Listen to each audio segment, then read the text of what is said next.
Good afternoon to our listeners on Parliament Radio 105.5 FM, our viewers on the Parliament channel, and those of you joining us via the World Wide Web on the Parliament's website, www.ttparliament.org. We welcome you to our live coverage of today's sitting of the House of Representatives, the 20th sitting of the House in this first session of the 11th Republican Parliament. On the agenda today, debate is expected on a motion to adopt the second report of the Standing Finance Committee of the House of Representatives and the Finance Variation of Appropriation Bill. The doors to the chamber have been opened. We take you over now for the start of the proceedings.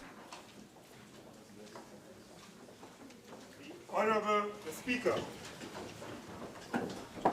We welcome you to the 20th sitting of the House in the first session of the 11th Parliament that takes place on Friday, April 8th, 2016. Almighty God, we give thanks to you, the Creator of the universe, and humbly beseech you to direct and prosper the deliberations of the members of this House here assembled for the advancement of your glory and the trust and welfare of the people of Trinidad and Tobago. Grant that peace and happiness, truth and justice may be established among us for all generations. Amen. Amen. Namaste.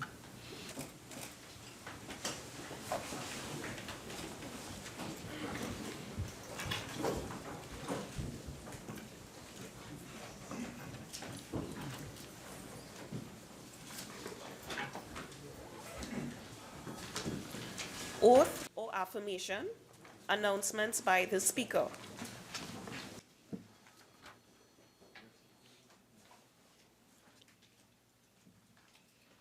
Honorable members, I have received communication from the following members.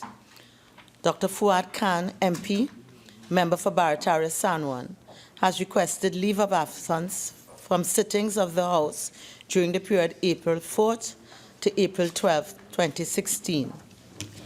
The Honorable Major General Edmund Dillon, MP, member for Point Forte, has requested leave of absence from sittings of the House during the period April 4th to April 11th, 2016. The Honorable Camille Robinson Regis, MP, member for Aruka Maloney, has requested leave of absence from sittings of the House during the period April 7th to April 14, 2014. The Honorable Anthony Garcia, MP, member for Rima, has requested leave of absence from today's sitting of the House. The leave which the members seek is granted. Bills brought from the Senate. Petitions. Papers. Minister of Finance.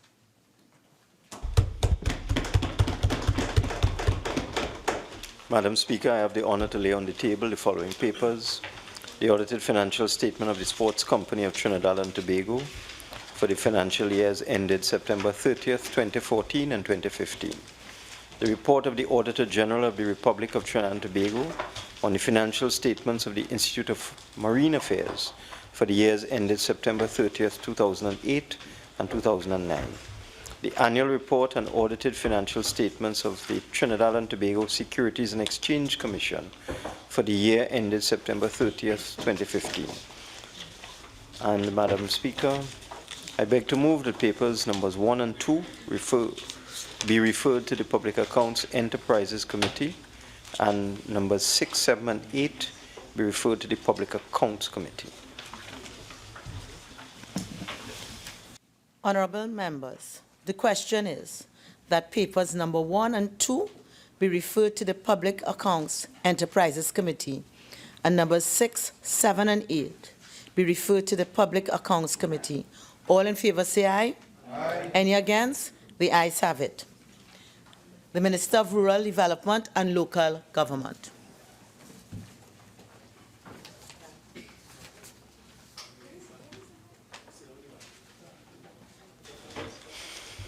Madam Speaker, I wish to present the following report. The second report of the Standing Finance Committee of the House of... Pardon?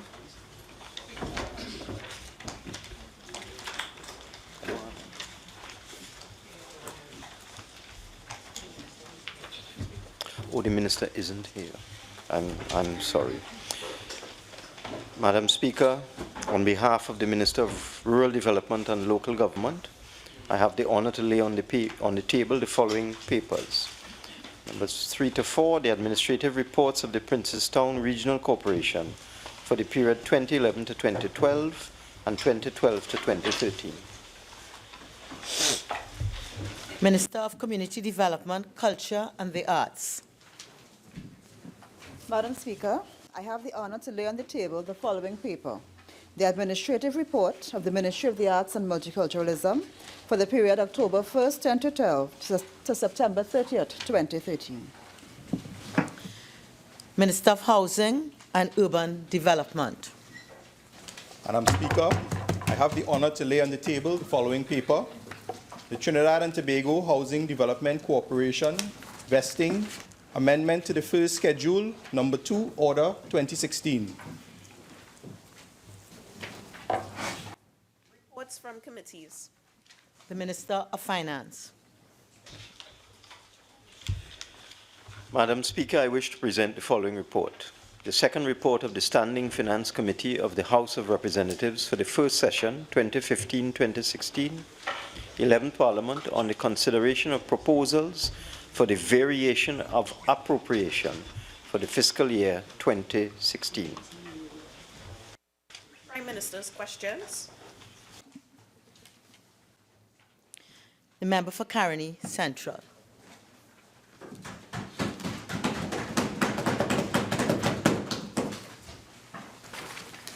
Yeah. In the light, Madam Speaker, thank you very much. In light of the receipt of funds from the European Union to pay for cane farmers, could the Honourable Prime Minister indicate when will the cane farmers receive the balance of their payments? Madam Speaker, it is clear that the member for Caroni Central is not prepared to listen to the facts from the Ministry of Finance. This matter has been addressed by the authority on government receipts, and that is the Minister of Finance. And the Minister of Finance, in response to the member for Caroni East, has told the country that we have received no such funds. As of this moment, speaking to you, the situation remains the same. No funds as implied or stated by the member for Caroni East has been received with respect to this matter of monies for cane farmers from the EU. Member for Caroni Central. I think, with the best of intentions on the part of the Prime Minister, that the Prime Minister is misinformed on this matter. This is a supplemental question.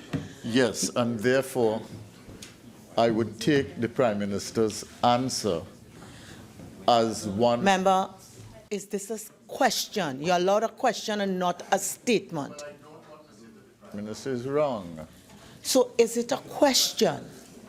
I just want to know the date when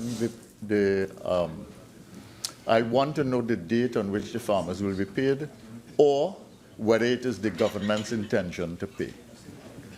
Madam Speaker, I have to rely on the authorities in the Ministry of Finance, and I'm sitting next to the Minister of Finance. However, the matter can be looked into in the event that, since I've been spoken to, if the matter has been sent anyway in the government.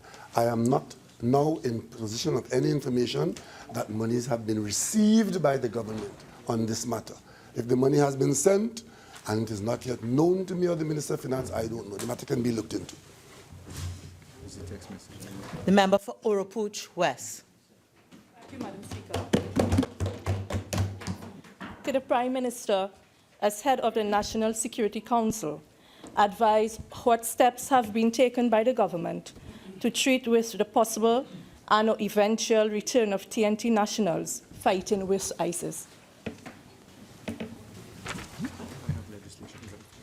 Well, with respect to this development of nationals going abroad and taking part in hostile actions, it requires some legislative adjustments so as to allow us to be able to treat with the overall situation. However, what I can say is that we are aware that a small number of persons have been to these areas and have returned to Trinidad and Tobago.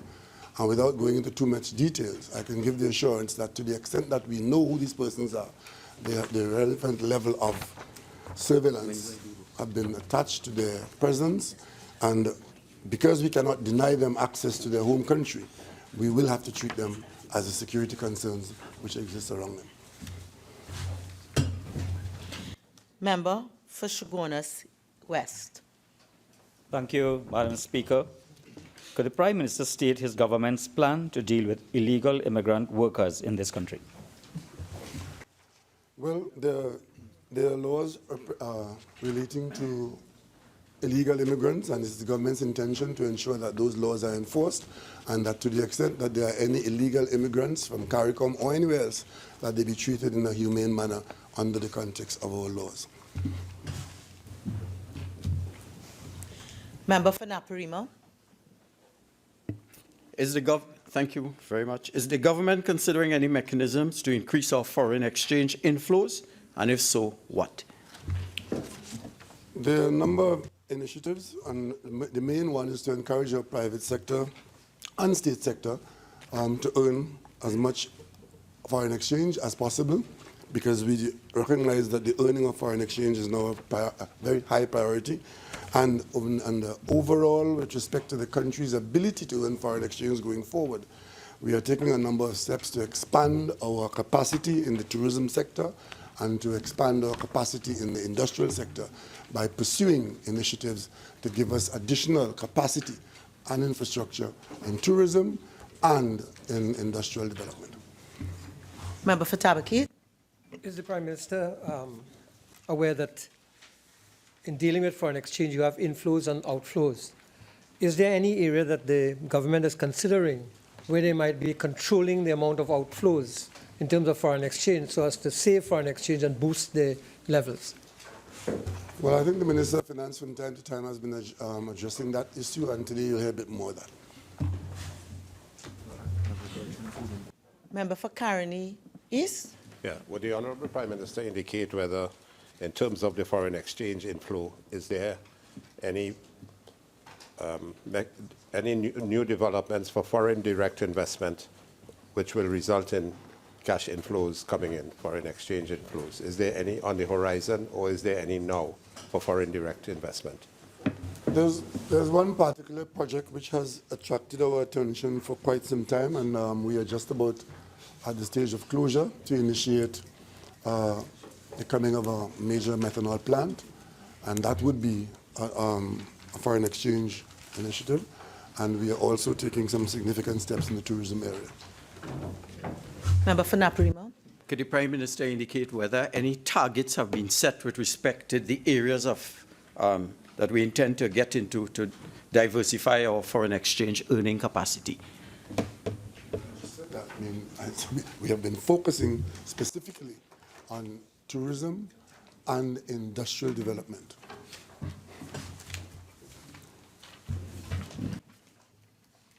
Member for Tabaquite. Thank you, Madam Speaker. Honourable Prime Minister, do you agree that it will have been more prudent for the Office of the Prime Minister to defer the purchase of a new official vehicle for the Prime Minister, valued at approximately $2 million, given the present state of the economy? Well, I think it was very prudent to have bought a vehicle for $9,900,000 and not $2 million. The purchase price as paid by the Office of the Prime Minister is $900,000, not $2 million. Start with that. And secondly, that purchase was in the pipeline, and it was required to replace a vehicle that was 9 years old and that was in line to consume significant sums in maintenance while affecting its availability. And I've been advised subsequently that it also had security issues. However, the way why it has been prudent is because we have set about in the Office of the Prime Minister to make significant savings in other areas. For example, in the Office of the Prime Minister spending, we would have done a Diwali dinner for $538,000. The last Diwali dinner before that was at 1.3 million. Our Republic Day celebration, we didn't have that. One was done for 1.2 million. Our residents' staff lunch, a staff dinner was 1.1 million. We didn't have one. A Christmas concert for religious heads. A Christmas concert for religious heads, we forego that. When the previous year, you had one for 1.5 million. A children's Christmas party, we had one for $400,000. You had one for 1 million. A dinner, I'm talking about prudence. And this is how we are being prudent, which allows us to be able to buy a motor vehicle.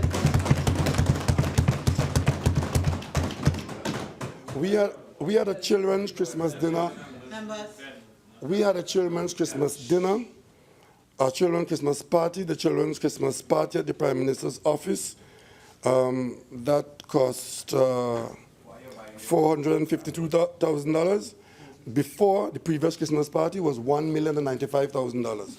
We had a Shouter Baptist function. It cost us $257,000. Previously, it cost $938,000. And we don't intend, as we celebrate Eid and Emancipation, to spend $1,120,000. Prime Minister, your speaking time has expired. Member for Oropouche East.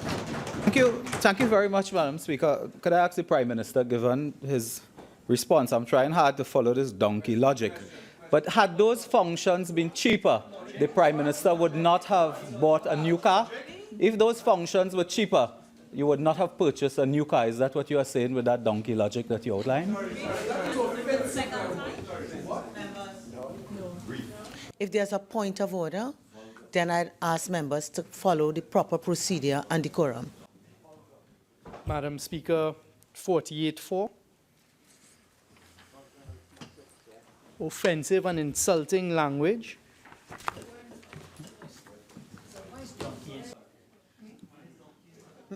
Member, I overrule the point. I'll ask the Prime Minister to please answer. Madam Speaker, my answer was in the context of prudence and what taxpayers' money was spent on. We have been extremely prudent with spending taxpayers' money, and to the extent that we've done that, we have had considerable savings of millions of dollars at the offset taxpayer. And that is why there was no problem with the replacement of a 9-year-old vehicle. For example, Madam Speaker, to demonstrate the prudence, in the period October 2015 to March 2016, overseas travel at the Office of the Prime Minister is $850,000, which is 2/3 of the normal figure.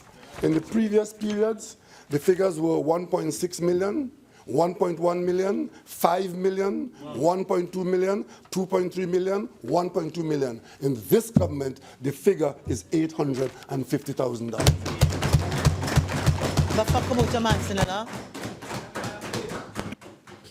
Thank you, Honourable Speaker. Could the Honourable Prime Minister explain if the luxury purchase of a vehicle takes precedent over people-centered development?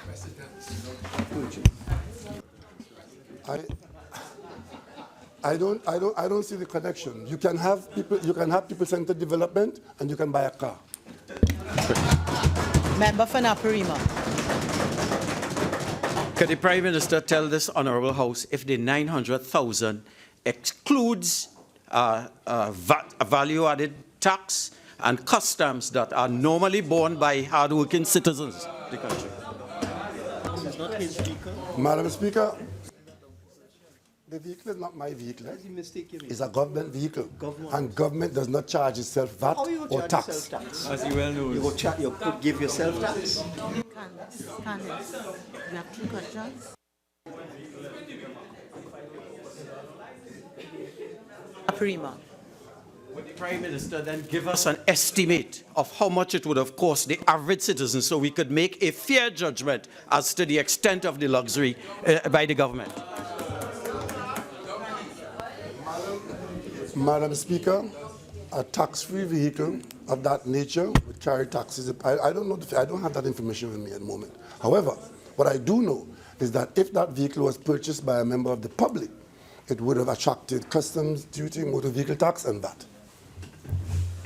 Member for Oropouche East. Thank you very much, Madam Speaker. Could the Prime Minister advise what is the policy used to enable his administration to guarantee Granby Limited, a private company, access to a $30 million loan support? Yes, good question, good question. Madam Speaker, I'd like the member to note that Exim Bank is a state enterprise and as such can benefit from government guarantees. That's the first thing. It's a state enterprise and can benefit from government guarantees. In this instance, the government has been requested to guarantee a $5 million US loan to Exim Bank and not to Granby. Secondly, the purpose of the guarantee for this loan is for Exim Bank, the government-owned bank, to on-lend to Granby for working capital purposes and in the process simultaneously saving approximately 400 jobs. Oropouche East. Thank you very much, Madam Speaker. Is the Prime Minister saying that the Exim Bank, a government operation, can now give loan support to private companies? And I want to ask the Prime Minister, is this facility available to any other local firms facing similar financial difficulties and dismissal of workers? Prime Minister. Is this facility also available? Madam Speaker, I'm amazed that an experienced member of Parliament could not tell me that he does not know that that is exactly what Exim Bank is about.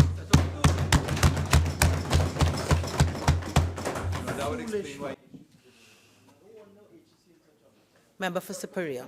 Thank you.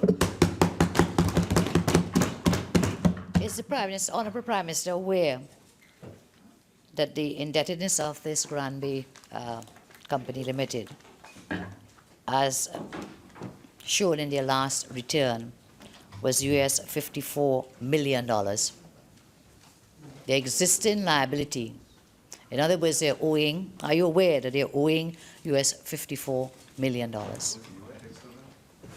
I can't understand the context, but I would say I'm not aware of that. But the Exim Bank, in taking a decision to on-lend, would have taken all that into account. And it's the same board you put in. Member for Chaguanas West. Thank you, Madam Speaker. To the Honourable Prime Minister. What happens if Granby Limited defaults on the loan given to it by Exim Bank for this sum of $30 million? With the government guarantee, will the government have to take the hock? When a guarantee is given, in the event that there's default, there are standard practices to be followed. The government's decision in intervening in this case, in the current climate of job losses, the government supports Exim Bank on a case being made to support the company to continue producing so as to save 400 jobs and to prevent us from having to import what the company produces. Mr. Prime Minister, would you now say that as a result of this decision, that this is now government policy as how it's going to deal with other companies like this? I expect that the bank and whoever else is making the decisions on these matters will deal with them on a case-by-case basis. It is not every day that we are faced with the loss of 400 jobs, and there's something that we can do to prevent it. In this case, we have done something to prevent the loss of 400 jobs, and I think the government should be commended for that. Member for Oropouche East. Thank you very much. Madam Speaker, could the Prime Minister give the reasons for the abrupt and unexplained recent resignation of the former chairman of state-owned CNMG? Only reason that I'm aware of, and I don't know that it was abrupt, and is that the reason was personal to the chairman. Member for Point-a-Pear. Could the Honourable Prime Minister state whether his government has any plans to decrease the overall cost of doing business in order to increase overall market efficiency in Trinidad and Tobago? And if so, provide a brief explanation.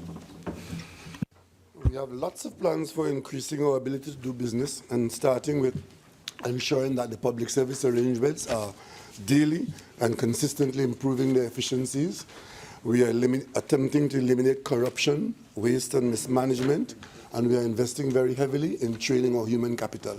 And all of these things together will put us into a position to be better in conducting business as you imply. Member for Kamuto Mansinilla. Thank you, Honorable Speaker. Could the Honorable Prime Minister indicate how does he intend to increase efficiencies in the public service as identified? Ensuring that the public service structures are properly populated by persons who are competent, that they are trained, and as they access positions in the public service, that they are placed based on their competencies, that remove bottlenecks, and that we ensure that there are proper institutional arrangements to ensure that public service is a support and not an impediment to good order. Mansinella. Honorable Speaker, Honorable Prime Minister, does that mean that you will be, how would you fund the increase of staff to fill the positions as well as training? These arrangements, as we normally do from the national budget. Member for Miaro. Thank you very much, Madam Speaker. Could the Honorable Prime Minister state his government's plan to encourage more small and medium-sized businesses to aggressively expand their export of goods and services? One of the things that we have done and would continue to do is to identify small and medium businesses as requiring government support, in that there's a policy that we had done before, which we continue to follow, which is to preserve a percentage of government procurement for small businesses, and ensuring that that kind of incubator approach encourages those entrepreneurs who are in that category of small and medium. And if they supply the local market, eventually some of them would be able to look outwards at markets which we can access and produce for those markets. And we also would, at the Ministry of Trade, continue our quest in our attempt to access other markets through our partial scope agreements, and of course in maintaining our relationships with our CARICOM and regional neighbors so that we can access those markets. Because production for export starts with finding a market. Member for Caroni Central. Prime Minister, could you state a few measures that your government intends to take to improve local agricultural production and improve productivity, and thus decrease the country's reliance on food imports? The first thing we're doing, in addition to what has been done before, is to try to identify where there are idle lands which are suitable for agriculture. When we identify those arable lands, as we have been doing in the Ministry of Agriculture, the government's intention is to make those lands available to the farming community and to offer as many incentives as possible. And also, in recognition of the fact that we have lost a significant number of farmers by virtue of aging in the farming community, and that young people are not finding farming as an attractive area of endeavor, we are hoping through the programs that the minister is putting together now that we want to encourage young people into farming. So if we have land and farming, with the support of the state and the national community, we believe that we can make farming an area of vocation which can see more persons in there. We also are connecting with our diaspora so that those who are inclined to export can have a market for Trinidad and Tobago agricultural produce to those persons who see Trinidad and Tobago as their home and would want to support our agricultural export enterprises. And also ensuring that there's money available to fund agriculture in these areas, because one of the things that is always an impediment is easy to say farmers must farm, but farming requires significant capital investment, and we want to make sure that those monies are available, and we'll ensure that the ADB is in a position to provide that support for the efforts made elsewhere. Caroni Central. Is the intention, Prime Minister, to have government facilitate the process of private sector, that's to say private farmers, whether young or experienced, in the agricultural sector and therefore create a booming private sector? Very much so. You see, farming is better done in the private sector, I can tell you. And what the government is doing, as we find these lands and as we see successful farming initiatives, we try to encourage them in the private sector. And in some instances, it may require private-public partnerships to ensure that the ventures are large enough and successful. Yeah. Thank you, Madam Speaker. Could the Honourable Prime Minister state steps being taken by his government to improve the murder detection rate? Over and above what the member is familiar with from the last 6 months, we have been trying to appoint good, strong, and substantive leadership in the police service, because I want to emphasize that the response in detecting crime in the country of Trinidad and Tobago is the police and security agencies of Trinidad and Tobago. It's not the teachers, not the doctors, not the priests. It is the police service largely and the supporting agencies. And what we are doing is ensuring that they have the training, the resources, and the high morale that is required to confront the criminal element. Member for Siparia. Thank you. Is the Prime Minister aware that the murder detection rate has fallen from 17.8% between August 2014 March 2015 to the same time period, that is August 2015 to March 2016, has now dropped to about 8.6%. It is because I have been aware of that why I spoke about that last Sunday as an unacceptable state of affairs. And this is a matter which one has to put squarely. This is a matter that has to be put squarely in front of those whose job it is to detect crime. And as far as we are aware, nothing dramatically has happened in the police service to have resulted in such a dramatic decline in detection. What we do know is that there are crimes being committed, and after they've been committed, we are not hearing about follow-ups and investigations and pursuit of those who have committed those crimes. This is a situation that is unacceptable, and the Minister of National Security and all those in the security agencies have a duty to ensure that this direction is turned around. Siparia. Thank you, Honourable Prime Minister. You're saying that the measure, we're asking what measures, what steps, means putting it squarely in front of those whose duty it is so to do. But what is the government's role in this? Does government have any role? And how do you plan to put it squarely? What does squarely putting it mean? It means that we ensure that the persons whose job it is to detect crime, to fight crime, to confront the criminal elements, that they are properly populated in their institutions, that they have the resources and the training and the will and intelligence to go forward and get the job done. Member for Siparia. Thank you. Am I to understand, Honourable Prime Minister, you're saying for the past 6 months these things have not been happening? The crime detection level has been dropping consistently. At one point, and by crime I think you're talking about murders. Right. At one point it was 30-odd%. Correct. 2010. And it has moved consistently downwards till it's now at 8.5%. So clearly, this is unacceptable, and we have to respond to it. And the way the government responds to it is that on the government payroll, there's a large body of people whose job it is to respond to that. And I said before, it's not the teachers, not the lawyers, not the priests, those persons. And that's why the information gathering is a key aspect of their ability to respond to those who are planning crimes. And one of the things we've done is come to the Parliament with legislation to allow those agencies to get into the conversations of persons who are planning crimes against the population. So that's only one aspect of it. And we are going to continue to ensure that the persons whose job it is to fight the criminals in the country have what it takes to do so, and we expect that the results will change. Member for Oropouche East.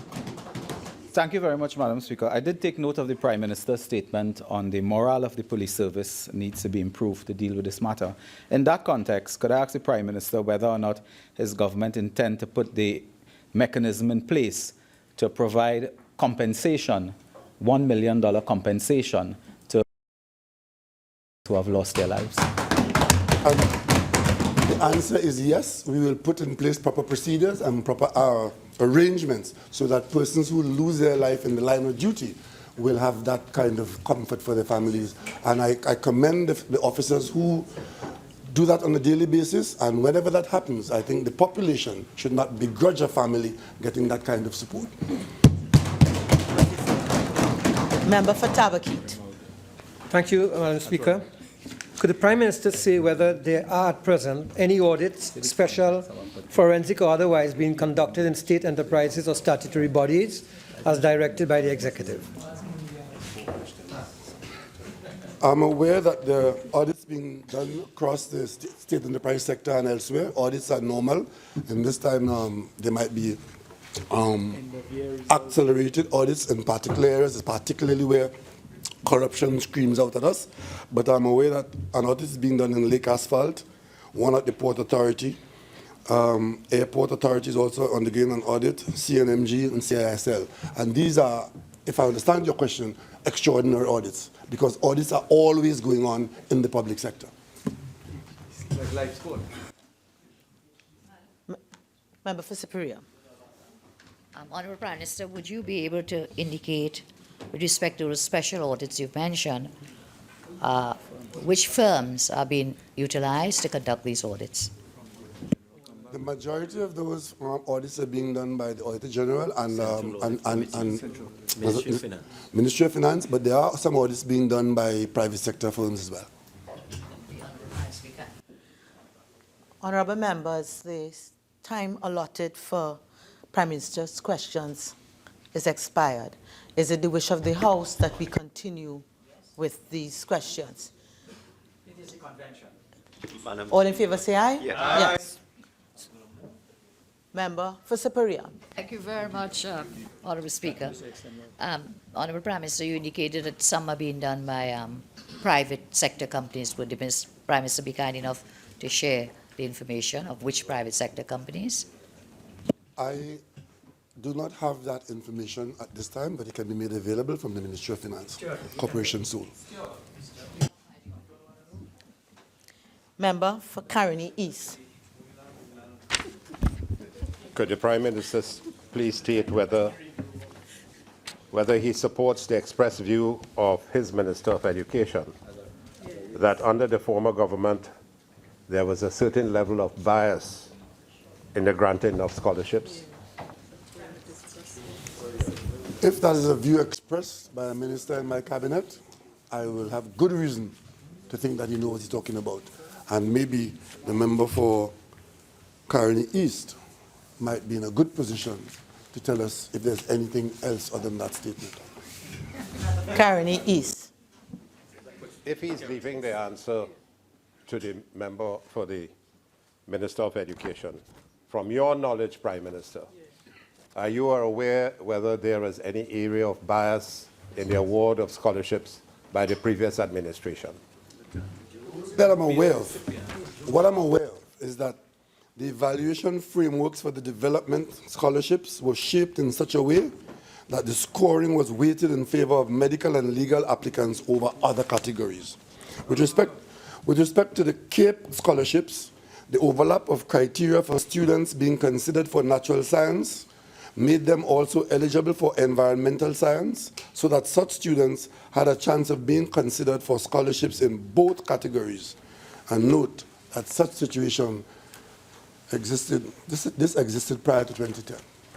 Prior to 2010. Member for Caroni East. So are you confirming, Honourable Prime Minister, that the criteria for the selection of candidates for scholarships was prior to 2010? Is the criteria that was used between 2010 and 2015 is the same criteria that we used, that you had established, a PNM administration had established prior to 2010? I was very open and transparent when I said that the CAPE Only. The Cape results were the same prior to 2010. But what I said before is that under the previous administration, which I think my colleague headed in education, certain frameworks for the development scholarships were shaped in such a way that the scoring was weighted in favor of medical and legal applicants over other categories. That was unique to your tenure. Caroni, yes. Therefore, Honorable Prime Minister, that the Ministry of Public Administration and the public servants would have deliberately changed their criteria to suit that. Mind my colleague from Caroni East that it is not good form to pass ministerial responsibility on the public servants. Honorable Prime Minister, that the financial responsibility and the fiduciary responsibilities are the domain of the permanent secretaries and the public servants. And if you're saying that they have changed their criteria, are you castigating the public servants for doing so? That's what he's doing. I am passing no responsibility for government policy changes from the minister to the public service. You that do it. Member for Point of Peer. Is the Honorable Prime Minister able to tell this House what is the quantum of foreign exchange reserves held by the central bank as at today's date? As at today's date, the foreign exchange available to central bank is $9.6 billion, 11 months coverage for Trinidad and Tobago's imports. US dollars. Member for Caroni East. Would the Honorable Prime Minister then indicate how much of the foreign reserve has been used during the period subsequent to September 7th to now?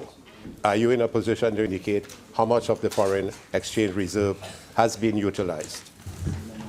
The information available at this time indicates that there has been no significant change in the reserve during that period. Same thing. Member for Caroni East.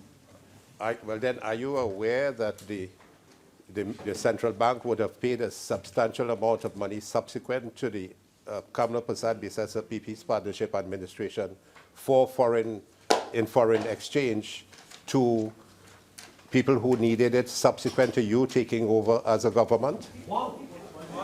Madam, is there a question there? Member for Caroni East. There was a very long statement, and could you actually put very succinctly the question? Has there been any payment or utilization of foreign exchange subsequent to September 7th from the central bank by your administration?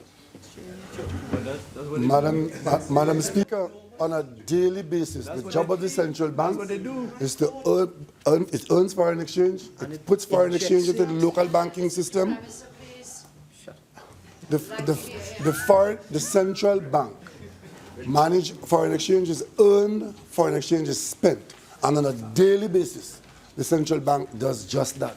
So I don't understand what is the question being put to me by the minister, by the member. Are you in a position then, Honorable Prime Minister, to indicate if you know how much central bank has earned and how much central bank has spent during this period of time? Are you aware of any figures related to it? Or could your Minister of Finance assist you in the answer? I have just said in the context of earning and spending of foreign exchange, the reserves have remained the same, and that indicates that there's whatever comes in have been balanced by what's gone out. The reserves have remained about the same for the period that under discussion. So I don't know what the question, I can't find the question. For Tabaquite. Prime Minister, if it is that you have said that the reserves have remained the same, why is it then that the business community are continuing to complain about a shortage of foreign exchange in the country? Because the utilization of foreign exchange is done at a number of points in the economy. And there could be a number of reasons why. And I don't want to speculate on that at this time. Member for St. Augustine. Honorable Prime Minister, could you explain to this House the possible implications for the country's limited foreign exchange reserves in light of its government's consideration of offering US dollar loans to local manufacturers through the Exim Bank to be repaid in local currency? Because we are trying to get people who are having difficulty getting their raw materials to conduct business, to be able to conduct that business, and to put them in a position to earn foreign exchange. And insofar as they are put in that position to conduct the business and to earn foreign exchange, we are in a much better place than if they were not able at all to conduct. Member for St. Augustine. Honorable Prime Minister, it begs the question then, why the repayment in local currency and not US dollars?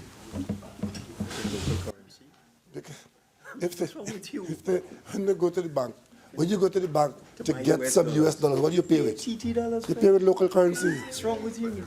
But it's the same principle that US dollars is on one side, and if you want to access it, you pay in local currency. In this case, in facilitating them to get, by providing the US dollar, we are trying to assist them to get the business done. And then, as is normal, they pay the bills in local currency. Member for Tabaquite.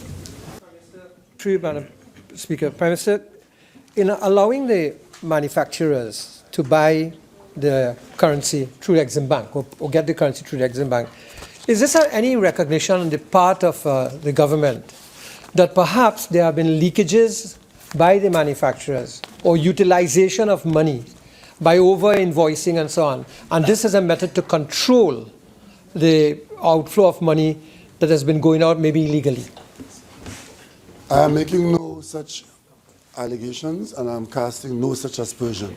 What this is facilitating and targeting specific utilization that we believe are in the best public interest. Member for Siparia. Madam, through you, Honourable Prime Minister, why do we want to give a loan? Why can't they just not buy the foreign currency like everyone else? I would be happy if you could explain that, please. It's been loan, utilization of loan is a normal business transaction dealing with the bank. You're using somebody else's money to conduct your business, and there are margins to be made, the business being conducted, and it is a facilitatory mechanism. It's facilitating. Right? Caroni Central. Yeah, thank you very much, Madam Speaker.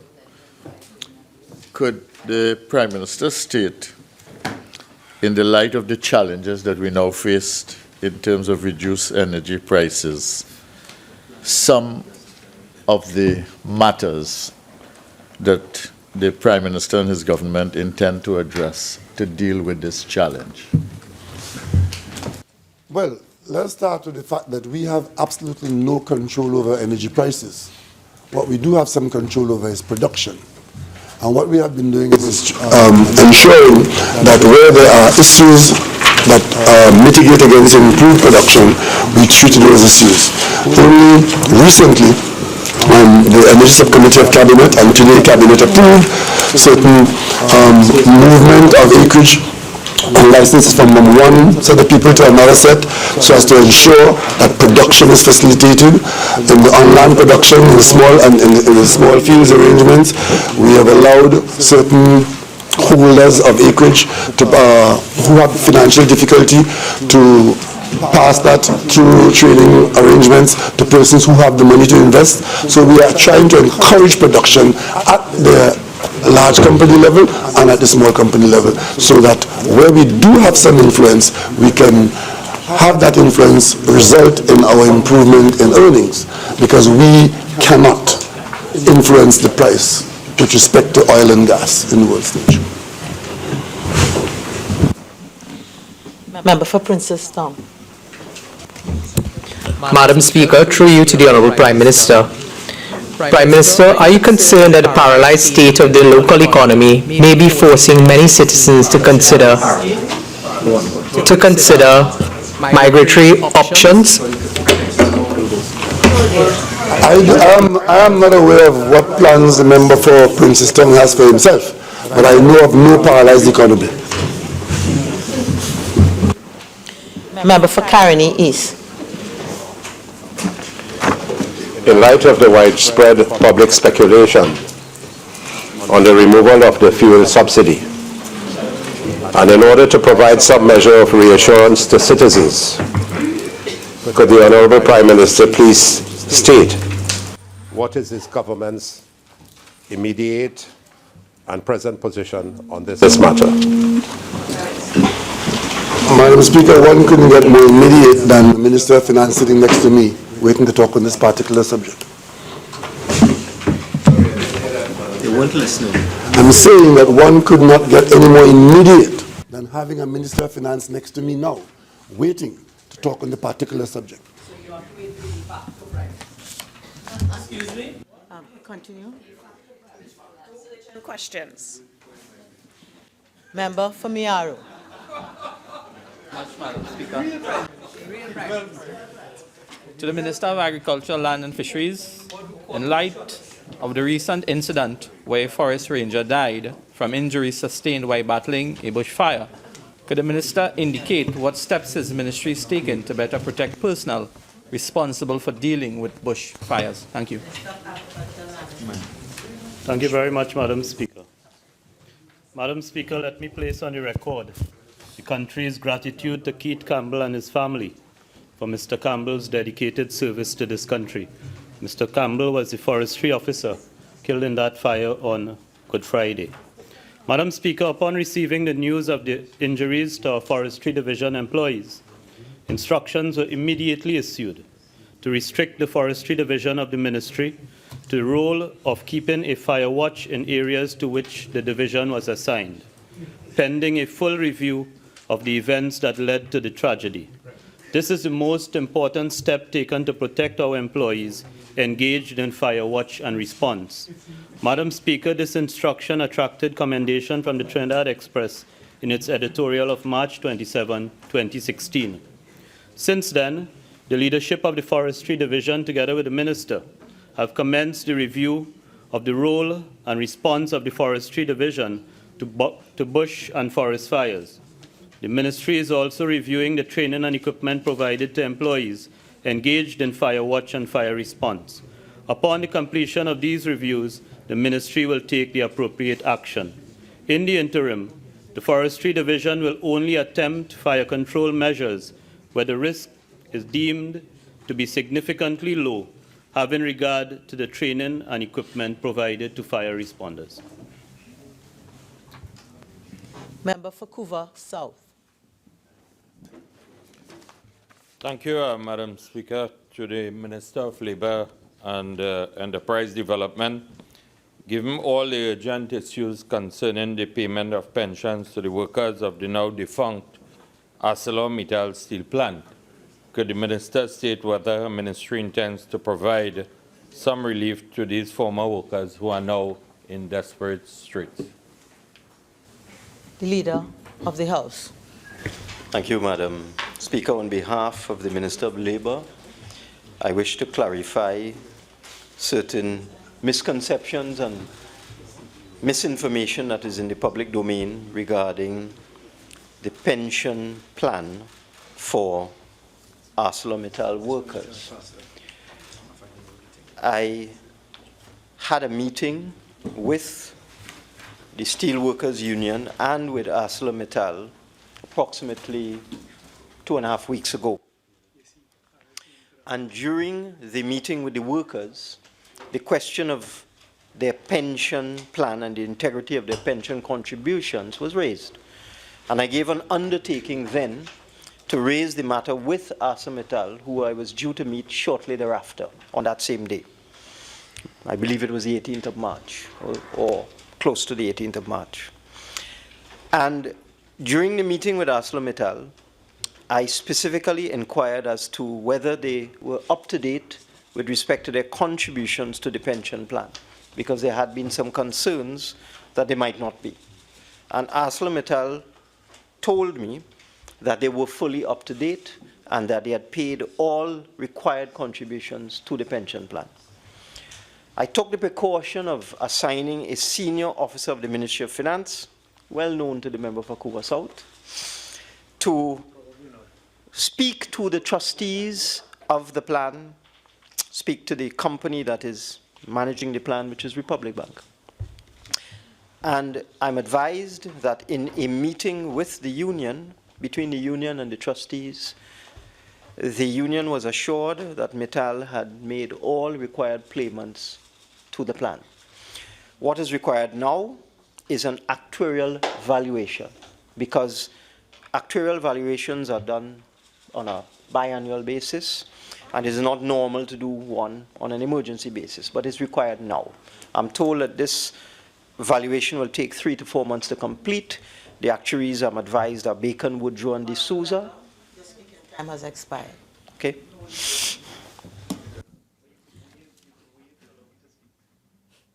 Member for Caroni East. In view of the discussions that the Minister of Finance had with the ArcelorMittal Group, were there any other areas of discussions, namely discussions with them bearing in mind a similar situation in Britain with the Tata Group, a steel group that was trying to move out of Great Britain in that context? Madam Speaker, in the context of this question, which deals with pensions, I'm simply reporting that Mittal is up to date with its payments. In actuarial valuation will be done. If there's a surplus, the surplus goes to the workers. If there's a deficit, the deficit has to be addressed when the assets of the plant are sold. I am not in a position to speak to any other matters. Member for Manila. Thank you, Honorable Speaker. Honorable Minister of Finance, is the government aware that approximately 120 workers that were retrenched in 2009 were victorious in an industrial court matter against ArcelorMittal have not been compensated to date? I would not allow that question as a supplemental question arising out of the matter then. Member for Oropouche West. Thank you, Madam Speaker. To the Minister of National Security, having regard to recent incidents of prison outbreaks and the alarming news about the conditions in remand yard, what does his ministry intend to do about the overcrowding at the prisons, which is now at a critical level? National Security. Thank you very much, Madam Speaker. The Ministry of National Security has adopted a proactive approach relative to... Will do so. The Ministry of National Security has adopted a proactive approach relative to the overcrowding at the penal institutions at Arouca and the Port of Spain. Beginning next week, restructuring and creating space at the maximum security prison will take place, thereby allowing 100 detainees from the facility at Port of Spain and 200 detainees from the facility at Arouca to be housed at the maximum security prison. This should alleviate the overcrowding problem in the interim. Existing conditions at facilities would have been, some relief would have been brought to them by the provision of extractor fans, increased lighting, and security at the said institutions. That's the end of the response. Member for Fisheries. Speaker, to the Minister of Health, can the Minister update this House and the national community on any new steps being taken by his ministry in fighting the Zika virus in Trinidad and Tobago? Minister of Health. Thank you, Madam Speaker. Madam Speaker, on Friday, January 29, 2016, the government of Trinidad and Tobago declared a public health emergency over the Zika virus, followed by the same WHO on February 1st. The approach to the treatment of Zika is based on WHO protocols on dengue because they are both carried by the same vector. The protocols include epidemiology, integrated vector management, the environment, laboratory strengthening, and social communications. New initiatives are, 1, a legislative approach, increasing the fines under the yellow fever regulations for unkempt lots from 500 to 3,500. 2, newly we have strengthened and increased the surveillance capabilities. 3, under clinical strengthening, we have developed the protocols to treat with mothers who have contracted the virus. I know Nicole to make the protocols public. The protocols will be made public after next week because PAHO's obstetrician team is down here from Monday. They'll be doing a peer review of Trinidad's protocols, and they will be made public. Also, we are strengthening the laboratories by bringing in more ELISA machines, which will help us to test for Zika. Societal interventions, and Madam Speaker, this comes after a post-mortem of the Ebola crisis in West Africa. It was found that coming out of that, we need more civil society input. The Minister of Health has engaged the Rotary Club of Trinidad and Tobago to be part of the Zika response. Terms of reference are being developed to engage them. Lastly, and I must state this, the government can do all it wants, but personal responsibility at the level of the home and the community is very, very important in partnering with the government. Thank you very much. Member for Fazal. I take note of the Minister's intention to protocols, but can the Minister indicate what advice is being contemplated in terms of women who are contemplating pregnancy? The government is here to uphold the Constitution, which gives the right to a private and family life for everyone. We have advised women who are pregnant or thinking about becoming pregnant to take all sensible and necessary precautions to prevent themselves from being bitten by the Aedes aegypti mosquito. To that end, we have advised them to wear long clothing, use insect repellent on their exposed body parts, like hands and feet, and we have been giving out mosquito nets at all the antenatal clinics. Member for Caroni. In view of the waiting time between the PAHO and the Ministry of Health working together to establish the protocols as you indicated, is there any step being taken by the Ministry of Health now to deal with approximately 17,000 pregnant patients in Trinidad at the moment, thousands of whom are in the first trimester and second trimester, and bearing in mind that the symptoms of Zika affecting somebody are sometimes asymptomatic. They don't have any symptoms at all, very little. What protocols have you established while you're waiting for PAHO and yourself to come up with a defined methodology for dealing with these thousands of pregnant patients who are scared at the moment? This is life for them and for the ones in utero. The question is based on a fallacy. We are not waiting on PAHO to develop the protocols. The protocols have been developed. I stated clearly. PAHO is coincidentally next week, and they are going to peer review it. So we are not waiting on them. But what is more confusing, Madam Speaker, is that it is my friends opposite. When we declared a public health emergency via their main spokesperson on health, Barataria Sawa, who said we were creating panic by declaring a public health emergency, and it was now that those on the other side have seen the validity in that. We will develop the protocols, and we will do everything that we can. It is rather strange and sad that my friends opposite have only now come to the realization that Zika poses a public health emergency. We never had the courtesy of their support on Friday, January 29, 2016.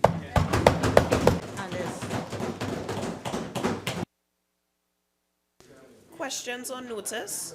Requests for leave to move the adjournment of the House on definite matters of urgent public importance, statements by ministers, personal explanations, introduction of bills, the finance variation of appropriation financial year 2016 bill 2016 in the name of the Minister of Finance. The Minister of Finance.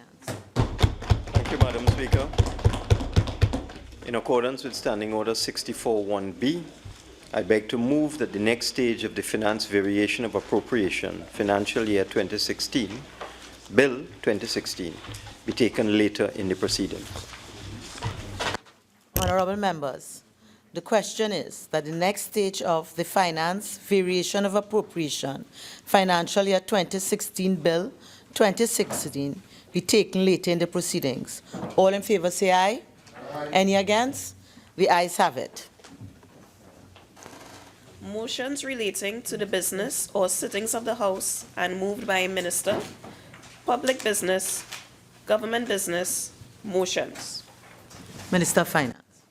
Thank you, Madam Speaker. In accordance with Standing Order 122, I seek your leave to move that Standing Order 45-1 in relation to the mover of the motion be suspended to allow for contribution not exceeding 90 minutes due to the significance of the matter to be debated.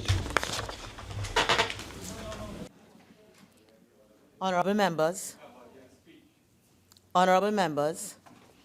having regard to the importance of this matter, I therefore grant my leave.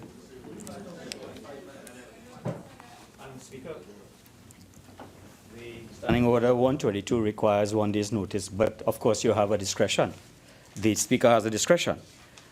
Now, if the Minister, this is a variation of appropriation bill, and it appears to me that the objective of the Minister is to speak for an unspecified time, a lengthy period. So that is what the point we want to make is that you are seeking to ambush the country by virtue of the fact you're seeking to extend the period, but also you ought to give consideration to the opposition, sufficient time for preparation as you seek, but otherwise it will be a plain ambush. Because, Madam Speaker, Standing Order 45 deals with the length of speeches. Standing Order 88 deals with the report of the Finance Committee before us. And this is what we were called to the House and given notice to prepare. So this kind of, this level, we are certain the country wants to hear the Minister of Finance. But we are also certain that the country wants to hear the opposition. And the point is that you have to give us sufficient time and not ambush the Parliament and the country.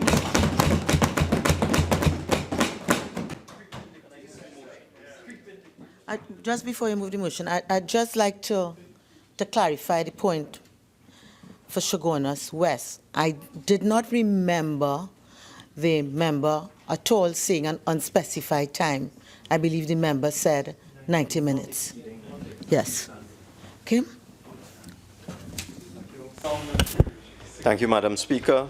In accordance with Standing Order 122, I beg to move that Standing Order 45-1 be suspended in relation to the mover of the motion, and that the first member of the opposition to join the debate to allow for contributions not exceeding 90 minutes in each case due to the significance of the matter to be debated.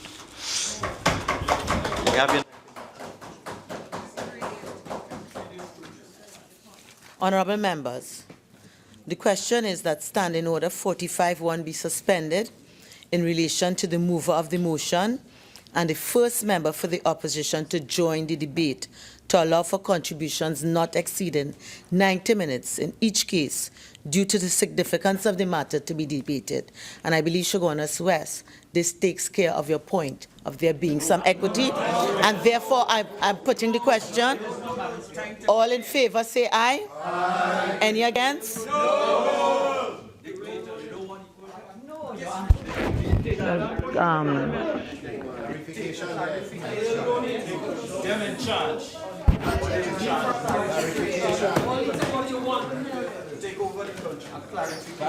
Finance. Could I raise a matter to clarify, please? Thank you. Thank you, Madam Speaker. We are dealing with a bill. Could I clarify? Madam Speaker, I beg to move the following motion is the finance standing bill in my name. We are dealing with.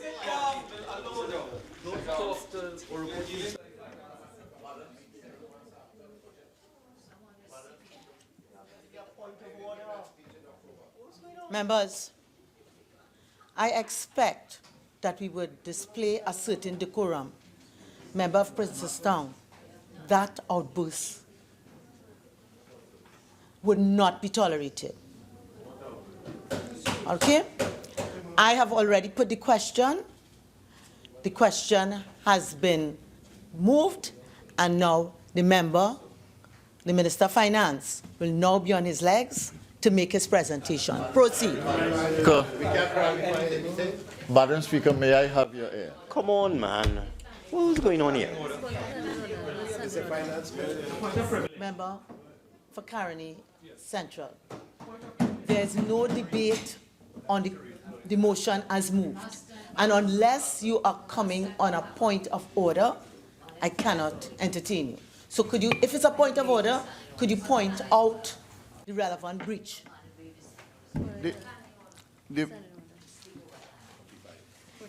I would like clarification, Madam Speaker.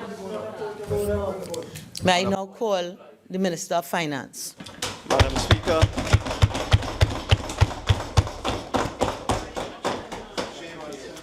I beg to move the following motion standing in my name. Be it resolved that this House adopt the second report of the Standing Finance Committee of the House of Representatives for the first session 2015-2016, 11th Parliament on the consideration of proposals for the variation of appropriation for the fiscal year 2016. Madam Speaker, honourable members would have been circulated with the second report of the Standing Finance Committee. And the report would have addressed a number of movements of funds and sought the approval of the Finance Committee to bring to this Parliament by way of a bill, which we will deal with in due course, Madam Speaker, for a variation of appropriation of expenditure, Madam Speaker. Now, Madam Speaker, in the context of the proposed variation of appropriations, which, as I said, is well documented in this report, and for the benefit in particular of the member for Siparia, the schedule relating to the variation of estimates is Appendix 3 to this document, and it gives full details of all of the revised provisions with respect to expenditure for the remainder of fiscal 2016. For example, Madam Speaker, it deals with, under head 05, an additional allocation of $16 million for the operations of constituency offices. With respect to the Office of the Prime Minister, Madam Speaker, the schedule gives details of all of the items of expenditure which will now be managed by the Office of the Prime Minister, which have been transferred from the Ministry of Social Development and Family Services. And these will include, Madam Speaker, matters relating to gender affairs, matter relating to children, Madam Speaker, with respect to the Ministry of, again, the Office of the Prime Minister, we are asking Parliament's permission to allow the Office of the Prime Minister to expend money, public money, for the St. Michael's School for Boys in the sum of $3.7 million, for the St. Jude's Home for Girls in the amount of $7,904,508, to expend $30 million for the Children's Authority, Madam Speaker. That is all in the Office of the Prime Minister. And then the schedule continues to deal with all of the transfers and the movements of funds that we wish to spend in the next 6 months of this fiscal year. Now, Madam Speaker, in order to understand how we are going to get the money to do this expenditure, it is necessary for us to take a look at what has happened in the first half of fiscal 2016. Because I want to stress, Madam Speaker, one cannot spend money that one does not have. So in order to allow this Parliament to authorize, because I'm coming to the Parliament to get the Parliament to authorize this expenditure, but I have to persuade the Parliament that we have the revenue to make these expenditure items. Madam Speaker, I think I have made myself clear. One cannot spend money unless one earns money. So that in order to get Parliament's approval to spend money, I will have to explain how the country is earning money. So, Madam Speaker, the budget, the 2016 budget was presented on October 5th, less than 1 month after the new government was sworn in. At the time, we made it clear it was based on limited information available to the new government upon assuming office. It is incumbent on me, as I said, to give details of the fiscal outturn for the first half of fiscal 2016 and the projections to the end of fiscal 2016. If I do not do so, the proposed variations will be left hanging in a policy vacuum. Madam Speaker, several of the policy changes and the fiscal measures that are proposed to support the expenditure that we are asking Parliament to approve will require amendments to a number of pieces of legislation. Some of these legislative changes will take effect immediately, while others will take effect upon the passage of the Finance Bill number 2 of 2016, which I propose to introduce and debate in this House in the first week of May 2016. That is within the next month. Well, Madam Speaker, when this government presented the 2016 budget, we had no illusions that we were in a difficult economic situation caused by radical changes in global energy markets, which had led to a collapse of oil prices in 2015 and a drastic reduction in revenues from petroleum. This difficult revenue situation was compounded by 5 years of mismanagement of our finances. In October 2015, we recognized the risks for fiscal planning. And as we speak here today, Madam Speaker, we are planning to go forward to make expenditure such as $30 million for the Children's Authority, but there will always be risks as we go forward because of the uncertain prospects for oil and gas prices and the still unclear position with respect to the extent of liabilities incurred by the previous administration.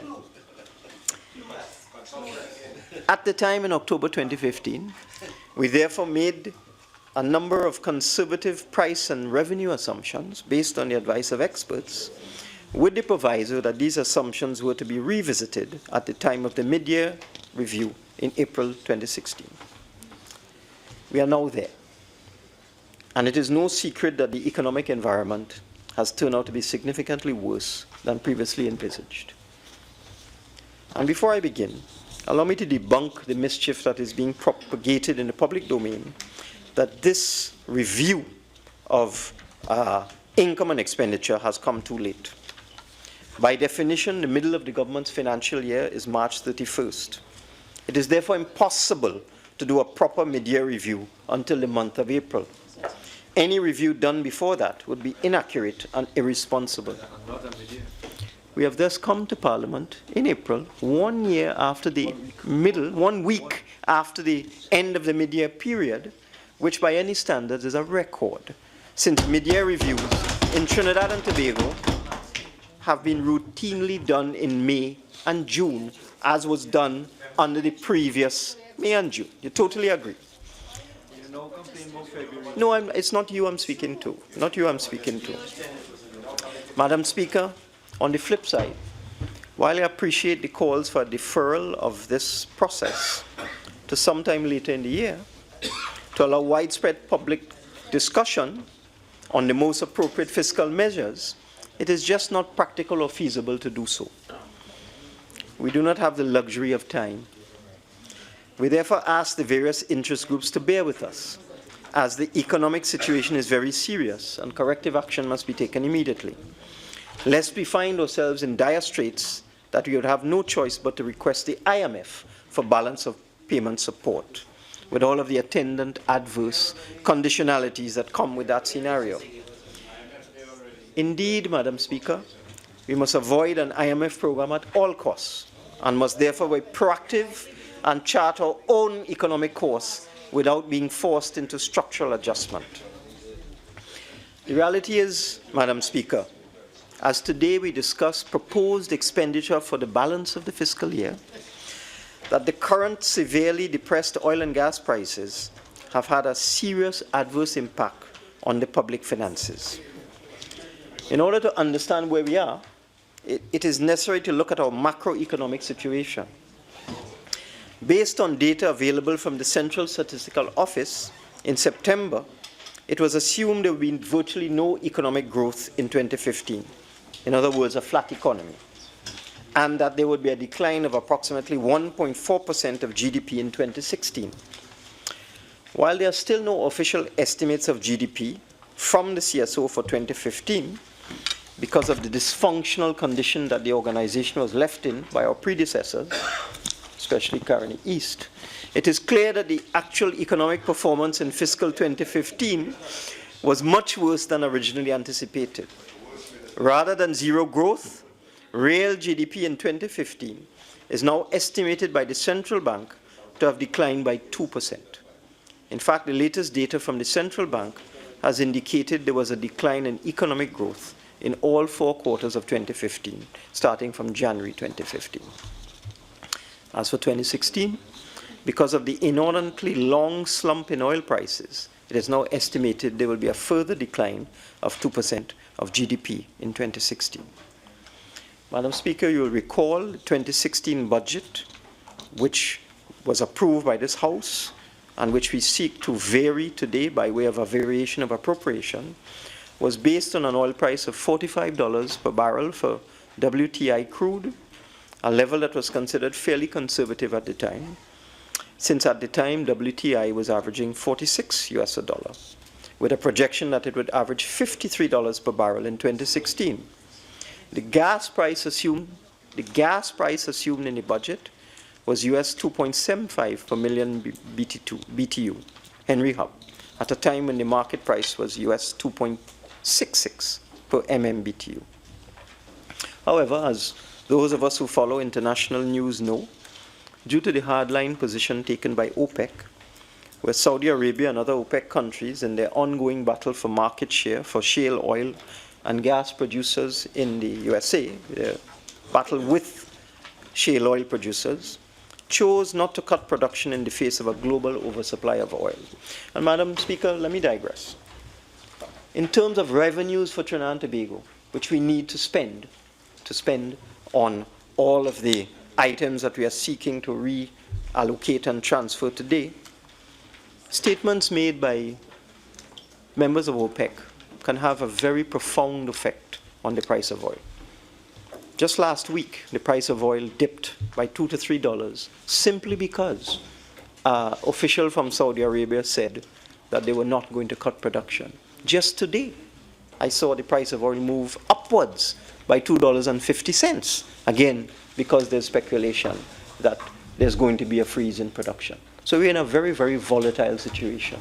So even as we come to this Parliament today, and I'm saying now, that even as we plan for these transfers, as we move the Children's Authority from Family Services into the Office of the Prime Minister, as we move OJT from the Ministry of Education, as we plan to spend the $374 million on the on-the-job training program, which was of such concern to the member of Siparia in the Finance Committee. Even as we plan to do that, the situation may change in a flash, and we may not even be able to spend the appropriations that we are seeking to vary today. So I thought I would put that before this House when we go to discuss in more detail, some of the variations of appropriation. So, Madam Speaker, notwithstanding predictions of international experts, the average oil price for the first 6 months of fiscal 2016 was US $37 a barrel, while the average gas price was US $2 per MMBTU. By contrast, in 2014, the corresponding oil and gas prices were $61 per barrel for WTI and $3.35 for Henry Hub. That is in the fiscal 2014-2015 period. So that the price of oil is virtually half of what it was in the previous fiscal period, and the price of gas is also considerably less than what it was in the previous fiscal period. And Madam Speaker, it is no secret that commodity producers all over the world are experiencing very trying times. Energy companies have been slashing investment budgets, laying off workers, and some companies have gone out of business. We in Trinidad and Tobago are not immune to these conditions. In Trinidad and Tobago, exploration budgets have been trimmed, there have been layoffs in the energy sector. Some of the smaller operators are now on the brink of going under. So, Madam Speaker, if anyone in Trinidad and Tobago doubted that we are in a new paradigm in terms of national income and expenditure, those doubts should have been erased by now. Indeed, the change in the global economic environment, particularly for oil-based economies for Trinidad and Tobago, has caused what is referred to in the literature as a sea change or profound transformation. It must be understood by all, then, that the dramatic collapse of energy prices is tantamount to a sharp and sudden drop in Trinidad and Tobago's national wealth. All persons with a stake in the future of this country need to understand and appreciate that we are no longer as wealthy as we were before. And we simply cannot afford to continue the fiscal indiscipline that occurred over the last 5 years.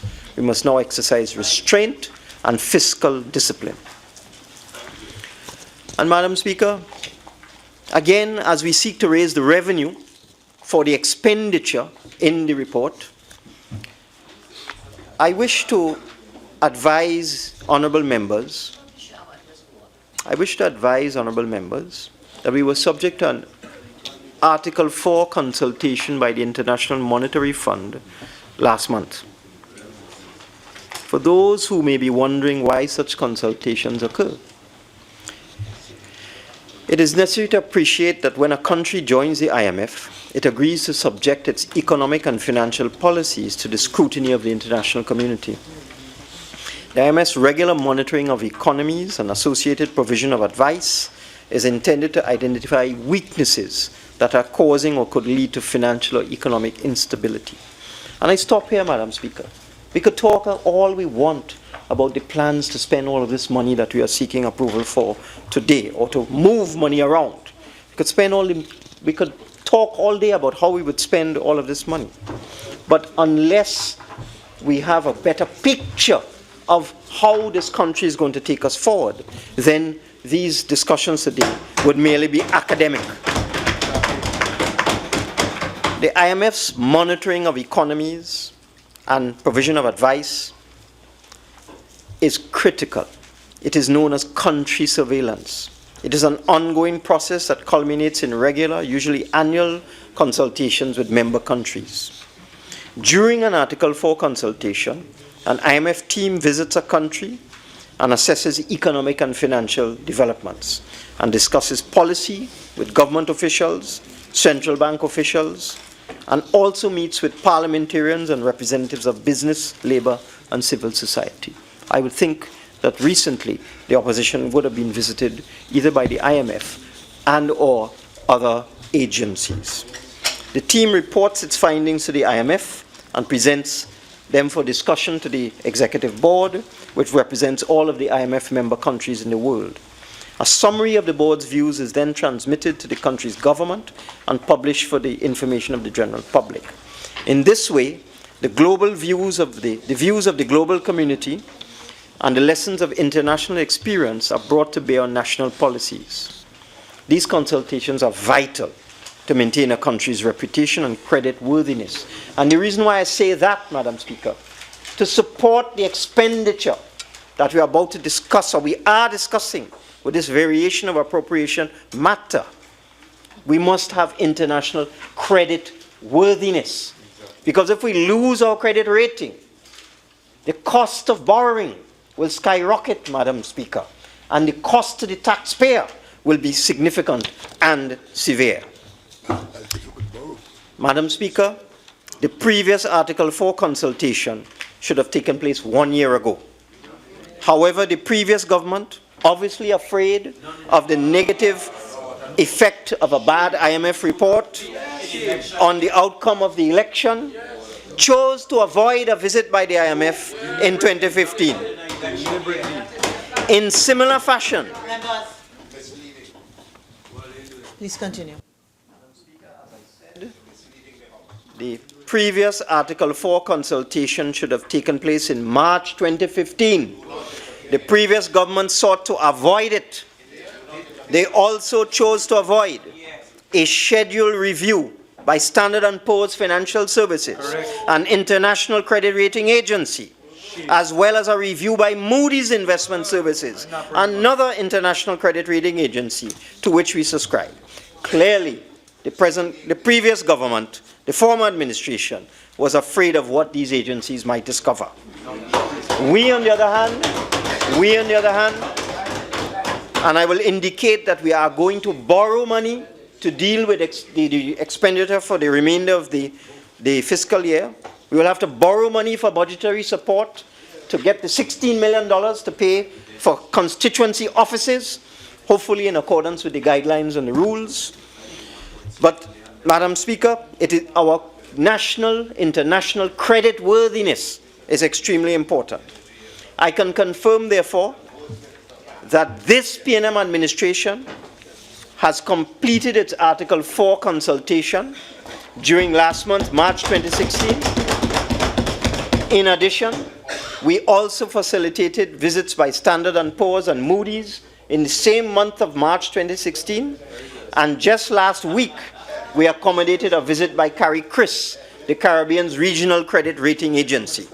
In the first 6 months of this government, therefore, this PNM government has accommodated all of the required visits by all of the international rating agencies, something they were afraid to do.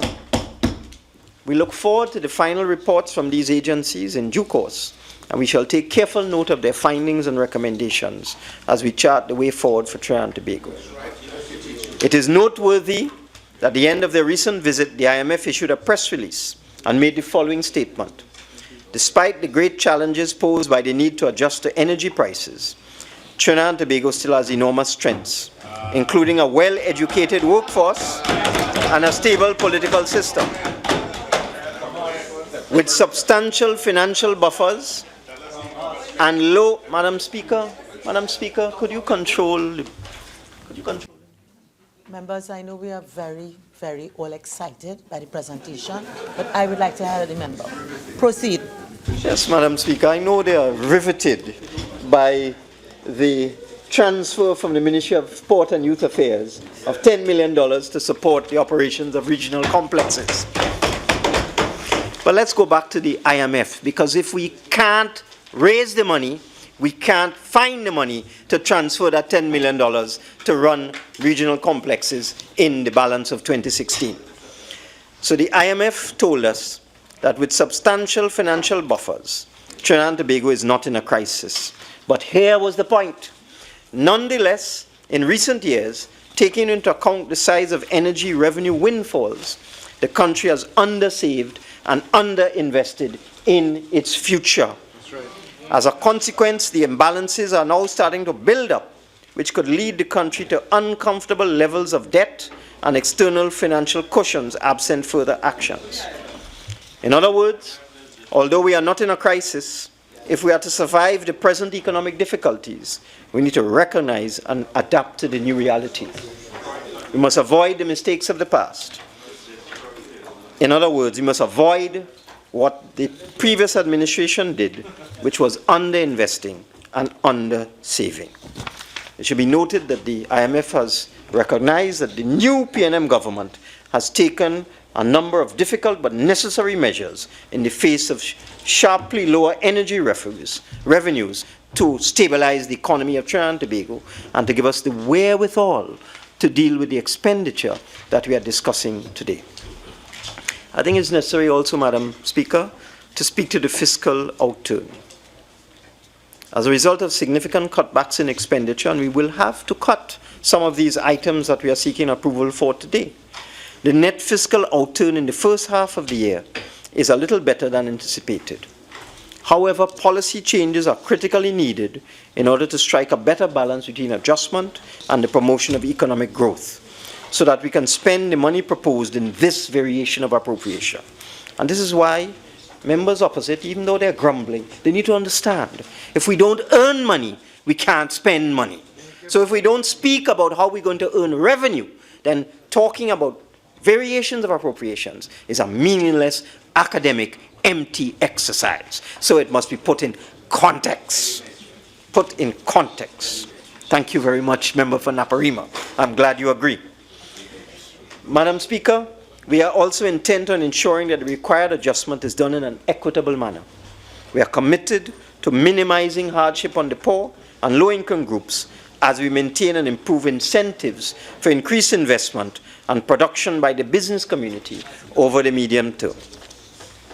Honourable members, in the first 5 months of the fiscal year, revenue collection was 2.96 billion lower than expected, approximately 3 billion less than expected in the first 5 months of the fiscal year.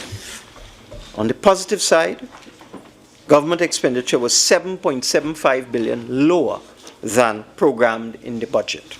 So revenue was down by 3 billion, but expenditure has been curtailed by 7.75 billion. To explain this, it has been noted that the 2016 budget had assumed early payment of high-cost items, such as arrears of salary, back pay, and was thus front-loaded. However, the very tight cash flow and the heavily overdrawn exchequer account that we were faced with upon assumption of office did not permit these payments to be made in the first half of fiscal 2016. As a result of the deferral of payments of back pay and other arrears, such as debts owed to suppliers and contractors, which were incurred in the run-up to the September 2015 election, the accounts show that the budget deficit for the period was 2.91 billion as compared to a program deficit up to March of 7.7 billion. Madam Speaker, the revenue shortfall was primarily in tax receipts from the energy companies, reflecting a sharp decline in projected income from oil and gas companies in the first half of the year of over $2 billion. And this was after the revenue projections from petroleum were cut drastically in preparing the 2016 budget. There was also a shortfall of 1 billion in other corporation tax receipts from the non-oil sector due to a slowdown in activity. To counteract this shortfall in revenue, the cutbacks in expenditure were informed and influenced by two main factors: the government's decision that all ministries and departments would be required to reduce expenditure by 7%, and the acute cash flow problem faced by the central government. We have had no choice but to drastically cut program expenditure. Otherwise, we would be faced with a situation where the central bank would have to cease honoring government checks. For fiscal 2016, therefore, we are now looking at a revised expenditure total of 59 billion, 4 billion less than the original 63.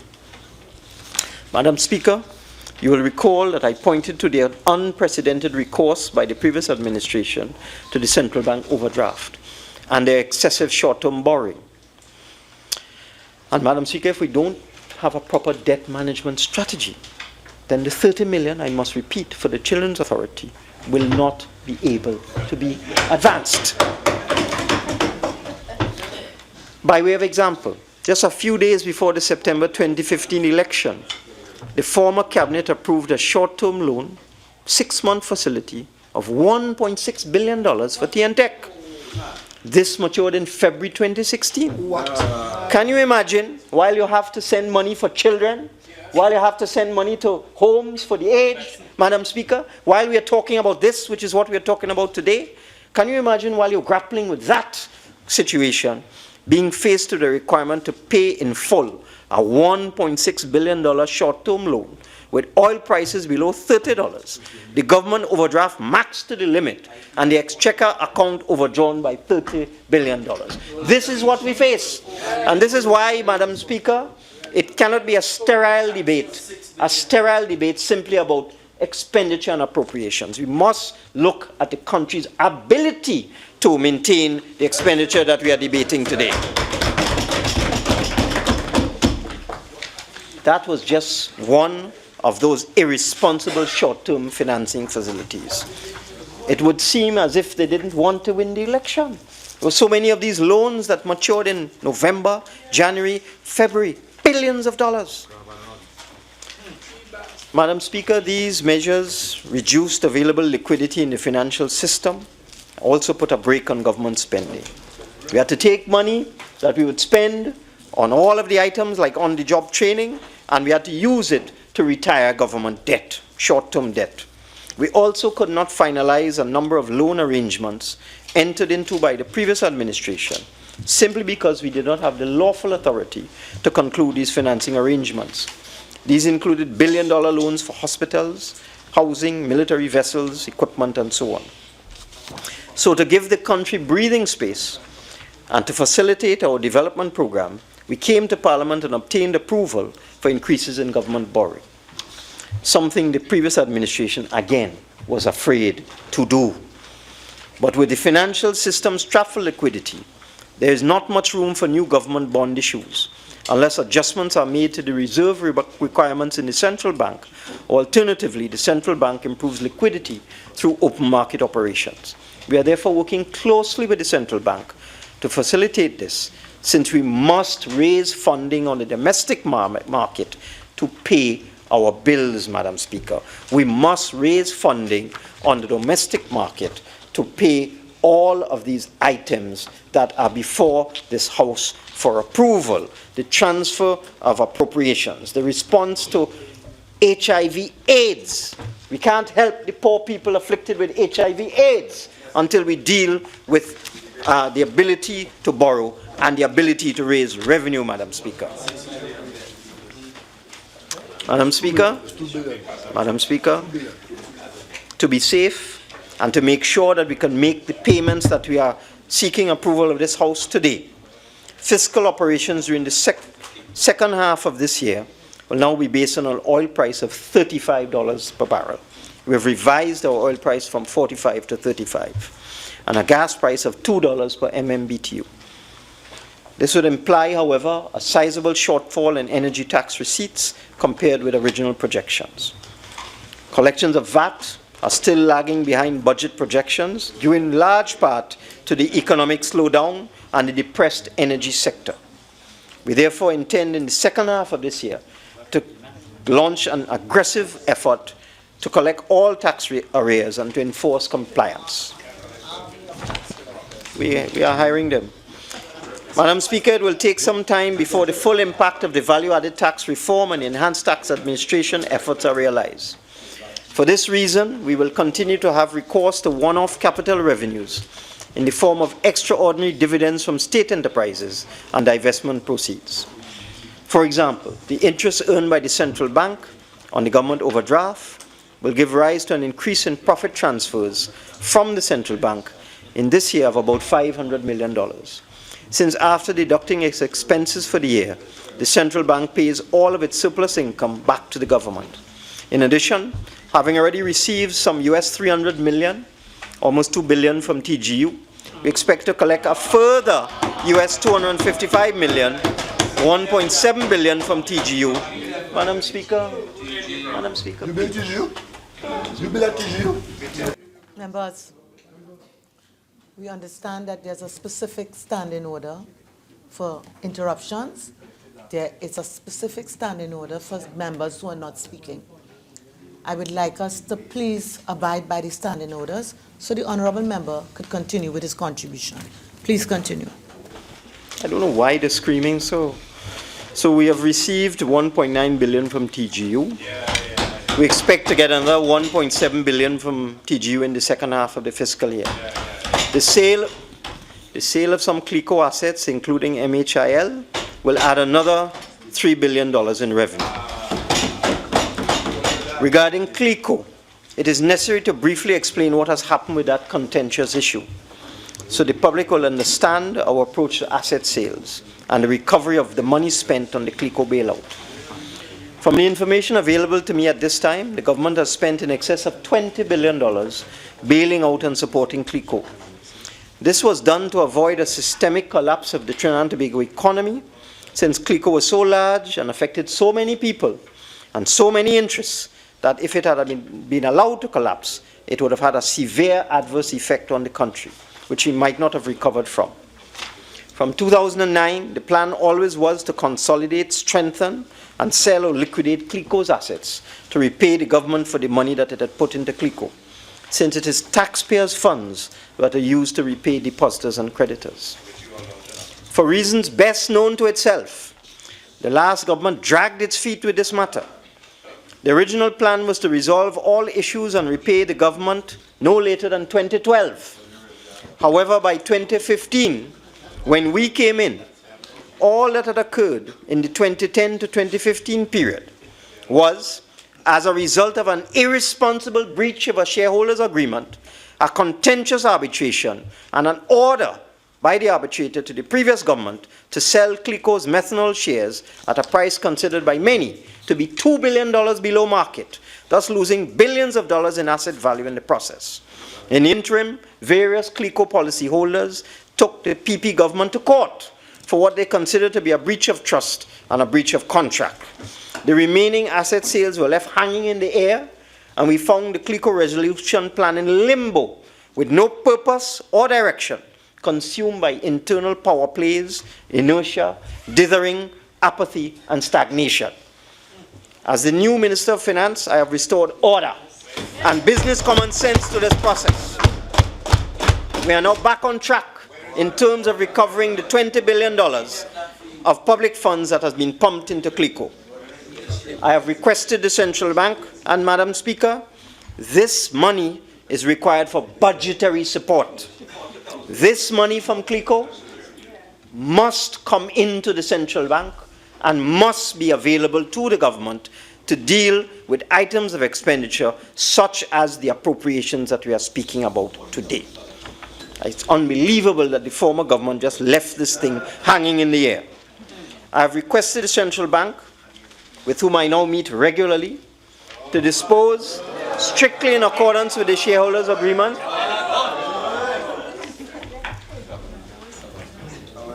Proceed.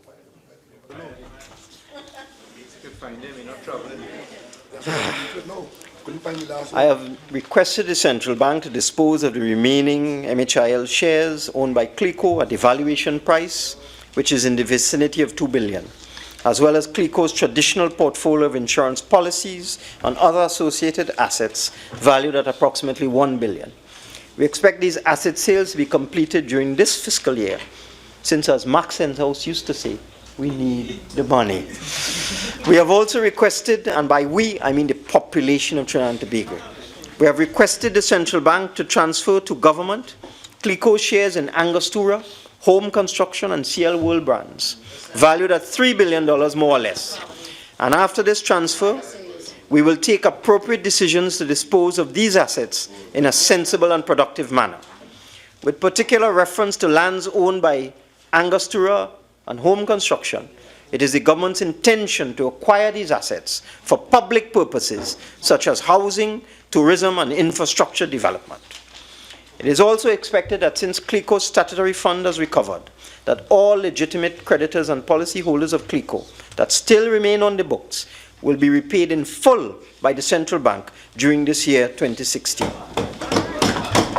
With regard to the other assets held by Clico, such as its shares in Republic Bank, we have requested the central bank to start the preparatory work to allow the orderly disposal of these shares in 2017.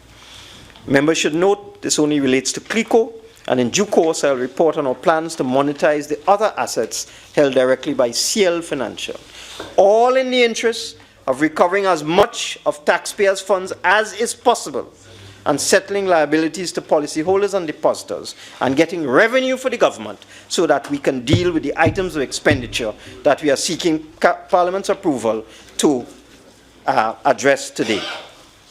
We must also find ways and means of creating new revenue streams. To bolster the picture, the revenue picture, and support ongoing efforts to conserve foreign exchange, we intend to introduce the following measures to pay for things like the Children's Authority, to pay for things like the HIV/AIDS program, to pay for the management of sporting complexes. We intend to introduce, Madam Speaker, a levy of 7% on online purchases of goods and services through the internet from retail companies resident overseas that are not subject to taxation in Trinidad and Tobago. Well, if you all would not make so much noise, stop making noise and you will hear. I will. A levy of 7% on online purchases of goods and services through the internet from retail companies resident overseas that are not subject to taxation in Trinidad and Tobago, as, for example, Walmart, Amazon, Dell, Staples, and so on. This is not a new concept, and there's a well-established precedent for a tax of this nature in countries such as the USA, UK, and New Zealand. Online purchases are now a significant area of foreign exchange demand, which is putting a strain on our reserves since credit card transactions are settled almost immediately. This tax, $1 million a day, I'm told, this tax is intended to help manage the increase in foreign exchange outflows from online purchases, reduce revenue leakage, assist local manufacturers and local service companies to compete with overseas retailers. This measure is scheduled to take effect by September 2016, and it will require discussions with the banks and the credit card companies in order to make it work.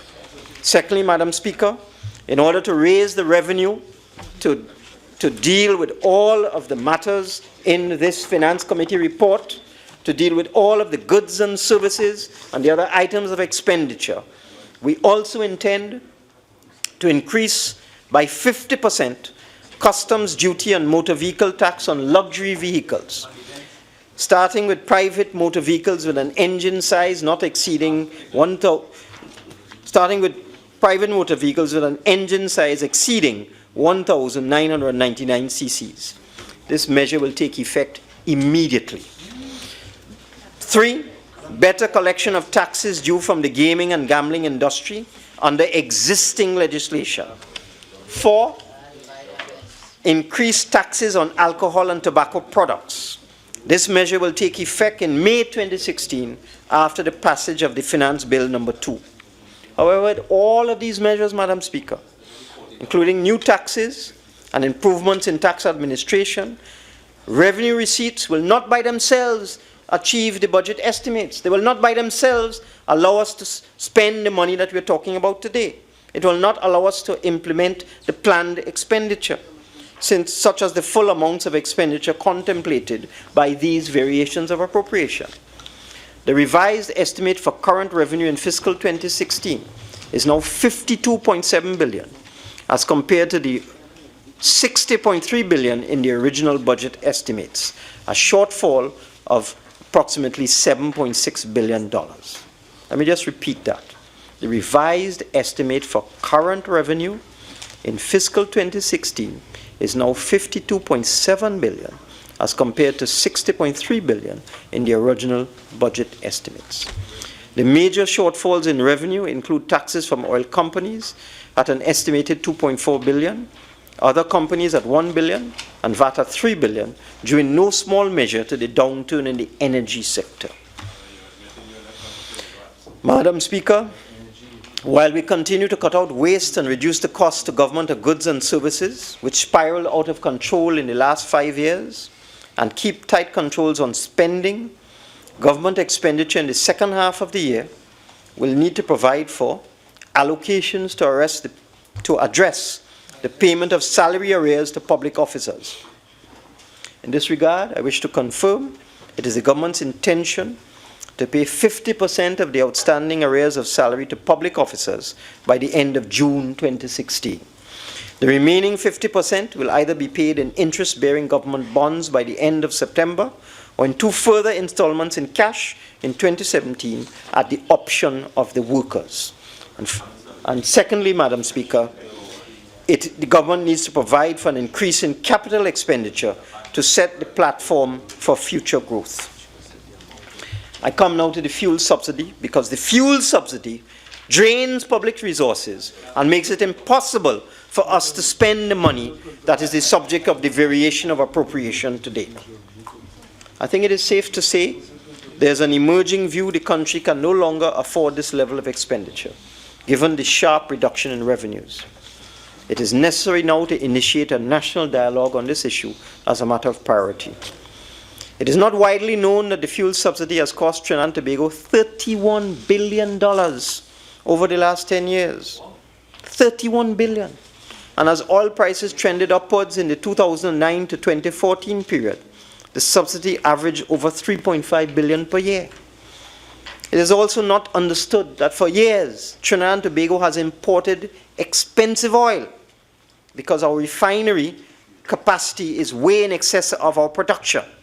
We have imported expensive oil, processed it in our refinery, and then sold petroleum products to the public at large at a loss. That is what this country has been doing, importing oil from other countries to run the refinery, paying world market prices, refining this oil in our refinery, which we've paid billions of dollars to upgrade, and then selling these petroleum products to the public at a loss. I think it is necessary for people to understand these things. At one stage, when the price of oil exceeded $100, the fuel subsidy cost in excess of $6 billion in that year. A number of studies have also demonstrated that fuel subsidies disproportionately benefit the rich. In fact, based on consumption patterns, the average benefit of the subsidy to low-income households, could be in the region of $500 a month, whereas the benefit to upper-income households exceeds $2,000 a month. And it stands to reason. People in the upper-income bracket drive bigger cars, they drive luxury cars, they have multiple cars, and they consume more fuel. Fuel subsidies also contribute to traffic congestion, pollution, damage to roads, environmental damage, and revenue leakage. In terms of total cost, Trinidad and Tobago has been determined to be among the 12 top fuel subsidizers in the world. This has resulted in smuggling and illegal resale of diesel fuel to foreign pirates. Even after the adjustment in domestic fuel prices in 2015, the current cost of the fuel subsidy, including arrears, remains at close to $600 million. TT. If oil prices rise to US 45, which is not an unreasonable assumption, the subsidy will exceed $850 million for 2016. And if oil prices rise to $50, the fuel subsidy for this year will exceed $1 billion. $1 billion. We have to make decisions. Should we spend $1 billion on subsidizing fuel, or should we use it for the very laudable things that we are speaking about today? For spending money on St. Jude's Home for girls, for spending money on St. Michael's Home for boys. That's what we've come here to talk about. But where's the money going to come from to spend $10 million on St. Michael's Home for boys? These are the things this Parliament has to consider. We have thus decided, Madam Speaker, to start the process of phasing out the fuel subsidy over time. In so doing, the savings that are achieved will be targeted towards improving our social safety net and introducing measures aimed at reducing costs for low-income groups and reducing poverty. Since diesel is used primarily for public transportation, and this absorbs a large part of the income of the lower-income groups, in the interest of equity, a gradual approach should be taken towards the phasing out of the diesel subsidy. And before completely eliminating the subsidy on diesel, the government will explore all possible options for minimizing the adverse impact on lower income groups. One such measure will be a reduction in taxes paid on the acquisition of maxi taxis and taxis, thus reducing the cost of public transport vehicles. We plan to introduce these tax reductions for the purchase of maxi taxis in May of 2016. Premium gasoline is already unsubsidized. While at an oil price of $45, the unsubsidized price of super gasoline would be about $3.61. The proper price of diesel fuel, which is the fuel most commonly used, is $3.13 per litre at an oil price of $45 per barrel, rising to $3.45 a litre at a price of $50 per barrel. Accordingly, Madam Speaker, to kickstart the process of dialogue, the following prices will take immediate effect.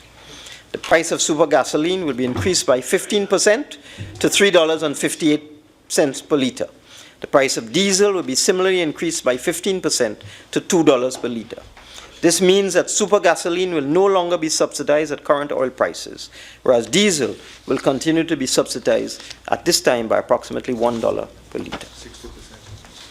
Madam Speaker, It is the government's intention over time to introduce a new regime for fuel so that the price of fuel will go up and down based on the international prices of oil and petroleum products as obtained in most countries.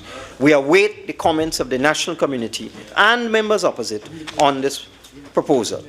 On the flip side, as part of our energy policy to help protect the environment, we intend to remove all taxes, all, on CNG, electric and hybrid cars with engine sizes of up to a maximum of 1,999 cc's and horsepower of 179. So that's customs duty, value-added tax, and motor vehicle tax will be exempt from CNG vehicles, electric vehicles, and hybrid cars. Don't worry, they're making smaller vehicles now. The government will also begin the process of converting all government vehicles as well as the fast ferries to CNG or alternative fuels. Madam Speaker, in addition to the measures that we are discussing today, we have also been working on a number of development projects. And I wish to advise the House and the national population of the government's decision with respect to the proposed mass transit project. Because we need to have the money, to deal with the matters that are in the report of the Finance Committee. As we indicated during the 2015 election campaign, it was our intention upon assuming office to immediately request technical assistance from the Inter-American Development Bank to review the cost and feasibility of this project. We have done so. It has been determined by the experts at the EIDB that the proposed mass transit system is expensive and not feasible at this time in the present environment of severely depressed energy prices. If oil was still $100 per barrel, it would be a different story. But with oil at $37 per barrel, we cannot afford as a country to proceed with this project at this time. We shall therefore shift focus towards improving road infrastructure, and we will also put more public transportation vehicles on the road, thus facilitating public transport at subsidized prices. Some of the projects we have identified for immediate implementation include the Wallerfield to Manzanilla Highway, the Kirep Interchange, the Valencia to Toco Freeway, the upgrade of the Moruga Road, the completion of the Point Fortin Highway, and the San Fernando to Princestown Highway. Most of these projects have already been designed and are ready for immediate invitation of tenders. Indeed, projects such as the Wallerfield to Manzanilla Highway have been ready for construction since as far back as 2010. We also intend to construct interchanges at all major intersections along the Churchill-Roosevelt Highway, all the way to Piarco in the first instance, as well as a number of improvements to heavily trafficked areas in and around Chaguanas, Diego Martin, and Tobago, among other areas, and San Fernando. Madam Speaker, as I indicated, total expenditure for 2016 is now estimated to be $59 billion. As a result, the fiscal deficit for 2016 is now expected to be about $6.7 billion, about 4% of GDP. I want to emphasize, however, that current revenue is only expected to be of the order of $44 billion, whereas expenditure will be of the order of $59 billion. Even with expenditure cuts and new revenue-raising measures, therefore, in order to do what we are about today, to deal with the matters in the report of the Finance Committee, we are still facing a gap between current revenue and expenditure of $15 billion. In 2016, we will close this $15 billion gap with borrowings, one-off items of extraordinary income, such as proceeds from the sale of CLICO assets, repayment of past lending from TGU, dividends from NGC, drawdowns from the Heritage and Stabilization Fund, the proceeds of the Phoenix Park IPO, and so on.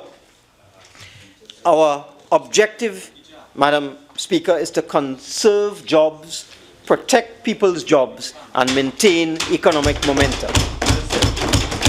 Again, in 2017, we'll have to resort to borrowing and further asset sales, such as the Republic Bank shares. We will also have to resort to further drawdowns from the Heritage of Stabilization Fund. By 2018, we must put our house in order. By 2018, the gap between current revenue and total expenditure must not exceed $10 billion. All things being equal, therefore, if our revenue does not improve over the next 2 years, we will have to cut national expenditure by 2018 to $55 billion. I am just letting people know what the hard reality is, Madam Speaker. Madam Speaker, we must cut our cloth to suit our measure. We cannot continue to spend more than we earn. With specific reference to the Heritage Fund, it must be emphasized that the purpose of this fund is to offset serious shortfalls in revenue in periods of depressed petroleum prices.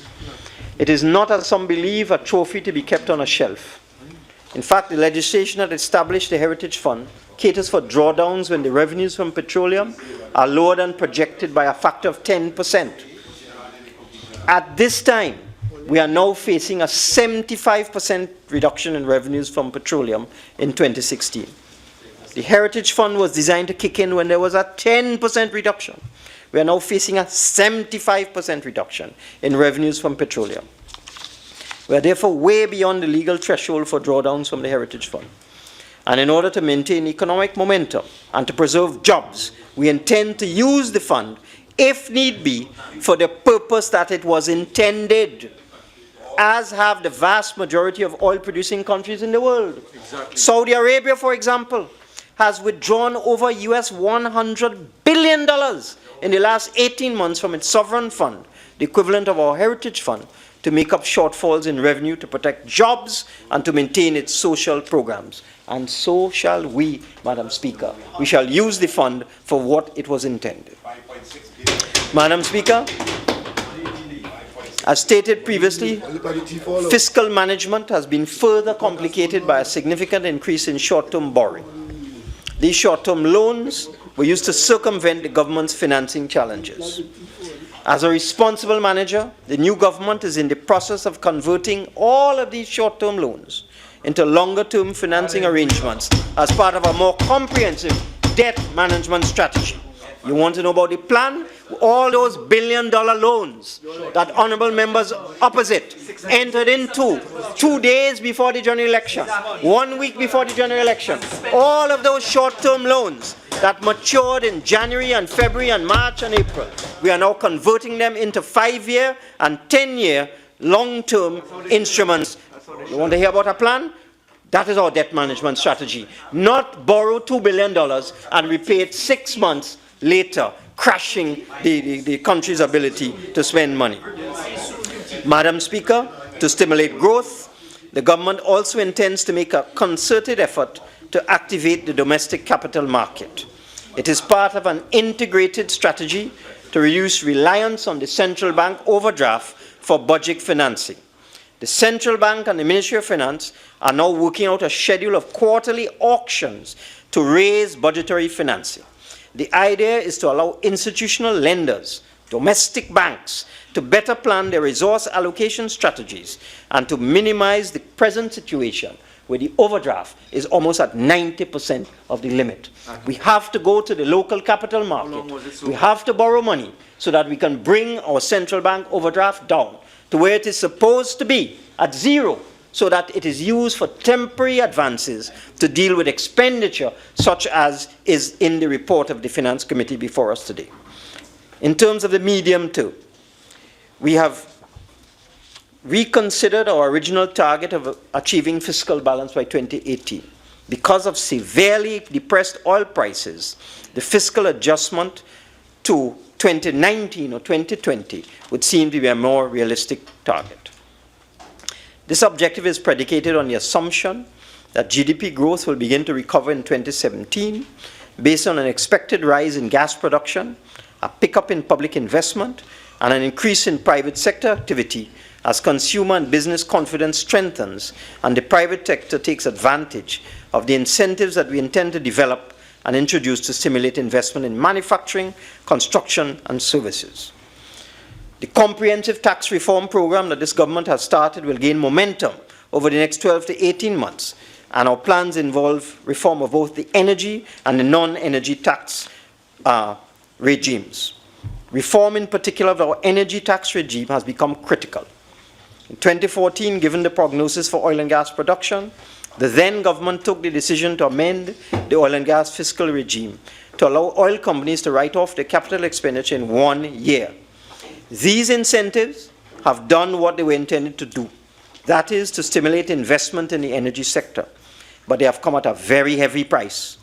With the dramatic slump in oil and gas prices, and with expenditure already committed, the new accelerated capital expenditure write-off put in place by the former administration now means that some of the major oil and gas companies may pay no corporation income tax in fiscal 2016. And let me just say, I am not knocking the former government here. The incentives, Madam Speaker, did what they were supposed to do. They stimulated investment. But the flip side of that is that with depressed oil prices, these oil companies are now paying no income tax to the government in fiscal 2016. Perfect storm. And Madam Speaker, with oil and gas prices expected to remain depressed, it is important we accelerate discussions with the energy companies on a suitable fiscal regime that works for everyone, continuing to provide sufficient incentives for investment while recognizing the government's need for adequate revenues from the country's vital hydrocarbon reserves. Madam Speaker, we will encourage production in marginal fields, areas of so-called stranded gas, encourage drilling and increase production of oil and gas in general. And we intend to review the penalty imposed by the supplemental petroleum tax on oil prices that are just moderately higher than US $50 per barrel. Further, with the recently reactivated Energy Subcommittee of Cabinet, which now meets on a regular basis, decision-making on matters of oil and gas will now be much quicker and far more purposeful than previously. This is especially important since in the short term, after we get over the current slump, while we pursue alternative streams of income, the energy sector will continue to be a major source of revenue. It is thus our hope that the discussions with the energy companies will be successfully completed by September 2016. Most importantly, we hope to reach agreement with the upstream companies in 2016 on new natural gas supply contracts, since we recognize the present uncertainty is a serious disincentive to investment. Madam Speaker, for years, the high oil prices masked the weakness in our non-energy tax regime. The decline in oil and gas prices has brought these weaknesses into sharp focus. The most pressing need is for an immediate and significant improvement in tax administration. In most countries, the value-added tax is a major source of government revenue because of its simplicity. The former administration, in its misguided populist approach, unwisely sought to use VAT as an instrument of social policy by zero-rating 7,000 food items. This ill-advised move damaged the VAT revenue base. You can't help the poor if you have no revenue. Our administration has taken the sensible route by returning the zero-rated list to only basic food items, and by instead providing relief through an increase in personal income tax and increases in pension and security benefits.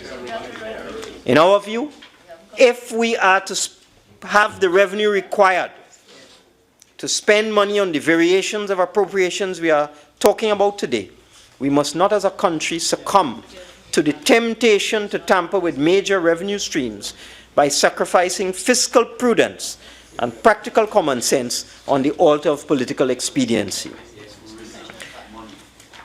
Madam Speaker, there is also extremely poor administration of betting and gaming taxes. For example, only 3 of the estimated 250 private members' clubs in Trinidad and Tobago have made the required statutory deposit, and the tax on gaming machines is seldom enforced. And I want to stress this is under the existing law.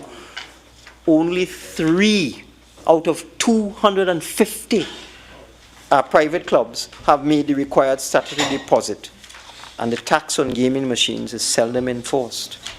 Evidence indicates that while the number of gaming machines has increased exponentially, tax collections have not increased. We therefore intend to launch a concerted effort to increase tax administration. We intend to strengthen the Board of Inland Revenue, reform its systems, make it more agile, more proactive. The Board of Inland Revenue needs to go out and collect the nation's taxes. It needs to deliver tax assessments more expeditiously. The BIR also needs to pay refunds more promptly, as the delay in tax refunds, especially VAT refunds, has the potential to stifle growth and suppress businesses. We are thus seriously considering reducing the statutory period for an acceptable delay in VAT refunds from the present 6 months to 3 months. We think it is necessary to force the Board of Inland Revenue to pay refunds on a timely basis. Madam Speaker, preparations are also well in train for the introduction of a comprehensive property tax. As indicated in the budget speech, we will bring legislation to allow government to collect the amount payable under the old land and building taxes regime for 2009. We're fully aware that at this time the land and property valuations are incomplete, and it is quite possible that up to 40% of properties in Trinidad and Tobago have not yet been assessed.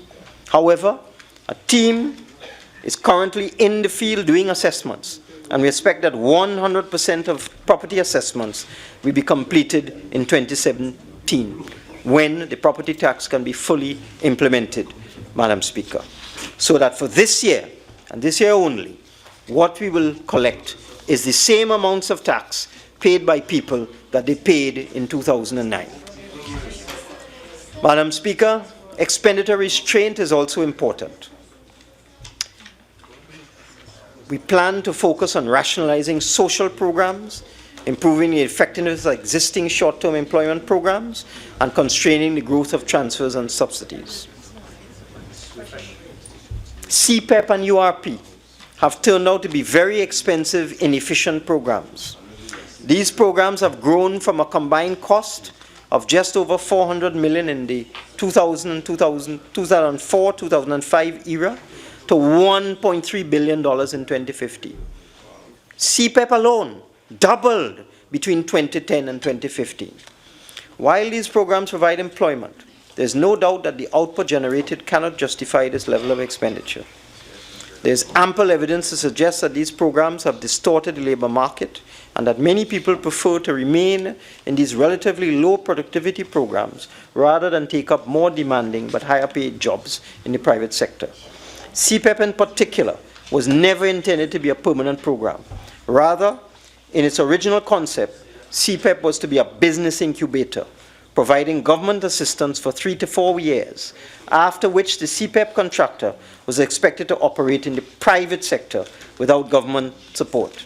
We intend to return the program to its original moorings. Starting in fiscal 2017, the government's direct support for contractors in CPEP will be reduced over time to encourage CPEP contractors to become entrepreneurs. The URP, which consumed over $600 million in dubious expenditure last year, will also be restructured, shifting its focus from maintenance activities of questionable value to substantive community construction projects and other infrastructure projects with clearly defined outputs. In rural areas, the focus of URP will be on agricultural production. We must insist we get value for money and productivity in URP. Otherwise, this will just be yet another area of wastage and leakage. And with respect to GATE, and when you add up GATE, URP, and CPEP, Madam Speaker, you cross $2 billion per year. The government has already established a high-level committee to examine the reform of the GATE program. GATE now consumes over $600 million per year. And now that we've achieved a significant increase in the tertiary education participation rate from 11% in 2001 to an estimated 55% in 2015, it is time for the program to conserve expenditure, 60% no problem, and make a paradigm shift towards a better alignment with the country's development needs, coupled with the introduction of some form of means testing. The GATE committee is expected to report by July, with changes going into effect in the next academic year. Madam Speaker, again, in order to raise the revenue to deal with the items of expenditure that are before us today, diversification is absolutely critical to ensure long-term economic growth. Earlier PNM administrations achieved record-breaking success in diversifying our energy sector. But it may be argued that as a country, we paid inadequate attention to diversifying the economy. We are now committed to doing that. It will be a long and difficult process. You can't diversify overnight. You need to set the preconditions for economic diversification, Madam Speaker. I don't mind the constant where is it plan, but could you ask honourable members just phone it down. Honourable members, I assure you everybody will have the opportunity to speak as their turn requires. So if we can have some level, well, not total silence, but some control so that we can hear the presentation. Proceed. Thank you, Madam Speaker. As I said, diversification is difficult. You need to set the preconditions. These include macroeconomic stability, the right mix of incentives, modern infrastructure, and a socio-economic environment that is attractive to domestic and foreign investors. We are making steady progress in all of these areas, and we are working tirelessly to address issues that affect investment, such as crime and corruption. Madam Speaker, I mentioned in October that our diversification strategy would center around international financial services, tourism, and related maritime activities. We have now begun discussions with foreign investors on a set of integrated projects comprising an expanded international financial center, a five-star hotel, and a convention center located in Invaders Bay, coupled with a new commercial port, maritime and shipbuilding complex, industrial park, and free zone development to be located south of the Beetham. The landfill activities now associated with the Port of Spain dump will thus be relocated to make way for these new industrial developments, giving a lift to a depressed area of the city. In tandem, we will aggressively promote recycling, incineration of waste, and waste-to-energy projects. The International Financial Center may include one or more Chinese banks as anchor tenants, dedicated to servicing China's considerable lending programs in Latin America and the Caribbean. The presence of these Chinese institutions should also serve as a strong attraction for other international banks to the International Financial Center. The existing International Financial Center will continue to focus on back office operations, business process, outsourcing, and capital market activity. The manufacturing sector is also targeted to play a major role in diversification. Local manufacturers have indicated that uncertainties about foreign exchange, low labor productivity are major setbacks to manufacturing investment. Accordingly, the government, as we heard today, will soon start negotiations for a US dollar credit line to be channeled through the TT Exim Bank to provide raw material funding for export manufacturing. We need to encourage our manufacturers to become net earners of foreign exchange, as many of them already are. We also intend to introduce incentives to investment in the manufacturing sector along similar lines to the energy sector, such as an allowance for accelerated depreciation. Moreover, the government recently established the National Tripartite Advisory Council, one of whose objectives is the development of a national campaign on productivity and a proper work ethic. Several programs are also being implemented to expand agricultural productions. And in order to promote linkages with the manufacturing sector, it is our intention to give tax holidays and other incentives to agricultural processing industries. Tax holidays for agro-processors. Further, and I know my honourable colleague from Tabaquite might want to hear this, the present concessions for the construction of multi-story car parks and commercial buildings will now be extended to 2025 because we recognize that private investors need time to plan. And may I disclose, Madam Speaker, I have in the past been involved in property development, and I may in the future be involved in property development. I wish to disclose this fact. But we're extending the construction of multi-story car parks and commercial buildings to 2025 because we recognize that private investors need time to plan. These concessions currently involve tax... Madam Speaker, what's...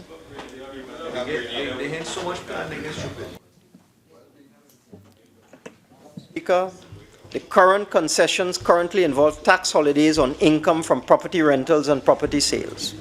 However, we recognize it can take up to 7 years to complete a major building project, from conceptualization to completion of construction and commissioning of facilities. Hence the reason to extend the concessions to the year 2025. To stimulate housing construction, and I know the member of Tabaquite is interested in this, we also intend to include in the tax concessions and also extend this to 2025, the construction of multi-family residential buildings. We are also putting in place all of the systems to authorize, certify, and approve developers who would enjoy these tax concessions for multi-story car parks, commercial buildings, and multi-family residential developments. We are also considering government grants and other incentives to motivate the private sector to get involved in urban renewal and rural development in designated areas, dealing with matters such as slum clearance and dealing with underdeveloped areas in the country. These measures will take effect next month with the passage of the Finance Bill number 2. And now, Madam Speaker, I come to foreign exchange. Madam Speaker, the government, working in collaboration with the central bank, is committed to strengthening confidence in the foreign exchange regime. The dramatic fall in energy receipts has created a severe imbalance in the supply and demand for foreign exchange. While over the last 6 to 12 months, and especially over the last 6 months, our net foreign reserves have remained stable at approximately 9.5 to 9.6 billion. Honourable Member for Caroni East, they haven't changed. They haven't moved 1 inch since September 2015. Our net foreign reserves have remained stable at approximately 9.5 to 9.6 billion, equivalent to 11 months of import cover. Other factors such as the sharp increase in bank credit, particularly for automobiles, undoubtedly some capital flight, and the widespread availability of credit cards for online shopping have added pressures in the foreign exchange market. In response to these pressures, the central bank has sought to stabilize the market by intervening at regular intervals and by allowing the exchange rate to adjust. It should be noted that we are far ahead of other countries in the Caribbean in terms of our foreign reserves. Some countries have a mere 3 months import cover as compared to our 11 months of import cover. Madam Speaker, how much? How much? 410? That's fine. Madam Speaker, I wish to give the national population the assurance we do not allow to intend our currency to become unstable. The government will intervene as and when necessary to defend and stabilize our exchange rate. Other oil-producing countries have suffered rapid and dramatic currency devaluations over the last 12 months as a result of the collapse of oil prices. In some oil-based economies, including wealthy Middle East oil-producing countries, currency devaluations up to 30% have occurred almost overnight. Closer to home, the Venezuelan bolivar was allowed to depreciate by 70%, 70, in 1 day in February 2016, just 2 months ago. Let me repeat that. The Venezuelan bolivar, the currency of another oil-producing country. Madam Speaker. Members, could we please allow the Honourable Minister to finish his contribution? I assure you, his speaking time is not much longer. Thank you, Madam Speaker. As I said, the bolivar was allowed to depreciate by 70% in 1 day in February 2016, just 2 months ago. This has not happened here. Instead, over the last 6 months, the rate of exchange of the Trinidad and Tobago dollar to the US dollar has depreciated by only 3.7%, from 6.37 to US $1 in September 2015 to 6.61 TT dollars to $1 US in April 2016. That is a 3.7% depreciation. And contrary to popular belief, this has not happened by chance. This adjustment or resetting of the exchange rate has been carefully managed by the central bank. Yes, it has, based on a pragmatic approach to supply and demand for foreign currency and wider macroeconomic factors. It is not widely known, Madam Speaker, although the data is readily available on the central bank's website, that the amount of foreign exchange that has been available in the commercial banking sector in Trinidad and Tobago has increased significantly over the last 5 years, from US $5.5 billion in 2010 to US $7.4 billion in 2015. Further, while conversions of foreign exchange by the private sector have decreased, the central bank has been injecting more and more foreign exchange into the system. In 2015, for example, the central bank injected US $2.6 billion into the system, compared to US $1.5 billion in 2010. And so while the general perception is that there's a dire shortage of foreign exchange, the reality is, that's up to December 2015, the reality is that more and more foreign exchange has been made available over the last 5 years. And looking at the figures last night, Madam Speaker, the central bank has already injected in excess of $300 million into the commercial banking system for the first 3 months of 2016. Madam Speaker, when one drills deeper, Madam Speaker, I'm nearly finished. Could you ask them to keep quiet, please? Honorable Member, I know you're not easily destabilized. Please proceed. Madam Speaker. Members, please. Oh, and this applies to all members. Could we please have a little silence for the Honorable Minister to proceed? Madam Speaker, in private, be quiet, Caronies. Madam Speaker, in Prime Minister's question today, there were 4 questions on foreign exchange, with about 10 supplemental questions. Yet now, when the government is telling them what we intend to do about foreign exchange, they're babbling like babies. I ask for your protection, Madam Speaker. Madam Speaker, be quiet. When one drills deeper and sees that our nominal GDP in 2015 at market prices is the same as it was in 2012, that is to say, our nominal GDP, and I make the distinction here between real GDP and nominal GDP, in 2015 at market prices or current prices is the same as it was in 2012. That is $165 billion. The reasons for the shortage of foreign exchange become more elusive. In fact, it is counterintuitive that the demand for foreign exchange is increasing so dramatically when our nominal GDP is the same now as it was 3 years ago. So nominal GDP has remained the same, but the demand for foreign exchange is increasing exponentially. The logical conclusion, therefore, is that uncertainty about our exchange rate is fueling demand and giving rise to speculation and some degree of hoarding. What we as a country need instead, therefore, is a level of certainty and confidence so that persons who are holding foreign exchange in overseas accounts feel comfortable enough to repatriate their foreign exchange. It is my intention, therefore, to put an end to the current speculation. Over the last 6 months, our exchange rate has moved 3.7% from 6.37 TT dollars to $1 to the present 6.61 TT dollars to $1. As Minister of Finance, I am of the view, after consideration of all relevant factors and after seeking the advice of experts both locally and abroad, that our exchange rate should not fluctuate at this time by more than 7% from the rate of exchange that prevailed in September 2015. Appropriate measures will therefore be taken to ensure that our exchange rate does not move by a further 3.3%, by more than a further 3.3% from today's rate.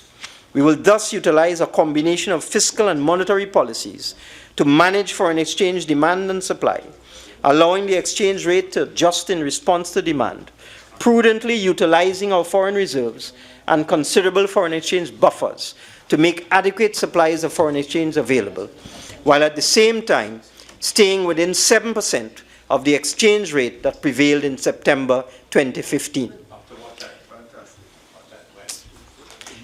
It is also my intention as Minister of Finance to continue discussions with the commercial banks with a view to arriving at some form of consensus on guidelines for the distribution of foreign exchange that will see priority being given to trade, inputs into manufacturing, medical expenses, tuition fees, and the like, as well as greater availability of foreign exchange for small and medium-sized businesses.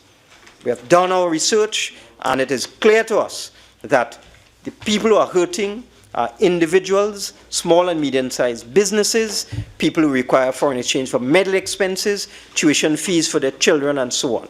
So we are going to have discussions with the commercial banks with a view to arriving at consensus on guidelines for the distribution of foreign exchange from now on. To sum up, Madam Speaker, we are in difficult times. Our economy has been dealt a heavy blow. But as you have heard, Madam Speaker, this government has a plan to earn the revenue that we need to maintain jobs, to preserve jobs, and to maintain economic momentum. Our plan, Madam Speaker, involves spreading the burden of adjustment across the society and getting used to the fact, as the economists like to say, that we are in an era of a new normal. We are now in a situation where we can no longer depend on oil to save us. We must now turn to the non-oil sector, to manufacturing, to commerce, to tourism, to trade and services, to maintain our standard of living, protect jobs, and achieve our national development objectives. Most importantly, we must now cut our cloth to suit our measure. We can no longer operate, as the locals say, with champagne taste and Moby pocket. The government stands ready to work with all social partners to achieve this paradigm shift. But I have confidence, Madam Speaker, I have confidence in the resilience and the creativity of our people, including honourable members opposite. And I am certain that we can do this if we all strive to work together. And finally, Madam Speaker, we can all do this together. And finally, Madam Speaker, in the few minutes remaining to me, finally, Madam Speaker, I simply wish to reiterate that the report of the Finance Committee deals with a realignment of departments, agencies, and programs. Movements of funds by authority of the Gazette from the Ministry of Community Development to the Ministry of Sport. From the Ministry of Community Development to the Office of the Prime Minister. From the Ministry of Education to the Ministry of Labour. From the Ministry of Health to the Office of the Prime Minister. From the Ministry of Social Development, Family Services, again to the Office of the Prime Minister. The important divisions of gender and child development. Madam Speaker, on page 7 of the report, the decreases in appropriation are 413,233,000 for the Ministry of Education, 6 million for the Ministry of Health, 16 million for the Ministry of Urban Development and Housing, 10 million for the Ministry of Sport and Youth Affairs, $114,201,129 from the Ministry of Social Development, and increases are $16 million for the Parliament, which was a matter was drawn to my attention that we did not have enough money to finance constituency offices. And I would ask, Madam Speaker, that the guidelines be strictly enforced from now on.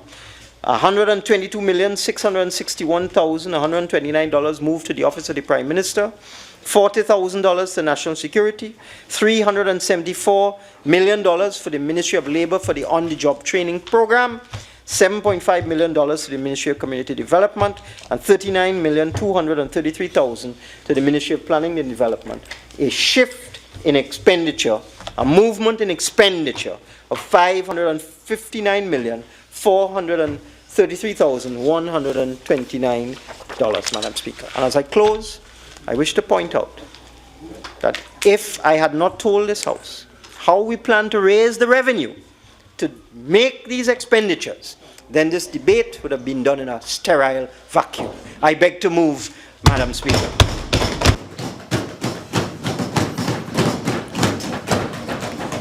Honourable members, I will now propose the question for debate.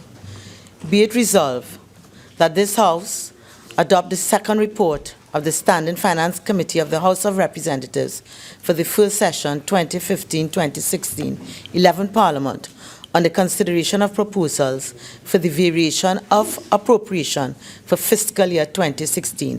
And before I call on the first member opposite to speak, I would just like to remind that the mover of the motion spoke for 88 minutes, and the same time period would be allowed to the first speaker on the opposite side. Member for Siparia.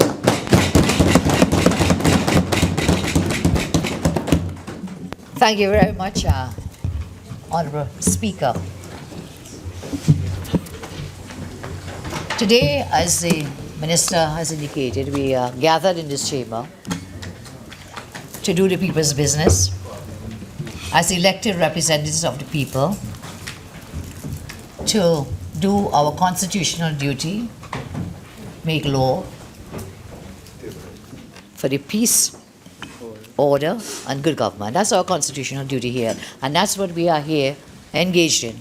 But on the outside, the people of the country, the people we all represent, they are waiting, some with anticipation and some with great fear, to see what these deliberations today will result in. Will they bring an improvement in the quality of their lives? Will these measures help them to better feed their families, to feed their children? No. Will these measures help those, about 8,000 persons who have lost their jobs? Will it help them? No.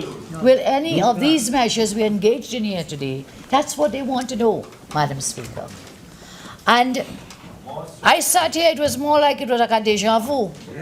Because up to this morning, I was reading this budget statement, October. And all that we're getting is the same Anansi stories. We will do this, we will do that, we will bring this, we are considering this and that.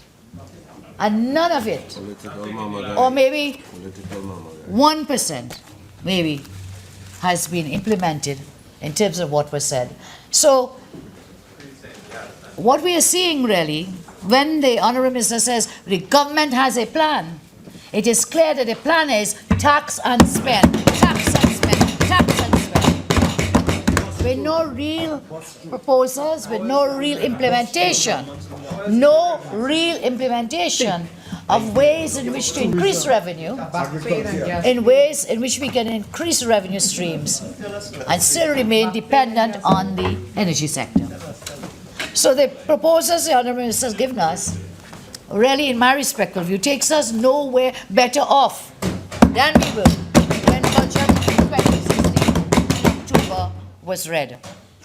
And, you know, Madam Speaker, it is said that we operate in this country and the law of the land is the lex domicili, but the law of the parliament is lex parliamenti. And it is said that the guardian of the constitution of the laws is the Supreme Court. But the guardian of the lex parliamenti, it is indeed the Honourable Speaker. And the Honourable Speaker today gave a ruling which we respect. The Honourable Speaker allowed the standing orders to be waived, to allow the Honourable Minister to speak for the 90 minutes. And fair enough, I know the country wanted to hear the Honourable Minister. But I think that the ambushing, in a sense, is the danger that we are facing.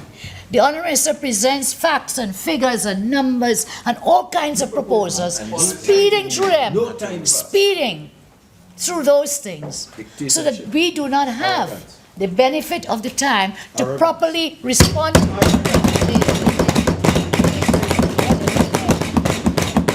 this. Honourable Minister attempted to give what could be termed a national budget. And even for a national budget in this Parliament, it has always been that the opposition has given time and days to consider the proposal. So that there can be a fair response. There can be a fair response, taking into account all that has been said. There are no documents before us for the proposals the Minister has brought. In a national budget, there are those proposals. When it is, Honourable Madam Speaker, when it is that you are dealing with a budget, you go into all of it. When you're dealing with the Finance Committee report, then you are confined to the heads of the estimates. You are confined, Standing Order 88 is very clear. You're confined to dealing with the specific heads of estimates and no general principle is to be allowed. That obviously did not happen. As I say, that was the ruling of the Honourable Speaker. You remain the guardian of the Lex Parliamenti in these proceedings. But I will attempt to answer as much as I could recall from what he said over that 90 minutes.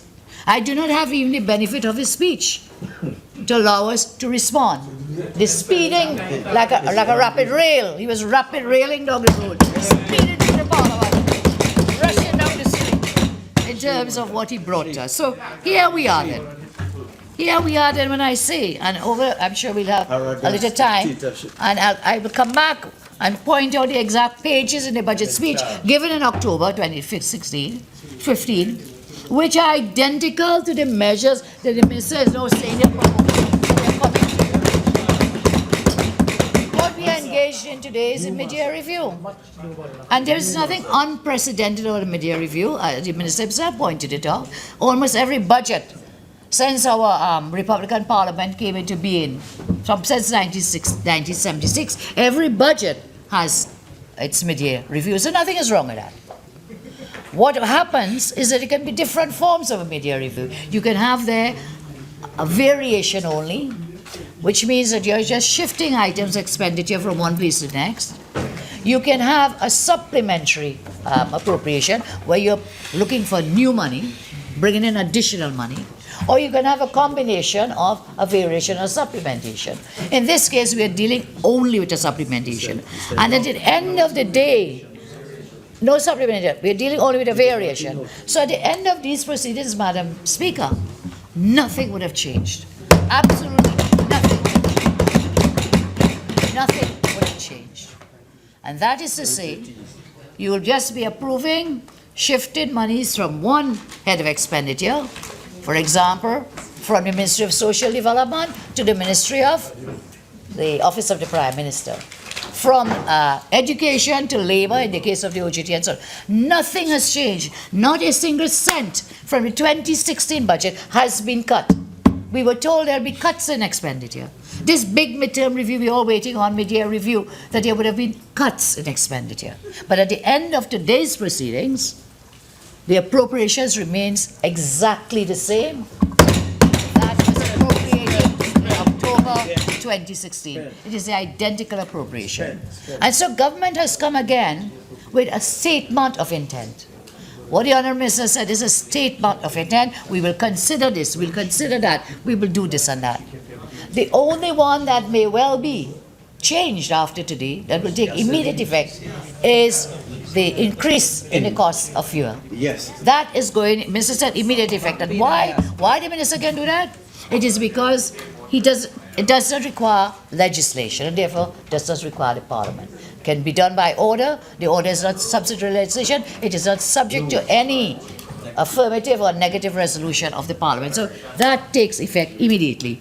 But when we look at all the other matters being addressed, we are being told that we'll have incentives for the manufacturing sector.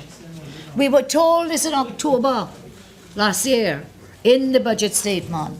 We were told that discussions would be held with the stakeholders, consultations, and that by February of this year, that the government would come back with Finance Bill number 2 to deal with matters relating to giving incentives and other structures to have more manufacturing, to grow the manufacturing sector, to grow that sector in Trinidad and Tobago, to help to reduce our dependency on the energy sector. That being the case, Honourable Speaker, it is again merely a statement of intent until it comes. And so it is the same with all of those issues. If we look at the issues the Honourable Minister addressed, the Honourable Minister speaks of the property tax. In October 2016, the Honourable Minister told us in budget speech that yes, we will be bringing the property tax, but in the sense that it will be the same that was paid before the Property Tax Act was passed. It will be the same $100 if you paid $100. He comes back and he tells us that again today. And says, that's how I'm going to do. Nothing new, but you know what? That requires legislation. So it's not going to happen today. It will not happen when we finish in this parliament today, that this alternative revenue, just like the member for Aruka Maloney, I don't need a chorus from South Fernando West. Members, I'm on my legs. I would like to hear the contribution from the leader of the opposition. Please, continue, please, member for Siparia. What do you think? I'm sorry.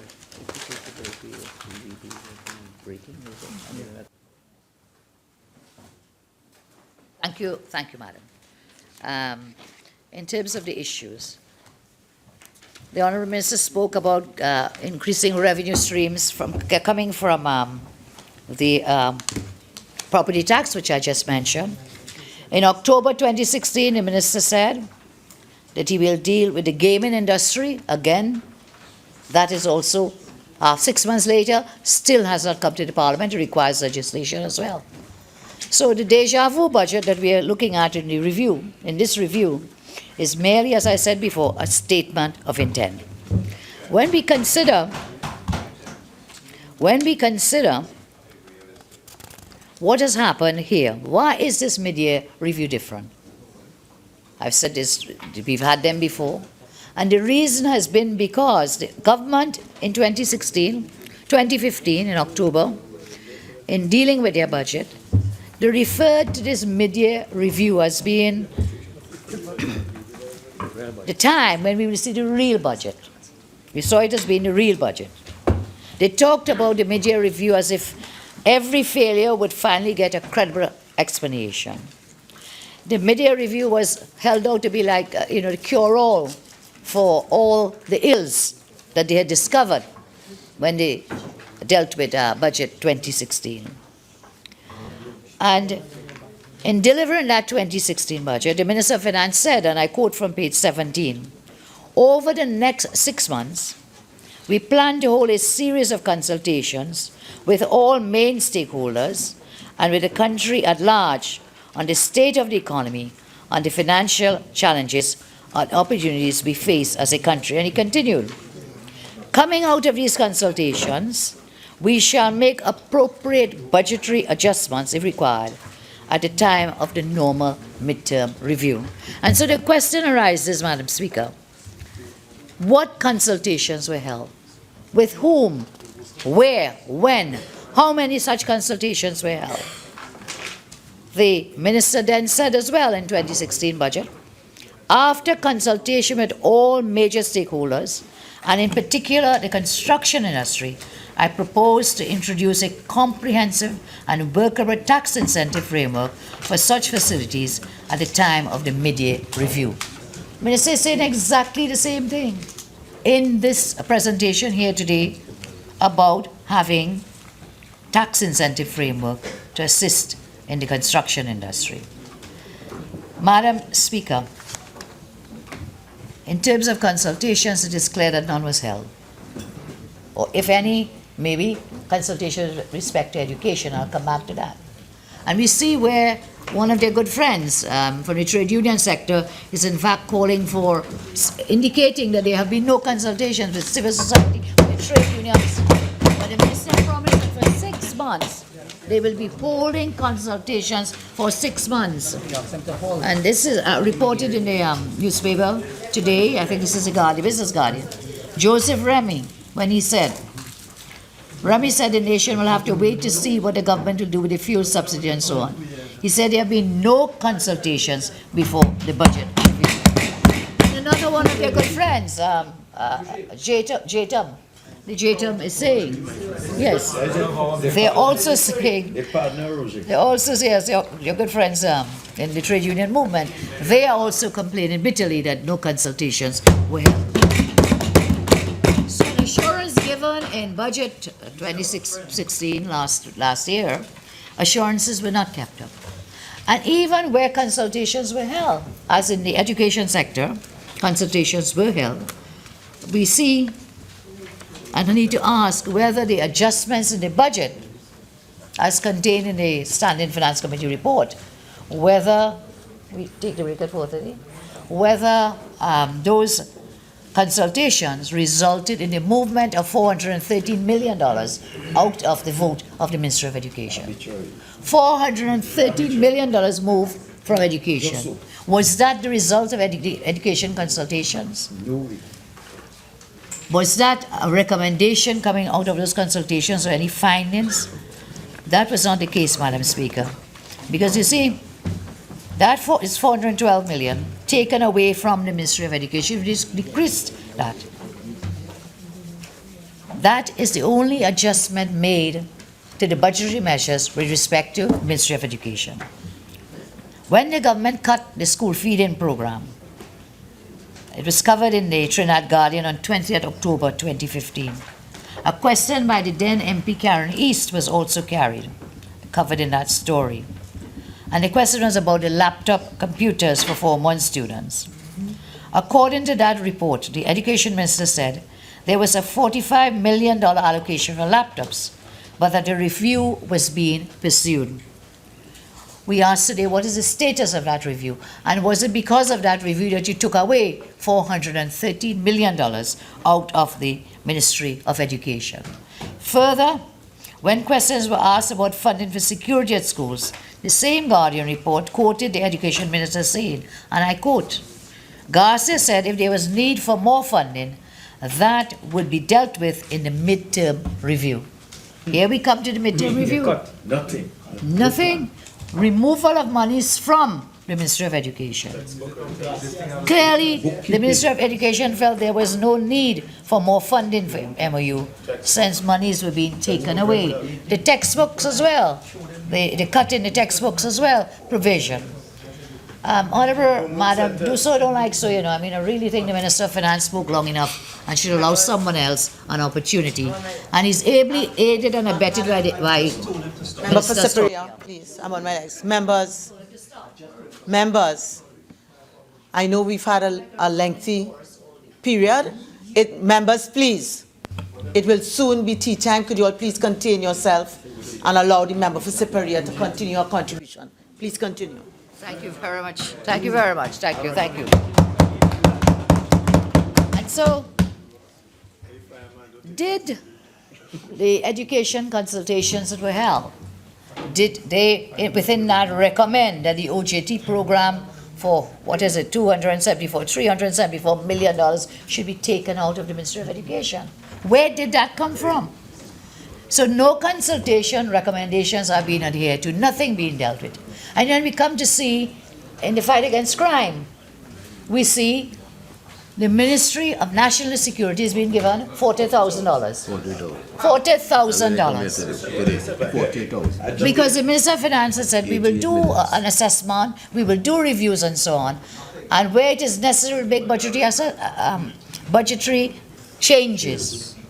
The only budgetary change made for Ministry of National Security is to give them $40,000. And here it is today. We have officers who serve and who have been killed in the line of duty, and you cannot find the money to pay them. You will not find the money to pay them. And we hurt with those families, because I remember distinctly instructing Minister Hawaii that he must put that provision in the budget. And then I see the Minister Holy baby, crying like a baby. You all didn't do nothing. Look, you've been there for 7 months. 7 months in charge. Pay the families of the police officers. Pay the families of PC Russell Ramnaran, PC Benjamin. Pay their families the money.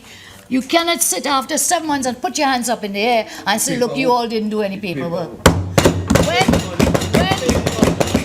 you had to find money to buy paintings, you didn't have a problem with that. You had no problem with that. To find millions to buy paintings, there was not a problem. And I know we left nothing there to deal with buying paintings. And therefore, if you want to do it, you can do it, and you can do it overnight. You can go to cabinet, you can go in the cabinet, and you can say, pay the families of these officers who have served their country. So you take out all this money, you move it from one ministry to another, and at the end of the day, of today, the budget allocations and appropriations remain the same. Madam Speaker, we must take it as well beyond the consultations. We must take it outside of the consultations because you have not followed your own mandate, your own assurance that you will have consultations for 6 months and make budgetary changes. Not a single one of the budgetary changes today have resulted from any consultation. They have all come from the prerogative of the Prime Minister through legal notices, through gazette, through advising the President what items should be placed on a minister's portfolio. That was purely the jurisdiction of the Prime Minister. As is the Prime Minister's right. As is the Prime Minister's right. So therefore, there was not a single consultation to inform the movement of AJT from education into labor. There was not a single consultation to move the Children's Authority from social development to the office of the Prime Minister. All of that was done by the gazettes in December 25th. and the gazette in the first gazette in September when the first portfolios were signed, and thereafter the Prime Minister in his wisdom advised His Excellency to shift items from one portfolio to another. And that is the only reason that these changes in the budget estimates are being dealt with here today. As it's said in the Standing Finance Committee report, in its notes and in the report itself, is to align, to bring alignment of ministries with their portfolios. So not a new cent, not a new project, not a new program, not a new unit, not a new agency. Everything, when we finish today, when this measure is proceeded with, remains exactly the same. Except, as I say, for the taxes. And through you, Madam Speaker, in all fairness, if I may 1 second, in all fairness, You wish to expend beyond the 4:30? No, we will abide with your, that we can go. Well, it is 4:30. Can I just ask in the interim if the Minister could share his speech with us? Sorry, Madam Speaker. As we go into the break, we have not had any opportunity to look at his numbers and to look at his proposal. If he can share with us the statement, which is normally circulated in any case. Honourable members,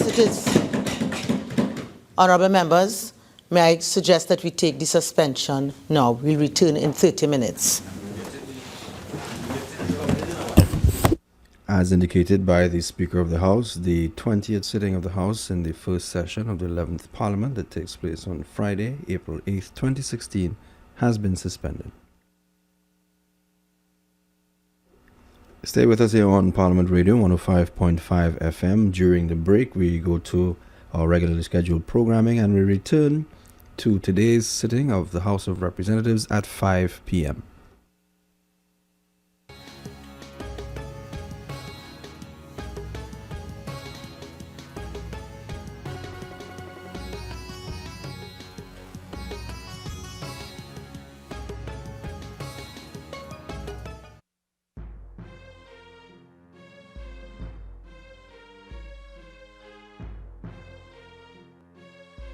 You're viewing the Parliament Channel 11, also broadcasting on 105.5 FM.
This is surreal.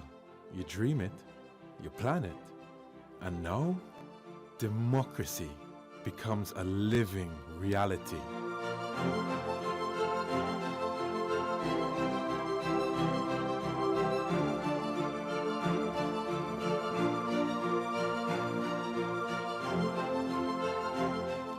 I, Jared Anthony Seeley. That's it.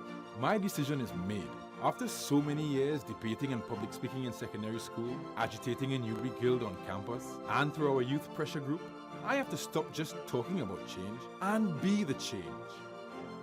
Come to think of it, I'm going to radicalize this place. I wonder if that's even really a word.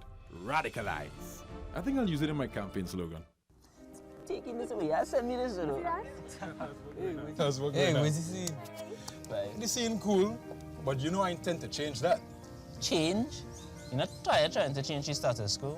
Rest up now. How many various issues we try to bring up with our youth? A few. Has it gotten us anywhere? Yeah, but disillusionment, man. Check us. We're all at our first jobs and we've already realized that we can't change anything. So much for shaking things up, eh? Look, I'm not saying change happens overnight, and no one can see into infinity. True. But I can certainly try to take charge of my destiny. Yeah. And maybe by doing so, influence a few others to join me in creating some sort of change. Right, right. You advocated and you manifest destiny. But what Google it now is when somebody advocates something in the belief that it's best for everyone. Like your partner here now. Jared, you have things to do? Places to go, people to annoy? Yes, I do. But you know people like me. It's my charm and my intellect. Which makes me a perfect conduit to effect change. You all know this. Which is exactly what I intend to do. By stepping into Parliament as a new Member of Parliament for Chaguanas Central. Conrad, why would somebody want to become a political candidate? My initial response is they don't, but having regard to what occurs, I think that as a candidate, you have a responsibility to your constituents. You have, in some instances, 20,000 people that you have to speak for, that you have to represent. And that's a responsibility that people don't understand. My experience has been that candidates basically are people who can win a constituency.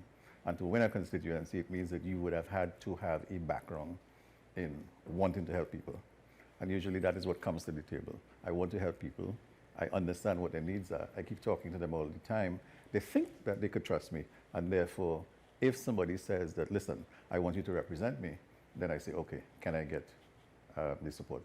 But Kevin, certainly the whole notion of someone running as a political candidate under the banner of a political party means that to some extent they would need to subsume their personal convictions and projects that they have for themselves as individuals. How do you see that working? Well, the fact is candidates very rarely win a constituency. It is the party, and therefore when the party is choosing a candidate, they're really looking at someone who will not offend or lose them votes according to the sensibilities of who they're trying to appeal to. So in that context, it's really a matter of choosing a candidate who already, I think, mostly agrees with the party's philosophy and approach, or really has no problems with the party's problems.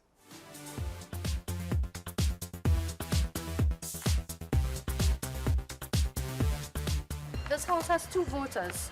This person's going to need assistance. She'll need transport on the day.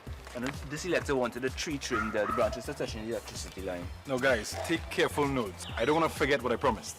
Okay? Good morning. Good How are morning. you? I'm good, thank you. My name is Gerald. It's Hi, very nice to Gerald. meet you. Nice to meet I you. appreciate your vote in the upcoming Not election. a problem. Thank you. Good luck. Hi, good morning. How are you? I'm fine, thank you. Very nice to meet you. Nice to meet you too.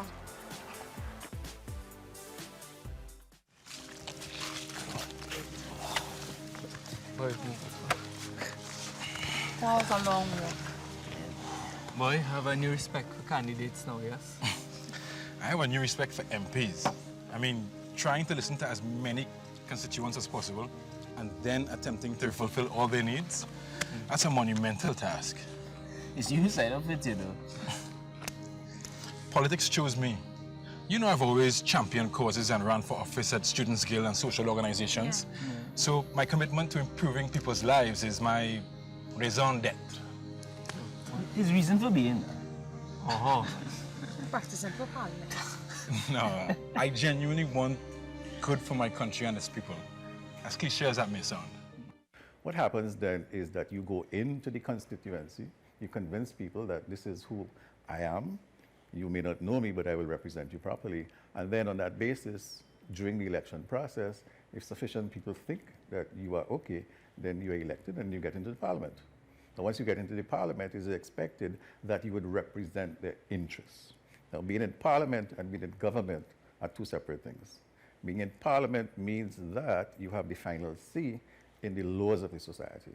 You also have the final say in representation because your constituencies' voices, their concerns, the issues that are important to them are represented by you in that forum. And what happens when the aspirations of your constituents collide with the broader national agenda, Kevin? Well, then always in our political culture, the party takes precedence.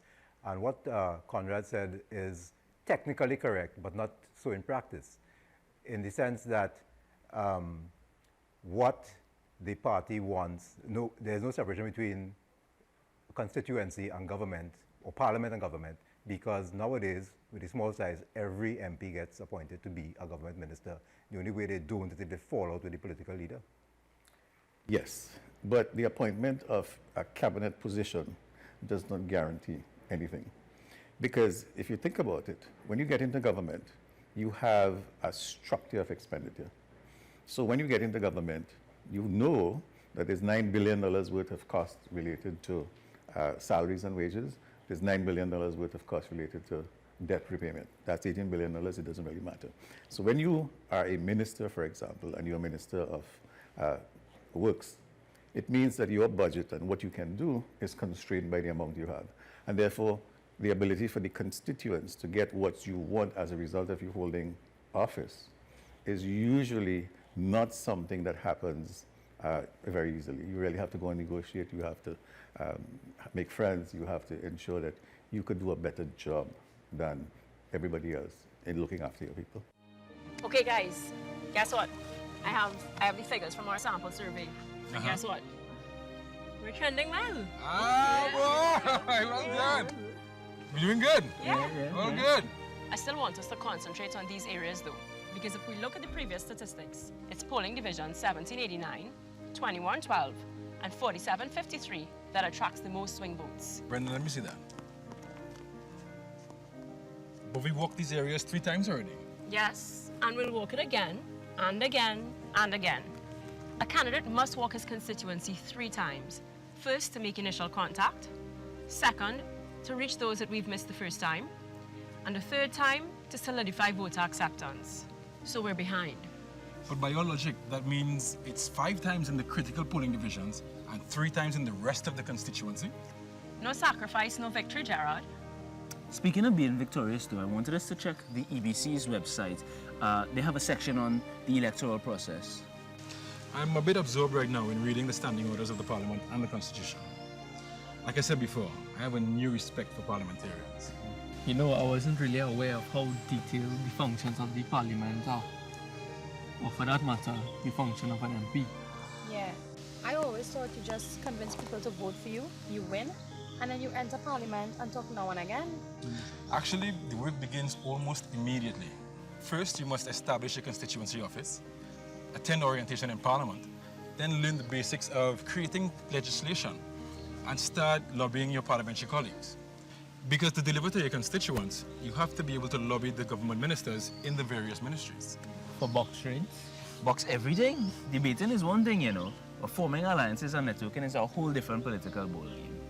As well as an independent MP, I also have to ensure that I can successfully negotiate with the leader of government business and the chief opposition whip. Let's hit the trail again. Yeah? I wouldn't mind if it was a trail to Maracas. With big and shark.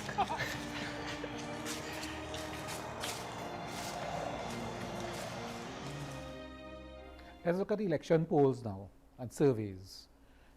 In some parts of the world, the UK most recently, polling got a bit of a bad name because of the inaccuracy, the patent inaccuracy of what the pollsters had to say.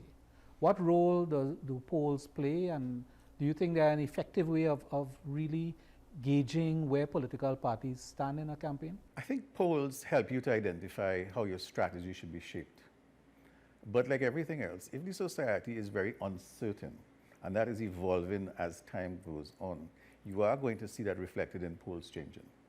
I think in the case of our society today, and certainly in the case of the England experience, there was a level of uncertainty about the decision-making process. People were going to be swayed on the basis of evidence, on the basis of likes, all of those kind of things. And I think that that is what is reflected in the poll. So that the poll really is simply something to guide you, to tell you where you have to go and what you have to do. If you look at our situation, for example, and you see the parties changing strategy, that would be as a result of polls, because polls really tell you what people are thinking. I don't think polls could tell you with some certainty what the results are going to be, but it tells you as you are going along the way, what are the hot button issues, what are the issues you have to take to look at, where your campaign is going good, where your campaign is going bad. Kevin, your take on polls? No, polls have been improving constantly, and I think the British thing was really an exception to the rule. So in terms of accurate forecasting, but Conrad makes an important point there. The importance of polls now is how do you shape your strategy, because you link your poll results to new psychological techniques which have been experimented on in other cultures, but you can extrapolate here a lot of the time and shape your strategy that way. The unfortunate thing about that is that it then deals with people's kind of psychological buttons rather than issues and actual implementation of policies and so on.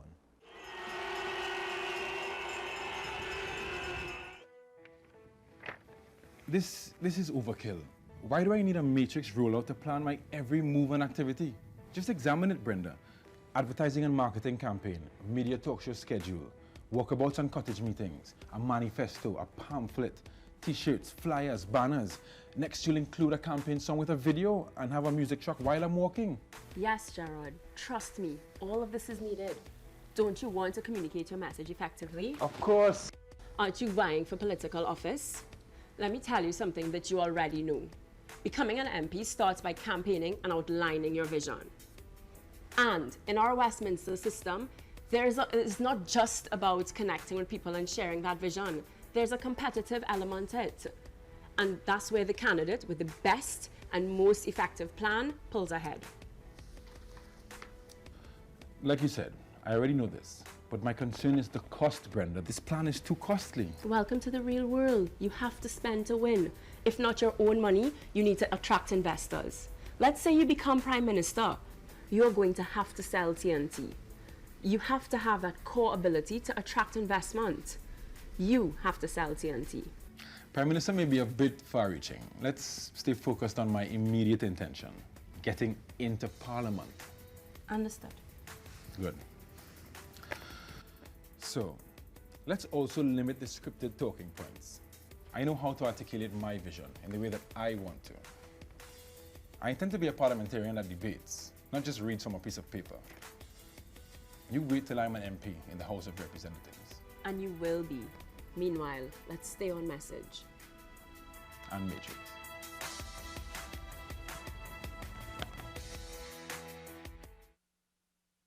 Conrad, what's your assessment of the conduct of campaigns, political campaigns in Trinidad and Tobago? I think that we are in transition. I still think that the question of do you play to the audience in front of you and get them really excited, or do you actually talk to the undecideds in the society who really want to hear a different message? I think that the traditional parties, their bases will support them in spite of, but the way the society is becoming more, with more individuals wanting to understand what is it that you propose to do insofar as quality of life issues are concerned, I think that is going to change significantly in the future the way campaigns are being held. If you look, for example, today you'd see there's a lot more conversations with people. And the reason that these conversations are taking place is because people really want to understand what it is you're going to do. You have major issues. You have issues in this society about revenue, aging population, the economy, the whole change in terms of our competitiveness, productivity. These are real issues. And people want to understand, well, how are you going to solve these problems because we can understand the problems because we went to school. We're educated. Kevin, do you agree that the campaigns have this sort of agenda-setting value? No. At this stage, not. I think that they're still appealing to the lowest common denominator in many ways. But the question of the undecideds is key. You have to profile these people. Only one pollster has done this so far, and he has found really no substantive differences between what we call the floating voter and the usual traditional voter. So there'll need to be more polling of this group, and in terms particularly their presence in the marginal constituencies, and then maybe what Conrad has spoken about in terms of more dealing with issues, agendas, and so on. We'll see more of an emphasis on that because you're trying to court those people. Every election, the political parties put out manifestos. Do they have any impact, you think, in the final outcome of the elections? They must, even if it's just because people are bad-talking them. So what the manifesto does, it really gives people a kind of concrete printing now that they can comment on and cite and so on. So it's going to have some effect. What that might be, I have no clue, nor does anybody else. I will say that the proofreading has improved, so I'm happy about that. Conrad? The danger, that's correct, but the danger in that is this. Political parties put out manifestos. Some people don't look at it. But once the party wins the election, it assumes that it was based on the manifesto. And then usually what they do is they say, okay, manifesto is now government policy. So we put it in the parliament, we say, okay, this is what we will do, and we start to move to implement things that nobody in the country has taken time to look at. So while it is true that during the election process, the election period, people don't spend a lot of time understanding what manifestos say, when you get into government and you are seeing the implementation for the very first time, you say, but why are we doing this? Why are we building smelter? Why are we doing? Well, it's in the manifesto. And to the extent that you are elected and you think that the manifesto is what caused you to be elected because you have superior policies to your opponents, then the country goes down in a particular place, and we have all the dissonance that we currently have in the system. But is it really true, Kevin, that people call parties to account on the basis of their manifesto promises? The manifesto, certainly for me, and I think for many other commentators, is a useful whip. Because then you can say, but you said so-and-so. Why are you not doing so-and-so? Yeah. These were your promises. Yeah. And so in that sense, the manifesto, it's better to have it than not have it because it makes, it commits the politicians to something. But the manifesto is also for the next election. Because when you go back to the population, you say, hey, what? I told you I was going to do all of this, and I've completed 99.99%. So it means that if I have a record of performance, then you should elect me because I am going to perform for you in the same way I've performed over the last period.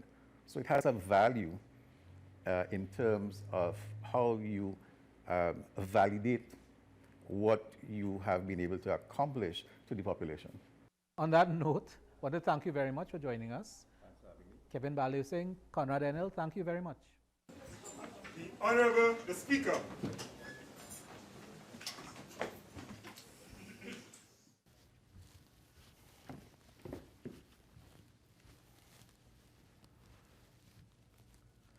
I, Jared Anthony Seeley, having been appointed a Member of Parliament, do solemnly affirm that I will bear true faith and allegiance to Trinidad and Tobago, will uphold the Constitution and the law, and will conscientiously and impartially discharge the responsibilities to the people of Trinidad and Tobago, upon which I am about to enter.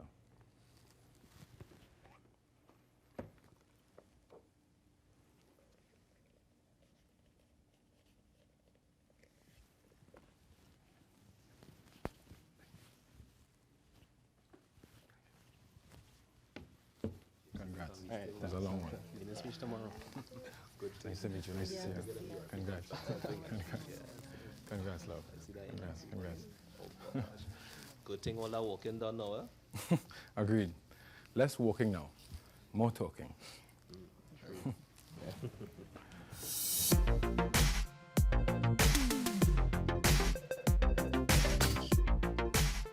Dreaming convinces us that we know our path in life. But even I didn't foresee such a clear path to Parliament. No doubt my conviction to create a better world by impacting people's lives positively led me to this moment. Here's to Gerard Seeley, the parliamentarian. Let the work begin.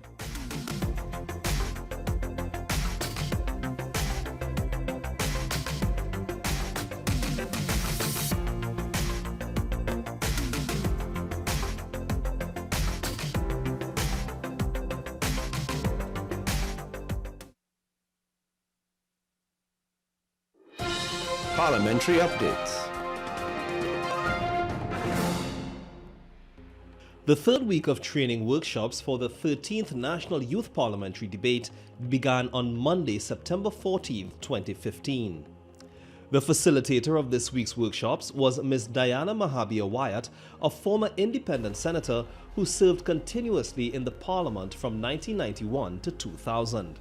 Ms. Mahabir-Wyatt introduced the students to the conceptual processes involved in a debate. She provided the students with insight into the importance of debates and allowed the students to collaborate with their peers to discuss why debates are held, especially in Parliament. Students were given advice on planning and preparing for a debate, building content, and pointers on delivering their presentations. Ms. Mahabir-Wyatt also briefed the students on the application of the standing orders of the Parliament as it applies to the conduct of debates.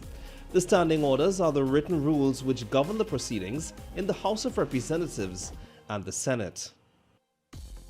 Following the workshops, a few students were approached by the Parliament Channel 11 to discuss their experiences in this week's workshops and throughout the various preparations in the lead-up to the debate day.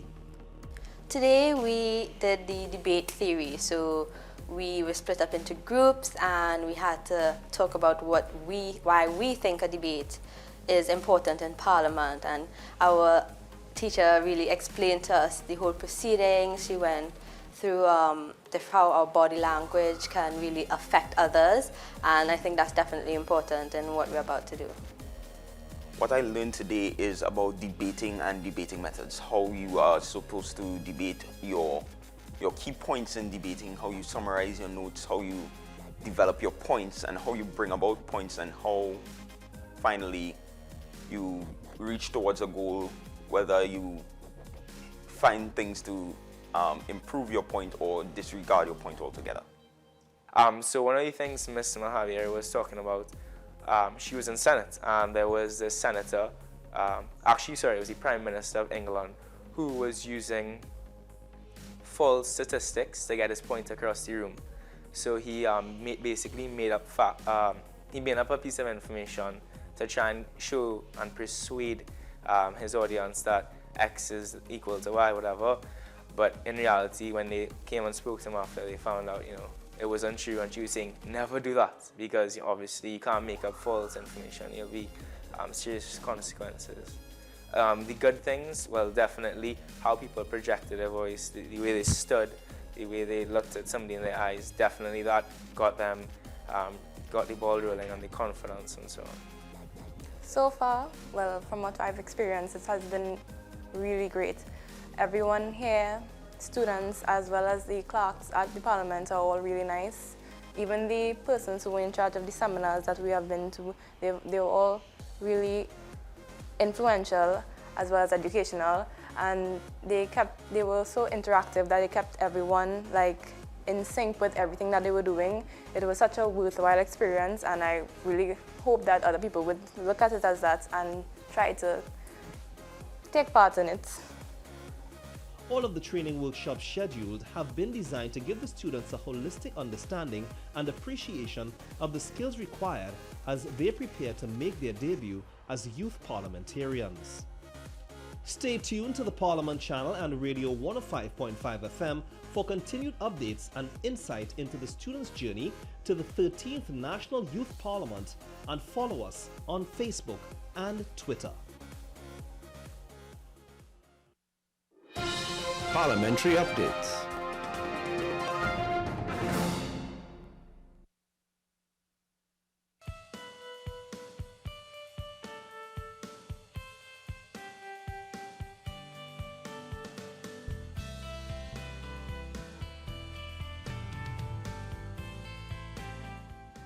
This is the Parliament Channel and Parliament Radio 105.5 FM.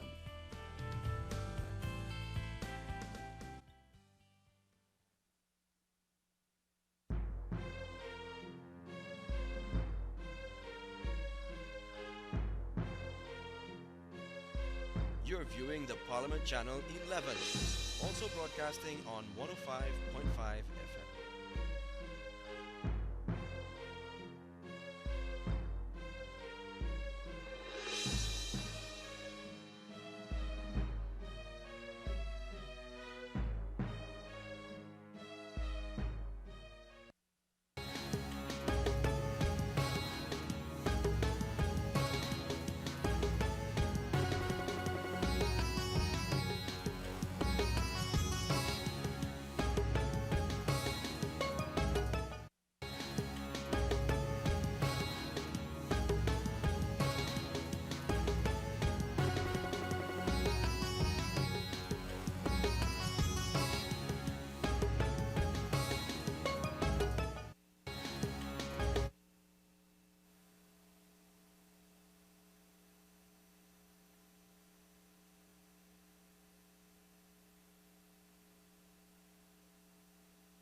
The Honorable Madam Speaker.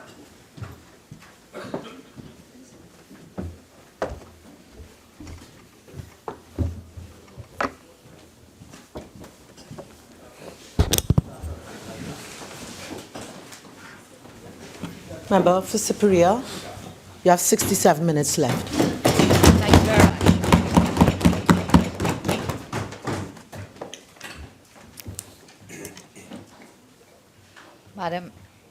Honourable Madam Speaker, I just want to repeat a point as we were speeding through the minutes before the tea break, that the opposition really views with great concern the manner in which this debate has proceeded, given the fact that we had no notice of all the measures that the minister has been doing, and to make the point that even for a national budget, the opposition as representatives of the people is given that opportunity of having the notice, having the documentation, and being able to properly represent various views on policy matters that are coming by way of the Parliament. So I just want to repeat that point as we strive forward with the limited information we now have, and the fact that as I walked into the chamber, I got a copy of the minister's speech. It means therefore I have not had any chance to read it whatsoever, and will have to really bear out from my own memory, which is not too bad a memory, and I will try my best to do justice to the comments that were made by the Honourable Minister.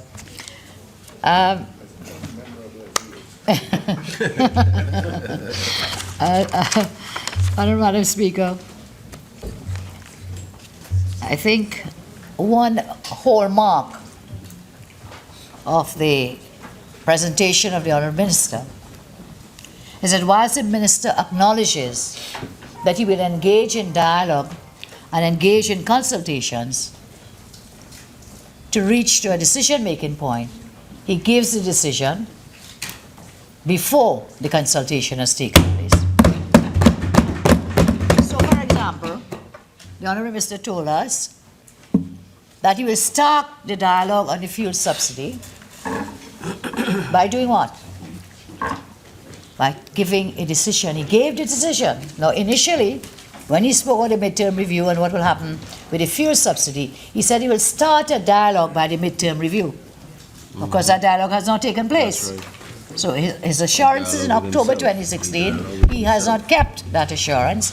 And then he comes today and he says, I will kickstart the dialogue by increasing the price of diesel and increasing the price of super gas. So a decision has already been taken.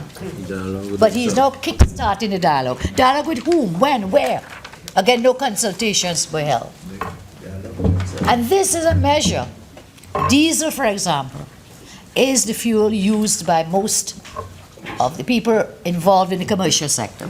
Not just the maxi taxis and so on. You will see construction workers, delivery trucks. In every sector, it is a diesel that is used for the bulk of the transportation in the country. And when the diesel is raised, then you're going to put a price increase on every single good and service in the country.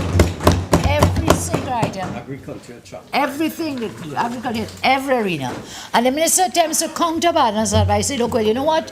We'll find some tax incentives and so on, or reduction of tax or no tax for maxi taxis, if I'm not mistaken. But that doesn't take effect immediately.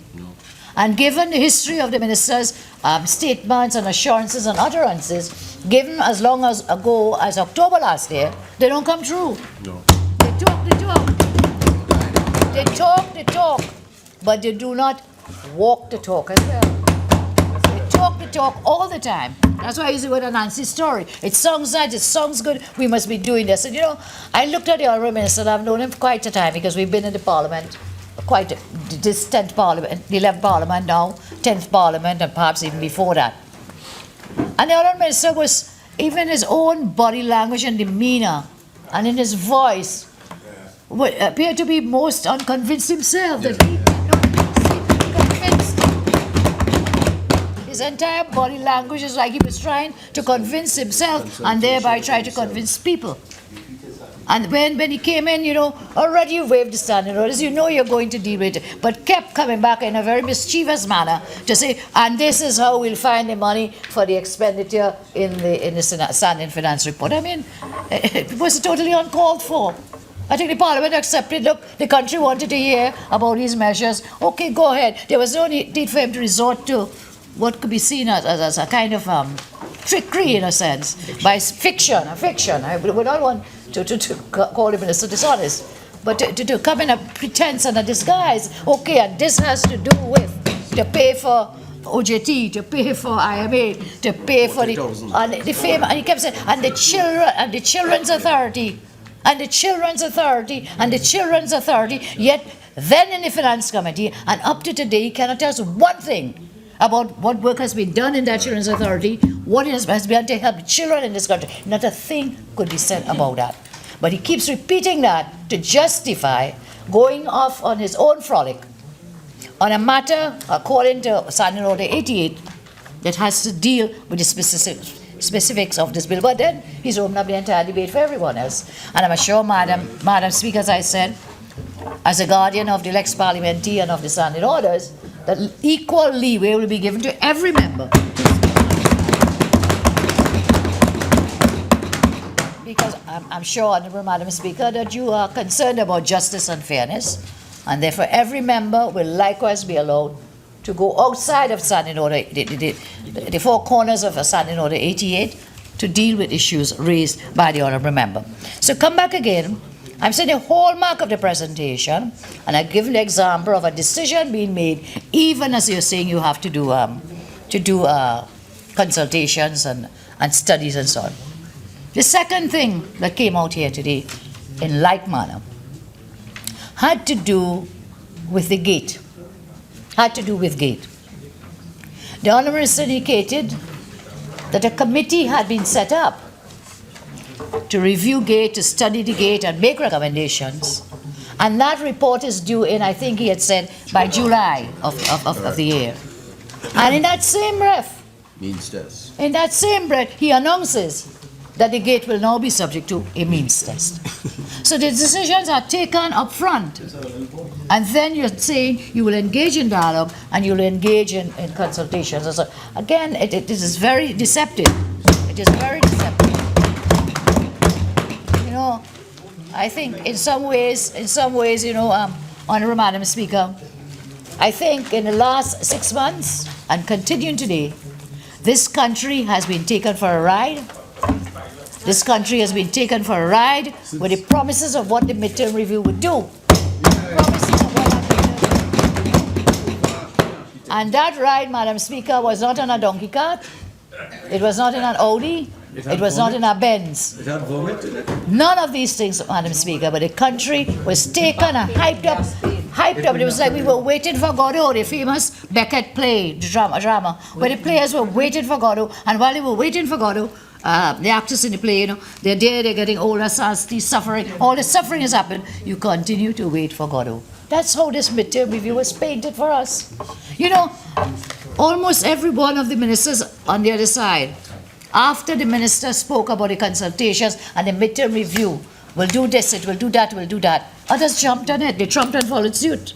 And so we had, for example, the Minister of Public Utilities saying, when asked about rate hikes for tea and tech and so on, midterm review. We saw others in like regard dealing with Minister of Education, midterm review. You go to the Honourable Minister as well for, I'm just checking the notes here, where we had the comments coming from each of the ministers. Even the member for Sanford West jumped into the fray, having something happening in his constituency and sort of unemployment fair, and somehow he found to put into that midterm review. Midterm, yes, he was fighting, midterm, but nothing, midterm review. The Honourable Prime Minister said, don't worry and address the nation, don't you worry, everything will be revealed and dealt with by the Minister of Finance. In what? In the midterm review. In the midterm review. And no, you see, that is the point I'm making. The impression is created. Diego Martin Northeast complains about everyone except himself. Members, please. Member for Diego Martin Northeast. I'm on my legs. Please continue, Member for Siparia. Thank you very much, Madam Speaker. And you see, that's the point. As we make these comments, we're hearing bleatings coming from the other side. But that's what it did, that this midterm review dealt with everything. It did not deal with anything, except that today, when the day is done, everybody will have to pay more for diesel, and everybody will have to pay more for Of that, there is nothing, that is a certainty. Everything else in there are mere statements of intent. Statements of intent that we have heard before, from October 2016, coming down the road. And, the minister, in his usual style, distorts truth to suit his own purpose. And so whilst he's praising the IMF, his buddies, I'm told that they've been here not just after the elections to help guide that 2016 budget, but they were here recently again and are very much involved in guiding all these steps that are going forward. But the minister said, they've come. I think the minister has the ability to respond, He can speak again. Members, please. Continue, please. Thank you very much. The minister spoke of the IMF and said that when we were in government, we avoided holding these meetings with IMF, avoided holding meetings with Moody's and so on. That we didn't wish to hear the truth or to be told anything. The Minister of Finance advised at that time, after talking with the IMF, Minister Hawaii, that the IMF had a protocol which avoided visiting a country in an election year.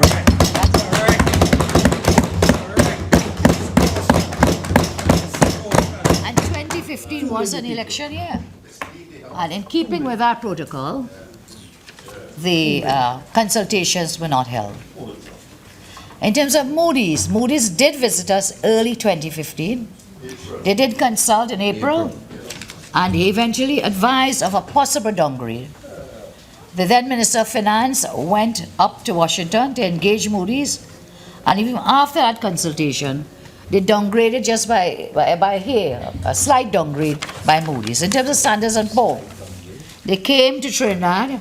The Minister of Planning will give a few more details on these matters because he was very involved in the former Minister of Planning, Dr. Tewarie, who was very involved in those meetings with these rating agencies. Standard & Poor's came to Trinidad in June 2015 and expressed surprise at how well Trinidad and Tobago had done for the first half of that year, 2015. Following Moody's downgrade in 2015, the Minister of Planning had a conversation with the the head of Standards and Poor's, who indicated that notwithstanding Moody's downgrade, based on their June 2015 assessment, they were unlikely to downgrade at the end of 2015. And that is the truth of the matter. They indicated it was important that the government attend to prudent fiscal management as well as strategies for economic growth. So, Madam Speaker, those are the facts. As I said, Dr. Tewarie is very involved in his capacity then as Minister of Planning with respect to why those consultations did not take place, and they did. And they've come, the IMF came, a team of from the opposition met with them. Moody's and it was Standard & Poor's we met recently. Standard & Poor's, interestingly, even though the IMF has made a comment that there is no crisis, but certain things need to be done. When we asked Standard & Poor's, when would their report come forward, they said that they would not do it before the midterm review. So they too were waiting on this famous midterm review. They were also waiting on this famous midterm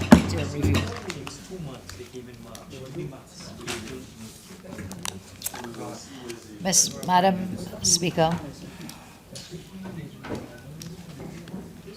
we have seen the Honourable Minister saying that in terms of expenditure, that government is keen to pay the salary, the back pay to public servants, to police officers and so on. I noticed that he mentioned public officers, and I trust that that also includes police officers because the back pay is outstanding to them as well. And the Minister is indicating, and I read from the text which came to my hand. In this regard, I wish to confirm it is government's intention to pay 50% of the outstanding arrears of salary to public officers by the end of June 2016. We hope they keep to this promise, but I will also ask that the government pay them interest on that back pay for withholding that payment for them for this point in time. The remaining 50% will either be paid in interest-bearing government bonds by the end of September. Honourable Madam Speaker, please. The Minister can get to respond again. Members, may I remind you all of the Standing Order 53 with respect to members who are not speaking. Could you kindly continue, please, Member? 607. Okay, fine.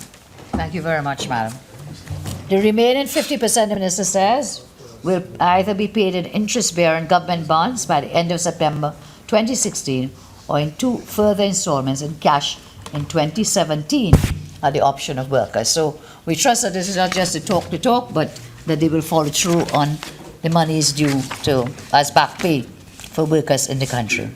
When we look at the estimates shown in the Standing Finance Committee report, we see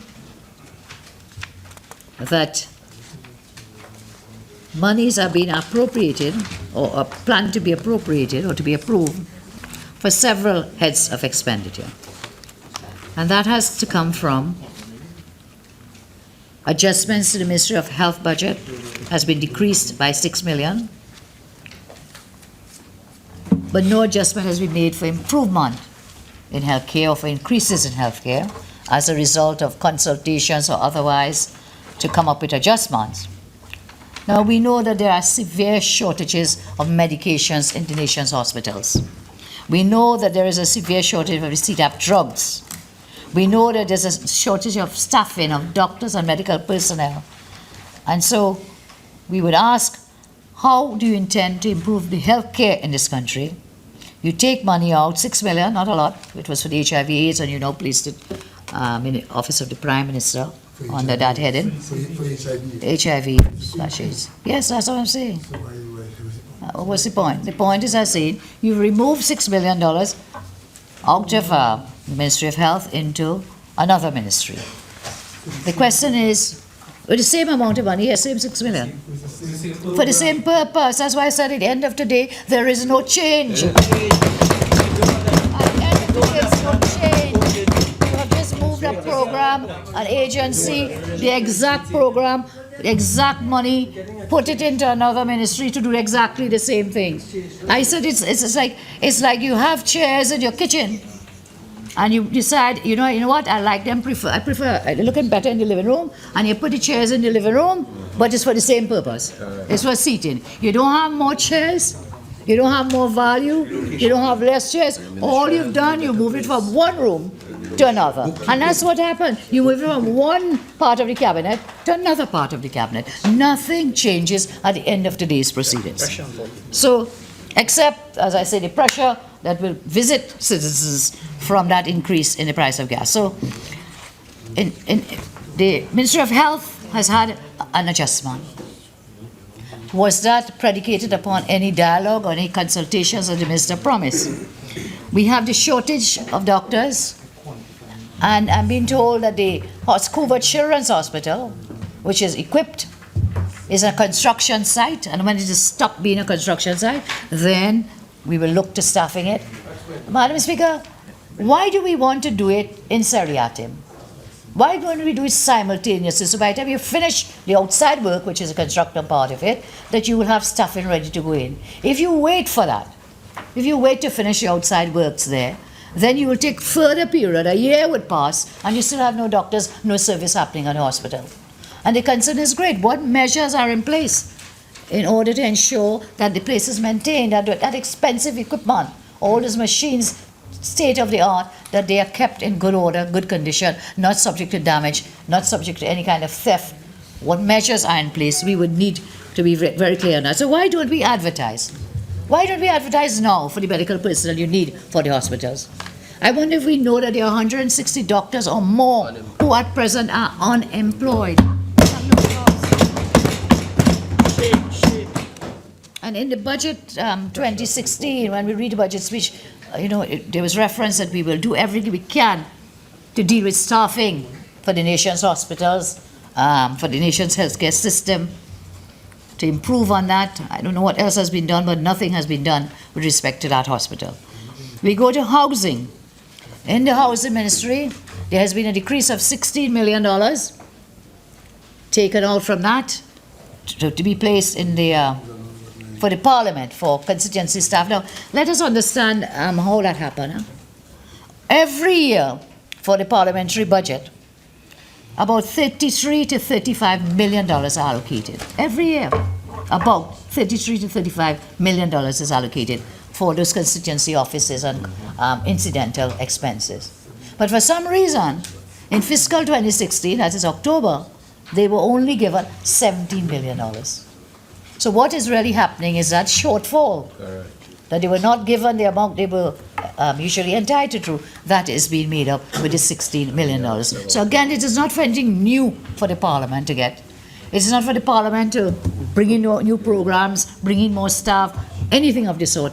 It is simply to restore them to what was their normal expenditure in with respect to committee offices. Yes. Again, it's really a bookkeeping exercise, if you want to put it like that. The Ministry of Planning, an increase of $39 million. Again, picking up the IMA from one ministry, putting it in the planning ministry, no change, nothing, bottom line, same project, same program, same amount of money, just a different room in the cabinet. We turn to the OJT training, and I want to talk a little about this because of the job losses. We see, and we want to know, what were the discussions, what were the consultations which led to the change or the variation, the adjustment in the budgetary measure to take the OJT program out of the Ministry of Education and place it in the Ministry of Labor to the value of, what was it, $374 million. A lot of money. That's a lot of money. At a time where we are seeing the job losses taking place. But when we asked, I think one of my colleagues asked the minister,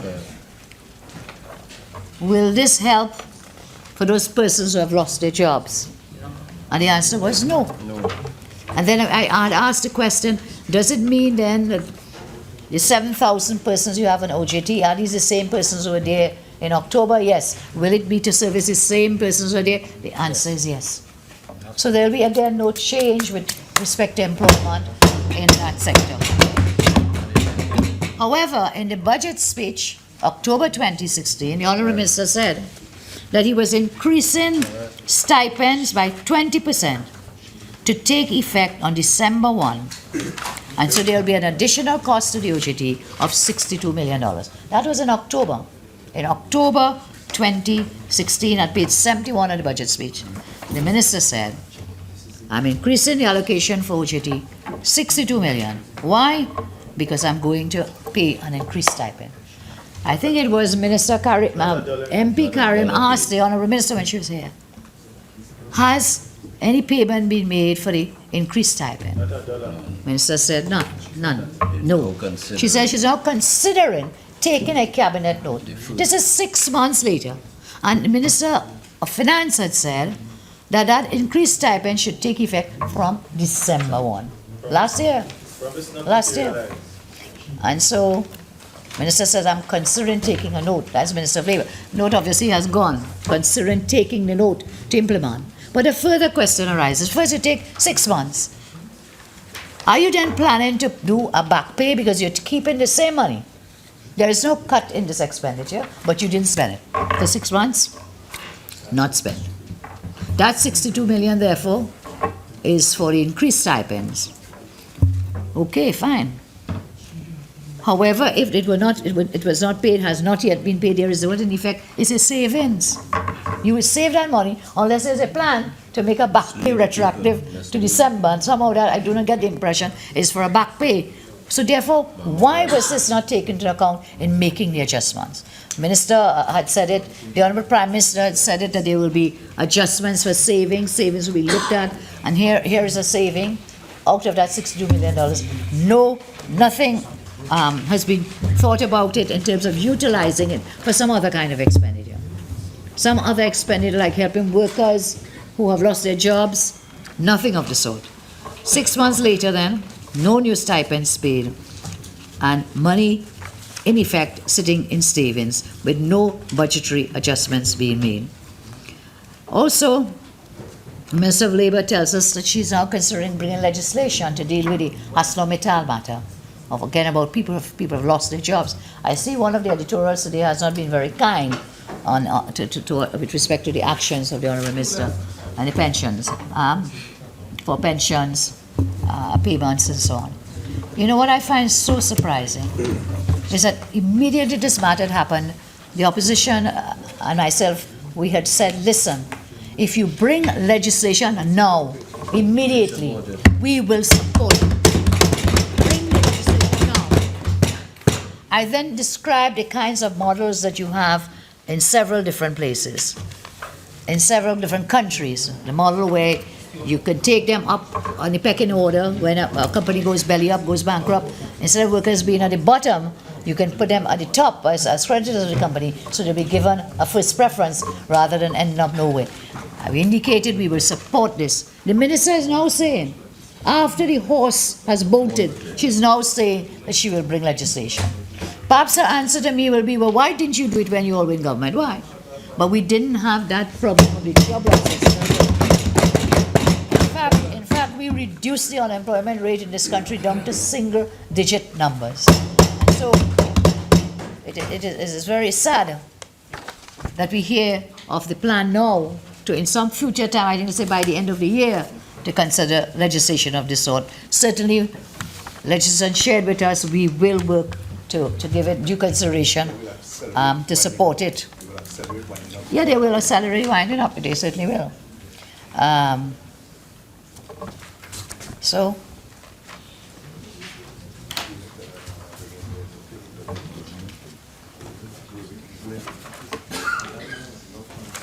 okay. I think most of these I have already. Sorry, madam, one more.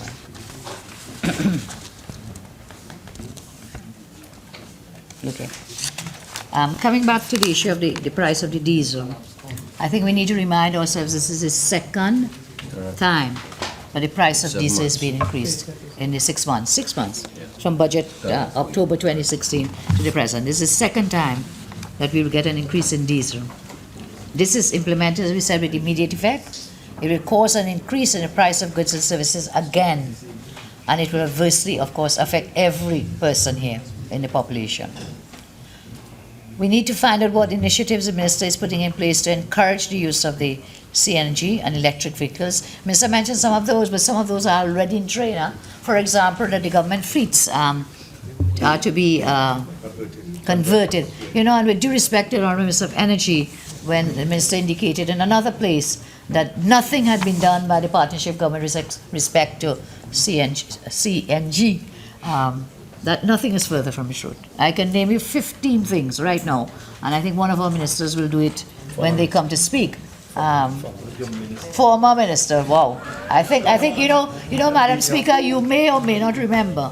You know, today's date, the 8th of April, marks exactly 6 years when Mr. Manning, then Prime Minister, dissolved the Parliament. 2010, no, it's 6 months since we beat you. No, I think that's 7 months. You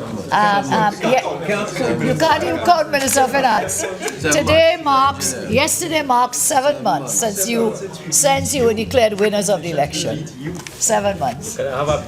So other MPs will speak, as I say, on about 15 measures taken in terms of CNG stations that have been built, in terms of initiatives for the government fleet of vehicles to go into CNG. In fact, the buses, our buses, the PTSC buses of this country, new ones that came in, all came in with CNG. So we've been very involved in pushing the CNG initiative forward, and I think it is unfair of the Honourable Minister not to acknowledge. In fact, the 10 CNG stations now, which was the first stations built in maybe 20 years, were built by the partnership government, the CNG stations. 10 stations mentioned in the same report were built by the partnership government. So it is not accurate to say nothing had been done with the CNG. And this is the way to go. It's the CNG, we recognize it, we started it, and we say hooray to the government to push the CNG effort forward, thereby reducing our reliance on the other fuel, the oil fuel, the fossil fuel, if we go with the natural gas fuel, and the electric vehicles. Again, we had given, I remember, removed the VAT on certain aspects to do with CNG. Remember that now? Yep. And in fact, when the Honourable Minister of Finance brought that VAT order to remove zero-rated items, his initial order that he gave us in Parliament did not include the CNG. When he brought it in and actually lodged the legal notice, it was then included that the CNG vehicles would be zero-rated with respect to VAT. So those are some of the issues surrounding the energy, with respect to energy. The Minister, again, talking about energy, Minister talked again about 2 initiatives, which he had already spoken about in October 26th. It's again nothing new. It's just a talk again. And that is that discussions will be held with the key stakeholders to talk about different incentives, such as matters dealing with the SPT, the Supplemental Petroleum Tax, in order to look for more lucrative ways of gaining the best advantage for the country from the oil companies. That was already contained in budget, in the budget of October 26th. So it's merely a repetition with nothing changing as of today. We have also where the Minister in budget 2016 spoke of the renewable energy. Great idea. But 6 months later, Minister is still talking about renewable energy without actually bringing or implementing any measure relating to renewable energy. So again, repeating the same proposals given 6 months ago, but in a midterm review, as though this is something new and something that is going to be happening overnight. Minister spoke about energy with respect to the third aspect about dealing with giving out various blocks to matters relating to increase in production, because there had been decrease in production in the sector. Increasing production, again, statements of intent, because mentioned before in October, mentioned again today, still without the implementation that is necessary. I turn now, Madam Speaker, to legislative proposals that the Minister had outlined to assist for revenue collection and therefore in bridging the gap between expenditure and revenue. If we look at those legislative proposals that the Minister has spoken about then in October and is again talking about today, we'll see how far we are from bridging that gap through the legislation that is necessary. And I refer firstly to the comments of the Honourable Minister when the Finance Bill was being debated in the House on January 11th, 2016. The Honourable Minister said, let me recap. We are now dealing with the Finance Bill, which I will call Finance Bill number 1, which is to deal with budget measures. We have the closing of Finance Bill, the accounts later this month. We have Finance Bill number 2 next month, which would have been February, which is to deal with incentives for construction and housing. We have amendments to the Property Tax Act to resolve. And we have the mid-year review, likelihood in April. We have the gambling, gaming and betting amendments. And these are matters that we'll make crystal clear in the mid-year review. The same items, the same issues, repeated today, same old, without any further implementation of the promises intended.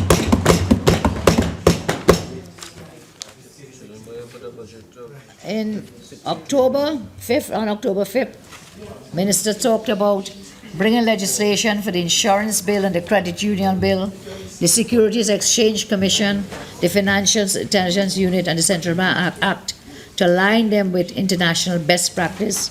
We'll bring to Parliament this fiscal year a full legislative agenda. At page 51 of the budget. Well, you could keep it. Because you see, the Honourable Attorney General has been boasting every month that he will be bringing this famous legislative agenda.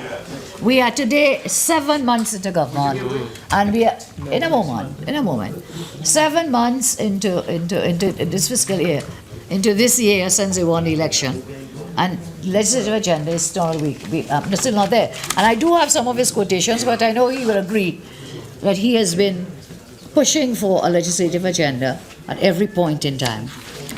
And so the last time he said it was like, I think the last time he spoke on it, he said he will have it by March, if I'm not mistaken. And then, well, when did the first quarter end? Check yourself. And then, Minister first he said that he will have a legislative agenda. And when we didn't get it, the Honourable Member said, you know what? I will publish a legislative agenda. Yeah. So I will tell the Honourable Minister, please publish your legislative agenda. You have boasted about it for long enough. The problem is, however, in the Finance Bill 2016, Senate debate, January 15th, again, the Honourable Minister of Finance said, it is my intention to bring a simple amendment to the property tax legislation to allow for this year 2016 that the amount of property tax that will be charged in this 2016 would be exactly the same as people paid in 2009. So if you paid $1,000 a year in 2009, they will be called upon to pay $1,000 in 2016. If you paid $100, and there are lots of people like that, you will be called upon to pay that same amount. So this bill does not deal with the property tax. This is the Honourable Minister I'm quoting from in the Senate on January 15, 2016. Continuing. With respect to the insurance sector, again, it is my plan, time permitting, to bring the finalised insurance bill to Parliament. We also intend to bring legislation to separate the Heritage and Stabilisation Fund. We have the closing of the accounts which will take place. And then I have a Finance Bill number 2, which I plan to bring in February, which deal with incentives for construction, incentives for public-private partnerships, incentives for housing, and other elements of construction intended to stimulate the economy. Honourable Madam Speaker, 6 months ago, These were the things that we were expecting. And as of today, the midterm review, I think my colleague termed it as was like flying a kite in Easter. What you've been doing is flying a kite, raising these issues that you raised then, again raising them without implementation and incomplete in any of those. And whilst we talk about our legislative agenda, let us remember, when the partnership came into government, from January to December, our first 6 months in office, we brought 18 bills to Parliament. 18.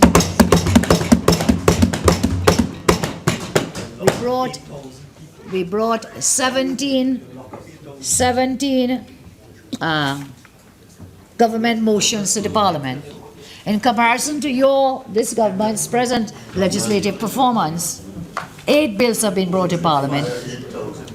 8 bills have been, 8,000 people have lost their jobs as we speak.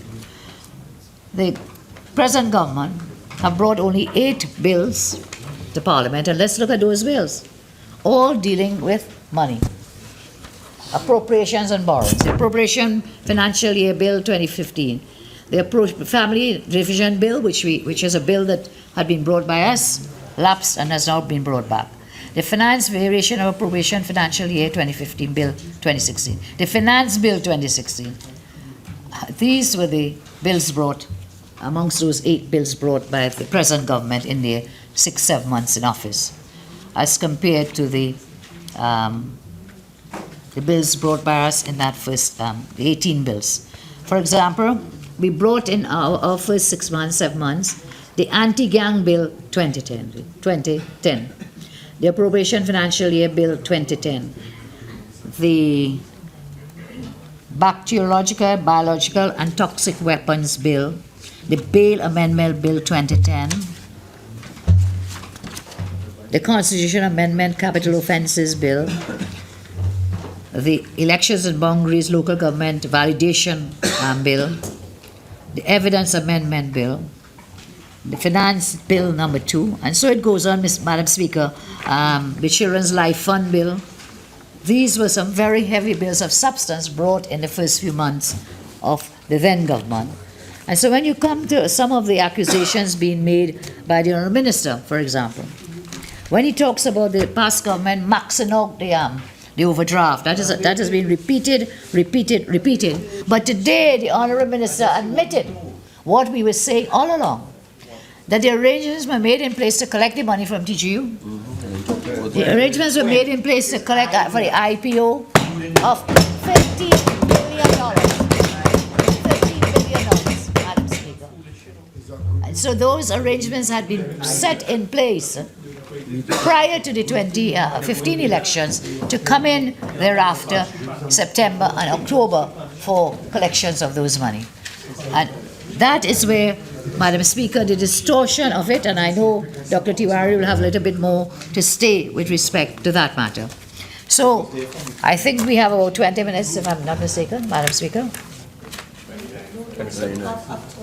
6:07. 6:07, 25 minutes, 20-something minutes, right. Just get my papers back together. Plenty time. Sometimes we have only 45 minutes. It's like you're on a free roll and it's like 2 hours you can speak for, hour and a half.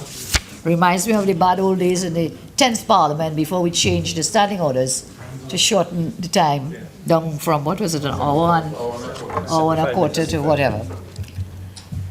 Now, the Minister, after talking in 2016 about the mass transit system, today tells us the government has taken a decision. They will not pursue it. I congratulate them for not pursuing it.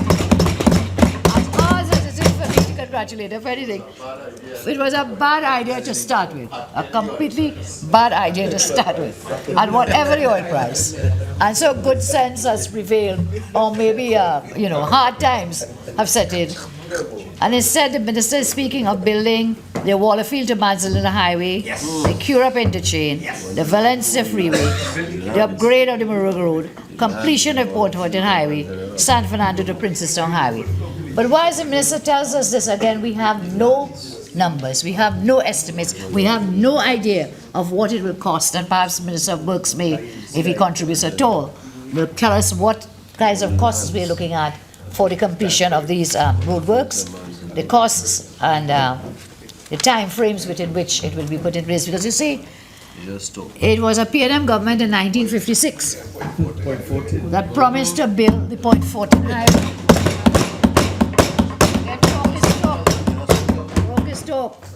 Talk to build the hospital, the Rima Hospital, I think it is. From way back when time passed long before many of you in this chamber were born. Promised by the father of the nation, the true father of the nation, Dr. Williams. So that where we see it on paper, it will be interesting to see what are the timelines to have these projects come on stream within this fiscal year and thereafter. Certainly they cannot be done all in one fiscal year, but maybe staggered, and we would appreciate some sharing of time with respect to that on timelines. Now, in 2016, the minister said we will close the $15 billion gap with borrowings and on one-off items of extraordinary income, such as proceeds from the sale of CLICO assets, repayment of past lending to TCU, dividends from NGC, drawdowns from the HSF, the proceeds of the Phoenix Park IPO, and so on.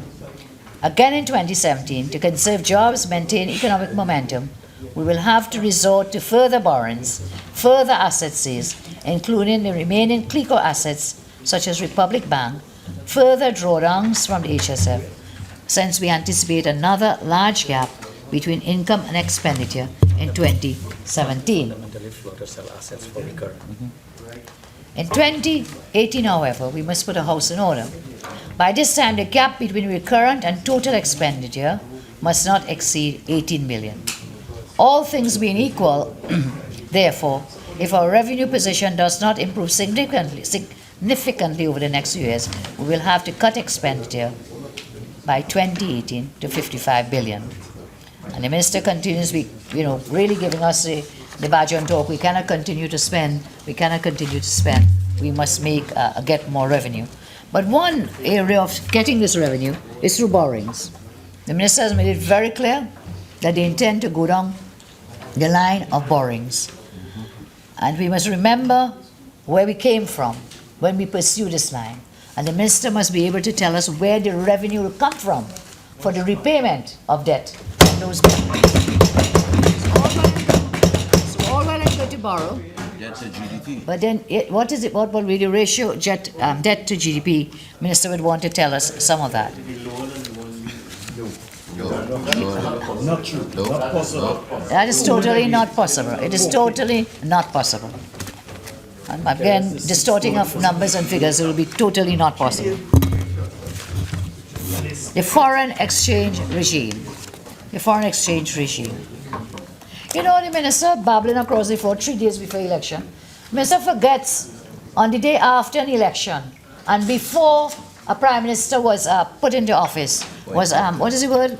Took the oath of office. So there was no new cabinet, there was no new government. The existing government, existing minister remained. That on the 25th,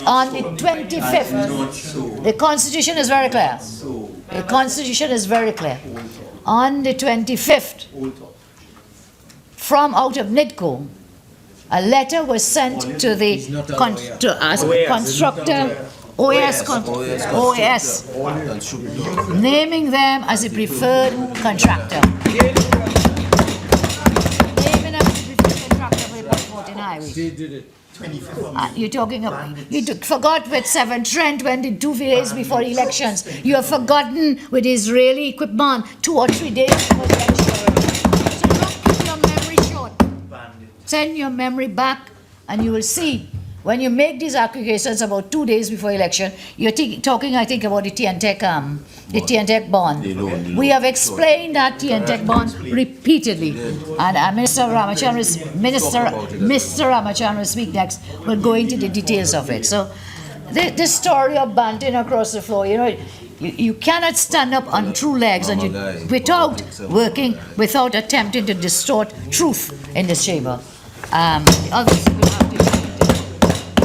Distorter in chief. Yep. Seeking notes. There we go. Still looking for mine. Speak this one. Speaker, Madam Speaker, just a few more matters as we run the time out. 20 minutes. Thank you very much. So you don't spend it. There's so much people. Now the issues we would have seen coming up as we got closer and closer to the famous midterm review, we saw the commentaries in the newspapers becoming more and more frenzied as well.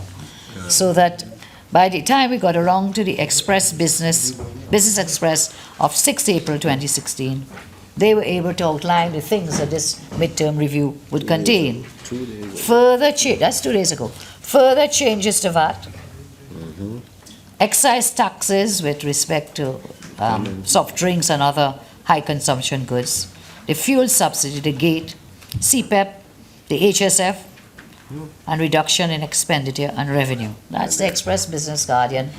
All these things for a matter in which we were coming to Parliament to do nothing except move items from one ministry to the next. All these things had to be. The fuel subsidy, of course, dealt with. In the Business Guardian of April 7th, yesterday, they said that this midterm review will be dealing with the size of the projected fiscal deficit, the CL financial CLICO resolution, and of course the Minister did mention that. And one thing that has me very concerned, we see that the Minister is saying that certain CLICO assets should be transferred to the government, back to the government. We see also for sale of CLICO assets, and therefore we would want to be very cautious, Madam Speaker, that we are not going into fire sales to use fixed assets.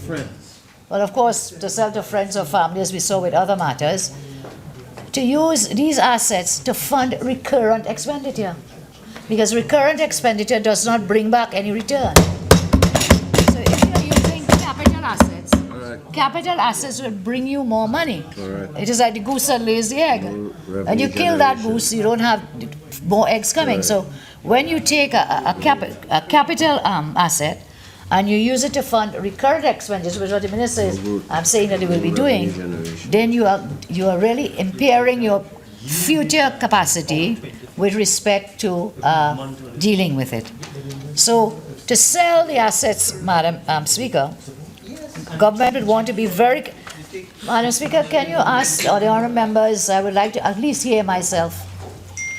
Honourable members, I would just ask you all, please, to maintain the standing orders with respect to controlling the running commentaries so that the leader of the opposition can continue with a contribution. Please, member for Diego Martin, notice, please. Member for Diego Martin, notice, please. Continue, please, member for Siparia. Never stop talking. The Business Guardian, April 7th, said the midterm review would deal with the size of the projected deficit, the CL financial CLICO resolution, debt, and other matters related thereto. The Newsday also had some issues they felt we would deal with. 8th April 2016, fuel subsidy, forex, land and building taxes, unemployment, game industry, financing deficit, and CPEP. So all these issues had to be condensed into 45 minutes of time that was allotted normally for a report from the Finance Committee. And with all of these things happening over the past several weeks and going back from last year, there became a kind of hysteria that was building up in the population. You know, today I'm told, just like in past days of the PNM before a budget, that everybody would run into the gas station. And people telling me, and I smile, and I said, but no, I mean, the Minister cannot come and do that today, because we are not, that is nowhere part of the budgetary measures before the Parliament today in the report from the Standing Finance Committee. So I'm sure there are many people laughing at me for being so gullible to believe that this government will not act out of turn and out of space, that will come and immediately, once again, raise the price of fuel in this country. And that is how they operate, Madam Speaker. We come in here today with the fuel subsidy. And, part of the fear, I think even last year, October 2016, people also went to the gas stations, lined up outside the gas stations. They had to close it down. Yes, they had to close down the gas Till they change stations. the Some pump. gas stations ran out of gas because people were so afraid that the government, new government, would raise the price of gas. And yes, the people were right. They did raise it. So said, so done. And they come back again and do it again. Raise the price of the gas as we came into the. So just remembering that of people and the concern and the fear that had been out in the population as of today.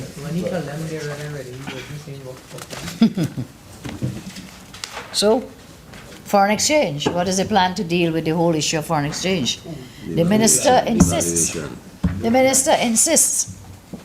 Venezuela. Minister is using the example of Venezuela of all places.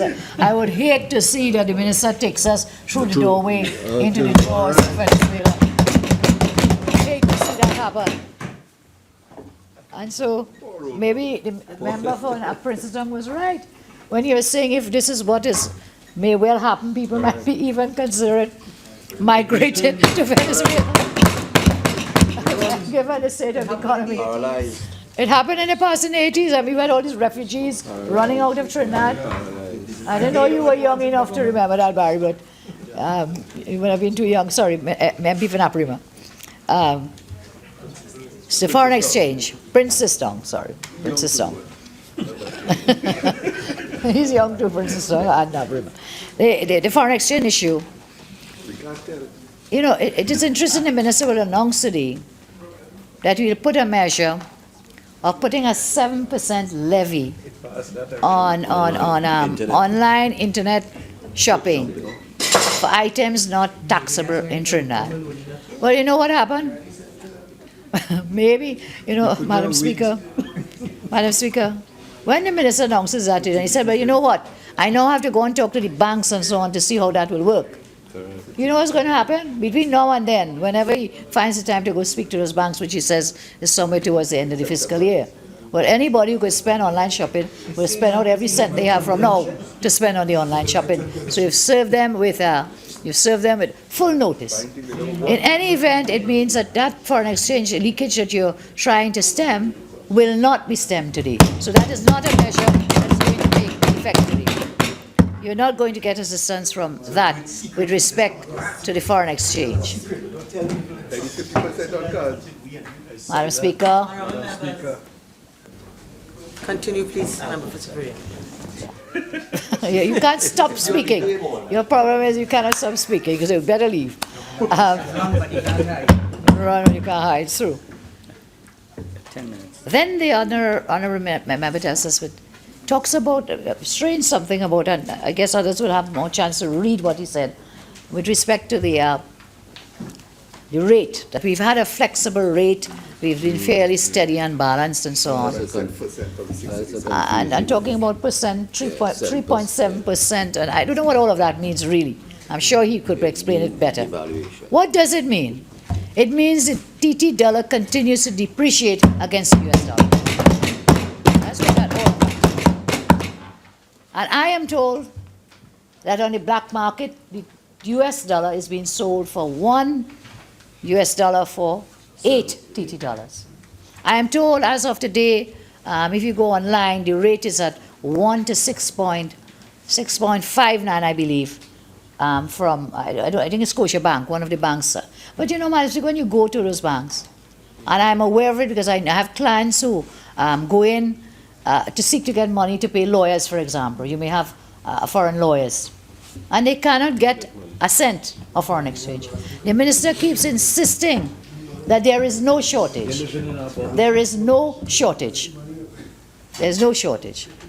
I know someone who lives not too far away in the Backward region who does a little farming business, and they import things to buy and sell, but as a business, and they have to send foreign exchange, not large sums. They go in there, and every day they're giving them a runaround. 1 week they'll give them $100, $200, all of this. What it is doing for those small businesses it is in effect crippling the small businesses where they cannot get the foreign exchange. And now we have been told manufacturers will get loans of foreign exchange. I still fully do not understand that concept, and I have to discuss it with experts in the field. Government is going to guarantee a US dollar loan for private company. That's what the government is saying to us.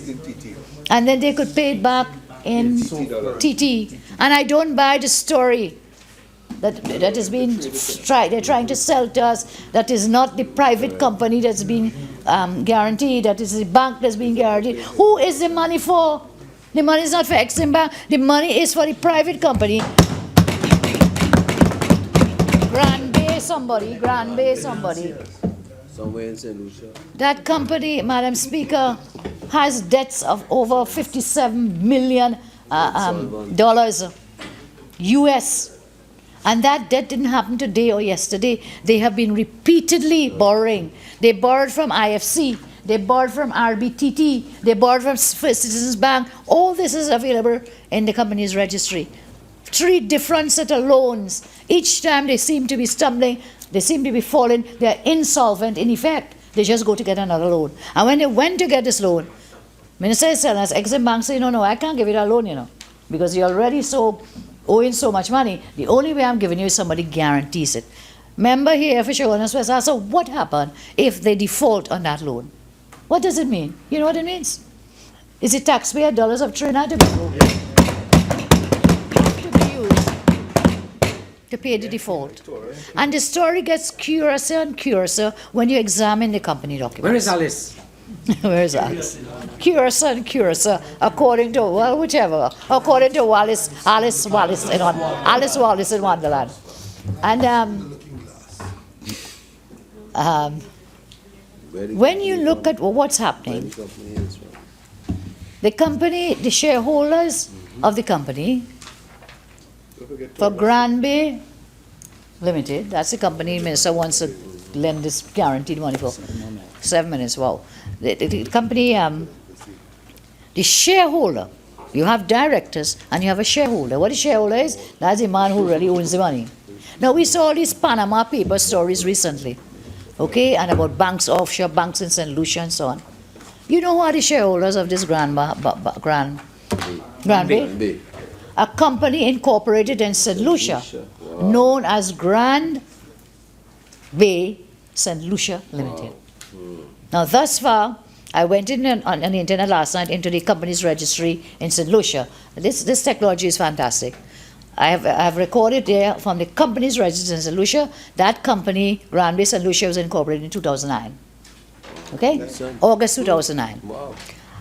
Thus far, and I will find it because I will apply to that registry, I have not been able to find out who are the directors. Wow. But what is interesting is the directors here of Grand Bay, the Trinidad Grand Bay now, the directors are all foreigners. Wow.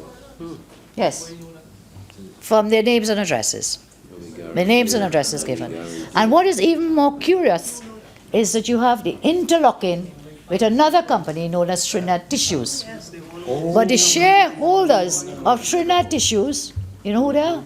The same Grand Bay St. Lucia Limited. And the Grand Tissues Limited was purchased by Grand Bay Trinidad Limited. There's something in the toilet paper. Limited, and Tissues Limited has a debt, has borrowed money to the value of about $27 million. So the joint liability, the joint exposure of this company, the $57 million of US dollars, plus the $27 million on the other side for the Tissues company, and you see all the interlocking directorates. You see, after I read that Panama paper story, Madam, I am not worried for me. I am worried for Trinidad and Tobago. I am worried for Trinidad and Tobago. I have absolutely nothing to worry about. I have absolutely nothing to worry about with the Panama Papers. But I'm worried because you see the same pattern with the St. Lucia offshore company, with a company called Finvest, you know where? From Channel Islands in Jersey, another kind of offshore haven. And the whole thing smells, something is just not right with it.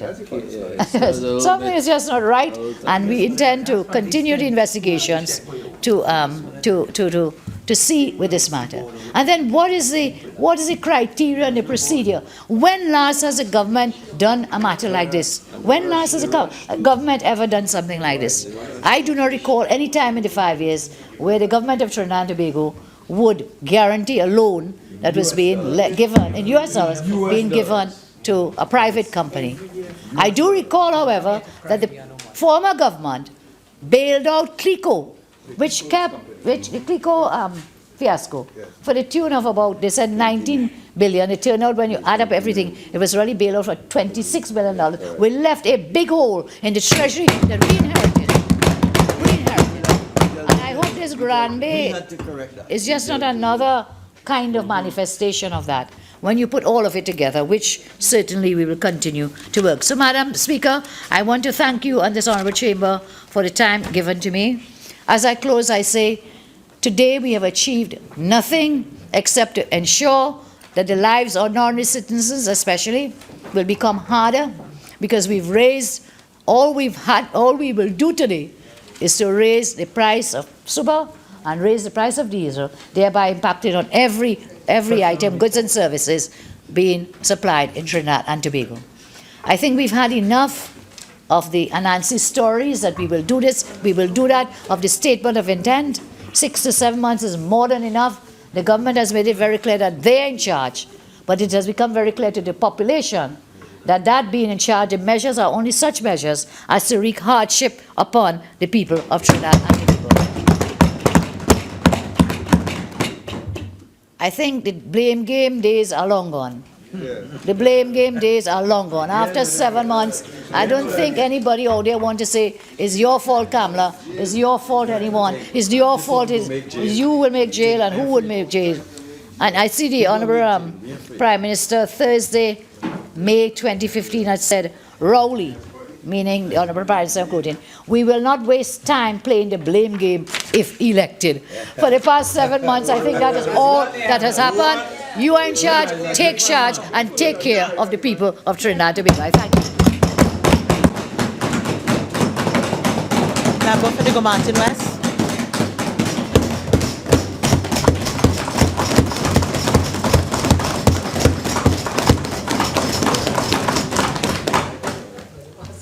Thank you very much, Madam Speaker, for the opportunity to join this debate.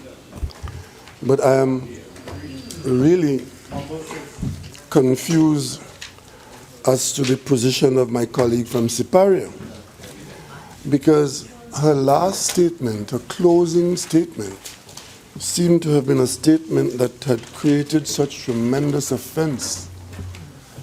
During the budget debate in September of 2015, my colleague from Tobago West did say that we are in charge.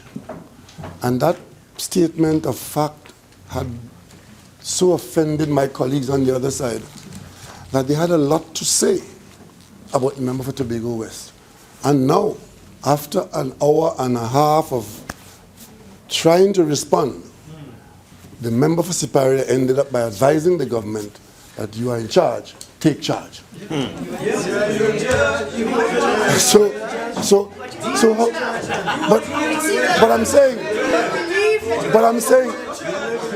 I'm saying that this in April of 2016, this is the advice we're getting. But in September of 2015, that position was very offensive to them. So clearly, it appears as though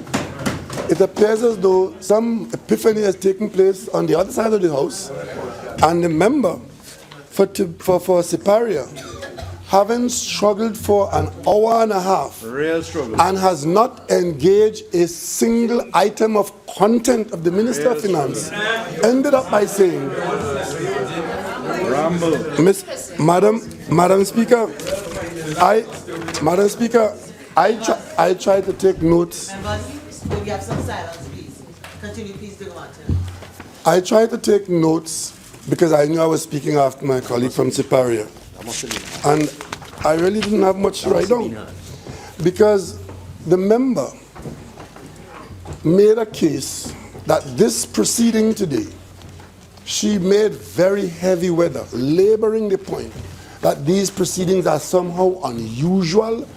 And my colleague from Chaguanas West opened the batting for her by saying, we ambushed them somewhere, and so on and so on.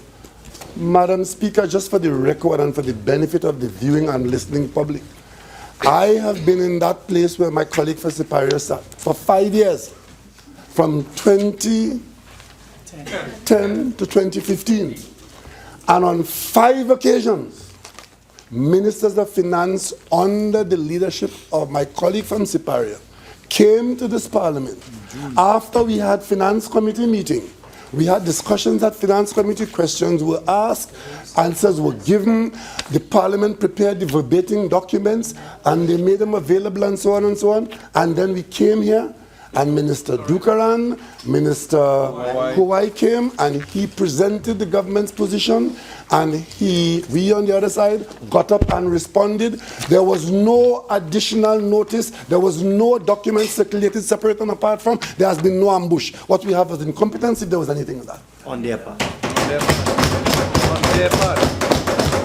I don't know where her record was, but I took part here 5 times as opposition leader responding at the media review, which came later, as a matter of fact. June.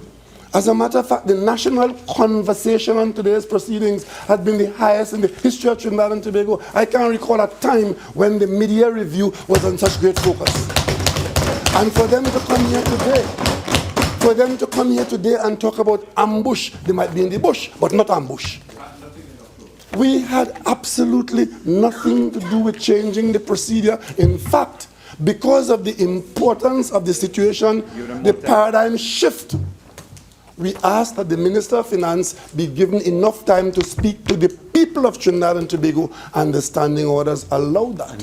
And we asked that being so, we use the same format as in the budget debate, where the Minister of Finance has a certain period of time, and we gave the opposition leader equivalent time. Otherwise she would have had only 45 minutes to speak. We said we will ask for, and Madam Speaker, I must thank you for agreeing that to that procedure to allow the Minister of Finance and the opposition leader to speak point and counterpoint to the people of Trinidad and Tobago.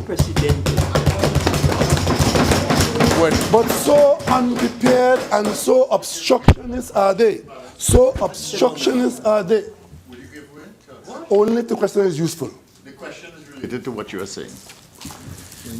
On those occasions, was the content of the Finance Committee the very same as the matters being debated on the day? And that is the difference. I agree to give way, and I give a caveat that the question makes sense. And I'll come to that in a moment, because it didn't make any sense.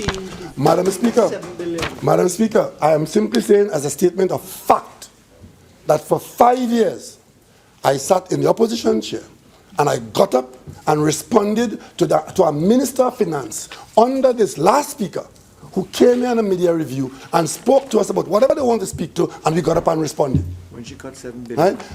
And I'll tell you something else too. We heard when the oil prices started to collapse, we heard from the government speaking from somewhere, whether it's in Pinal or in wherever they were, or in St. Anne's or wherever. But the Prime Minister made a statement to the country that she has told the various ministries to do some kind of cut. They never came to the Parliament in the way the Minister of Finance came today. Correct. And I want to congratulate the Minister of Finance. I want to congratulate the Minister of Finance for so comprehensively addressing the circumstances and the business of the people of Trinidad and Tobago as he has done today. Because I'm sure, if the others on the other side are confused, I am sure that the people of Trinidad and Tobago, whether they agree or not on the various points, I'm sure they are clearer today about how their business is being handled and the basis for it. I'm sure about that. That much I'm sure about. I will tell you something else too. I have no problem with the opposition taking issue with what the government has chosen as pathways of, because you see, Madam Speaker, I say it and I say it over and over. In managing the country's affairs, in taking decisions at the level of the cabinet or the government, there's There are few, if any, issues at all where there's only one option available to the government. When you find yourself with only one option, you're in serious, serious trouble. It's probably life and death.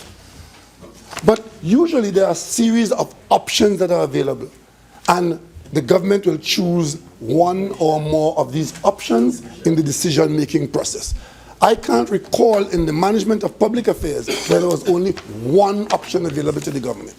Because whatever option you choose, there will be those with the other options saying that should have been the one, and this is the wrong one, and that's the right one. And that's why we have this system of government and opposition. The government advances a position, and the loyal opposition, if they are loyal, and I'm sure they are, will put another point of view forward and saying this, and in that way, the country gets the best out of what the options are available. So I would hope that as a result of the intervention of the minister, the member for Siparia today, that the population would have seen what the PNM government has advanced and what the opposition has advanced, except that we did not hear from the member for Siparia other than complaints about the process and procedure and the demeanor of the minister. We have not heard a single item of alternative approach, not one. Not one. She has not said we would not have adjusted the subsidy. We would not have done the motor vehicle tax. We would not have done the property tax. We would not have defended the exchange rate within the band given. All we have had is criticisms of personality, and of course, if I had to summarize the performance of the member for Siparia, a former prime minister, she wants us to believe, in marking that paper we just got from her, that she does not, the member for Siparia, is unable to make a connection between revenue and expenditure, taxation and debt. She can make no connection in that. Because you see, the Minister of Finance was at pains to point out that as we treat with the expenditure items, as we treat with the revenue items, they are related. And to fill the hole in the budget where we are contracted to certain expenditures. This government didn't drop from the sky. Government didn't begin in Tobago this week. The government of Trinidad and Tobago is contracted to a certain level. There are certain inescapable consequences and bills to be paid, contracts to be met. And therefore, those are expenditure commitments. And if the expenditure is to be met to service the country, one has to pay attention to revenues. And I'll go back a little further.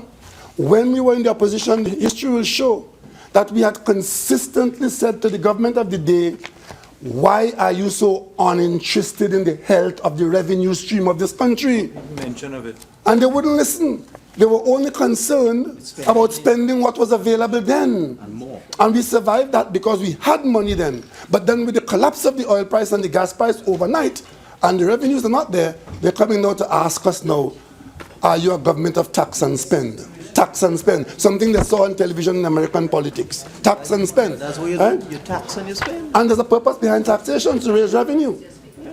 So now we are speaking about trying to close the gap between the contracted expenditure and trying to raise the revenue, because we need to narrow that gap so as to be able to manage the service of the country. All of a sudden, our colleagues on the other side can make no connection between expenditure and revenue. And of course, the obvious thing, it will be pressure on the poor people, and that is the cheapest argument to make. Everybody knows that in this period of straitened circumstances, everybody in Trinidad and Tobago will be affected by the decline of the oil and gas price that is no longer contributing as it used to.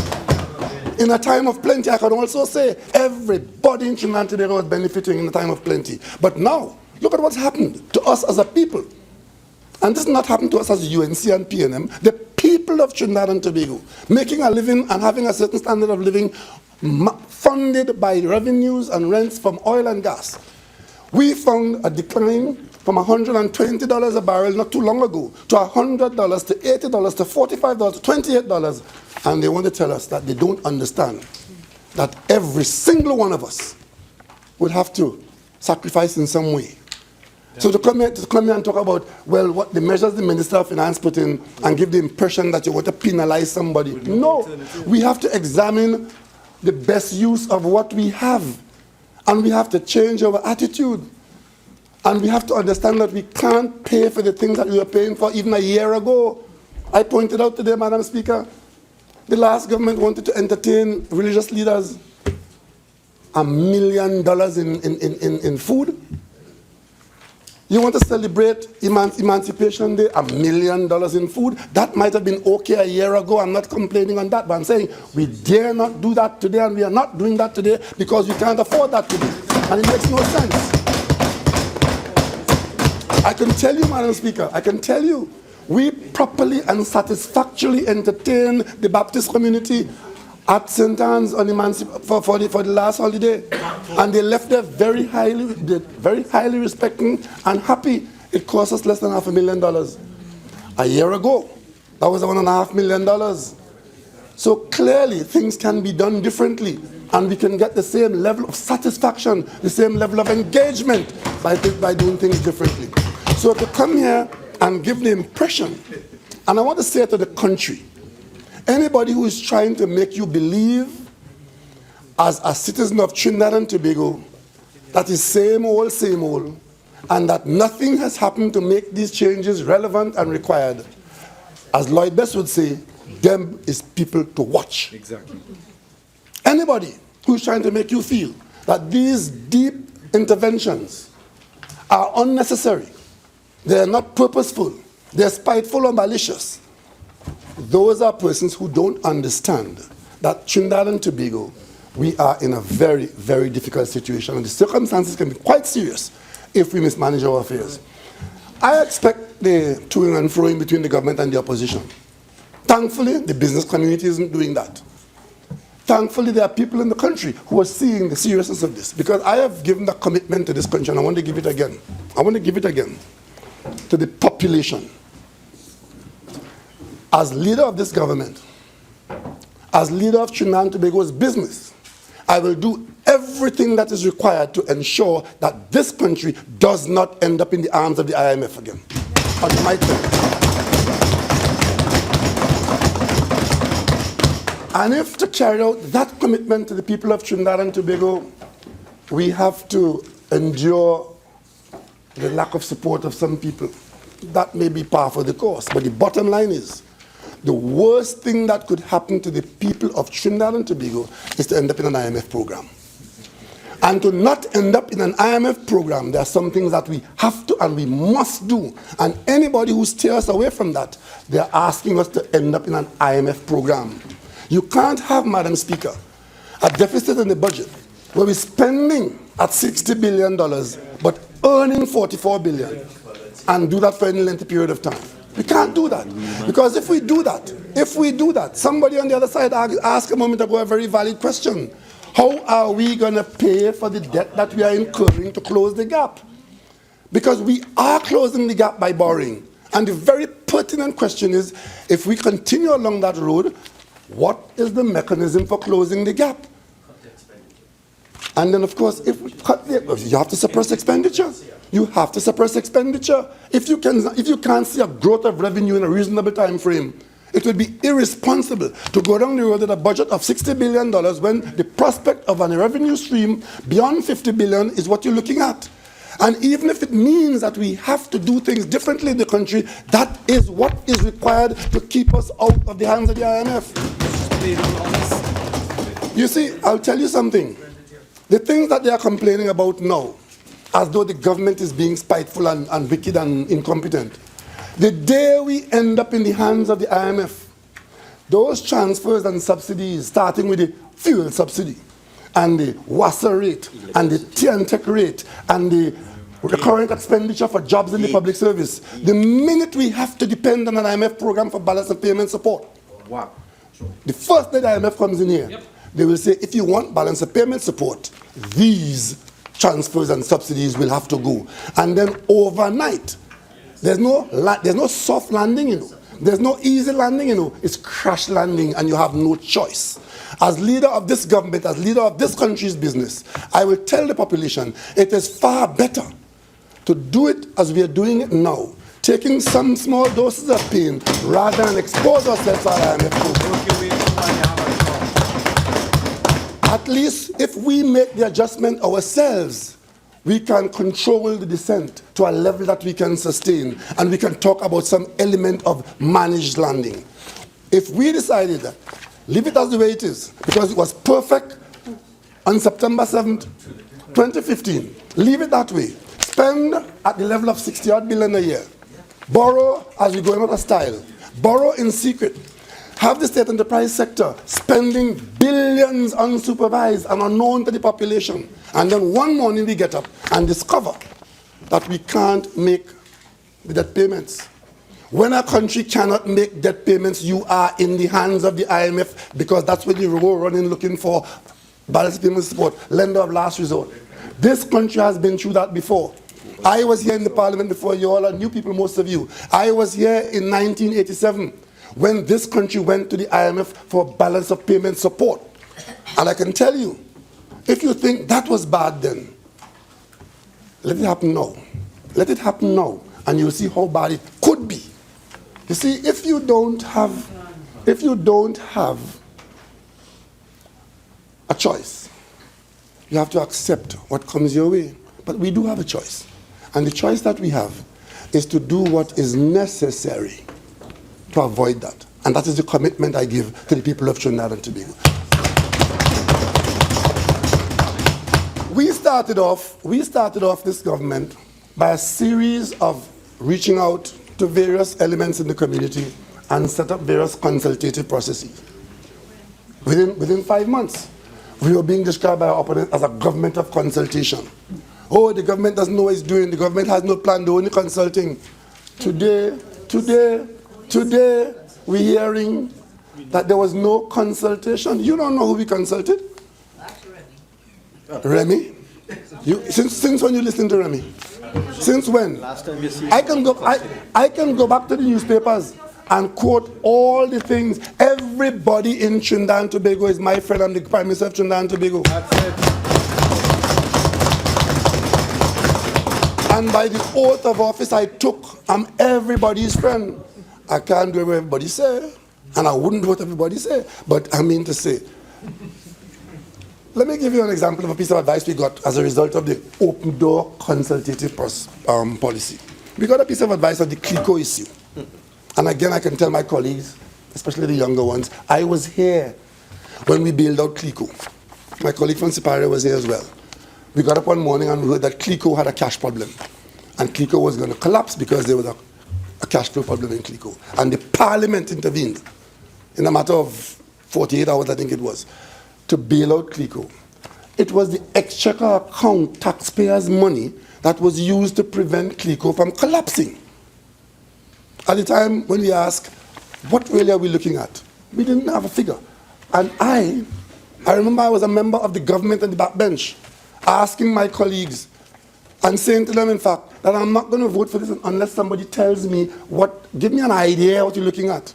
And when the idea eventually came to us was about $5 billion. And even then, that sounded like a humongous bailout, $5 billion.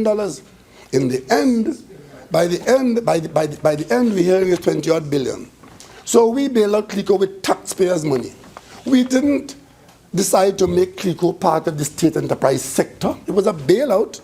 And now more than ever, we need to get back taxpayers' money because taxpayers need their money. Fortunately, the CLICO asset base had improved, and we can now get back some of that money. We're getting advice that we should convert the CLICO assets that we have under our control and make them part of the state enterprise sector. Now, that is the kind of advice we get from some people. And to some people, that sounds good, and is good esoteric argument and so on. But convert CLICO, the whole CLICO shebang, the bank shares and the Angostura, make them part of the state enterprise sector. How in heaven's name you expect us to take that seriously? Yeah? But that is somebody's point of view. That comes out of the consultation. And we heard it, like most other things we will hear, we give due consideration to, and we say no thanks. we say no thanks. Today, my colleague from Siparia ended a while ago on this, not a bailout, but a guarantee to Exim Bank.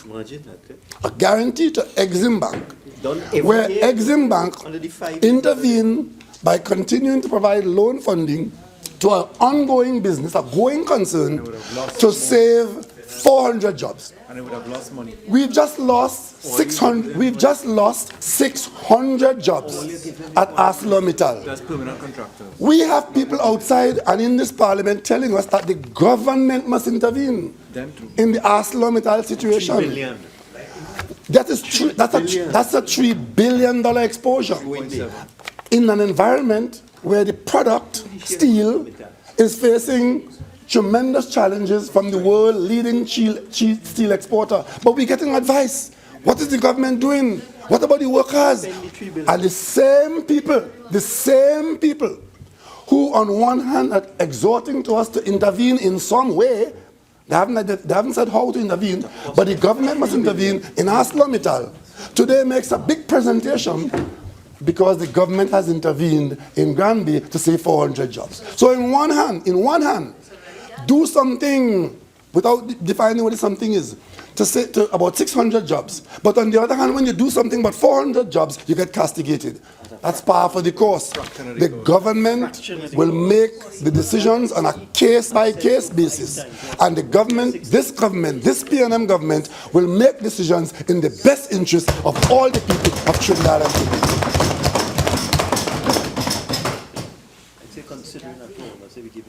My colleague from Siparia spent a lot of time talking about the minister. The minister. I dare say that the minister as a person, Madam Speaker, is irrelevant to all of this. Whoever the Minister of Finance was would have been required to do what he did there today under good guidance. Has nothing to do with him and his demeanor and whatever. The Minister of Finance has issues to address. How do we feel as a people in this circumstance, with what's ahead of us, hearing that we have spent $31 million supporting fuel consumption, where $31 billion supporting the purchase of gasoline and diesel, where in this country, I know of no person in this country who, when contemplating a trip from any point to the other point in this country, considers the price of fuel as in the trip. I know of nobody in my circles, people I know, who, when you're planning to go somewhere in this country, that you consider the gas. Fill up on your own. When I was in England as a student many, many years ago, and there was a vehicle to be used to go anywhere, for fun or for work, the first thing that had to be dealt with, who paid for the gas? How the gas bill was going to be divvied up. That was normal. Right? It was normal. You're going anywhere with anybody's vehicle, you have to contribute to the fuel cost, because fuel was a major component and the cost was borne by those. In this country, if we are saying now that especially because we can't afford it, we must now be more concerned about how we use fuel and become more fuel conscious. What is wrong with that? And while we say that, not up in the air alone, we're saying in those areas where people are locked in traffic jam, a lot of the fuel that we are subsidizing being burnt up with cars in the same place at the same spot burning in traffic jam. I would love to see a good scientific study that shows the amount of fuel we burn here every morning and every evening in traffic jams. Around Chaguanas, on the East-West corridor, around San Fernando. So if we can, at the same time, intervene to debottleneck these areas, as we've mentioned, with a ring road around Chaguanas, with some outlets on the East-West corridor, and the end result of that is easier traffic flow, and we burn less fuel, at least we would be on the right track, and we would end up using less fuel. And the same way, we've got a little price increase, you may find that on your pocket you are not paying all of the increase because you are not burning and wasting fuel.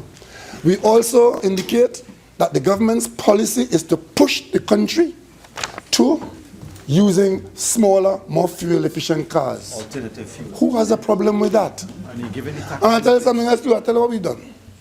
As parliamentarians today, this cabinet took a decision that no member of this government will access any loan to purchase any vehicle beyond 1999 cc's. Because if that is the policy for the country, if that is the policy, then it applies to all of us. Right? by example. So, anybody who wants to buy a bigger car, to buy a high-end car, buy it with your own money. Ask them if they Right? commit to that now. No, I'm not asking you that. That is a decision made on this side, right? And all members of the government agreed that that is now, is not law, but it's a commitment we make, that the same way we are encouraging the rest of the country to do that, we hold ourselves to the same thing. And I'll tell you something else. I want to rectify some misinformation which this government, which the opposition and their spokespersons are peddling with respect to the Point 14 highway and the OS contractor. To the best of my knowledge, there was an election in Trinidad and Tobago on the 24th of May 2010. On the morning of the 25th, the whole country knew that the government that was there the day before had gone out of office, and there was a new government in office. The documents will show that the correspondence between an agency, NIDCO, and OS, those documents took place, the correspondence, the negotiations of the contract price, and all of that took place under the new government. That's right. After the 24th, I mean. As a matter of fact, it was because there was no contract given to OS why OS traveled from Brazil to South Africa to ensure that a contract was given to OS. You know about that? And I asked the Prime Minister of the day a number of times about that, and she never answered me about that stuff. In July. But the bottom line is, now that somebody has got into one lawyer's office in Panama, and we see bagmen from Trinidad and Tobago shuffling billions of millions of US dollars to Panama, all of a sudden, our colleagues will have the country believe that the OS contract was a P&M creature.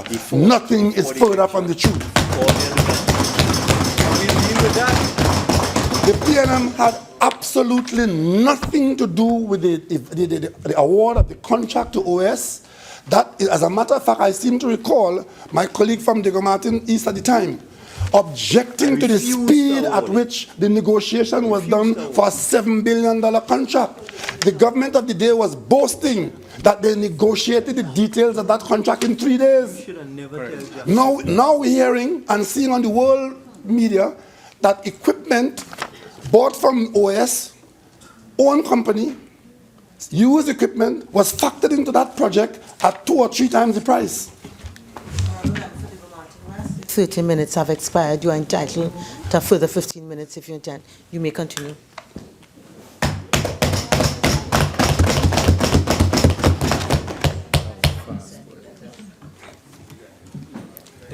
Now, a former Prime Minister, Patrick Manning, used to always say, in situations like these, we shouldn't be too harsh on the opposition because they're required to say something. They must say something. They just can't sit there and say nothing. But sometimes when they say something, the something defies logic, and sometimes it defies even common sense.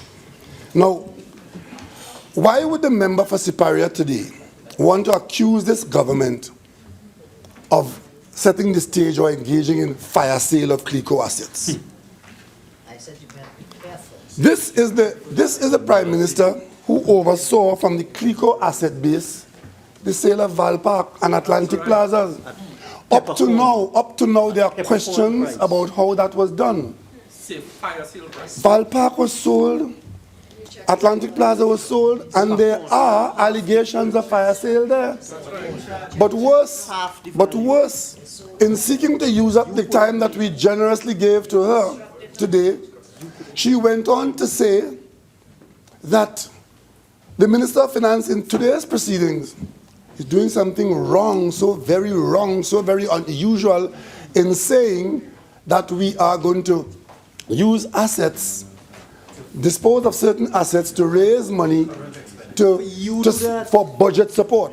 I want to ask my colleague from Siparia, when FCB shares were sold, was it not to get budget support when she was the Prime Minister for recurrent expenditure? When Phoenix Park was sold, and let me explain to my colleague from Siparia in case she didn't know, because she was so absent she might not have known.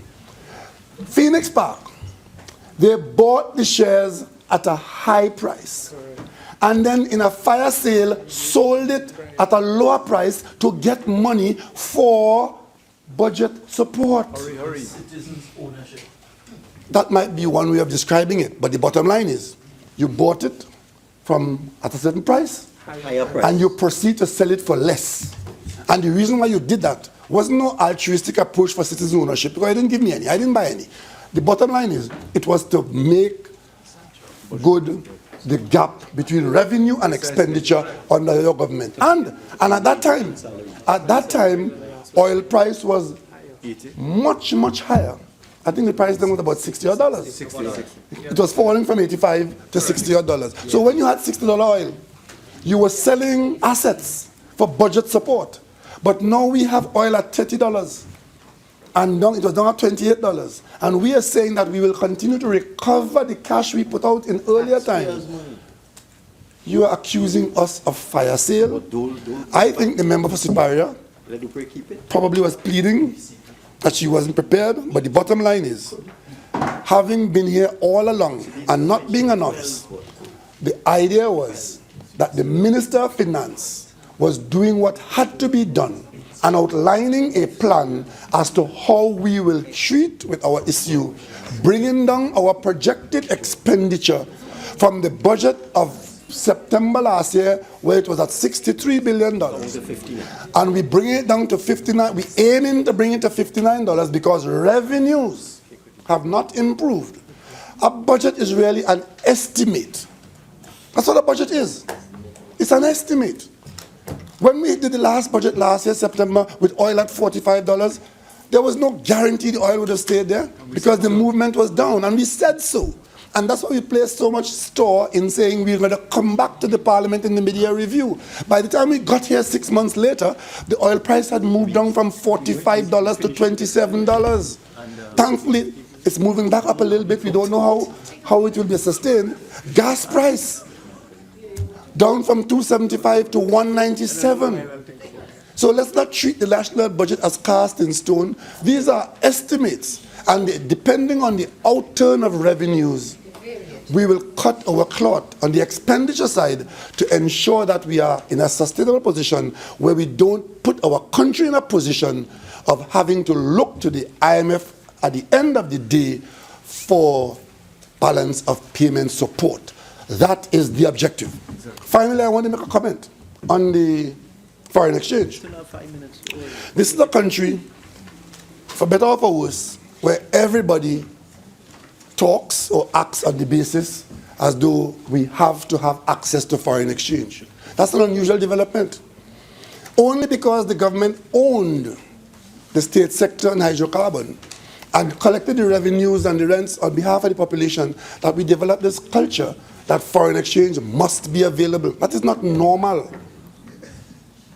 But in any case, the Minister of Finance has pointed out to us that the area from which we earned a certain amount of foreign exchange, that level of earning has moved on from 20 billion to 5 billion. That is a fact. Has nothing to do with me personally or with you. These are external pressures over which we have no control. But the fact is, we are down from 20 billion to 5 billion. So why should we be surprised if foreign exchange isn't as available now as it used to be? And what has to happen, the question is, what do we do with what's available? What's available in the reserves we have to protect. That's the number one priority of the Minister of Finance. People are saying, well, okay, You have $9 billion, why not spend it? That sounds good. Yes, sir. But that is the road to hell that is paved with good intentions. If we do not maintain those reserves, then the risks of living in a condition far worse than what is being projected now, about pressure here and pressure there and suffer here. If you want suffering, let us lose those reserves and then have to look for the replacements from the IMF. And so therefore, I say to the people of Trinidad and Tobago, let us acknowledge and accept that our circumstances have changed largely beyond our own control, but what is within our control is our own behavior. That's within our control. And we have taken responsibility, and we must take responsibility for the adjustment that is called for at this point in time. Let us not say, well, let's go along merrily and have a good time, and at the end of the day, somebody else will do the adjustment for us. That is the one place we don't want to be. And there are too many examples of that. As a matter of fact, in Jamaica right now, they're in an IMF program, and they're getting out of it, thank God, but the shots are being called, and the targets are being set by the IMF. We are better off. We can do our own adjustment. The adjustment is not, like most medicine, not sweet tasting. But let us hope that the diagnosis is correct and that the prognosis is good. We are all in this together. Well said. Member for Tabaquite.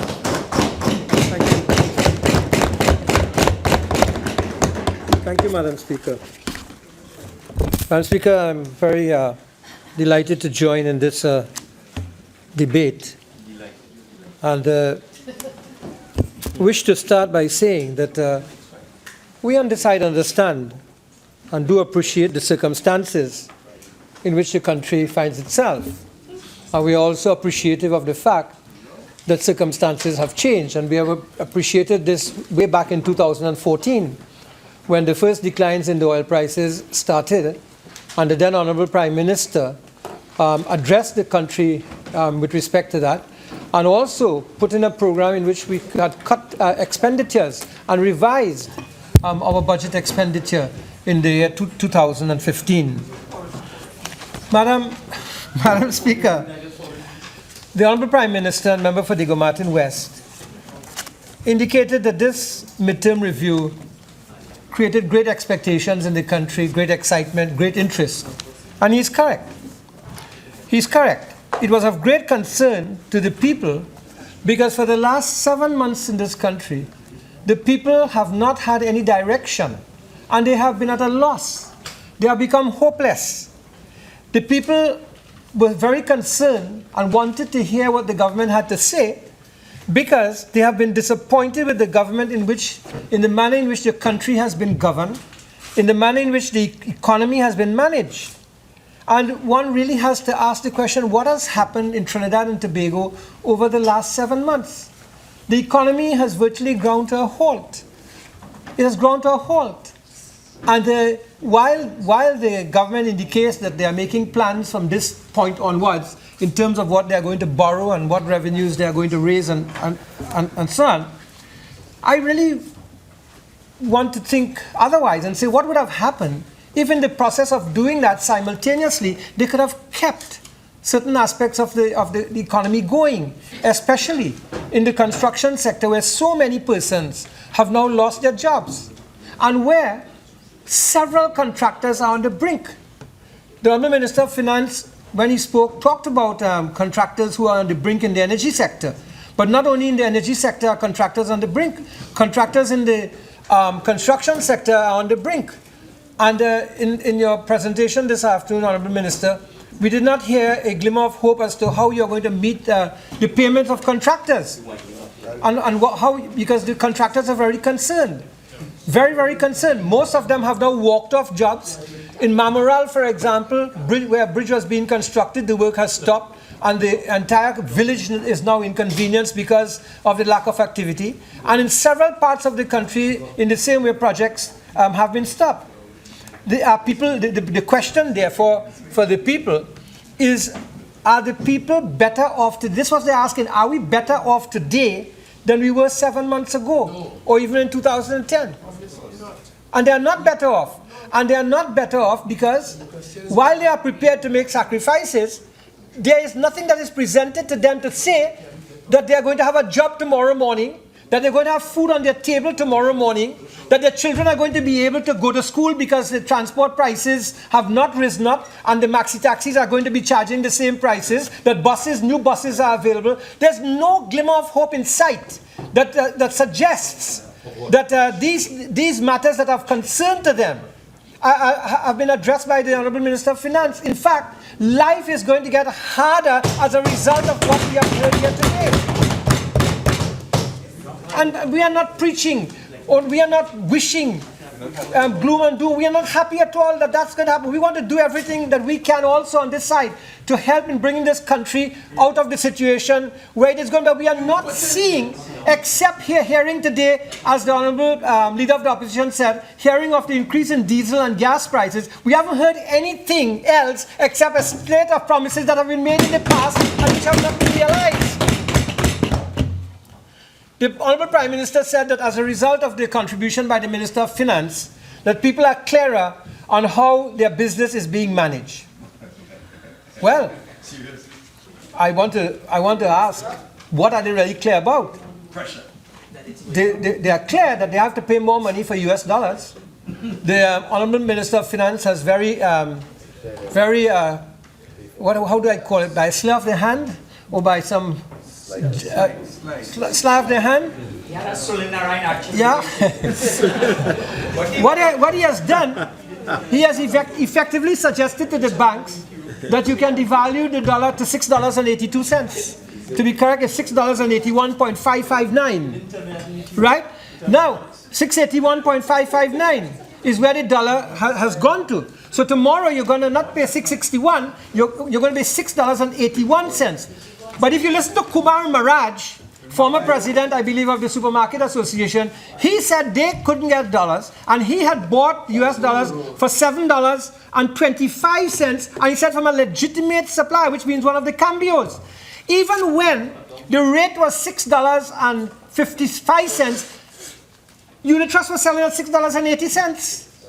So what is Unit Trust going to be selling at now? $7.25? So effectively you have devalued the dollar.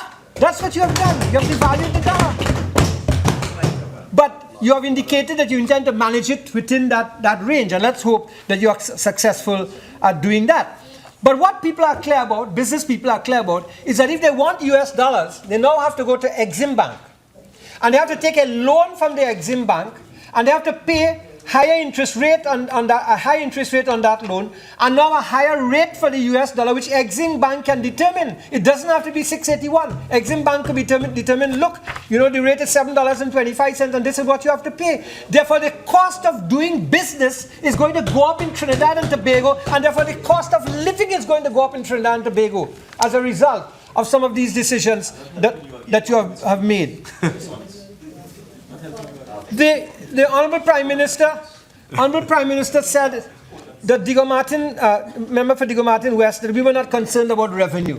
That is untrue. We were very concerned about revenue.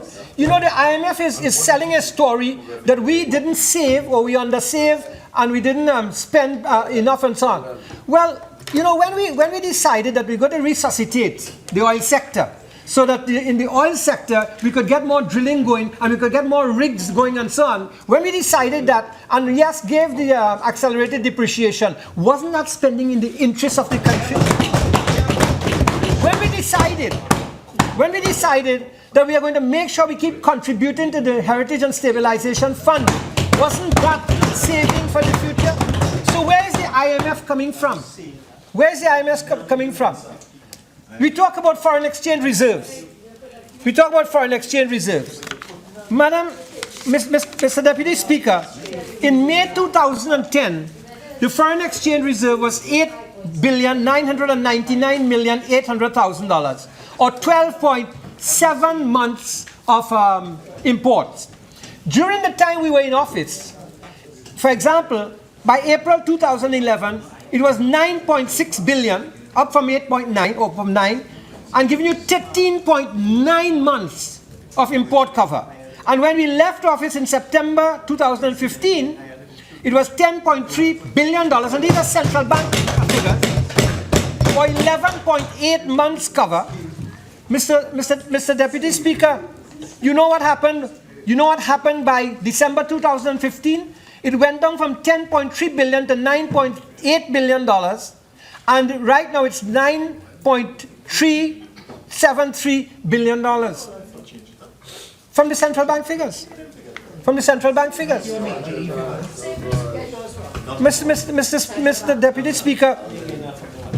Mr. Deputy Speaker, the point I'm making is that we saved and we left a heritage for the incoming government. Mr.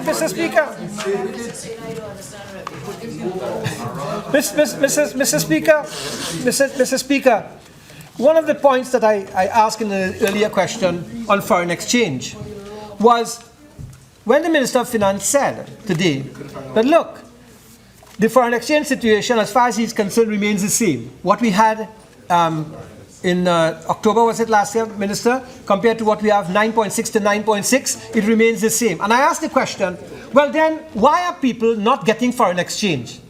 And I asked the question whether people are over-invoicing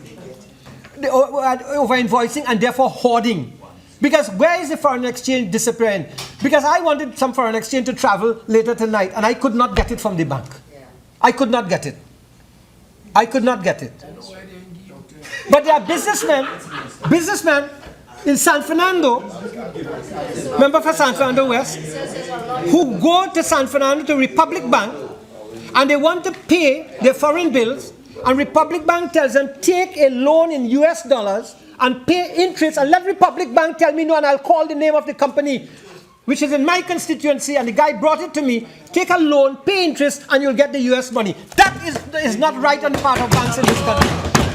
It is not right. And what is the central bank doing about that? What is the inspector of banks doing about this kind of violence against the business community in that kind of way? It is nonsense for a bank to tell you that you can get the US dollars if you take a loan in US dollars. So they're going to make more money. I have every right to shout because I'm shouting on behalf of the people who you are punishing in the country. That's the people I'm shouting for. The people you are punishing in the country.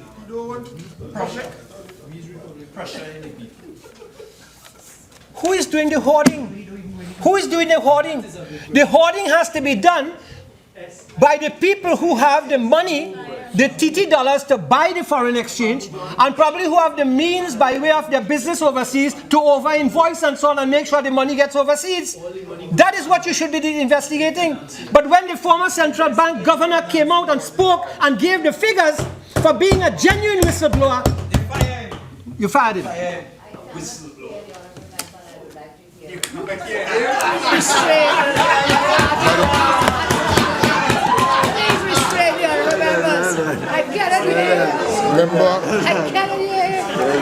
Member for Siparia. All members, please, let's hear the member for Tabaquite.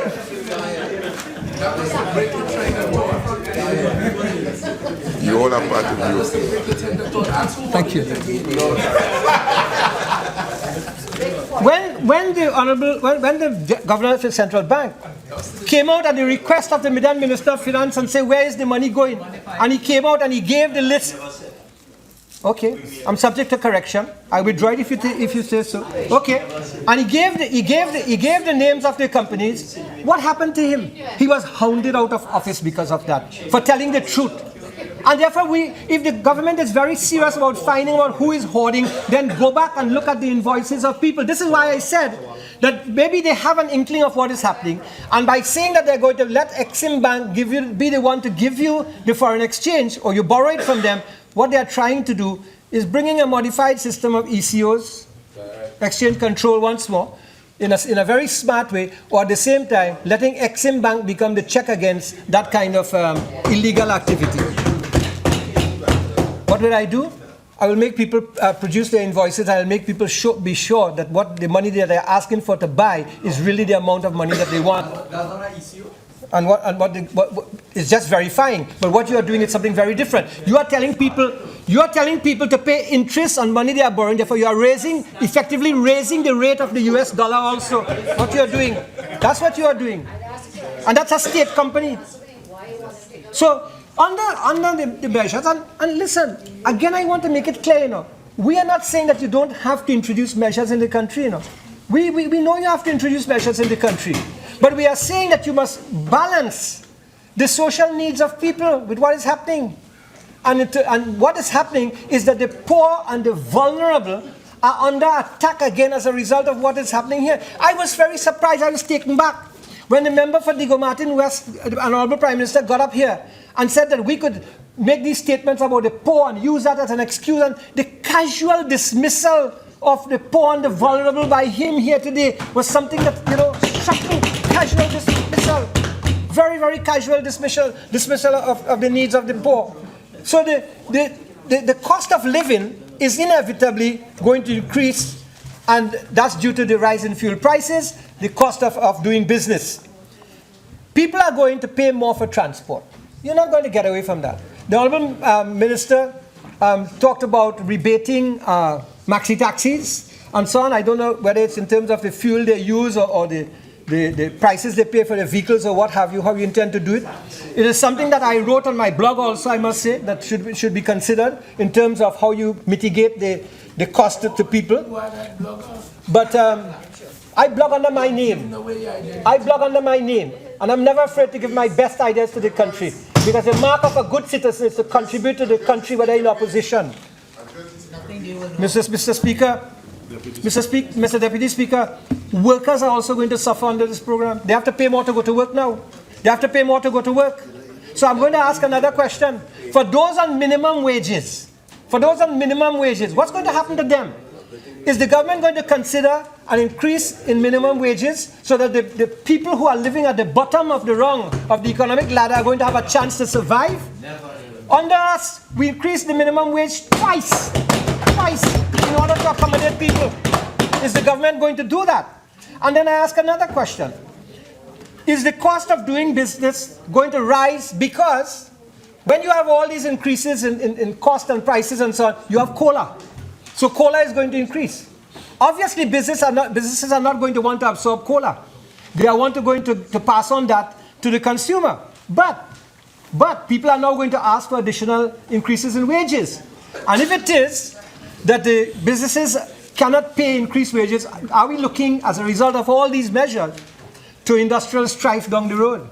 Already, the JTAM has signaled, and they had asked the minister to put off this presentation today and to consult with them, because they indicated that there will be pressures because of the strong measures to be brought on the people, and they have been ignored. They were ignored by the minister. And because they have been ignored, now the pressures are on. JTAM has said that they reserve the right to take such action as they deem necessary in order to protect the right of their members and the right of workers in the country. Mr. Deputy Speaker, the Minister of Finance talked about construction and housing, and he kept referring to me and said I'll be happy. Because whenever I stood here, I spoke about the construction sector, and I still do believe that by increasing the availability of housing stock in the country through the private sector, you can get a lot of people back onto the job line. But let me say like him, I was in construction since the year 1967 at the age of 18 with my father. And my time to construction goes back. And I have been constructing houses since that time in this country. I have an interest in construction. And because I'm now in the opposition, I have gone back to look at construction again. And I applaud the minister for looking at housing, because housing is something that is needed in the country, but it can get a lot of people back to work. But in his presentation, the minister referred to multi-family houses, but he didn't refer to single-family houses as benefiting. And single-family houses are in great demand. So by excluding single-family houses from the package, he's excluding a large sector of the houses, the developers who would benefit from this particular benefit. Mr. Deputy Speaker, at the same time, when we were in office, we introduced a 2% loan for people buying houses below $850,000, and a 5% loan for people earning under $10,000 was the 2% loan, and earning above $10,000, the 5% loan. That's through the Trinidad and Tobago Mortgage and Finance Company. But you know, the central bank has been operating with the repo rate as such that interest rates have risen in the bank. Not the mortgage and Trinidad and Tobago Mortgage and Finance ones, but the other banks. So people having to pay now 7.25% and so on. I would think, what kind of strategy is that you want to increase the ability of people to buy, and you want to stimulate the economy, and you're raising mortgage interest rates on people. And deposit rates are right down. It doesn't work. It doesn't work. And the banks have no sympathy for you, no sympathy for you. So I want to ask, what is the central bank doing about this? So the central bank comes out and says that we cannot tell the banks what to do. Surely you can't tell the banks what to do. But I am asking the government to make a clear policy position about interest rates in the country in terms of mortgage interest rates on housing stock especially. Even the money that people have to borrow to do business has gone up so high. Has gone up so high. We talk about sharing the burden. Well, if it is over the next 2 years, the burden has to be shared. Are businesses not also prepared to share that burden? And particularly banks. You know, everything you do in a bank now you have to pay for. You even have to pay to deposit money in a bank now, you know. You even have to pay to deposit money in a bank. So mortgage rates. And Mr. Deputy Speaker. So that's only if you deposit cash, right, the Minister? Only deposit cash. Maybe. I have to check. Mr. Deputy Speaker, one of the complaints I heard from the manufacturing sector is that people are not trained and that productivity is a problem. Well, that's one area that the government can get involved in training people to get into the manufacturing sector. If you want to help the manufacturing sector, why don't you subsidize training for people to get into the manufacturing sector? Why don't you pay people who are now out of jobs a stipend to come in and learn those skills that the manufacturing sector requires so that they can get into a job? People are willing to make the switch from the jobs that they have now to jobs that are available.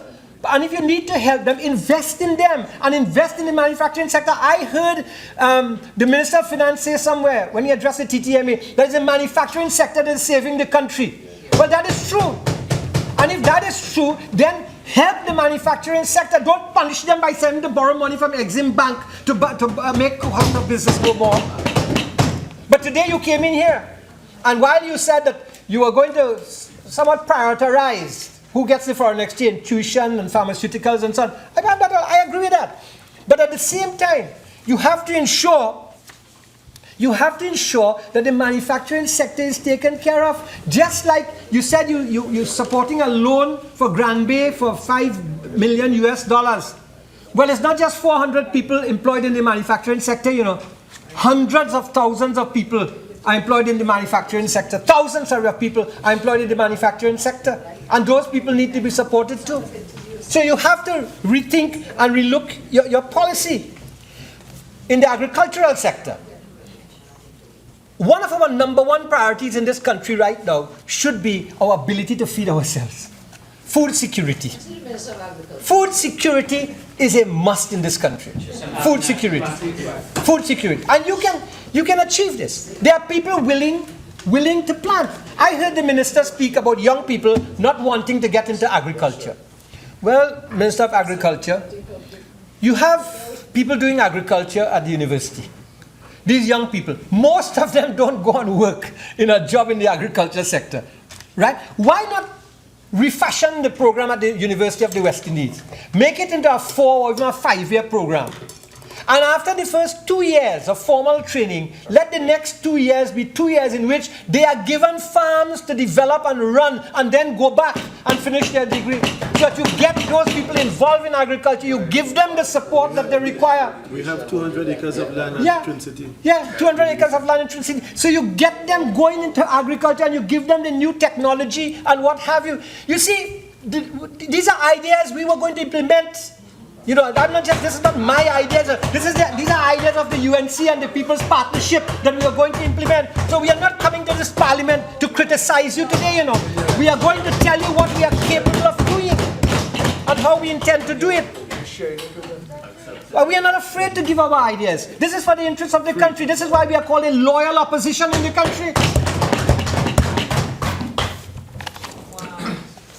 Mr. Deputy Speaker, the Minister of Finance, when he spoke, talked about liabilities incurred by the previous government. And they were now trying to understand what these liabilities were. You know, that forced me to ask a very important question, you know. Is it that the officers of the Ministry of Finance have not kept records, or are they deliberately misleading the Honourable Minister and the country? How is it that you do not know what the debts of this country are, that you come saying here all the time that we have incurred liabilities that you do not know about? That is absolute nonsense. The Ministry of Finance has to know at all points in time the liabilities and the debts incurred by this country. And to come here to say that in order to imply corruption and mismanagement and waste and so on is being a stranger to the truth. And is misleading the mind of this country to think in a very evil way about the People's Partnership government. And that is wrong.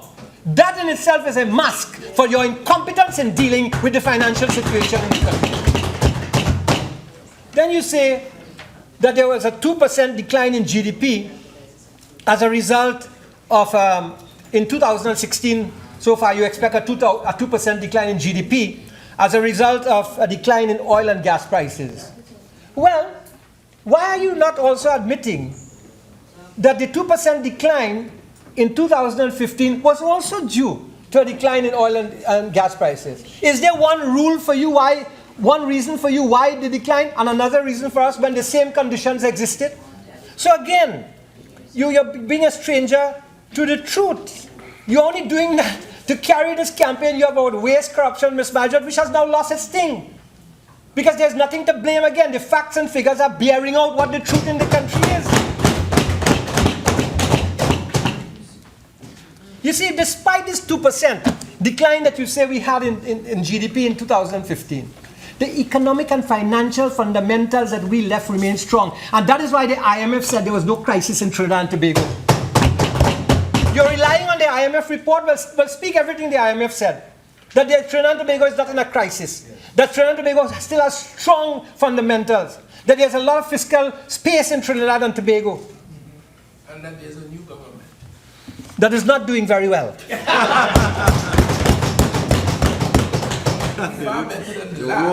That's why you see, one of the things that the Minister of Finance and our colleagues on the other side keep doing is that they only keep referring to the last 5 years.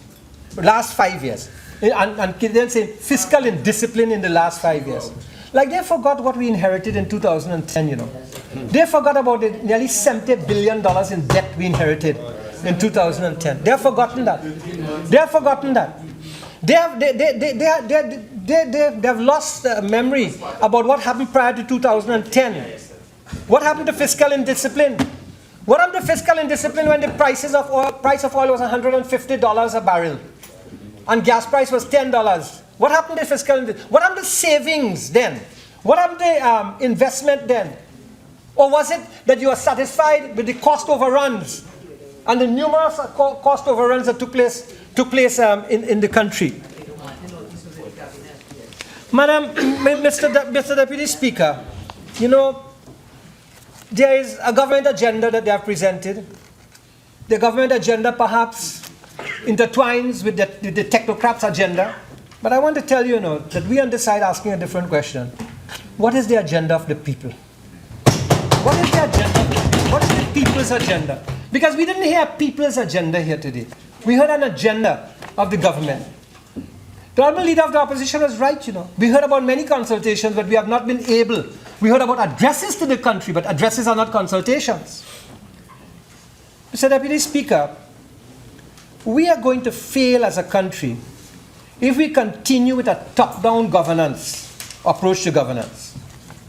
And that's, you know, the Honorable Prime Minister spoke about we are in charge, that statement, we are in charge. They're still behaving as if they're in charge. But they're in charge, it's an in charge that is underlined and surrounded and emboldened by the word arrogance. really, to achieve the depth of change that we need in the country, and we accept that we need change, we require a consensus of the people. That's what we require, a consensus of the people. And unfortunately, there are too many pseudo consultations taking place, just masking decisions that have already been taken. Mr. Deputy Speaker, if we the people are expected to make sacrifices, then we the people must be integrally involved in the decision making, especially where pockets are being picked, as they have been picked today, and where hard decisions are being made for the future. You see, in every society like in Trinidad and Tobago, the people have expectations from the state. Let's face it, they have expectations from the state. But unfortunately in Trinidad and Tobago, something curious has happened. These expectations are no longer just expectations. They now appear to have the cloak of a state obligation. That's what has happened in this country, state obligation. And entrenched as they are now in the budget, they're going to be difficult to remove. And what is happening now, some people are paying and some people are receiving. But in this country, the people need an agenda, which if they don't get very quick, you're going to have problems. There's a bubbling volcano that's heating up and could spill over one day or the other. People are disenchanted, people are disappointed with the way state power is being used by the PNM. They're disenchanted. Elected governments are supposed to be meeting the legitimate expectations of the people. This elected government is not meeting the legitimate expectations of the people of Trinidad and Tobago. Mr. Speaker, Deputy Speaker. Honourable Member, your speaking time has expired. Do you tend to avail yourself of an additional 15? Yes, Mr. Speaker. Thank you. Proceed. Thank you. Mr. Speaker, for the umpteenth time, I want to clarify a matter that was raised here in the Parliament. And today reference again was made to the OAS matter and to the Point 14 highway. Mr. Speaker, when the Honourable Member for Port of Spain North St. Anne's West, Mr. Honourable Member, from the Prime Minister's office, where he's also a minister, he indicated that OAS was paid $5.1 billion thus far for the contract. I didn't say that. Well, allow me to rise.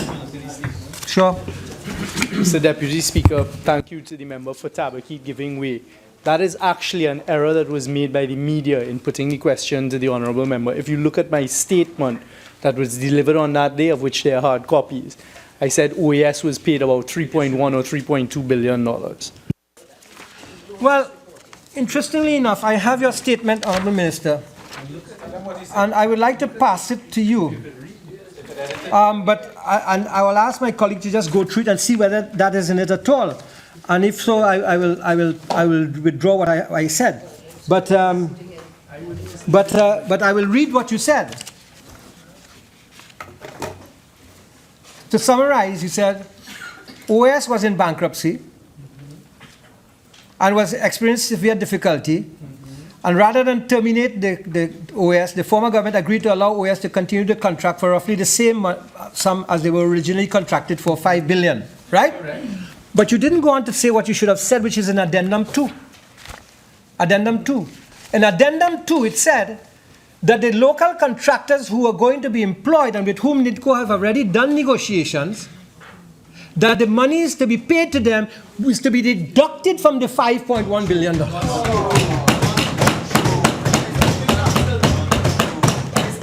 Not true. Not true.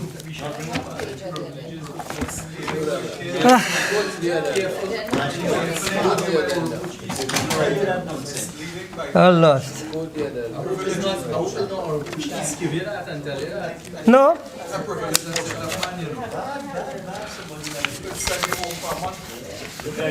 The amended contract price, I'm reading from the Addendum 2. Addendum 2. Right? I'm reading from addendum 2. Well, section 6, consideration. The amended contract price shall be $786,355,819 US dollars, or 5.032,677,241.6 excluding VAT, and so on.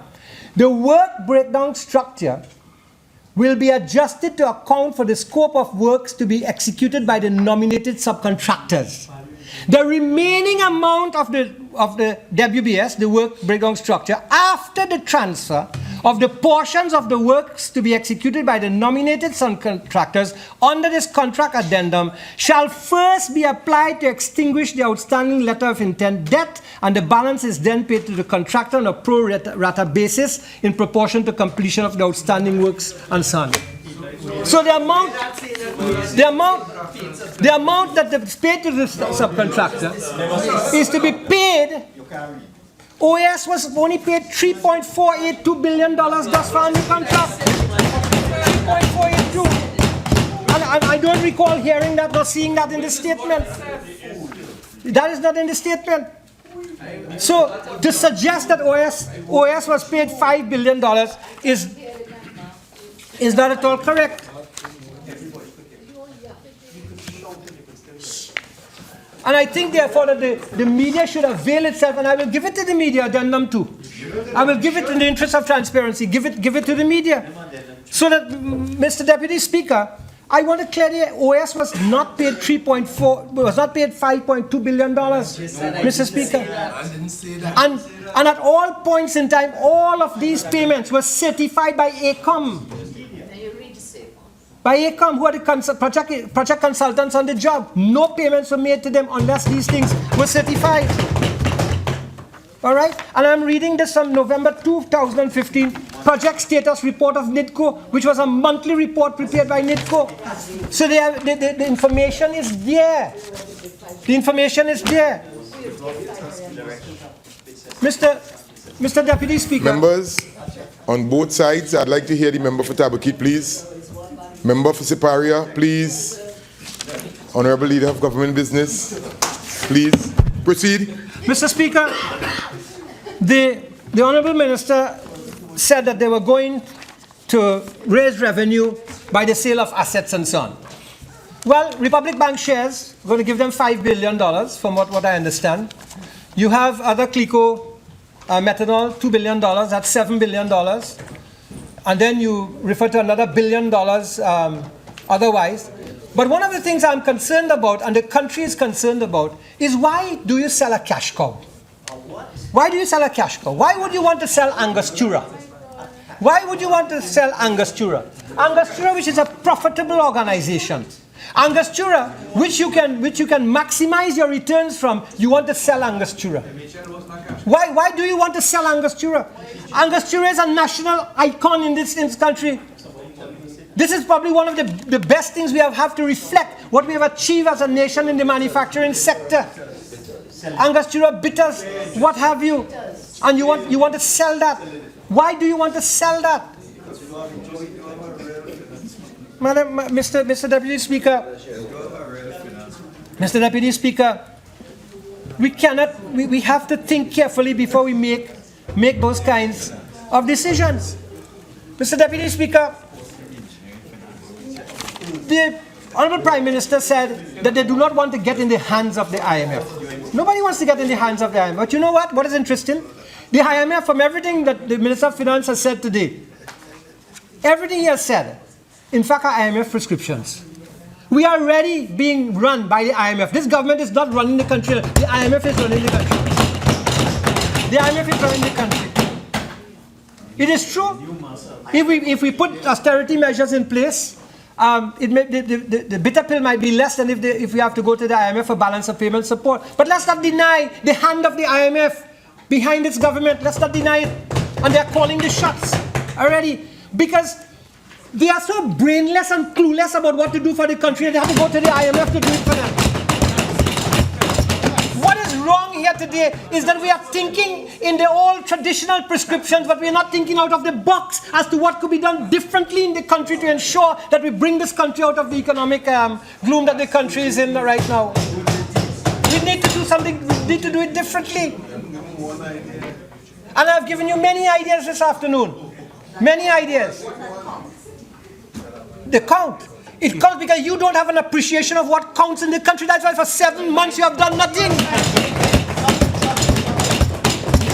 You have done nothing. All the member for St. Anne's East has done in a ministerial portfolio is get free money to spend. Free money to spend. 100, 200 and what $1 million for Carnival alone. So the minister wouldn't appreciate what it means to save and to cut and to save. You wouldn't appreciate that. Keep the people happy. That's what it is about that.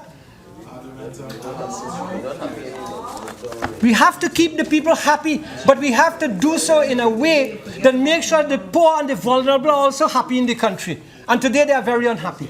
Very, very unhappy. Madam Speaker, Mr. Speaker, in conclusion here this afternoon, there's something I wanted to share. The Honourable Minister of Finance keeps talking about this letter of May 25th. May 25th. I have the letter. That is signed on behalf of Mr. Milton Harris, Secretary of the Tenders Committee of NIDCO.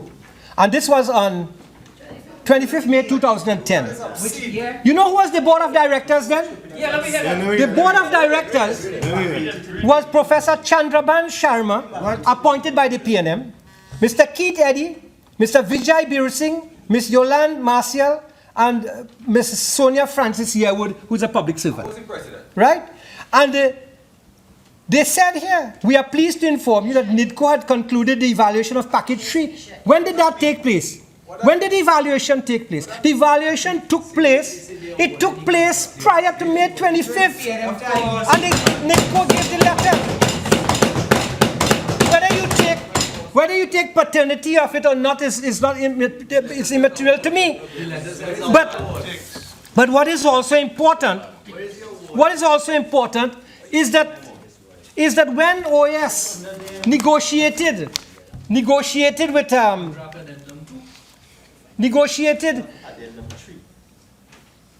I have even the names of all the members of the negotiating team. Let's hear it.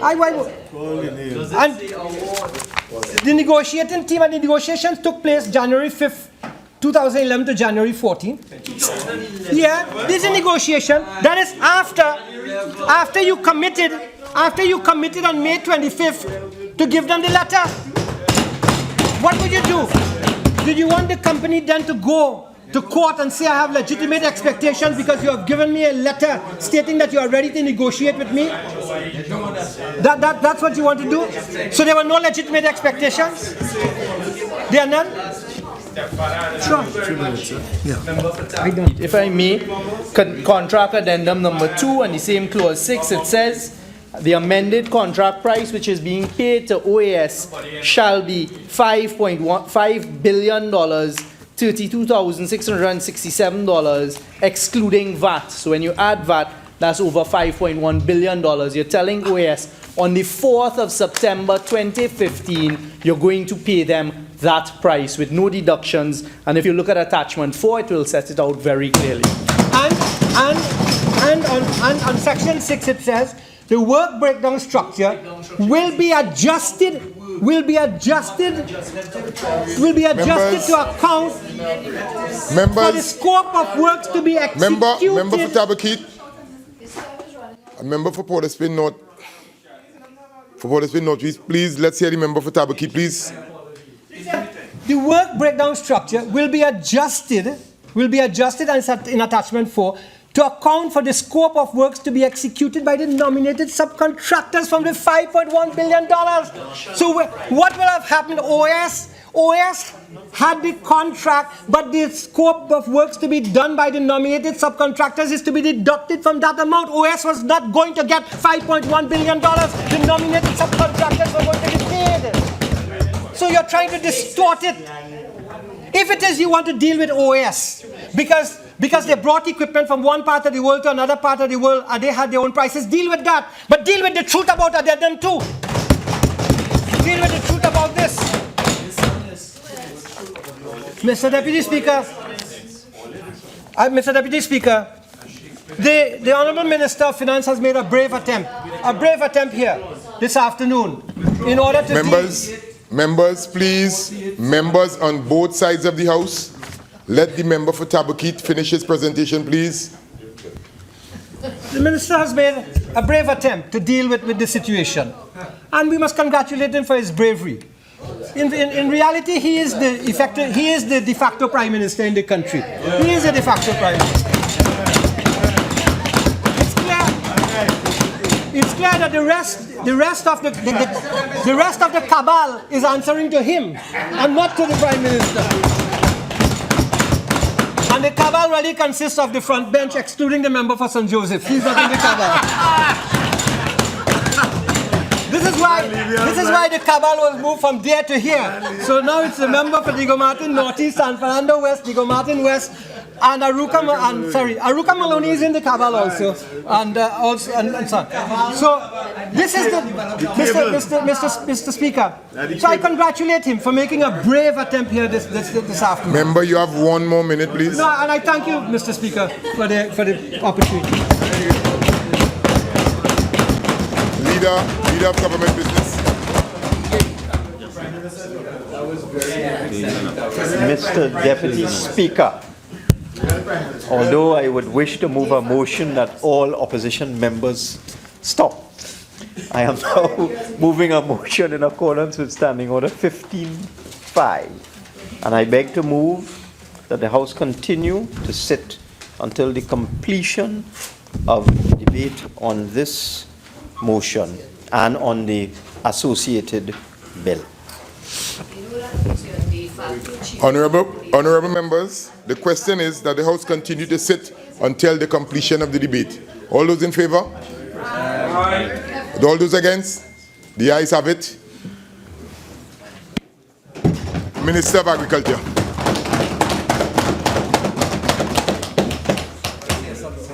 Thank you, Mr. Deputy Speaker, for the opportunity to deliver my maiden contribution in this House. Just to provide the context, Mr. Deputy Speaker.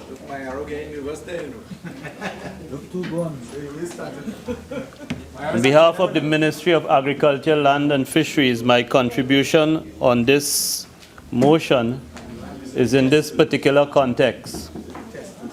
This motion and the report seeks to increase the expenditure to the Ministry of Labour and Small Enterprise Development and the Ministry of Planning and Development.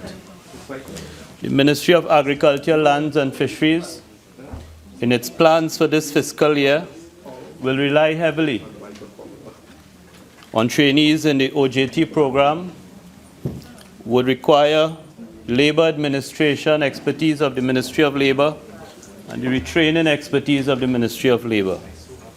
And in relation to the Ministry of Planning and Development, the Ministry of Agriculture, Lands and Fisheries will in this fiscal year require IDB facilities supported by the Ministry of Planning, town and country planning services, land use planning, and the research of the IMA in order to support the fisheries sector. So it is in that context, Mr. Deputy Speaker, that I'm joining the debate on this motion.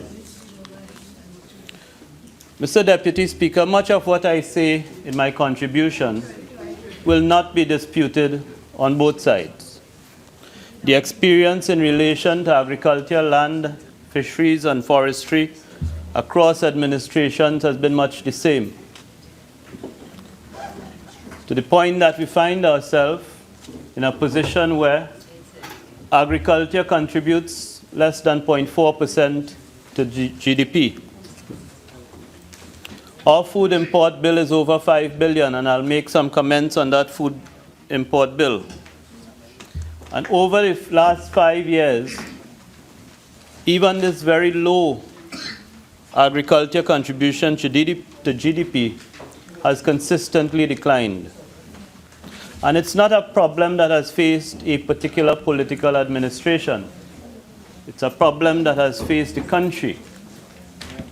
And what makes it very important is that each of the members of this lower house has a vested interest on behalf of their constituents in the success of this particular ministry. Agriculture also forms the cornerstone of the government's trust towards rural development. And this government, Mr. Deputy Speaker, intends to transform agriculture into an economic growth sector. The government's policy framework is increasing agriculture's share of the GDP, increasing employment in the sector, increasing the contribution of agriculture to economic growth and development in rural Trinidad and Tobago. In addition to that, the government's approach to this food import bill is firstly to understand the components of that food import bill. Every minister who has held this portfolio the last 20 to 25 years has aimed to decrease the food import bill. But the reality, Mr. Deputy Speaker, is that food import bill has components over which we have no control. This country, because of the makeup of the food import bill and because of what comprises the top 10 imports in relation to food, there is very little control over some of the things that we import. So let me share with you the top 10 imports. Food that is used for value-added processing, mainly for export purposes. Wheat, cheese, maize, soybeans, alcoholic and non-alcoholic beverages, beef, and pastry. Those are the top 10 things that this country imports under the food import bill. And food that is used to support value-added processing for export purposes. Wheat. I think you all know that. You don't see wheat growing around this country. Cheese. Chicken. Maize. Soybean. Beverages, both alcoholic and non-alcoholic. Beef and pastry. So there are things in this food import bill. I do not want to go today into everything, but as you know, Mr. Deputy Speaker, one of the very first things the ministry did was to appoint a cross-sector committee to look at this food import bill. Describe the pastry. Is it like frozen pastry, or is it already made and just stick in the oven? What kind of pastry? I find it unusual for that to be so highly at the top 10. I make pastry. Yeah. I understand your position, Member of Parliament for Siparia, which reinforces what I've said. Most politicians who have spoken about the food import bill have not analyzed the food import bill to determine. So pastry is made up of all the things that you have said. Frozen. And that is the reason why the ministry has had to appoint a cross-sector committee to review this food import bill that everybody talks about. Because in there are things over which we have control, and there are things that we will continue to import. And if we have to continue to import, for example, wheat, maize, oils, some meats over which we don't have control over the price, and we have all discussed the foreign exchange situation today, without control over the need to import and without control over world market prices, and with increasing loss of control over the exchange rate, you would find that you cannot control the food import bill. But what we can do in relation to the food import bill and the things that we import, the country can identify those commodities in which we can produce local alternatives to match what is imported. It is not the old days where we could erect trade barriers. It's not the old days where we could protect local industry through tariffs. We have to allow trade, and we have to allow the importation of food commodities into the country. But what we can do, and what the government intends to do, is to provide local alternatives which can sit side by side with imported food products and compete on a level playing field. And that is the approach. The approach is to stabilize the sector, to understand what are the problems associated with the sector, and create the policies which will allow us to boost food production and make the sector more sustainable. And again, in July 2014, long before I came in the other place, when I worked with the PNM on the development of the party's agriculture policy, I went around the country. I started in Mapa Farms in a meeting with the Plumita farmers. Why are you killing Mapa now? Mapa is far from dead. I went to Plumita and met with the farmers who are now the constituents of the MP for Komoto Manzanilla. And those farmers outlined for me 22 areas in which they feel that we should address in a policy document. And the 22 areas, when presented to me, were no different from what had appeared in policy documents long before, what had appeared in manifestos, and what had been discussed at conferences and within the ministries and across the country and in the South.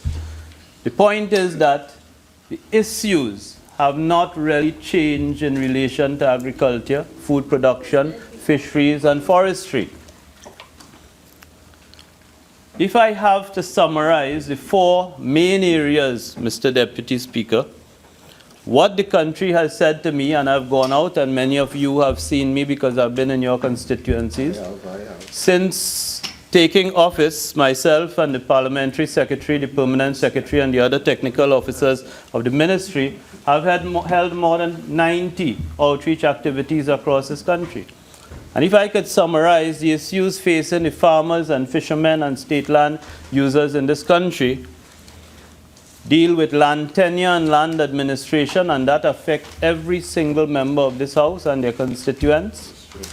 Finance and marketing for agricultural products, including those relating to fisheries, dairy, and livestock. The absence of technology and innovation in the sector, and the persistent issue of the lack of labor in the sector. Those are the four issues. It doesn't matter which corner of the country I've gone to. Those are the four issues, and those are the four issues that we have to deal with. If those are the four principal issues, I think that one of the critical things that is not provided in agriculture is an organized water system for agriculture. And from my experience, I can tell you that is a major hindrance to agricultural productivity. Thank you. So let me first on the issue of land tenure and land administration, Mr. Deputy Speaker, paint the picture of where we are. And I think every member in this House will concede that as a country, we've not done well on the issue of land tenure, in particular land tenure and security of tenure for farmers, and generally on the issue of land administration. As a country, we have not done well. And let me give you some of the numbers. In 2003, when Caroni embarked on its VSEP program, the offer to the workers of Caroni 1975 Limited of the opportunity to have a lease of 2 acres of land for agricultural purposes, and the offer of the opportunity to those workers to have a residential lot of land, brought close to 17,000 new files into the land administration system of the country. To date, the commitment is to 7,426 former workers on 2-acre parcels of land. and 8,885 workers on residential lots. So that brought into the land administration system of the country an additional 17,000 files. And with the transfer of Caroni's 76,000 acres of land to the state for management by the Commissioner of State Lands, it meant that a total of 30,000 land files came onto the system of the state administration of land. And those 30,000 include those 17,000 files created under the VSEP, files for persons who rented land from Caroni for the cultivation of sugarcane, and that number is close to 6,000. Squatters on Caroni 1975 limited land, and that number is about 5,000. And residential tenants of Caroni, and that number is about 6,000. So it means just Caroni and its VSEP generated about 30,000 land files for management by the state. Then we have PSAEL. Another lot of people think about PSAEL and it means Palo Seco Agricultural Enterprises Limited. But not a lot of people think about PSAEL in the context of agriculture. But PSAEL holds the former assets of Trintoc and Tesoro, and holds the asset that once belonged to the farm known as the Tesoro Star Farm. And those are about 5,000 acres of excellent agricultural land in southwest Trinidad, crisscrossing constituencies of a number of members who sit on the other side. And those lands are sitting there without having been activated and placed into agriculture. And those lands are under the management of PSAEL. And then you have other lands which have always belonged to the state and are under management by the state. And those include a series of agricultural projects across the country. The Bristol Food Project in the constituency of Mayaro, Point Fortin Food Project, Chatham Food Project, in Losiro, several food projects all through Wallerfield, agricultural land. But it also includes a series of residential plots, in particular in areas like Curep, in the St. Augustine constituency, a number of plots across this country, and a member for St. Augustine will know. Those people who reside on state lands which have been leased to them for residential purpose around that UE area, thousands of leases expired and have not been renewed for a very long time. So that is the situation with land tenure in this country.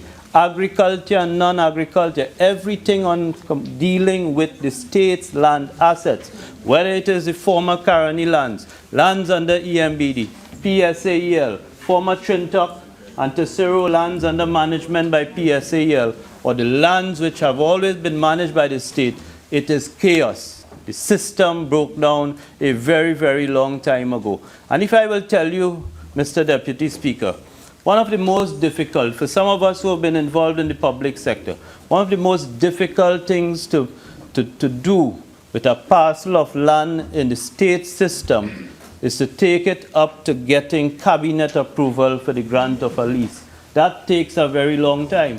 And every transaction relating to state land in this country must be approved by the cabinet.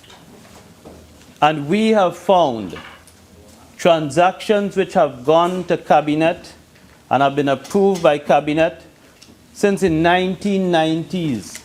More than 3,000 files having already gotten cabinet approval and not advancing beyond that point to the creation of a lease to be placed in the hand of the occupants of those lands. And that is the situation we found ourselves in. And in order to deal with that, and in order to resolve this issue of tenure in particular, the persons who are seriously interested in agriculture, we need to provide the policy and the resources to the Commissioner of State Lands in order to get things moving. But I'll tell you what we have done so far. Since I came from the Caroni system, and I understand all those transactions well, one of the first decisions we made as a government was to remove those Caroni files, all 30,000 Caroni files, from the Office of the Commissioner of State Lands and place it back into Caroni for administration. And that includes those 7,426 2-acre plots, the residential plots, and all those other transactions which we need to get moving along if we have to clear this backlog.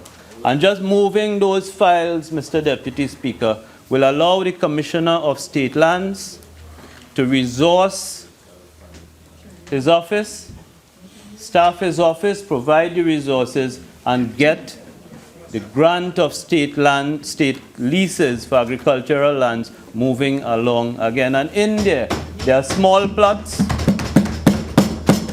There are small plots. We have plots in Wallerfield and Carlsonfield and all those areas across Trinidad where leases have long expired, and those farmers have become demotivated because they believe every businessman in this country wants to make an investment based on certainty. And they feel through successive administrations demotivated by the fact that we've not been able to generate a lease, a renewed lease, a new lease, something upon which they could make their long-term investment in agriculture. And land tenure is critical, and that is what the farmers across this country, irrespective of constituency and MP, have said to me as I've gone out to discuss with them. And the way forward is to make sure that as a priority, the government grants tenure to these farmers. But the member for Caroni Central was with me on Wednesday at a forum in UWI, and he heard me make the point which was reported, I believe, in today's Express.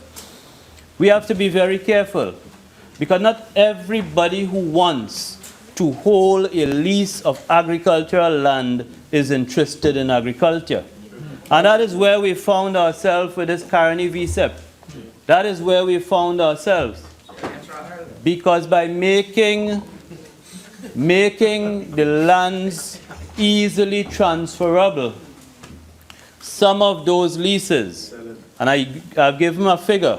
When I became minister in September, I met 1,400 of those leases already transferred by the ex-Caroni worker to a new owner. And as we grant these leases, I have not been seeing the type of agricultural activity on these 2-acre plots that was envisaged in 2003 when the policy decision was made to grant those 2-acre plots. To boost agriculture. So that is critical. And what I've said in relation to that is that the government does not intend to just stand there.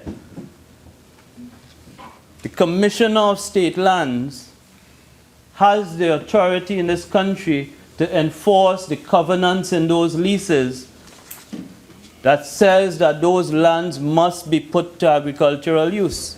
And I've said as minister on behalf of the government that we will provide the Commissioner with the resources to ensure that those covenants are enforced and those lands remain in agriculture. Because putting those lands into agriculture is an important public policy element of boosting food production in this country. And it is important that we do that. So what the advance was doing for 4 years? They don't go there. And that's the issue of lands, Mr. Deputy Speaker.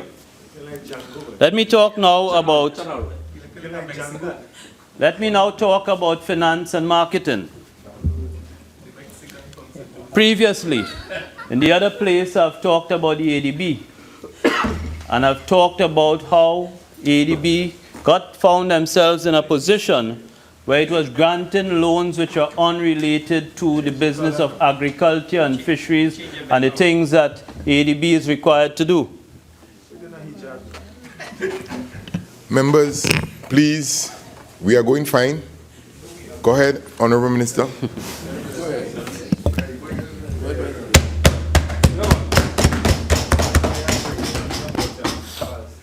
And since then, Mr. Deputy Speaker, since in October 2015, I expressed those concerns about ADB. Several things have happened. The first, of course, is that a new board was appointed to ADB. The second thing is that, as Minister, I gave ADB, the new board, a written mandate. And part of that mandate pointed the board to the statute which creates ADB in order to ensure that the board complies with the law, in particular, the areas in which ADB is entitled to lend and the reasons for which they are entitled to lend. In addition to that, in that written letter of mandate, I've said to ADB that what you must focus on, providing loans which are specific to certain commodities in the country. You are to provide loans in relation to specific activities in order in alignment with government policy, in order to encourage activities in certain areas. You must create the appropriate lending policy to support that. I've also said to the ADB, as I've said to everybody within the ministry and all agencies under the ministry, across the country, farmers and fishermen and state land users have said to me, nobody comes out to us. So if you're doing business with ADB, and the MPs from the South would know, everybody doing business with ADB in South has to go on Siparia Street to a branch of ADB. Everybody, the member for Komoto would know. Everybody doing business with ADB in the Northeast Trinidad must go to an office in Sangre Grande. And it is important that all the agencies of this ministry go out in the outlying parts of this country and interact with farmers and fishermen and everybody else who wish to use the services of the ministry, and not sit there and wait for farmers and fishermen to come to them to use the services. And that is a common complaint across the country. And on the issue of marketing, well, NAMDEVCO has been in existence for a long time. And NAMDEVCO is a specialized agency responsible for market development. And NAMDEVCO is supposed to do under the law a series of things. And again, the very first thing the government did in relation to NAMDEVCO was to appoint a new board. And once the new board was appointed as minister, I again issued a written mandate to the board saying, just like ADB, this is the law. This is what you were set up for. You were set up to market. You were set up to develop markets. You were set up to support export activity. You were set up to deal with the issue of data collection and to ensure that planting and production decisions in the country are driven by data relating to demand and potential prices. And production in the country will not be driven by pricing, which attracts a lot of farmers to come into to plant a particular commodity and create glut situations. So NAMDEVCO is a very critical part of the marketing activity. But NAMDEVCO is also a critical part of the packaging and agro-processing. So the government has a policy called Farm to Table. And that policy is driven by something we all know. When we talk about the price of fruits and vegetables in this country, when we talk about the price of fish and meat and many commodities, it is driven by the fact that there is a big distance between the farm and the consumer. A lot of things pass through a series of middlemen, and each middleman marks the price up so that when it ends up in the hands of the final consumer, the price is much higher than it is at the farm gate. That's one reason.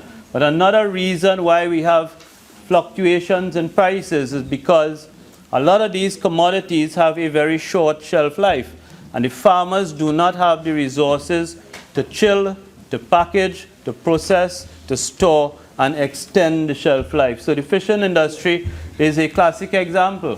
When you go on the coast and you see at all these fish landing sites across the country, when the fish comes up, there's a middleman waiting with a van and a container and ice to buy all this fish, take it off, and do the reselling at a much higher markup. And again, the approach of the government, recognizing the proliferation of middlemen, recognizing that the primary food producers of the country are at mercy of the market because of their inability to store, package, add value, and get a better return of their investment. The role of the government is to promote processing, packaging, chilling, storing, branding, extending the shelf life, and ensure that primary producers can reach consumers without the proliferation of middlemen, and can reach consumers without the urgency of facing a product spoiling on their hands because of their capacity to store. And I'll use an example, for example, in Guayari. My friends on the other side know this story. In 2011 or 2012, a $60 million fishing facility was opened at Guayari, a place where abundant fish was supposed to land and go through processing and so on. But as I've said so many times, not a fish has landed in that facility. And the fishing activity continues to take place 200 feet to the south of that facility, where it has taken place for the last 100 years. And this government, and in this house I answered a question from a member from Mayaro some months ago, where I said that by June 2016, government would have put that facility in Guayari into a position where it could be used, with the exception of the jetty, which will take more time to be serviceable. But that facility in Guayari, Mr. Deputy Speaker, will be outfitted with the facilities to allow the people of Guayari to smoke fish, to chill fish, to salt fish, to create smoked fish. My friend from Oropouche West is getting excited about Guayari and smoking. East, sorry. Honorable Minister, your speaking time has expired. You tend to avail yourself of the additional 15? I do. Proceed. Thank you very much. And that relates to the issue of marketing, Mr. Deputy Speaker. And on the issue of labor, everywhere across this country there's a knee-jerk reaction when we talk about labor in agriculture. Everybody expects that there's an automatic transition of CPEP workers into agriculture. And the reality is that it would not happen. The nature of farming and the demands of farming, and everywhere I've gone across every constituency represented here, farmers have said to me, labor is an issue. They have also accepted that CPEP is not going to be an automatic fit. So I'll tell you the government's approach to the introduction in a pilot program of CPEP in agriculture. And it deals with cocoa. When I looked at CPEP and the introduction of CPEP in agriculture, Mr. Deputy Speaker, I have always said, when I've had to speak about CPEP, that the ministry is looking to use CPEP in defined activities where we could measure the production. So in other words, use CPEP where we have a defined output. And as I've gone across the country and I've met with the cocoa farmers, one issue has been continuously raised with the cocoa farmers. And if, just for the record, our current production of cocoa is under 300 tons. But the potential for this country's cocoa still remains the same as a foreign exchange earner. I don't expect that we'll reach the grand heights before we had oil and gas, but I expect that with some work, we'd be able to increase production of cocoa and earn foreign exchange from cocoa. Not only that, increase activity in those rural communities that still have viable cocoa estates. And many of those estates sit in areas under my friends on the other side. So I'll tell you about cocoa and CPEP. In the PNM's manifesto, we've talked about and we've given a commitment on providing support in estate rehabilitation. And the way the ministry is going to introduce CPEP into agriculture on a pilot basis, we've selected the Montserrat Farmers Cooperative, we've selected the Sawa Estate, both of them in Vancouver, and we've selected a group of 20 farmers in the Ecclesville area in the Mayaro constituency, and those farmers have close to 200 acres under their control. And we are going to introduce CPEP into those 3 areas. And we're going to use CPEP in the case of the Montserrat farmers for estate rehabilitation and for planting of new areas.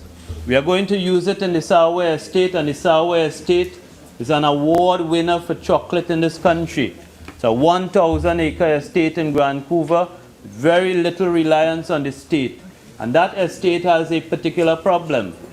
Owners of that estate will not be able to reap about 500 acres of their crop this year because of labor issues.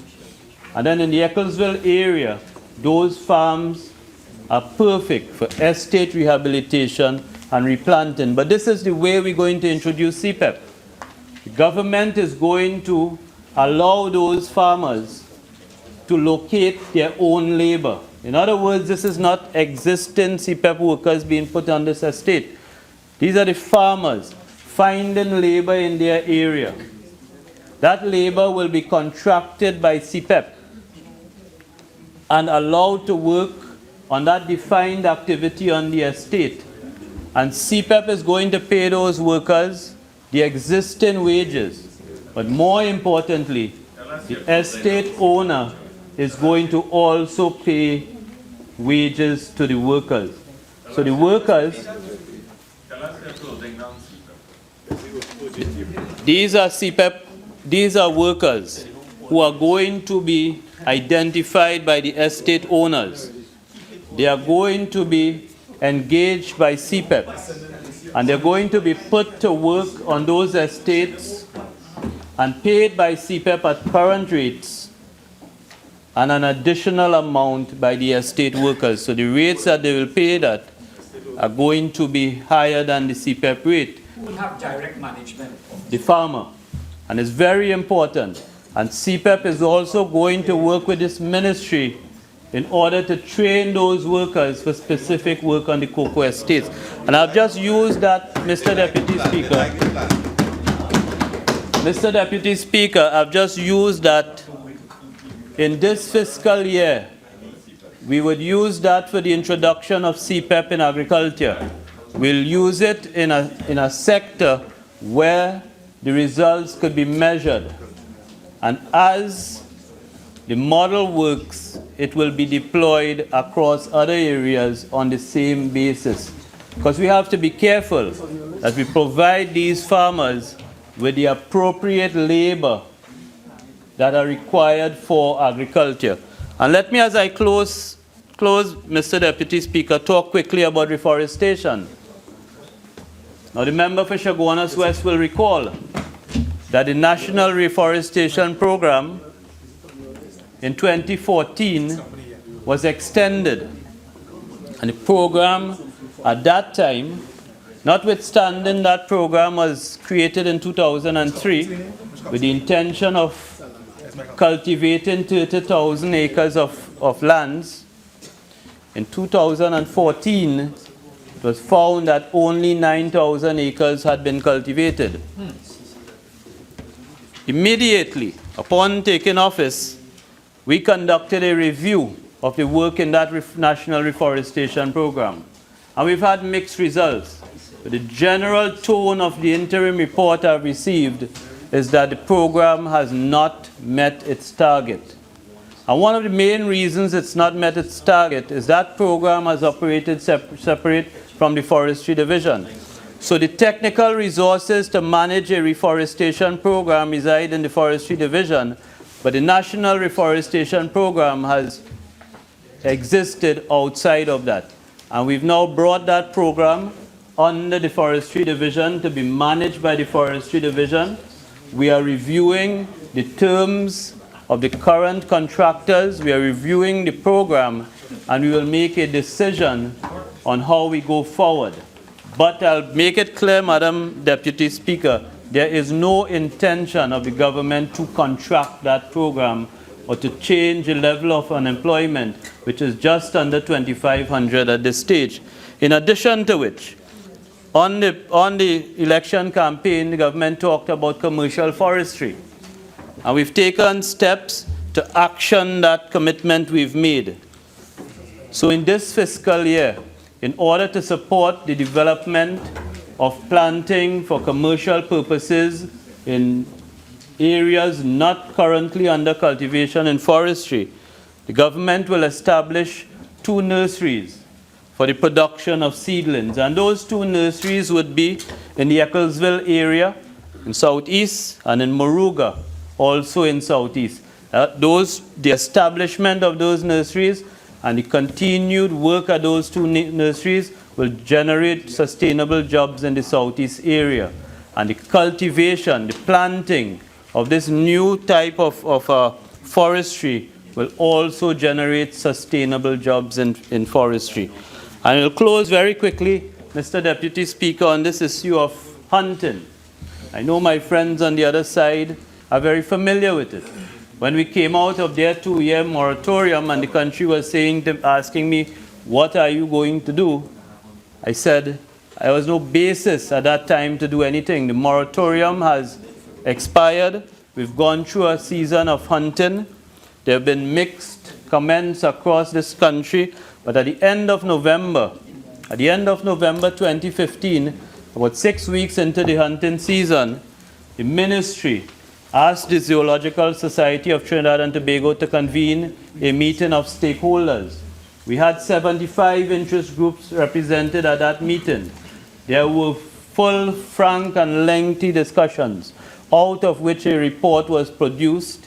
And upon reading that report, I asked a very small committee made up of the various interest groups to plan a way forward with certain recommendations out of that report. So, Mr. Deputy Speaker, I can say with confidence that the government intends to implement changes to hunting and wildlife in general in Trinidad through legislative and other administrative changes that will be made before the start of the next hunting season.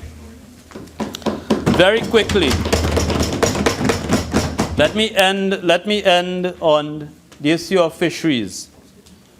While we have spent a lot of money across the country on the development of infrastructure for fisheries, the development of fish landing sites, the improvement of fish landing sites, we have not tackled this issue of the declining catch. And it is a fact. The research has demonstrated, and the member for Chaguanas West knows, that the breeding ground and the threats to the breeding ground is a major factor in the decline in breeding stock. So while we've made this investment in infrastructure, Mr. Deputy Speaker, we have to put this issue to rest. And I again give you the assurance that in this fiscal year, we will bring to Parliament the appropriate legislation to once and for all settle this issue of the damage to the breeding grounds around Trinidad that is a major factor in the declining breeding stock. And the declining stock and the fact that the fishermen, notwithstanding all the investments around the country, continue to bring in smaller and smaller catches.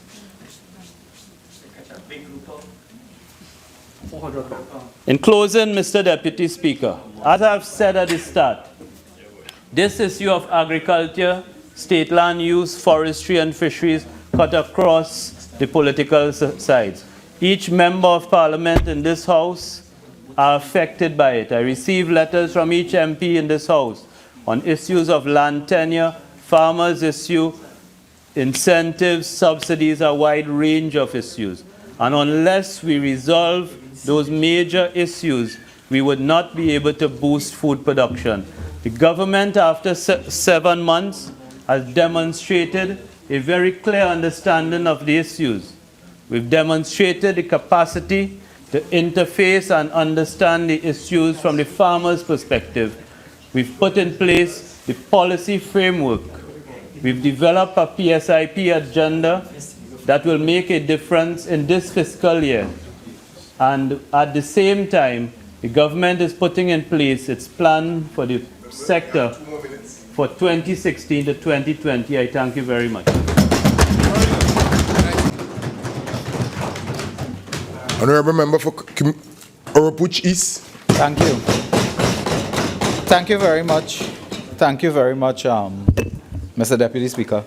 Mr. Deputy Speaker, it is a pleasure to contribute to debate on the motion before us to adopt the report of the Finance Committee. Mr. Deputy Speaker, today we were called to the Parliament to debate the report of the Finance Committee. Upon coming to the Parliament, the Minister of Finance, just to recap for the day, the Minister of Finance and the government sought to suspend the standing orders to permit the Minister to speak for 90 minutes and not 45 minutes. As if to suggest that this was somehow a virtue, they extended that to the first speaker from the opposition as well. The Minister of Finance called us today not to examine the report of the Finance Committee, but to raise the price of gas. Because the effect today, at midnight on this day, the only thing that would have changed in this country is that the cost of transportation would have escalated for the people of Trinidad and Tobago. That's the only change today. There may be other changes in the weeks and months ahead, but the only change today is that the cost of living, as we know it, went up today. It is the second time that this government has done this in the 7 months they have been in office. It is the second time. Whereas the former partnership administration increased the minimum wage on 2 occasions in 5 years, increased the minimum wage on 2 occasions, it took them 7 months to undo the effect of an increase in the minimum wage by the former administration. So in 7 months, they have wiped out the impact of minimum wages. They have wiped out the salary and wage increases negotiated by trade unions. And the member for Cova South will speak to that issue later. And that, Mr. Deputy Speaker, is the net effect of what we are here today for. The Minister of Finance used the opportunity, stretching himself by every 10 minutes, pulling a piece of paper from in the drawer, which was really the bill. Every 10 minutes, he strained himself to remind us of the $40,000 that we have to send to the Ministry of National Security, but used this opportunity to pronounce on policy measures, of which the member for Siparia told the country that nothing is new. Today there is not one new policy, one new program, one new initiative. He came with nothing new. In fact, not even his suit or his tie is new. Today, nothing new on this day but to raise the price of gas and to raise the price of diesel. And Mr. Deputy Speaker, this is the con job that we have had after 7 months today. This country is unrecognizable from the country we left when we were in government in September 2015. Unrecognizable. And today, Mr. Deputy Speaker, we have had over 8,000 workers going home. Businesses closed. People are committing suicide on the basis of their economic distress. And what did we get today from the government? Increase the cost of gas. So that tonight, the maxi taxi already, I'm told now that the maxi taxi is already charging more. The PH taxi, which is not regulated, costing more tonight for people to go home, who will then lose their jobs. And this issue of job loss is a critical issue of this day. Today, the government gives no new economic incentive program, no new economic plan to help bail out business. When we listened for a plan today, the Minister of Finance said he is now the merchant of Venice, or is he now the merchant of Port of Spain? He's giving out US dollars now. That's what they're doing. The Minister of Finance will take a state agency to give out US dollars. So if you know the chairman and directors and management of the state agency, you will get US dollars. And if you don't, well, you will not get any. We are going back to those bad old days when you have to know somebody in the government, on the board, in the management of the Exim Bank to get US dollars. That's what we're going to. And the same Exim Bank, they selected a company for preferential treatment on the guise of helping the company save 400 jobs. The leader of the opposition mentioned before. Do you know that company has predecessor companies with offshore banking accounts and offshore companies registered in the Channel Islands? You all know where the Channel Islands is, anybody? I had to get a map of the world to find these Channel Islands. A major offshore haven which spun several companies over time. And today one of those companies, I am not know if those companies are in the Panama Papers or not. One of those companies with directors in Venezuela, Colombia, and Miami are going to benefit from this government initiative. No national? Of supporting a loan. And when I asked the question earlier, Mr. Deputy Speaker, the Prime Minister and the Minister of Finance jump up. They say, but you in the Parliament so long and you never know Exim Bank used to support business? Mr. Deputy Speaker, the Exim Bank, it is on their website. They support you with what is called demand loans. If you are a businessman, you are a firm, you need to upgrade your equipment because you get a good contract to supply goods abroad, earn foreign exchange. You can get a demand loan from Exim Bank to buy your new equipment, invest in technology and so on. Today, they are saying that they are going to use the Exim Bank as a tool to guarantee loans to the private sector. So who guarantee the loans to the contractors who just send home hundreds and hundreds of workers?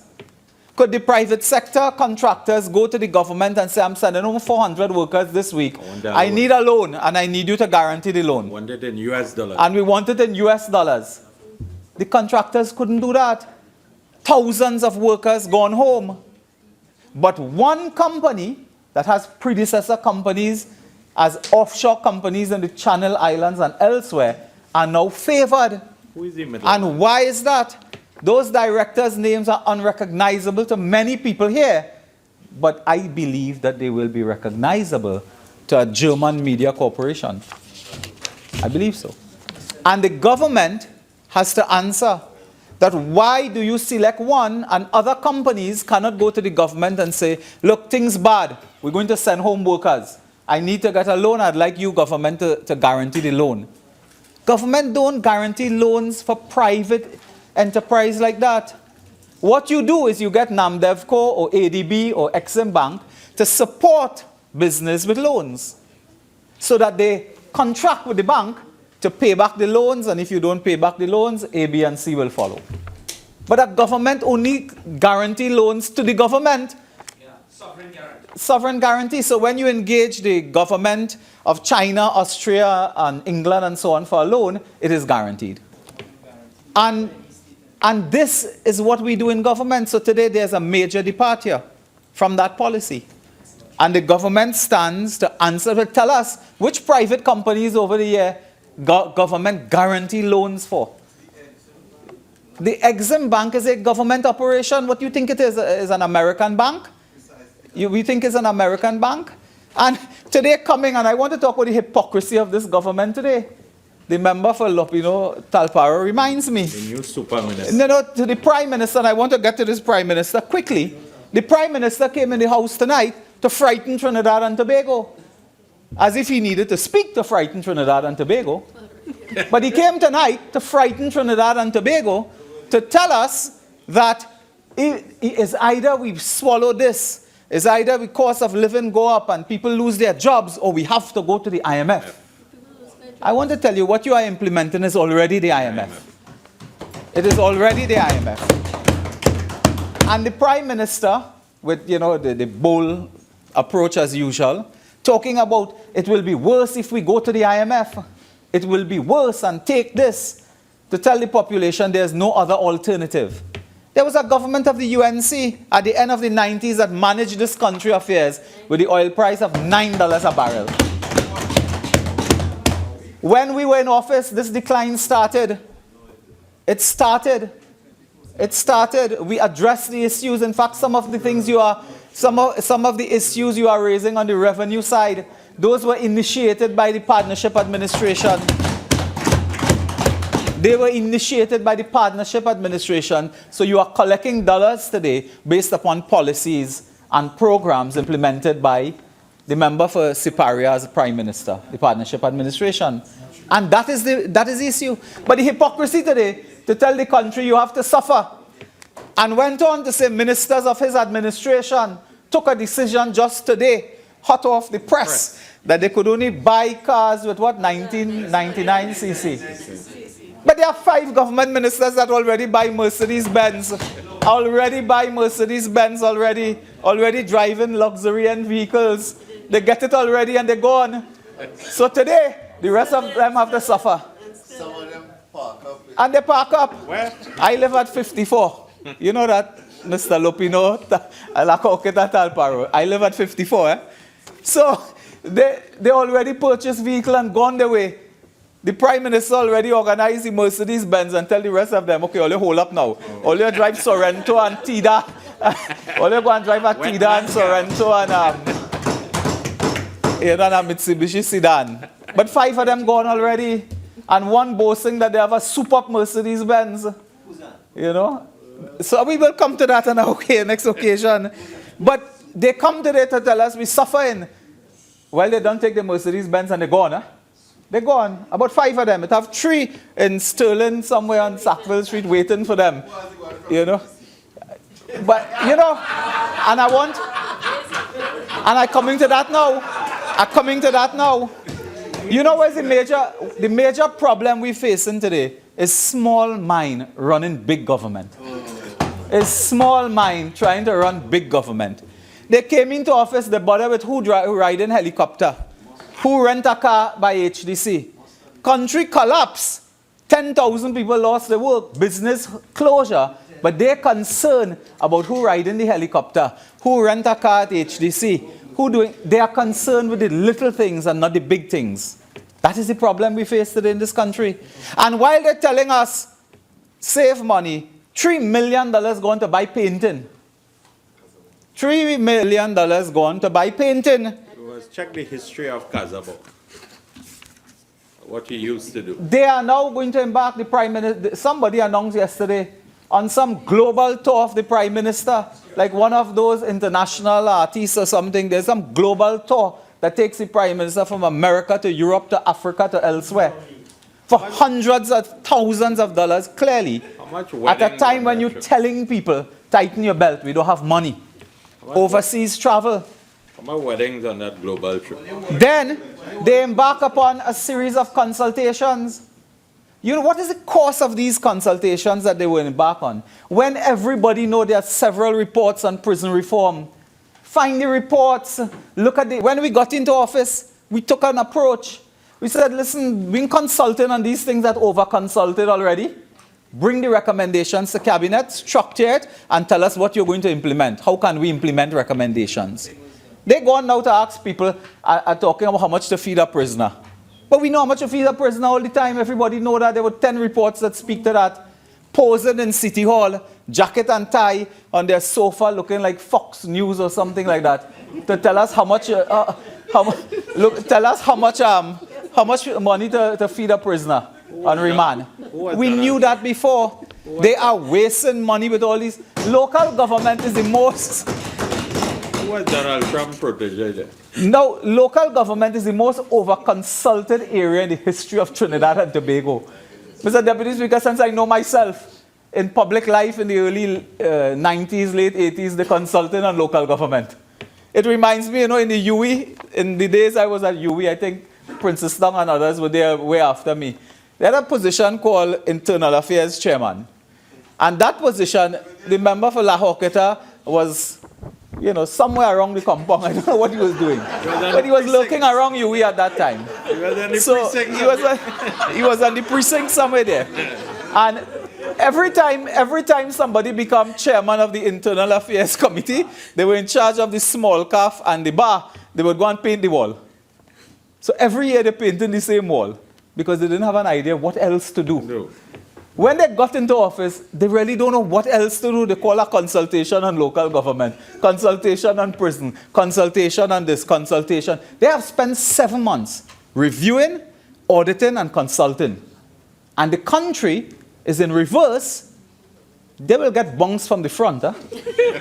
They will get bungs from the front. They are watching back and trying to go forward. And the next major theme of 7 months is threatening jail. Well, anybody who is anybody in the government now does threaten jail. You have 2 ministers there, distinguish themselves as ghost-busting ministers. Every time they talk, they tell us about ghost workers in the AG department. So you have 2 ghostbusters. After 7 months, no permanent secretary, no director, no HR person stand accused of doing anything wrong. No employee they can take to court or prosecute or fine for taking money under false pretenses and so on. But the Ghostbusters still there.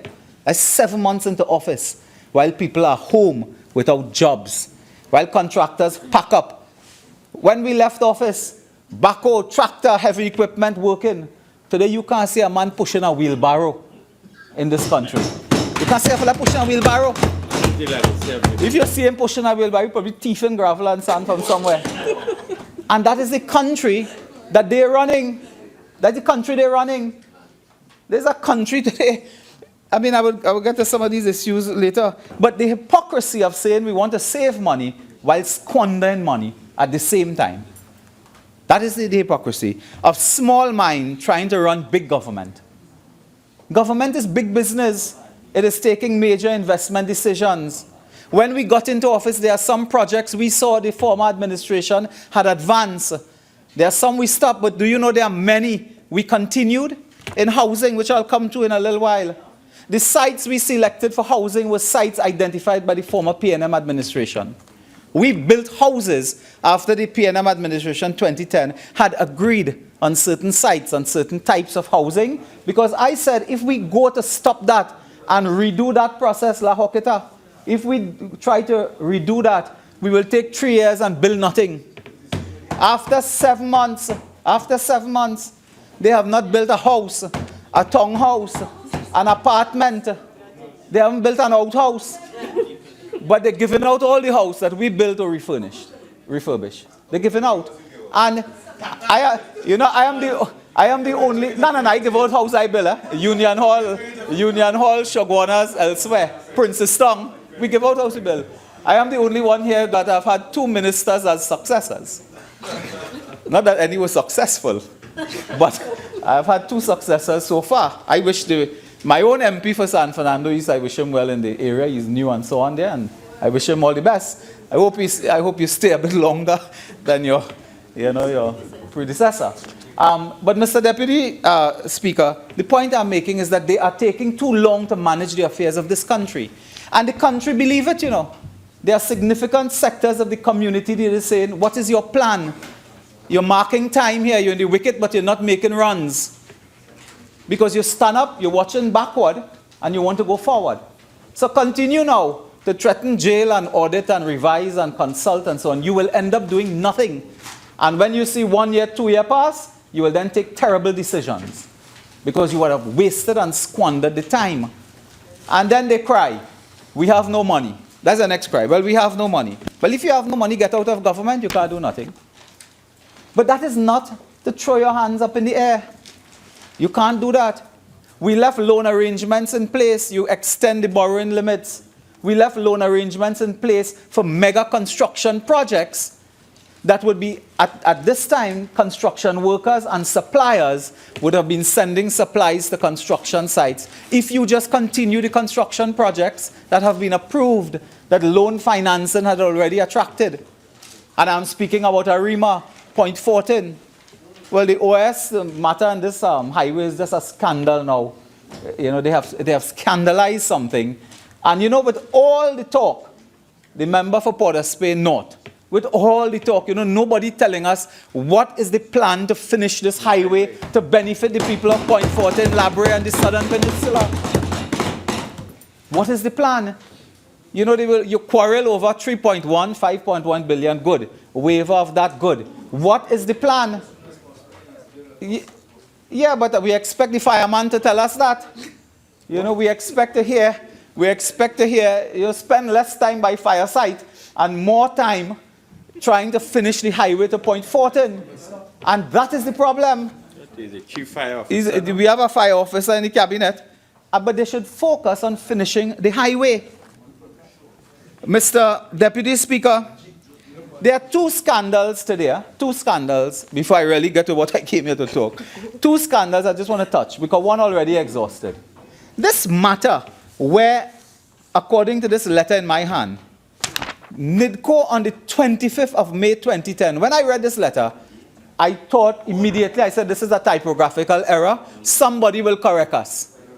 How can a state company like NIDCO, dealing with billions of dollars, the morning after, do you all know what the date, the 24th of May was? A Monday night. That was when the PNM fell over a cliff. On Monday night, it wasn't a close victory. There was no appeal to the EBC. The country threw out completely a government on Monday night, and Tuesday morning, somebody goes to an agency on Tuesday morning. When the cabinet out, but the Prime Minister is still in, mind you, the Prime Minister is still in. The morning after government is thrown out completely, you send a letter to a construction company and say, we are pleased to inform you, you are the preferred respondent. This is an obscenity. The president of this company, one Keisha Ince, should have immediately stopped and said, listen, there was an election last night. There's a government change to come. Clearly, I will await instructions from the next Minister of Works to decide how do we proceed. The morning after a massive election defeat, NIDCO sends a letter to a contractor to say, you win, you are the preferred, we are entering negotiations with you now. There's a scandal. There's a political connection of Keisha. And that person is now on a board. That person is now on a board. The member of Minister of Agriculture knows that. Is now on a board. You recommend taking decisions. That person. The other scandal of this day is that the Minister of Finance stood up on the 7th or the 8th of April 2016. The Minister of Finance, who served this country as Minister of Works before, to tell us that the IDB say, you see that rapid rail, we can't continue with that. Anybody knows that $500 million have been spent to study the rapid rail? What's the loan arrangement? Anybody knows that we're still paying on the loan for the study of the rapid rail? And came today to say, the IDB say we can't pursue this rapid rail. I think we might fix more road. Let me just fix road and improve public transport. That's what the Minister of Finance said today.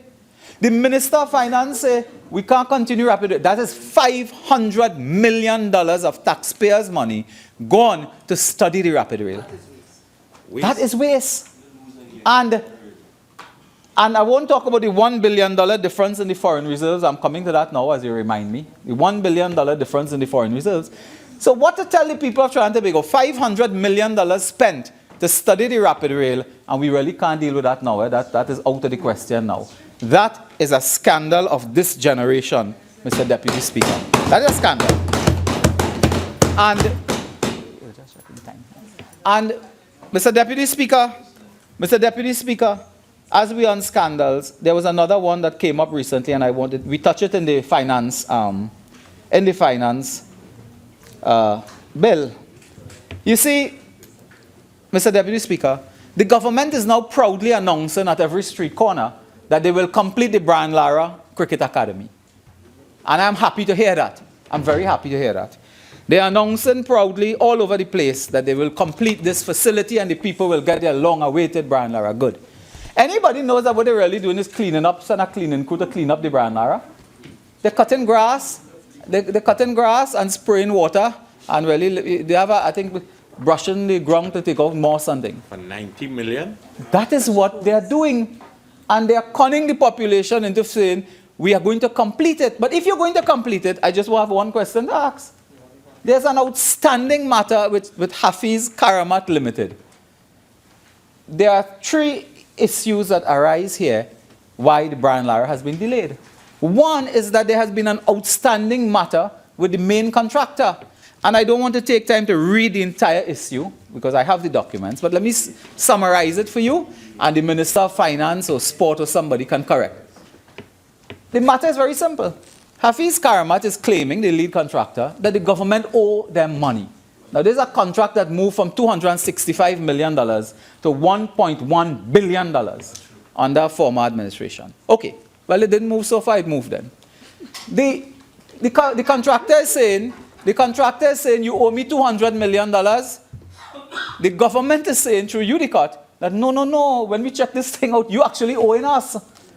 So you owing us $146 million, and you are claiming that you owe us, we owe you $200 million. It's called a Mexican standoff. Remember for St. Joseph? It's called a Mexican standoff. You know this thing. So it's called a Mexican standoff. So we are involved in negotiations. We could not arrive at a settlement. We said, you see this? I then spoke to the Prime Minister of the day. I said, you see this? We cannot by executive decision just give away taxpayers' money like this. Let us go to arbitration. So that matter is a matter for arbitration. Did you complete the arbitration? Did you make a deal with Karamat? Did you sort out that matter that today you could boast and say you're going to finish the Brian Lara? You cannot finish the Brian Lara unless you arbitrate and come to a conclusion with the contractor.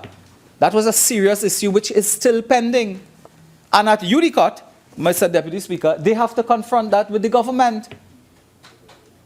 Is there a secret deal somewhere that you have struck to pay taxpayers money to complete the Brian Lara facility? That is the question. Somebody years they were pressure washing. When we were there, they think, they peddle this idea that we did nothing and so on. When we were there, we commissioned 2 reports. One by Arun Birch and the next one by EQS. I have them in my hand here. I can give you some detail, but not everything. We commissioned 2 reports. Technical reports, scientific reports to take to cabinet. In a nutshell, they did a complete assessment of that Brian Lara facility, and they gave us options.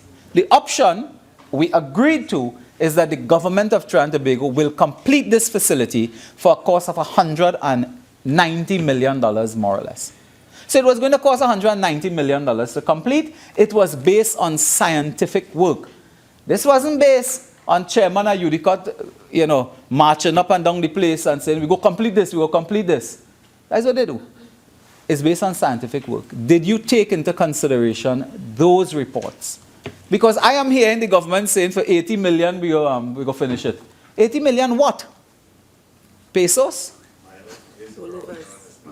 And you come with the same foolishness about waste, corruption, management. 7 months later, this is the first super minister they produce, La Hoqueta Talparo. He's the first super minister of this administration. A sign of the time. Yeah, it's a sign of the times when La Hoqueta Talparo is the first super minister. That means we reach, huh? That means we reach when La Hoqueta Talparo is the first super minister. Oh my God. Thank you, yes. So, Mr. Deputy Speaker, the point I'm making is that they did not consider the scientific reports produced by EQS or Aaron Birch, otherwise they would not have been talking about 80 million. It is 190 million, more or less, to complete the facility. And that is one part, so our cabinet agreed to that, no problem. But how do you end this matter with the contractor? You have to end that before you could go on that site to complete. That's a matter for arbitration that will also take time. And of course, the third problem you face, which we face too, coming down to the end, is of course the funds. Because funds are not, as you know, and as you cry now, funds are not readily available for some of these projects. But the Brian Lara, we are still paying loans. In fact, that is what is in the finance report. The people of Trinidad and Tobago continue to pay every year millions of dollars in loans for the Brian Lara. For the Rapid Rail, they continue to pay every year. And I asked the government to tell us exactly how they come up with some plan to complete that. Because you see, Udicot is now going back to the bad old days. If you thought Calder Heart was bad, you don't hear nothing yet. At Udicot, they're hiring people there without process. At Udicot, Mr. Deputy Speaker, You also might be surprised to learn that they have employed at UDCOT a chief executive officer without process. When we were putting these companies on a footing to advertise and interview and select people, you have chief executive officer, you have head of human resource, I'm going to call these people name, head of human resource, business consultants coming in at exorbitant salaries, and they said they don't have money, they could only use what, 1999 CC. Well, the 1999 CC give you chief executive officer, head of HR, IT business development manager, all coming in UDCOT without process. And the Off-Commission of Inquiry report spoke about that. You know, one of the findings of the Off-Commission of Inquiry report was that these companies were mismanaged. Incidentally, the Brian Lara was called in the Off-Commission report the biggest and most monumental management failure in the construction sector in this country. The Brian Lara. And you know what you have done now? By this process, where you are hiring people, whether they be party hacks or not, without due process, without proper advertisement and so on, you will return to those days where you mismanage state enterprises. At CPEP, they're talking a lot about CPEP. At CPEP, they brought in new managers at CPEP. Not one advertisement in the papers. Nobody could apply. Nobody interviewed. And you know, they start already hiring in top positions in CPEP a PNM councillor. Top positions in CPEP, a PNM councillor reaching there already. Take up big job already. And that is what destroyed earlier administrations. In UDCOT, Mr. Deputy Speaker, in UDCOT, they have started it already. They are going back to wrong pegs in square holes and square pegs in wrong holes. They are going back to that, so you will not expect Brian Lara to finish. And I'm hearing today about Invaders Bay. Well, look at trouble. Where that dropped from the sky? There was considerable advances by the Ministry of Planning in securing contractors and securing investors for Invaders Bay. They, in one fell swoop, abolished that. They abolished that. And today talking about other businesses for which they may have already made contacts in Dubai. So that, Mr. Deputy Speaker, is the state of play that we meet today in this country. Who went to play golf in Dubai? And today, we came here for him to just raise the price of gas, increase taxes. They don't like to hear it, but their approach is tax and spend. It was Winston Churchill who had this to say, and I like this quote, I like to repeat it. Winston Churchill said, and I quote, "We contend that for a nation to try to tax itself into prosperity is like a man standing in a bucket and trying to lift himself up by the handle." The member for Degomate Northeast, I submit, is the man in the bucket. And the member for Degomate Northeast is in the bucket, and he's trying to lift himself up by the handle. And he's looking up to find the handle too. He is in a bucket trying to lift himself up by the handle. By this approach to tax and spend and tax and spend. So, Mr. Deputy Speaker, in the few minutes left, I want to go to another matter raised earlier. Please, members. Mr. Speaker, Deputy Speaker, I want to assure you they're not disturbing me. I want to speak about this matter of the net reserves. The central bank gave data. That in September 2015, the net reserves was $10.3 billion US. But this is central bank data reading from a table. By March 2016 is 9.3 billion. Where does $1 billion US gone? Where it gone? Because the member is saying that it's the same thing when we left or when we are now. It's the same net reserves. $1 billion gone? It disappear? Where it gone? As the member for San Fernando is the former member used to say, where the money gone?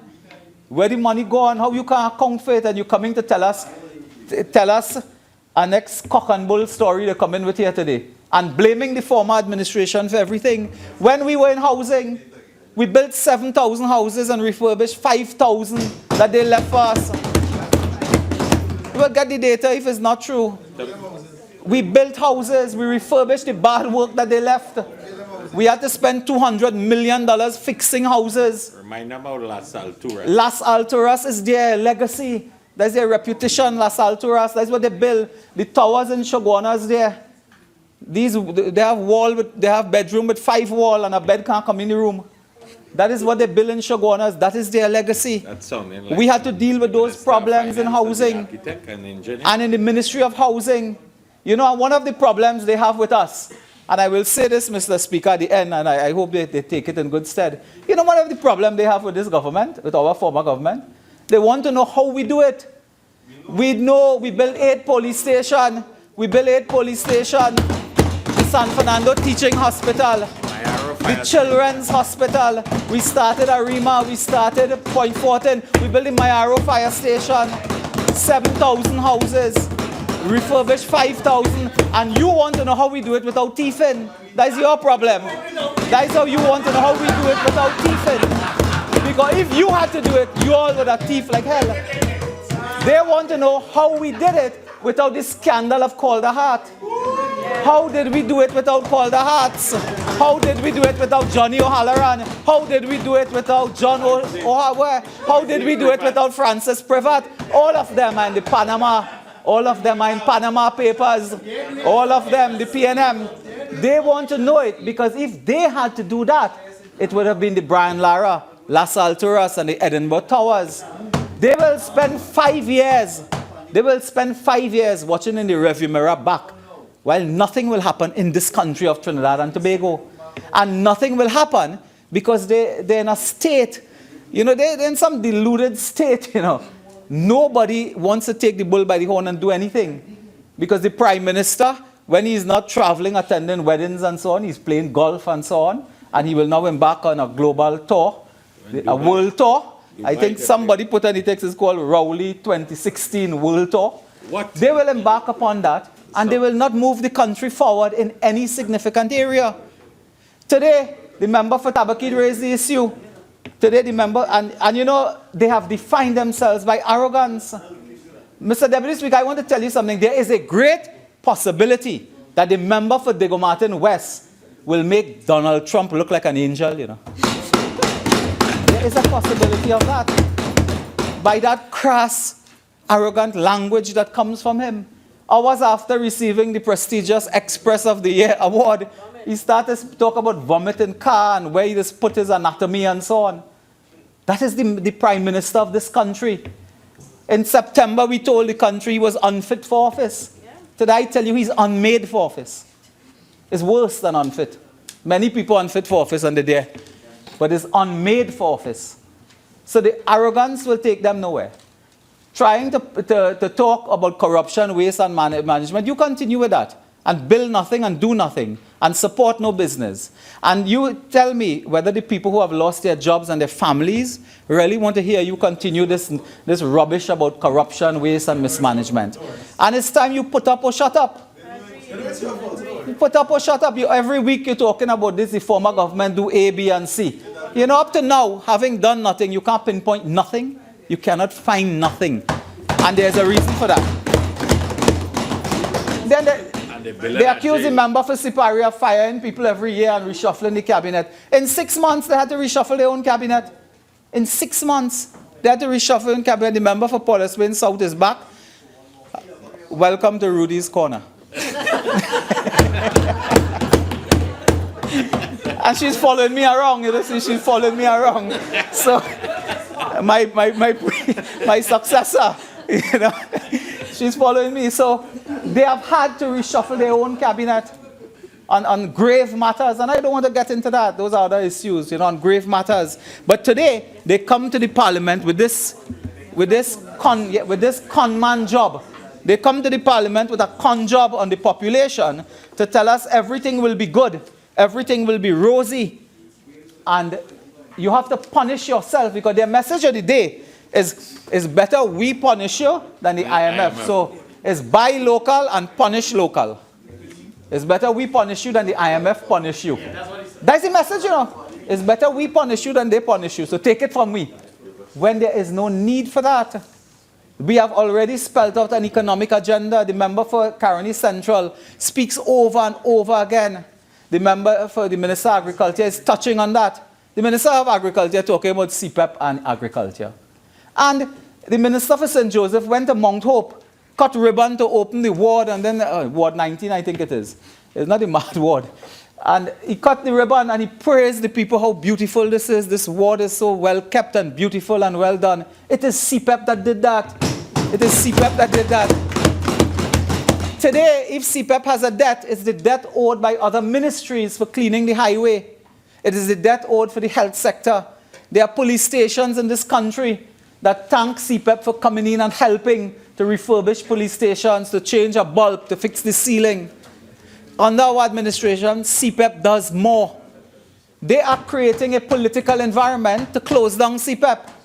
They want to close down CPEP and are creating the political environment for it, so that they leak information about the debt CPEP owes. CPEP debt is because other ministries owes them money for work that they have done. When we were there, Mr. Deputy Speaker, the CPEP Company Limited ensured that contractors paid NIS. There may have been a few delinquent, but not plenty. Paid NIS, paid health surcharge. We had marine CPEP operating. We were cutting the highway maintenance program. We were working in the health sector. Refurbishing over 100 health centers have been built or refurbished by the former administration. You all do refurbish anything yet? Talking how bad CPEP is. CPEP did every single thing. CPEP had a Christmas program where contractors from their own money would do projects to uplift the area, beautify the area, and so on. Many of them, but their predecessors. Honourable Member, you have 2 more minutes. Thank you very much. Many of the PNM MPs used to write and praise CPEP for the support they get in opposition areas then. That was it. The gaming industry today, they made mention. I want to warn you, if ever you needed a trigger, be careful. The gaming industry came out today with hundreds and thousands of workers and served notice on this government that increasing taxes in that sector will lead to joblessness, suffering particularly for single mothers. And today I make a cry on behalf of the gaming sector to ensure that you do not raise those taxes. They intend to raise taxes for online purchase. Do you know when you lose your job in ArcelorMittal plant, it has ended up being a courier driver for one of FedEx or one of them, DHL or something, to distribute and go by people home to drop packages when they buy online? You are now going to send them out of jobs. People are going to lose jobs by this tax and spend, heartless and reckless measure. Mr. Deputy Speaker, I wish I also had 88 minutes, but I don't. Thank you very much.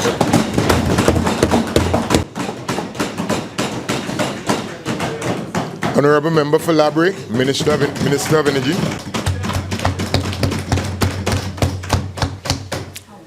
Thank you, Mr. Deputy Speaker. It is with great pleasure that I rise on this occasion to contribute to this debate.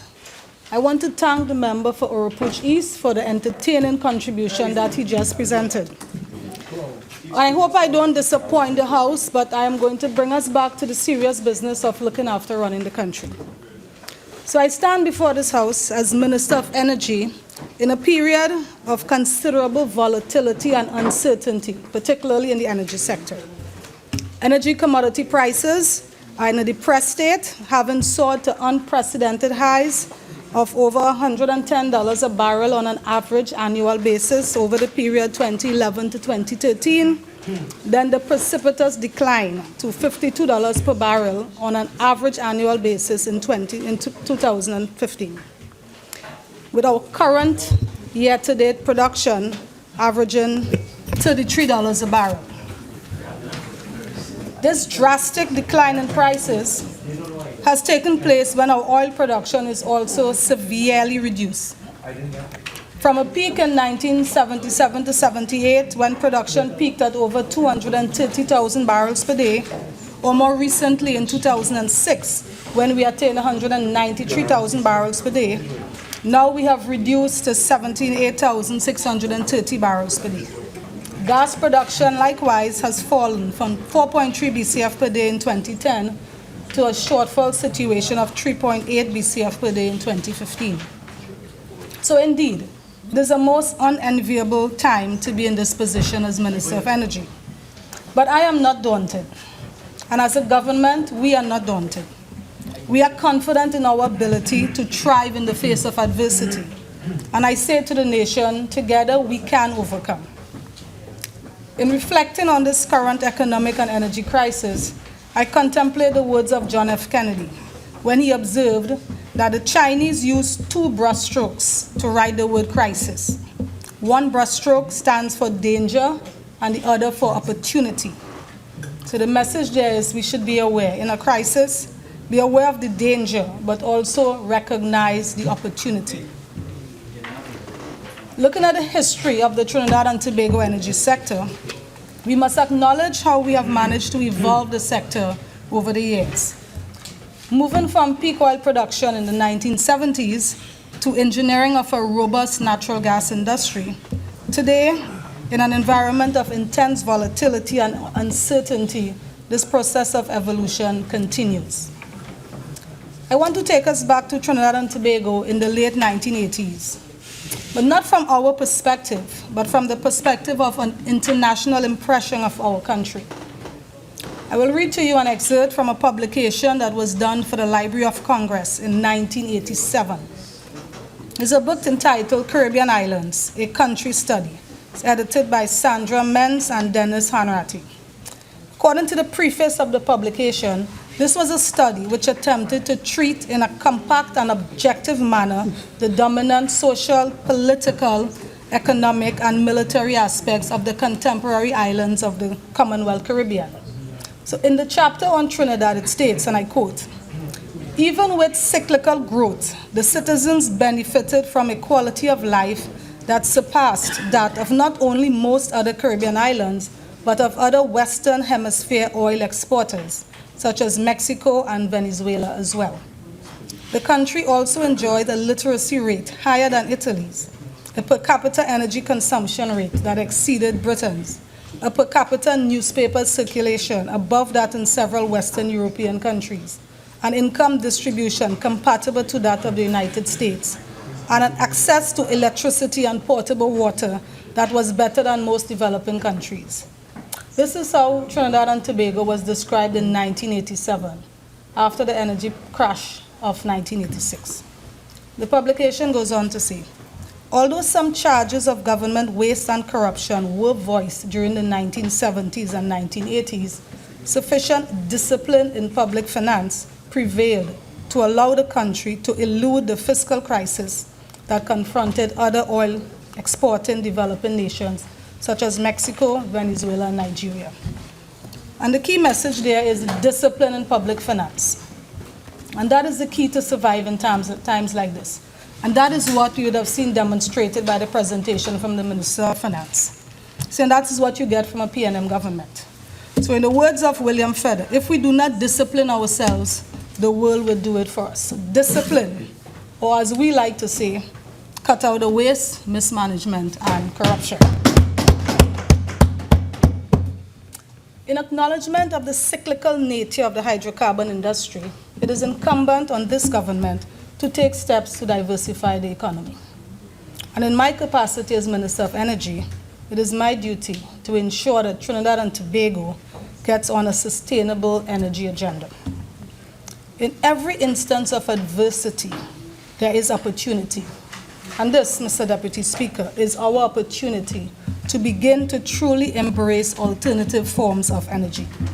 This government intends to provide effective leadership in the transition to a sustainable energy economy. We firmly believe that there is space in the Trinidad and Tobago energy generation mix for renewable energy technologies. So let me address this important priority of sustainable energy as it relates to current and proposed initiatives. The Ministry is facilitating an enabling environment for greater development in energy efficiency and renewable energy technologies across the landscape of Trinidad and Tobago. We have already committed to the Wind Resource Assessment Program. The aims of the Wind Resource Assessment Program are to provide a high-quality, bankable wind data for understanding how the wind fuel varies temporally and spatially throughout Trinidad and Tobago, and to provide energy production estimates with the associated uncertainties for wind farm sites. The study aims to enhance the local capacity to record and assess wind measurement data, and also aims to educate the public on wind energy throughout the project. The wind resource assessment study is proposed to be completed in 3 phases. Phase 1 is a preliminary area identification. This is a desktop study that will be conducted over a 3-month period to identify a number of sites for further evaluation. We propose to look at 9 sites in Trinidad and 3 sites in Tobago. The second phase will be the area wind resource evaluation. This is envisioned to be completed over a 25-month period, where we will do the actual physical field evaluation and measurement campaign at each of the identified sites from phase 1. And lastly, once we analyze that data, the third phase is a micro-siting phase. At this stage, we would rank the top 3 locations and do a more detailed work on measurement of the wind speeds in that particular area. And this third phase is envisioned over a 21-month period. So overall, the assessment would take 4 years, and by the time the project is ready to be implemented, by that time we should be up for another election. The ministry is actively reviewing the costing of this study, because we had a proposal initially, but given our need to cut back on expenditure and ensure the effective and efficient use of public funds, we are going through the details of it to ensure that there isn't any additional expenditure that's put into it, because the initial cost of the study we felt was a little too high. So we are actively working on bringing down the cost so that we can get this project ongoing, and we would like to be able to access funding from the Green Fund to facilitate it. In addition to wind energy, there are also opportunities to be explored in solar and waste-to-energy. Now, waste-to-energy technology is an interesting option for alternative energy in Trinidad and Tobago. Waste-to-energy is a process for generating energy in the form of electricity and or heat from the primary treatment of municipal solid waste. This would facilitate the diversification of our energy mix and mitigate the challenge of managing municipal solid waste. Trinidad generates an estimated 2,000 tons of municipal solid waste per day at the various landfills managed by SWIMCOL. There are several different technologies for the conversion of waste to energy that can be considered for development. So according to a study recently conducted by the IDB, there is the potential to generate 30 to 50 megawatts of electricity at a waste-to-energy plant in the Beetham landfill in Port of Spain. To accomplish this, a number of key steps would have to be implemented.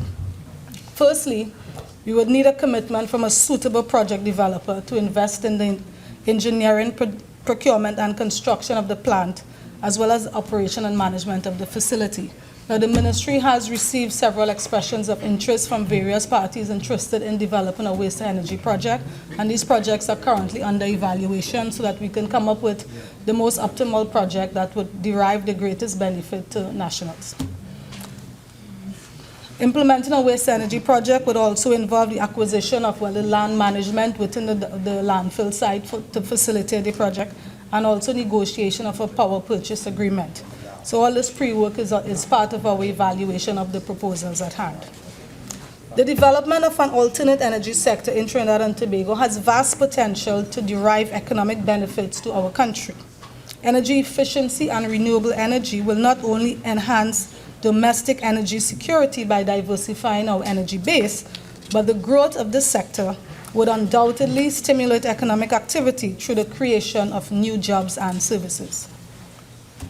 So, Deputy Speaker, as a nation, we have the opportunity to realize significant cost savings from energy conservation. Simple behavioral changes, such as switching off lights and equipment when not in use, will conserve energy, as well as the incorporation of energy-efficient lighting and smart technologies.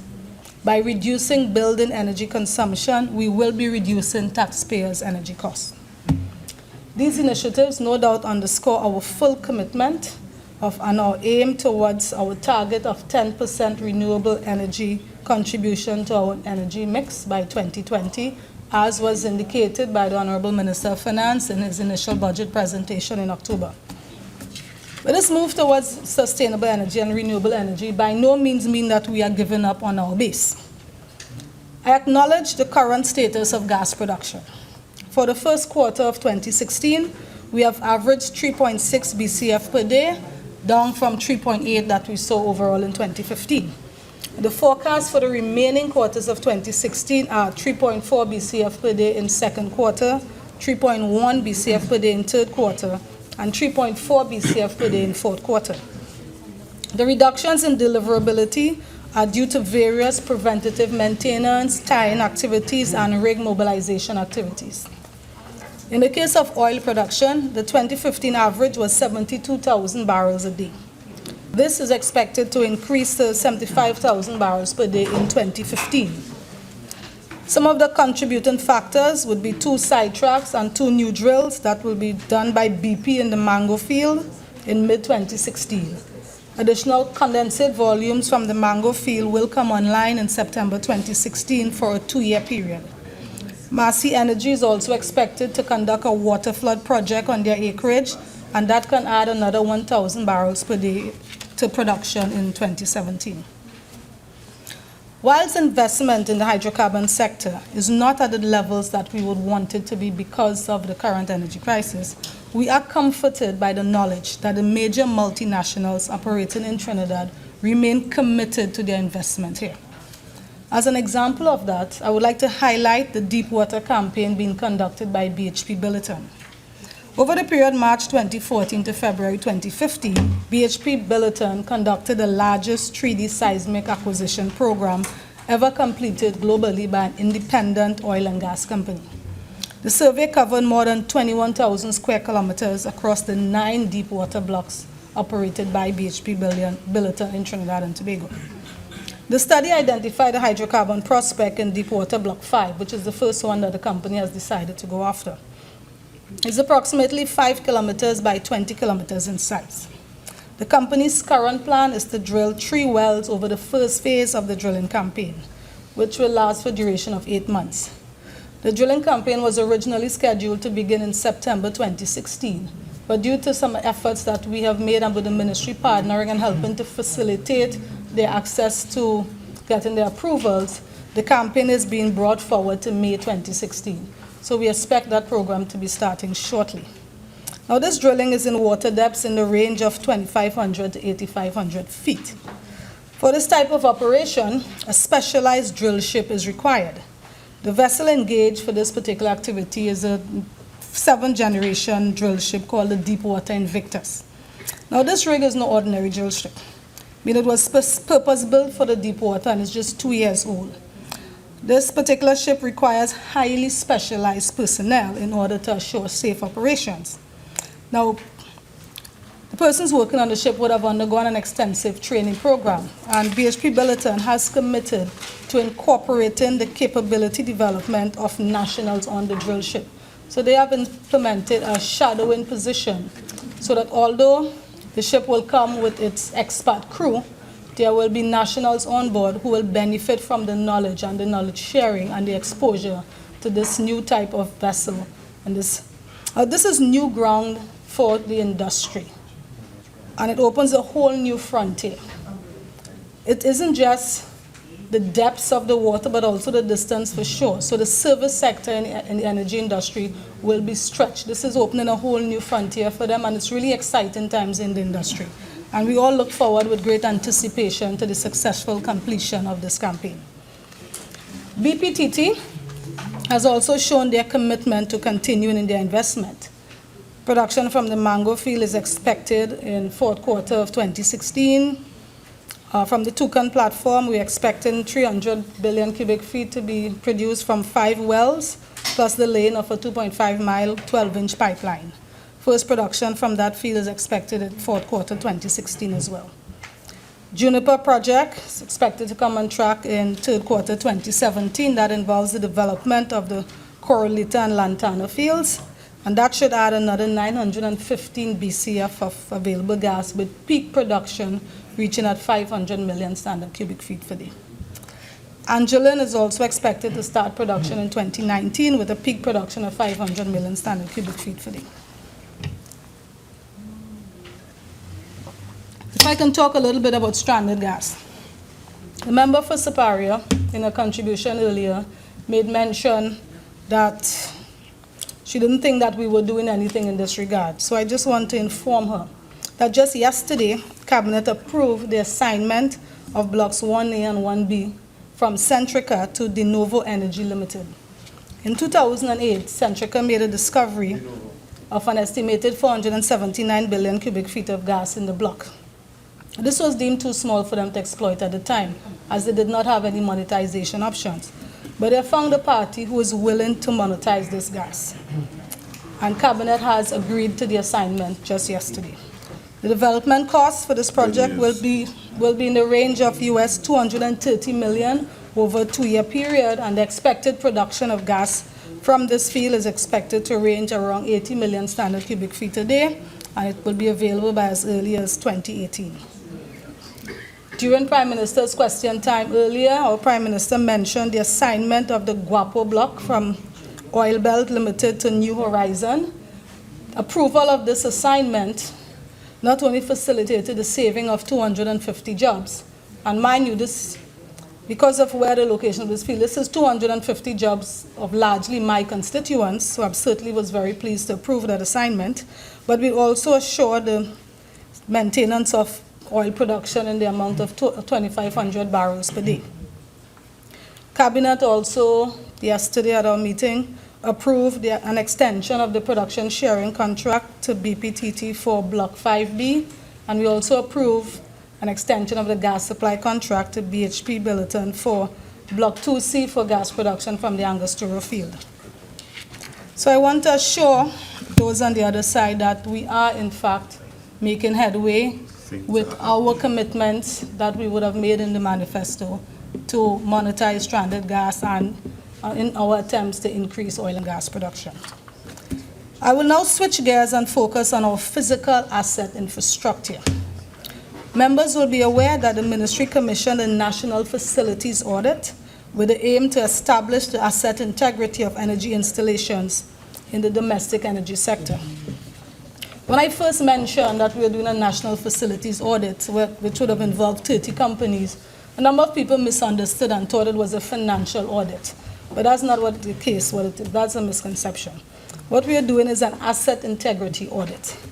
Now, asset integrity management, for the general public who may not be aware, is a combination of two aspects. It's the integrity, the technical integrity of the asset, which is management of the hardware itself, plus you're looking at process safety, which is the management of hazards to prevent major accidents. The objectives of the study was to determine the current status of the mechanical integrity of the existing facilities. We selected 30 companies for this audit, taken from also there are large companies, small companies, state-owned, upstream, midstream, and downstream companies. So it was a wide cross-section of the industry. The part of the audit was to evaluate the integrity management practices relative to accepted industry standards, codes, and procedures, to determine the status of HSE policies, procedures, and practices, to evaluate HSE management policies, and to make recommendations to improve asset integrity and HSE activities. In conducting the audit, there was a ranking scale upon which each company was ranked, starting from a score of 0, which meant that the activity or practice is ad hoc or absent, with little awareness of the expectation for asset integrity management, to a maximum score of 4, which would indicate best practice. The mid-score of 2 meant that a documented procedure was in place for asset integrity management. Now, this study started in August 2015 with a 9-month duration, and it was due to be completed next week. I'm proud to say that this project has been successfully executed on time and within budget. The ministry received a draft presentation of the report, and the final report will be issued next week to the ministry. We have already done some stakeholder presentations of the report as well. Now, what the report showed is that in this case of the systems themselves, the average score received across all the companies was a score of 2, which shows that most of the companies are in the implementing stage with some documented procedures. However, the range of scores of companies, there was many companies that scored above 2 as there were that scored below 2. So this was very worrying because the spread was certainly too large to give us any great comfort that that asset integrity management is really being given overall the required attention that it deserves. In terms of the status, the physical asset, the integrity, the equipment integrity part of it, the national average was just below 2 at 1.93. And what is particularly troubling is that of the 6 government-owned state enterprise entities that were involved in this audit, all but one of them fell below the mid-range of 2 for both the equipment audit and the systems audit. There was just one state entity that scored above 2. So that certainly is very troubling. The companies that scored the highest were the joint venture companies. And this is because when you have a joint venture, there is double assurance from the various shareholders of the company. But with a state enterprise, with limited assurance and limited oversight on the operations of the company, then you tend to find that systems will be left in abeyance. So coming out of the review of it, conclusion of this study shows that a significant portion of the oil and gas infrastructure in Trinidad and Tobago is approaching or exceeding the original design life. Unfortunately, given our current economic situation, the demands to reduce costs have resulted in budget cuts or delays in maintenance work related to plant and equipment maintenance. So at this particular time, despite the challenges we have with the physical state of the asset, companies are making an economic decision to defer their maintenance work. And asset integrity related incidents have in fact already occurred, as we are all familiar with the oil spills that have taken place, particularly in my constituency. The concern in this government is that this situation, unless effectively managed and controlled, will only get worse, and the risk of major incidents will significantly increase. So hence our goal of improving the asset integrity of installations and securing a long, safe, and profitable future for the national oil and gas industry are inseparable and interdependent. A number of the companies, what we have noticed is that a number of the companies have implemented asset integrity management programs, but significantly for the other companies that have not, their approach to asset integrity is either inconsistent, and ad hoc, or reactive to just responding when incidents happen. So what is the ministry going to do about it? Well, once we get the final report next week, we will be setting an overall goal for all operators to have an asset integrity management program in place that will be capable of managing the asset integrity of plants and structures to ensure that the risks are as low as reasonably practicable. Part of the report, the consultant will be producing a 16-step plan, which would involve continuous improvement process, a plan, do, check, act cycle to ensure that all asset integrity issues are identified in time that you can mitigate against any adverse results happening. And we're going to apply a risk-based approach for prioritizing operators by the intrinsic hazard and the asset integrity management performance. And we'll be also sharing and benchmarking their performance. So we certainly look forward in the future, once we finalize the report next week and we start implementing and rolling out our implementation plan, we look forward to an improved asset integrity management system throughout the country. As I said, this is one project that has been completed on time and within budget. So I really have to congratulate the team at the Ministry of Energy who worked alongside with the consultants for their hard work and dedication in getting this project done on time. These persons were not given any additional remuneration. They were not dedicated to this job, but they did it as extra duty, and they really worked hard and dedicated, and that shows that once our public servants are really engaged in a process, we really can get excellent work out of them. So we must always remember that as ministers, we can only perform through the work of our public servants, and we should never forget that. Now, with all these facilities in place, we need to ensure that we are being paid appropriately and adequately. This is where the Extractive Industries Transparency Initiative has a major role to play in the energy sector. In this current economic environment, we must promote dialogue between and among stakeholders about the energy and mining sectors to gain buy-in to the government strategies being employed. But many times, citizens question the source and reliability of the information they receive. Luckily, this government is firmly behind the Extractive Industries Transparency Initiative. The EITI provides an independent report prepared by external auditors. So in this report, the audit firm reconciles the amount of taxes that extractive companies say they pay to government against the amount of taxes that the government actually receives. And if there's a difference, they try to determine the reasons for the difference and try to explain it. So this information is then published, and the general public can rely on that information. All stakeholders can rely on this as valid information for making decisions. And this is one of the transparency part of it. This is one of the areas where we avoid corruption in the energy sector. So this government is committed to supporting the Trinidad and Tobago EITI Steering Committee. The Steering Committee comprises a mixture of government ministries, companies involved in the extractive industries, and civil society representatives. To demonstrate our commitment, we are seeking to remove any legal barriers to EITI implementation by enshrining the initiative in the country's legal system. In this vein, I am pleased to advise that we do in fact have a draft EITI agency bill. So I brought it here to demonstrate that this isn't just idle talk, it's not a ghost bill. We actually do have a draft agency bill, which is currently being reviewed by myself, and also we are also involving some of the companies that will be impacted by it. Model bill?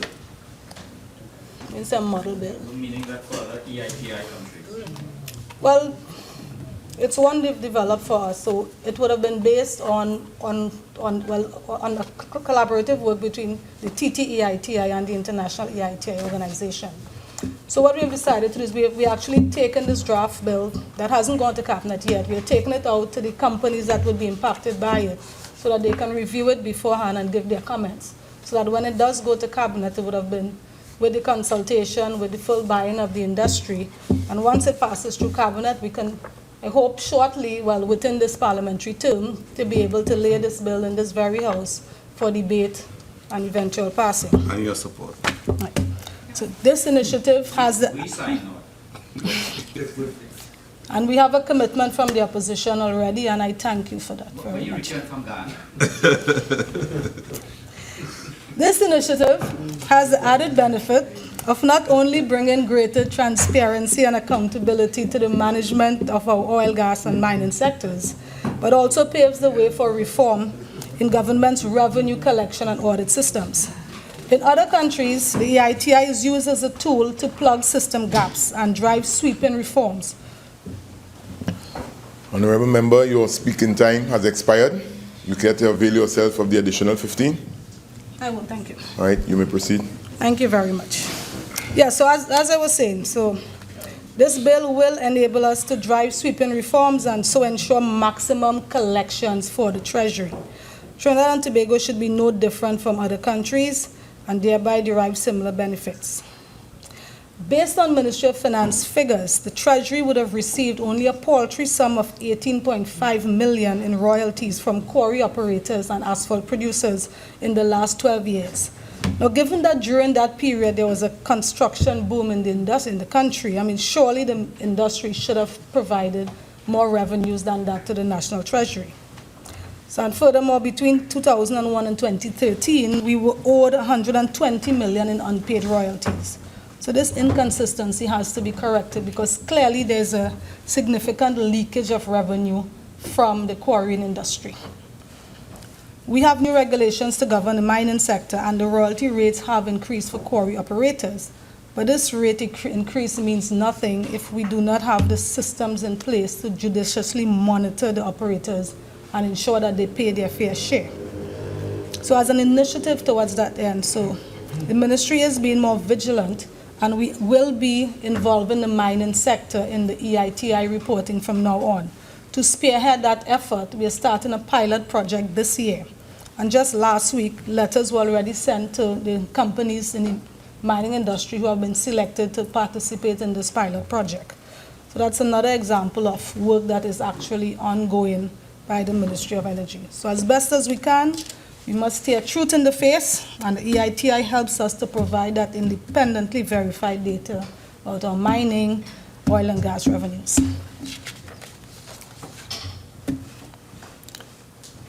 I feel I have to address the comment made by the member for Chaguanas West about the trip to Ghana.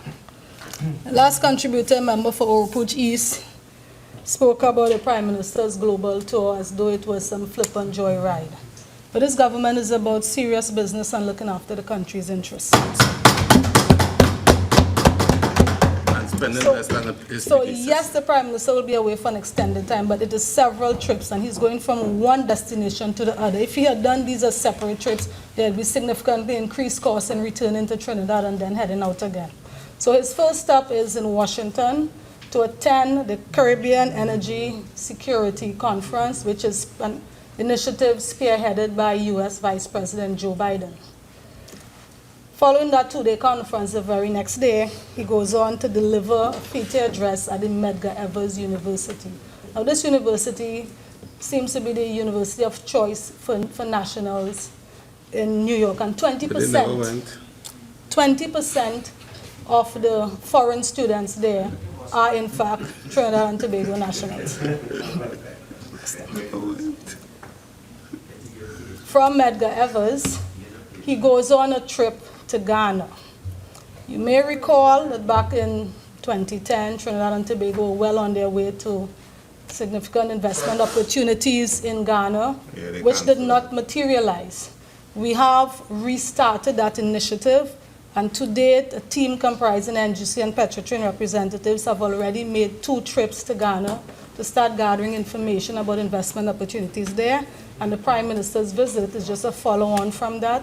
It's anticipated that a memorandum of understanding would be signed between one of the state companies in Ghana and one of the state companies over here, which would cement our interest in investment opportunities in Ghana. It's a working visit. On his return from Ghana via London, he will be attending an anti-corruption conference, which is spearheaded by the British Prime Minister. It's a summit, the anti-corruption summit.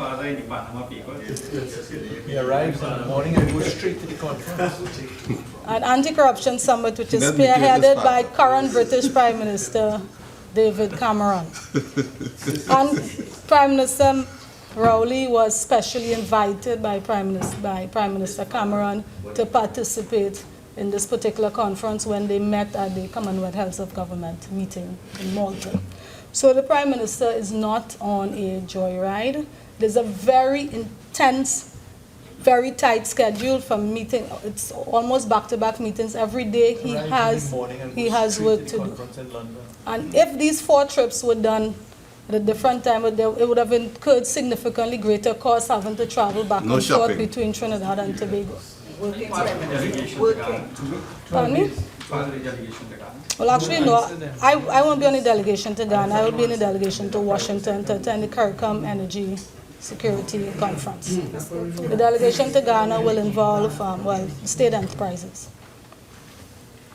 So as I wrap up my contribution, I would like to say to the population of Trinidad and Tobago, the current economic crisis presents an immense opportunity for us to re-engineer the way we do things for greater efficiency.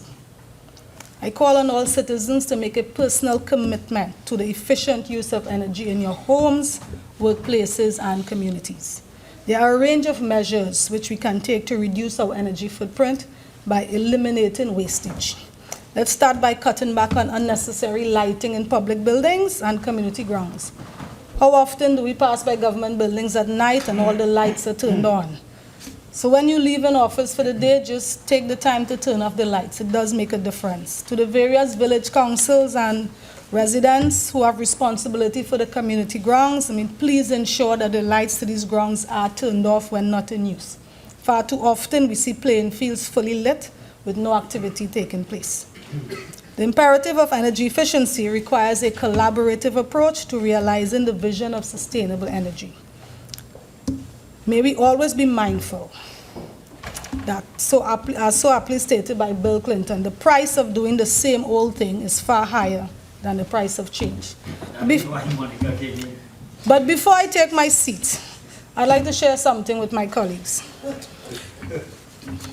let's get serious now. Yesterday afternoon, I had the opportunity to visit with one of my constituents who was celebrating a birthday. Constituent name is Mr. William Sanderson. Mr. Sanderson lives in a tiny village called Lotten. Mr. Sanderson yesterday celebrated his 101st birthday.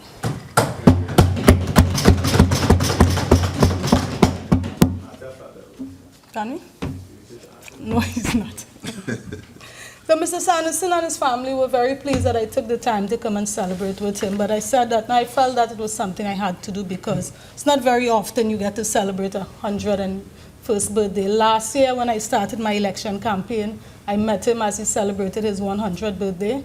So I certainly made a commitment back then that I would return every year and celebrate his birthday with him.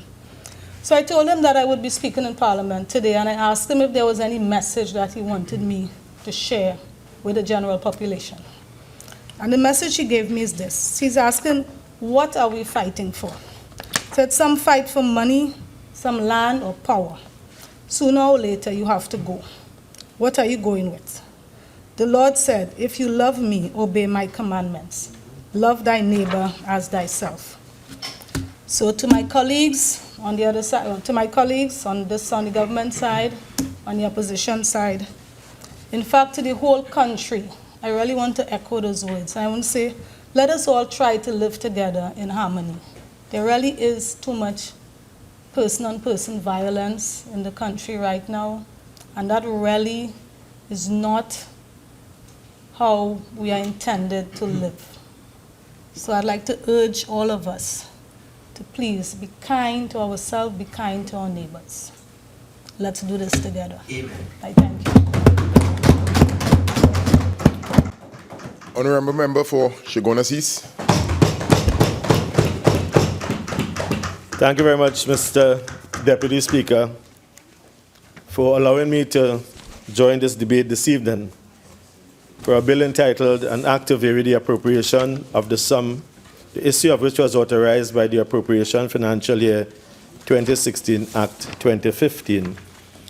But more importantly, Mr. Deputy Speaker, to have waited with bated breath, and I'm sure I echo this sentiment on behalf of the entire population.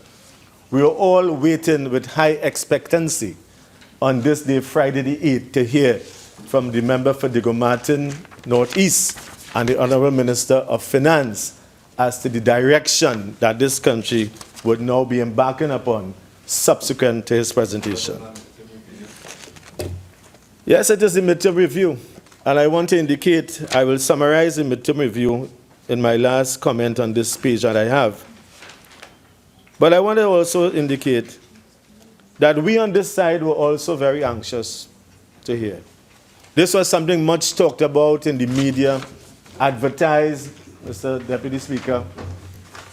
You had panel discussions, you had television stations, radio, people who would have been looking at it being streamed live on the computer. But Mr. Deputy Speaker, I am sure, like us on this side, very many of the persons who would have listened attentively were extremely disappointed in this meeting. Mr. Deputy Speaker, there were very few things that I'm sure if you ask the man in the street, you take a census or a survey tomorrow morning, what does he remember the Honourable Minister of Finance saying? He might summarize it in terms of more tax, higher cost of living.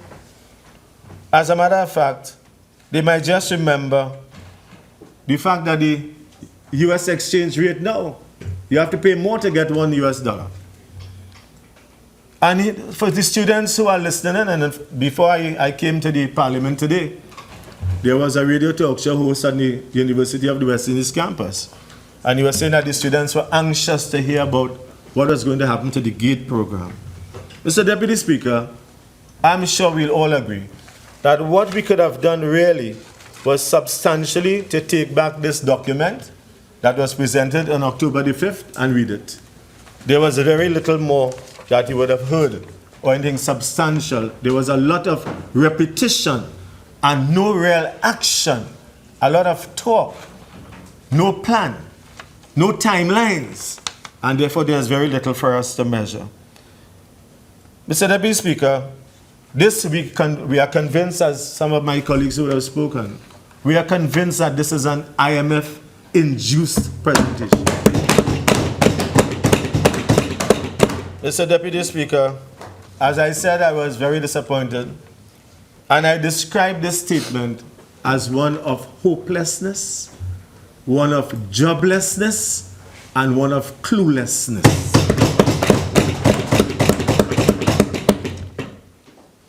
Mr. Deputy Speaker, I want to focus a bit on page 30 of the Honourable Minister of Finance presentation and substantially dealing with the GATE program. If there is anybody who should know a lot about the GATE program, is the presenter this evening, and I would have known some about it as well. Honourable Minister Imbert would have served as the Minister of Science, Technology and Tertiary Education from November 2003 to May 2005. Nobody remembers that. And at that time, there was Science, Technology and Tertiary Education. And I just want to take the one paragraph where reference was made to the GATE program. And this is very important to know. You see, when we were campaigning for the election in 2015, I was saying during my campaign, and we were saying on the platform of the People's Partnership, that if you voted for the PNM, they are going to interfere with the GATE program. And I said repeatedly that in the 120-day action plan of the People's Partnership Manifesto, item number 2, we committed that we will secure and expand the GATE program to include technical and vocational education. Mr. Deputy Speaker, there was a response in August of 2015 by the now Prime Minister, that time leader of the opposition. And he said in a Guardian newspaper report of Tuesday, August 25th, speaking at a public meeting at Embarcadero on Sunday, and he said, Rowley, Honourable Prime Minister now, said that the People's Partnership continued to campaign on the same policies and ideas which originated under the Manning administration. He further went on to say that Tertiary Education Minister Fazal Karim was campaigning for the Chaguanas East seat, telling people, if the PNM wins the election, GATE will be cut. He, meaning Dr. Rowley, denied that GATE will be cut if the PNM got into power. Mr. Deputy Speaker, I now want to go to the presentation, the midterm review. And at that time, the member for Digomata Northeast was saying, Madam Speaker, the government has already established a high-level committee to examine the reform of the GATE program. I want to indicate to this Honourable House and the national community that under my watch and under the leadership of Kamla Persad-Bissessar as Prime Minister of the People's Partnership Government, a high-level committee was already established to oversight the government assistance for tuition expenses program. He indicated that the GATE program now consumes $600 million a year.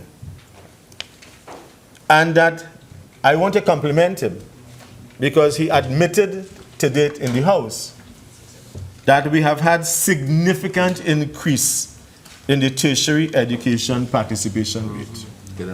Mr. Deputy Speaker, when we came into government in May 2010, we met a participation rate of 40% in the tertiary sector. And as of May 2015, much less when we went on to the election, we exceeded the 60% target and we got to 65.23% participation rate in the tertiary sector. Mr. Deputy Speaker, if you add the vocational sector to that, I am convinced that Trinidad and Tobago will have a participation rate in the tertiary sector in excess of 70%. Never in the history of Trinidad and Tobago has that happened. Mr. Deputy Speaker, but this is the important part. The member for Rambachan Northeast went on to say, it is time for the program to conserve expenditure. Didn't say to make it more efficient, you know, like we have done by now impacting the efficiency of the GATE program through close scrutiny, through close oversight, through quality consciousness, through continuous auditing, monitoring, and evaluation, such that for the first time in the history of this country, we have had a reimbursement from training providers of $35 million.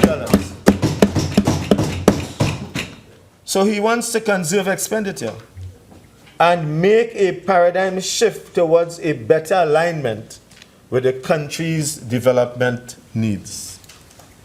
Mr. Deputy Speaker, as I am on this subject of development needs, I want to say that I was particularly distressed, embarrassed, and it was most unfortunate. I think my colleague, member for Caroni East, responded to the statement by the Honorable Minister of Education, where he was saying that there was bias in the award of scholarships.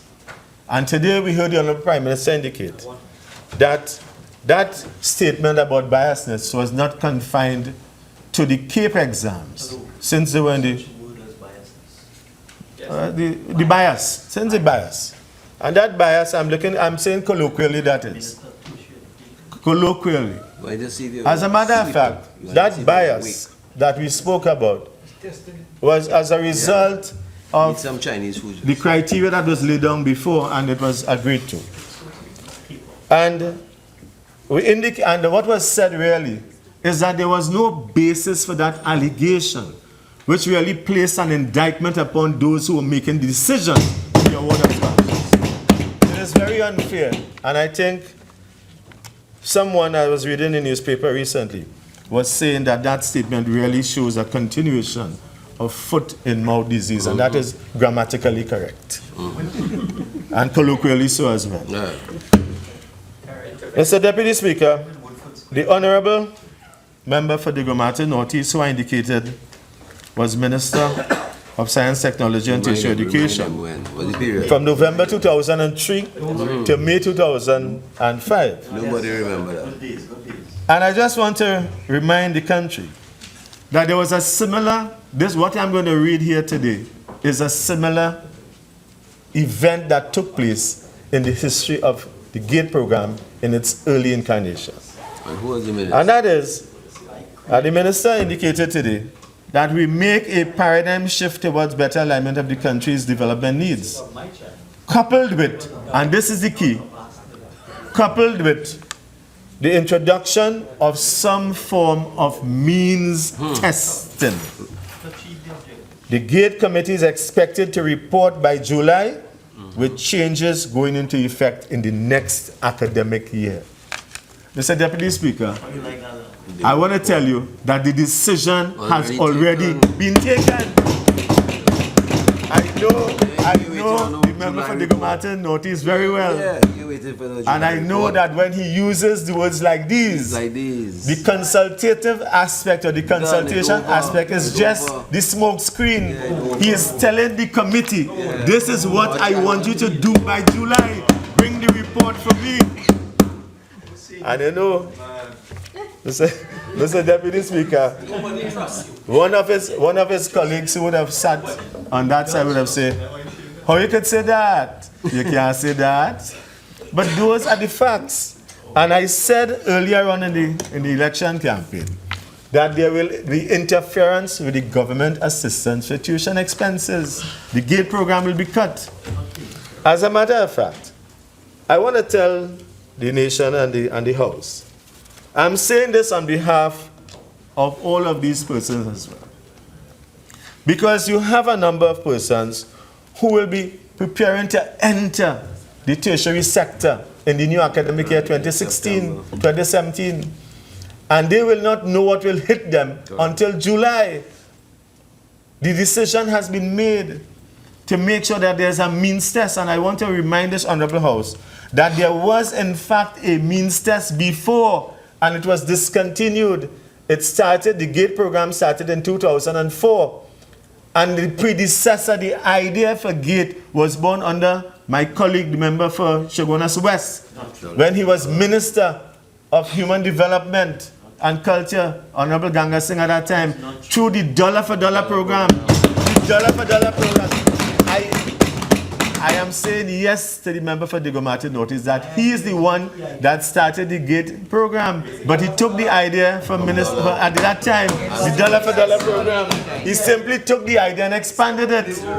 But I want to also remind my friend that there was in fact the means test.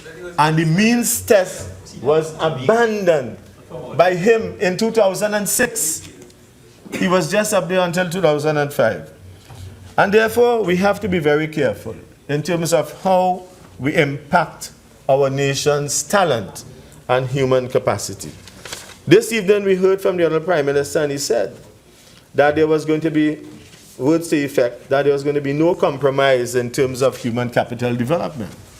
But it is very clear that there is going to be some measure of cut, because the Honorable Minister of Finance did say to us, and I'm reading from his verbatim, that it's going to be carefully looked at in terms of the expenditure of approximately $600 million annually on the GATE program. Mr. Deputy Speaker, it reminds me of H.G. Wells, a very noted English novelist, journalist, sociologist, and historian, who said that history is a race between education and catastrophe. Further said, no nation can afford to slow down, and therefore we have to be very careful in terms of how we impact upon the human development of our country for the future. It will never remain like this, but at a time when our country is experiencing challenges and difficulties and recession, countries in the world, the rest of the world, have been known to invest heavily in human capital development. It is a time when we have to prepare to ensure that members of our society who face loss of jobs will be able to be trained and retrained and retooled. I want to suggest to the Honorable Minister of Finance, maybe when he's winding up, if you'll consider, it might be appropriate for us to look at even developing a system of tax credits for those who will want to hire persons, and particularly young persons, or persons who have been retrenched or lost their jobs. You know, Mr. Deputy Speaker, he's telling you, what he's telling you about what the member for the Digomatic Notice is saying. He's talking about maybe the 200% tax credit that was paid to persons who would have employed persons to work on, but that was particularly those ones who were in the youthful population. Mr. Deputy Speaker, just recently, we were looking at a response to joblessness, a response to persons who would have lost their jobs, and particularly those in the Point Lisas industrial estate, the 644 and many. But we now know that the figure has exceeded 8 or even near 10,000 persons who would have lost their jobs since this government came into office. And you know what is lamentable, what is unfortunate? That when the Honorable Minister of Labour was asked about how many persons, she said that she suspects. She has a suspicion it could be more. These are people's lives. And I'll tell you a little bit about joblessness. But you know, recently there was a jobs fair at the NESC, National Energy Skills Center, at Rivulet Road in Couva, Point Lisas. And I don't know what was the seriousness of that approach. Job fairs are normally very useful for people who want to look at opportunities. But it is not simply a place where you go and you fill out a form, like if you're going to get a credit card or a job card and you present that somewhere and you get a job, somebody will employ you. That is not how it works. Mr. Deputy Speaker, I am sorry for the many people who would have signed up as well. I congratulate all those employees who would have participated in that jobs fair. But for those people who are expecting so much to get a job the next day, I'm sorry to say that their hopes might be dashed.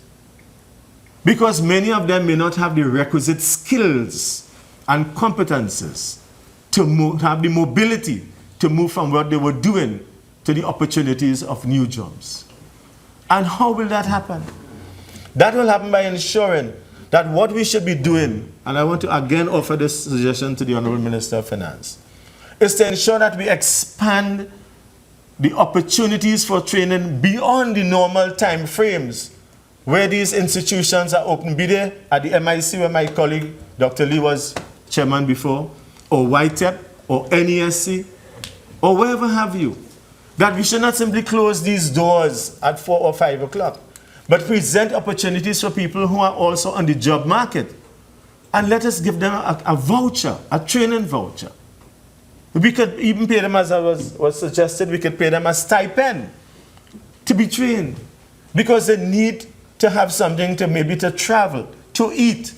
Some of these people we think are individuals alone. They may have families.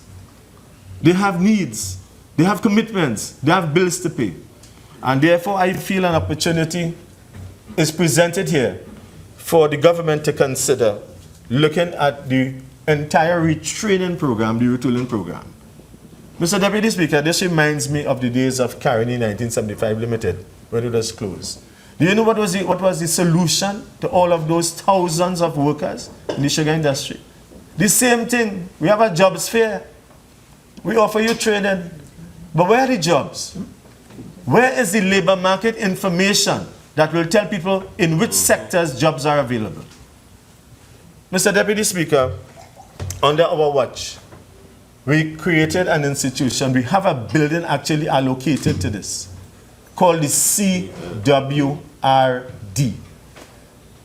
Built with money from the 9th European Development Fund, the Center for Workforce Research and Development.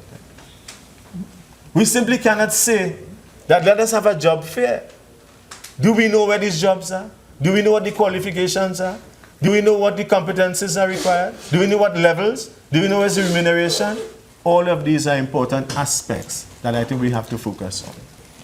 And therefore, in talking about the GATE program, we have to ensure that the GATE program is also with respect to vocational skills training. You cannot build a society only on academia.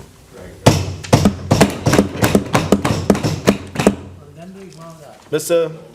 Deputy Speaker, I also would like to suggest to the Honourable Minister of Finance that this evening we would have heard fuel prices increase by 15%. I'm advised that when fuel prices go up, the retail margins remain the same. That is at 17 cents per litre, and that this was applicable since 2005.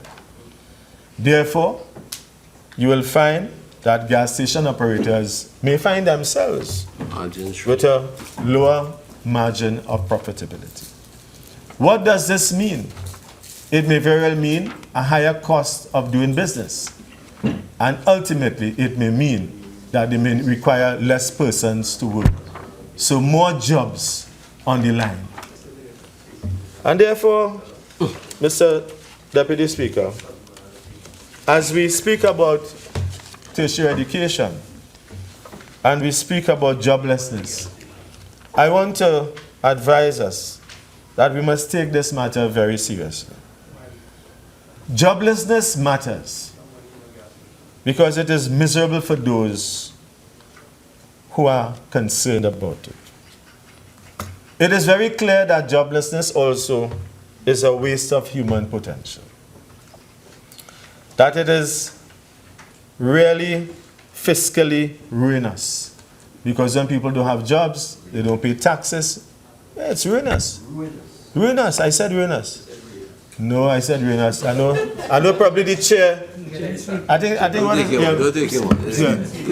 Mr. Deputy Speaker, I know sometimes we have some, the chair is blocking my friend. The fish, and therefore, the shrimp. it is also self-perpetuating. The shrimp. Mr. Deputy Speaker, one of the things about joblessness is that it leads to atrophy. And therefore, there's a scarring effect when you experience joblessness. Mr. Deputy Speaker, as we engage in our discussion about the GATE program, I want to also indicate that if it is that the government is looking at opportunities to save money, they may very want to examine the total bill for the government assistance and tuition expenses. Mr. Deputy Speaker, since 2004, the government of Trinidad and Tobago has spent $5.1 billion in training 177,519 persons. This is by no means a small amount of money, and therefore it is very important that in considering opportunities for saving, that we look at the expenditure in terms of the cost of education and training. Mr. Deputy Speaker, I just want to share with the Honourable Minister of Finance, and I'm sure that he's listening attentively to the figures, because he may hear me pronounce a word differently if he's not. That for the MBBS program in Trinidad, it costs $75,000 TT per student annually. The MBBS medicine costs taxpayers $179,200 per student annually at Mona, Jamaica. And it costs $204,800 per student annually at Cave Hill. But at St. George's University in Grenada, it costs $307,200 annually.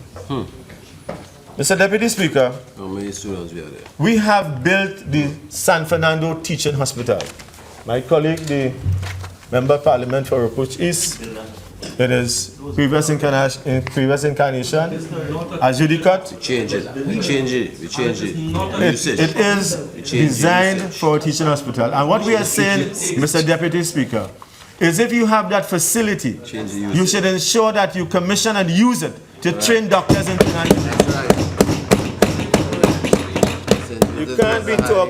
You can't be talking about saving money and foreign exchange when you are sending a lot of money outside of Trinidad and Tobago. And foreign currency, US. Mr. Deputy Speaker, St. George's want US dollars. So I wanted to indicate that there is a sense of urgency that we have to treat with matters like these in terms of the expenditure for Trinidad and Tobago. So, Deputy Speaker, I just want to give some figures with respect to students and what is going to happen, because whatever we are going to do with the GATE program, these are the students who have pursued GATE, and these are some of the students who will be pursuing GATE in the future. In 2016, we'll have approximately 19,000 students writing the SCA exam. 25,474 will be writing the CSEC. 8,038 will be writing the CAPE examinations. And we expect annually that Custard graduates 1,200 students. UWI around 3,900 to 4,000 students. UTT around 1,685 to 2,000 students. The University of the Southern Caribbean could be added onto that, and many others. On the average, we could look at 8,000 to 10,000 students exiting these institutions within 2 months from now. Mr. Deputy Speaker, the question is, where they going? What will happen to them? Where will they go? What are the jobs available? And therefore, Mr. Deputy Speaker, it brings me to the whole concept and the whole aspect of the transfer of $374 million from the Ministry of Education to the Ministry of Labor for the OJT program, the on-the-job training program. Mr. Deputy Speaker, I wish to advise this House that that is not the only amount of money that is available for the OJT program. The OJT subventions are held in a separate bank account. And at the end of September, October 2015, had a balance of $170.7 million. So when you add the 170 to the 374, you know what figures you are now looking at for the OJT program. Mr. Deputy Speaker, this program, as you know, is available to persons 16 to 35 years old. And it is now being transferred, as I indicated, from the Ministry of Education to the Ministry of Labor.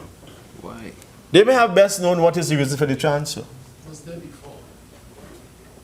But you know what is happening, Mr. Deputy Speaker? You're now burdening with extra burdens one Minister of Labor, where you have two ministers in the Ministry of Education.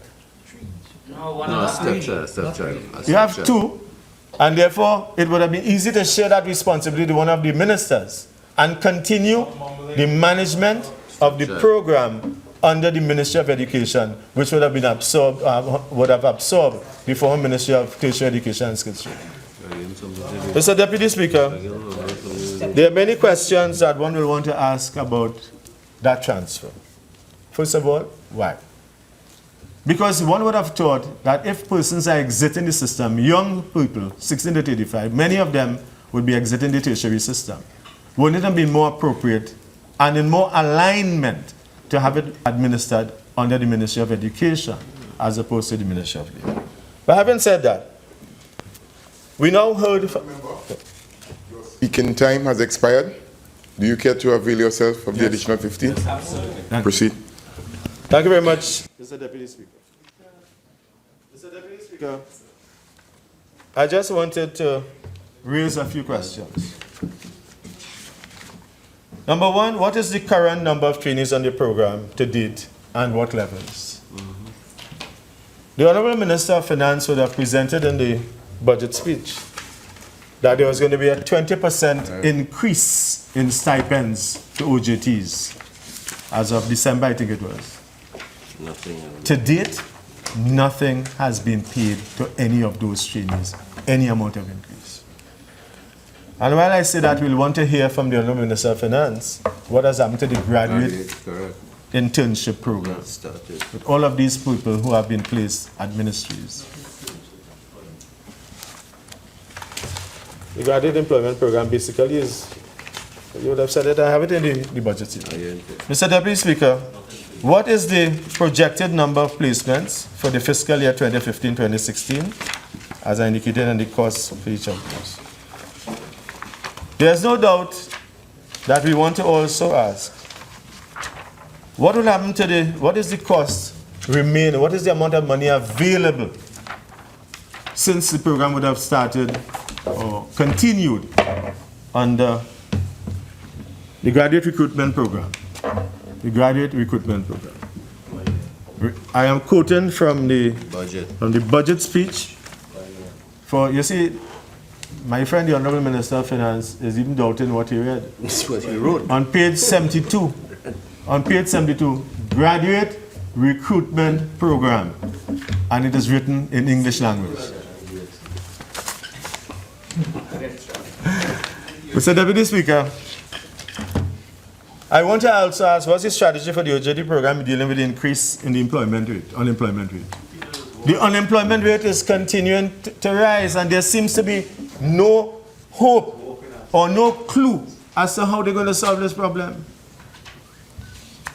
One of the things that we would have done with the OJT program is rather than when I came into office as minister, what I inherited was really a OJT GOFA program. GOFA. Go for this. Go for what has happened is that you place persons, they simply came from the institutions, and you place them anywhere. And go make tea, go make coffee, and go photocopy this. That's what they do. It was OJT GOFA. what we attempted to do as a responsible government is to align what people would have done in institutions with what the labor market requires, and therefore we came up with OJT sectoral. Right? OJT agriculture, OJT digital, airports, engineering, medical. We work with the United Nations, OJT global, finance and accounting, culinary, environment, media. Mr. Deputy Speaker, the OJT program intended to and continues to have as one of its main focus work experience. For those who would have not had the experience at all or would have not had the opportunity of entering the job market for 2 years. And within that period of time, one of the things that we attempted to do was not only to have them work, but to have them certified where they work, according to the National Occupational Standards of Competence, in areas that they perform. So that we do not only see it as earning in terms of money, dollars and cents, but improving their portfolio of qualifications and therefore their marketability for future jobs.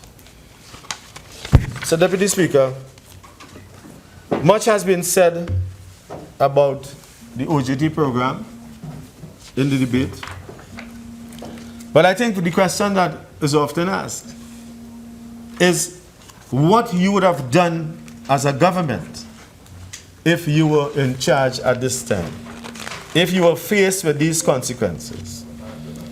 And I wanted to also indicate that among the things we would have done was to ensure that we had a higher education strategy, the key components of which would have been to ensure that the market for the growing tertiary education and skills sector had export services as an important aspect. As a matter of fact, very often people tend to look down upon the fact that when we train persons, there is nothing wrong with persons migrating or working outside and even sending their remittances from abroad back to the country in which they came from. Education is now a global entity. It has a competitive advantage.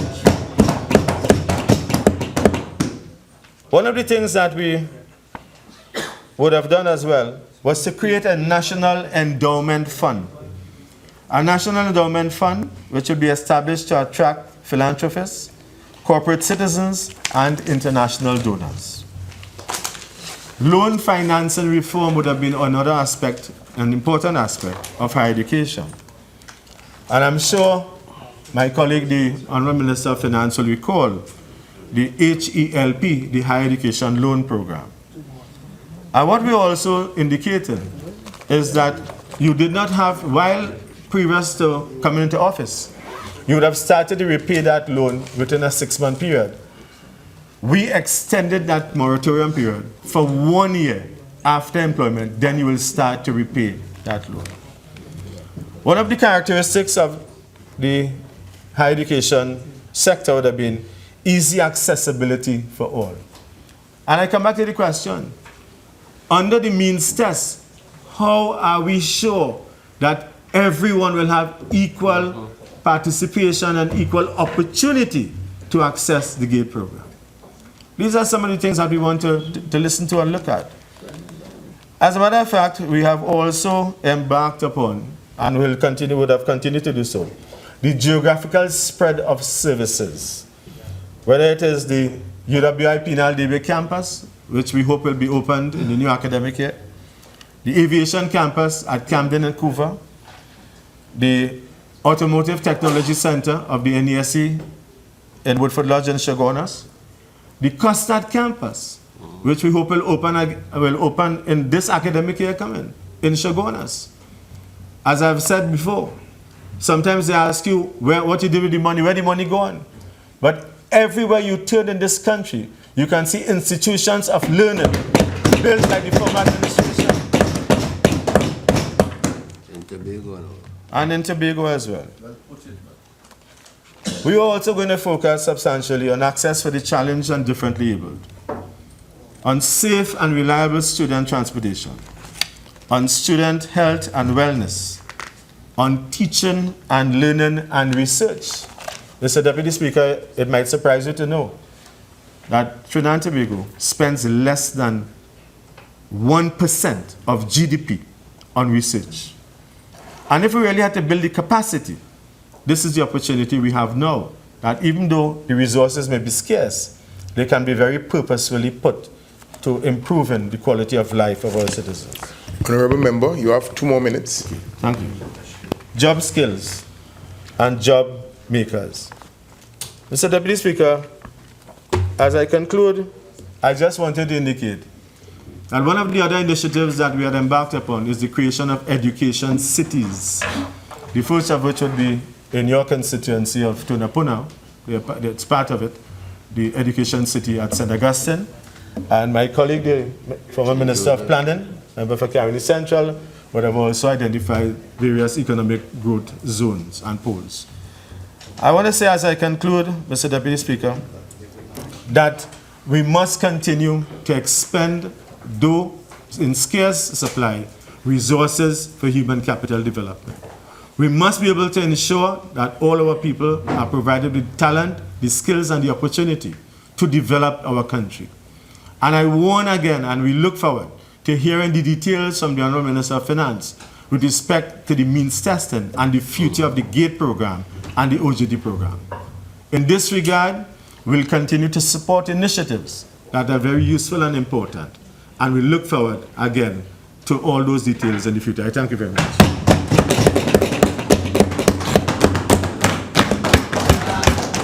Honourable Member for Laventille West, Minister of Works and Transport. Thank you very much, Mr. Deputy Speaker, for my opportunity to participate in debate on this motion and the bill that relates to it, and activate the appropriation of the sum of the issue for which which was authorized by the Appropriation Financial Year 2016 Act 2015. Mr. Deputy Speaker, early today, we heard from the Minister of Finance, and as I listened to him, the words sensible, prudent, equity, fairness characterized all that he said. Things are bad in financial terms for Trinidad and Tobago. There's no gainsaying that, and we mustn't pretend. As has been said before, low oil and gas prices, production down, massive debt, public debt, overdraft capacity maxed out, and to some extent, especially in light of the fact of very low corporation taxes based on certain concessions given to those who produce oil and gas, low corporation taxes. As a result of that, we are living almost on a month-to-month basis. The member for Chaguanas East seems to be lost to all of that. The member for Chaguanas East spoke the old language of the very, very paternalistic state. And he told us all the things that we should have, disregarding the very simple fact that these things cost money, lots of money. In particular, he raised the GATE issue, or the GATE program, hundreds of millions of dollars. And we did it. In fact, he told us that the member for Chaguanas East introduced the dollar-for-dollar program. And we improved on it. When we kind of afforded it, we said, no, you don't have to match any dollar, we'll pay the entire thing. And so we were able to treat with students up and down the country without a means test. Whether your parents or your supporters were rich or otherwise, you benefited from the GATE program. Persons who were employed, gainfully employed, participated in the GATE program. And we did that when we kind of afforded it. the reality is things are not the way they used to be. That's the stark reality. So things have to happen, and some stringency is expected. So if the Minister of Finance say we will now introduce a means test to see where the need really is as you prioritize who should get it, I don't see anything wrong with that. It will affect individuals, it will affect many individuals, but at the end of the day, Trinidad and Tobago as an entity has to mind its business as well. He spoke about loss of jobs. I simply want to say on that matter, all things considered, we and Labour must find a balance between what individuals or workers would like to have, salary increases, and keeping those jobs. The member for Chaguanas East, he spoke about the fact that a student would pay $75,000 a year here in the Med program, and in Grenada, $370,000 or $307,000. And he pointed out that we have some facility here we should use to train more doctors, disregarding the fact that that was not the only problem. The problem wasn't only about the cost, you know. The problem was also about access. There's a strong view in the society that many persons, even with the best A-level qualifications, did not have an opportunity to participate in the Med program. And perhaps because of that, partly because of that, the Grenada experience became real. And I want to say in conclusion on that matter to him, no society in this world, no economy could generate the amount of jobs to match the number of people coming into the work stream, coming out of the institutions on an annual basis. That's a fact. No economy could do that. And what he should be telling us is how we should be finding creative ways so that we'll create economic growth, more businesses, more jobs. Some of those coming out could create jobs rather than tell us what do you do when they come out, because it just does not work that way. Well, we have hope, Mr. Deputy Speaker. The Minister of Finance demonstrated comprehensively how we would weather the storm that we are in, the financial straits that we are in. He spoke of suppressing expenditure. He spoke of selling some of the country's assets. He spoke of stimulating economic growth, improving revenue collection. And I'm sure, notwithstanding all that he has said, there are critics in the society who will come tomorrow in their articles in the newspaper and otherwise and give us their version of what the panacea is or ought to be. It's called freedom of ideas. It is freedom of ideas, and the Minister of Finance is free to come up with his own too. That's right. And it falls to him actually, but freedom of ideas nonetheless. If we are not very prudent in all of this, as we have heard earlier from previous speakers, we could end up with a foreign exchange crisis, and we could end up in the hands of the IMF. But the Minister of Finance has showed us a bit of a blueprint as to how we could avoid all of that. But I think some of my friends on the other side demonstrated today bold-facedness and shamelessness. We cut expenses, operating expenses, by 7% across the system. We were forced to increase the cost of fuel today. Forced to do it. Wasn't like that last year. Wasn't like that for the last 10 years, when we doubled the economy, doubled the GDP almost. But today we were forced to do that. We were forced to spread the net recently on the goods and services that would now attract VAT. We had to do that. We are now thinking to review GATE, as I said a while ago. We are now moving to collecting property tax when you, by virtue of the circumstances that existed at the time, was able to ignore property tax for years, for 5 years. Today we are forced to find the ways to collect them because the country needs them. The government needs the revenue. All of the things I've just outlined are unpopular. If you are a populist government, like your own was, and you had the buoyant economy like you did, you didn't have to do these unpopular things. If we were thinking purely politically, we wouldn't do it. You were thinking politically. You didn't do it. Today, we have no choice but to do it. Unpopular as it seems, and you stand there today criticizing that, but it is of necessity. We have to go into the Heritage and Stabilization Fund. I heard someone on the other side say today, they didn't touch it. I suspect you didn't touch it because the law did not allow you to do that. But had the law allowed it, you would have. Because nothing remained unscathed with you. There were big rats in the kitchen, remember that? They eat the cheese, they eat the bread, they eat the chair, they eat the fridge, they eat everything. Yes, one of your colleagues described them as rats.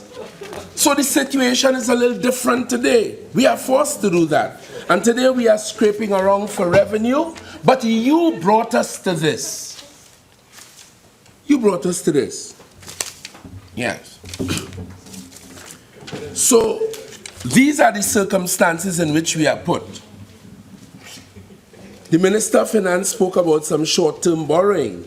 And I have one question to ask. With all the borrowing he spoke about, what did we do with that money? That's a question to which I'll return later. What did we do with that money? I am feeling this as a minister, I'm feeling it as an individual because I live here. We have given up 5% of our income to charitable causes. My ministry, we had to cut like every other ministry, 7%. The Ministry of Works and Transport is a delivery ministry. It's a very big portfolio with several statutory bodies and enterprises under the purview of the very ministry. As I said, a delivery ministry. We are about to make our contribution to growth and development and social peace and economic stability in Trinidad and Tobago. And we plan to do that by getting involved in a serious, strategically planned infrastructural and efficient transportation development systems or programs. And sometimes I hear people saying nothing is happening. Well, let me tell you a little bit about what's happening here. Firstly, we took in the Ministry of Works, once we went in, all things taken into account, a deliberate decision to put a brake on some of the looseness and the giveaways and the takeaways that were happening in terms of procurement inside of there. Let me give you a little example of what I'm talking about before I proceed. And this company shall remain nameless. But I have in my hand here a claim for $5.4 million. It might seem small to you, but it could fix and do quite a few little things that you complain about, that some of your colleagues write me now to fix. But I have a claim here now for $5.4 million. It involves some works, desilting water courses, cleaning water courses in places like Orange Valley, the Mayo River, the La Quesa River, the Cora River, the McBean Outfall. And all those projects, 1 to 15, 15 of them. Listen to this, member for Caroni Central. And these all happened between the 22nd of July 2010 and the 11th of December 2014. Each of them, every single one, the identical figure of $345,000. Every one. Exact. It looks as though the work program and every one of the jobs they did was identical, because the claim is equal on all. No schedule, no invoice order, no letter of award in not one of the 15 cases, no letter of award, no performance bond, no minute sheet, no contract, no written contract, no contract completion report. Only thing that existed was an invoice from the company and no engineer's payment certificate. And then I am receiving letters for claims in this regard. I met $60 million worth of work or thereabout. claims to the Ministry of Works, money that is supposed to come out of my allocation to do work now.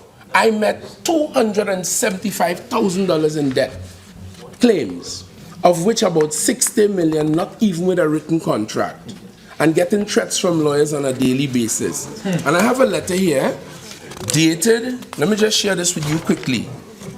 I have a letter here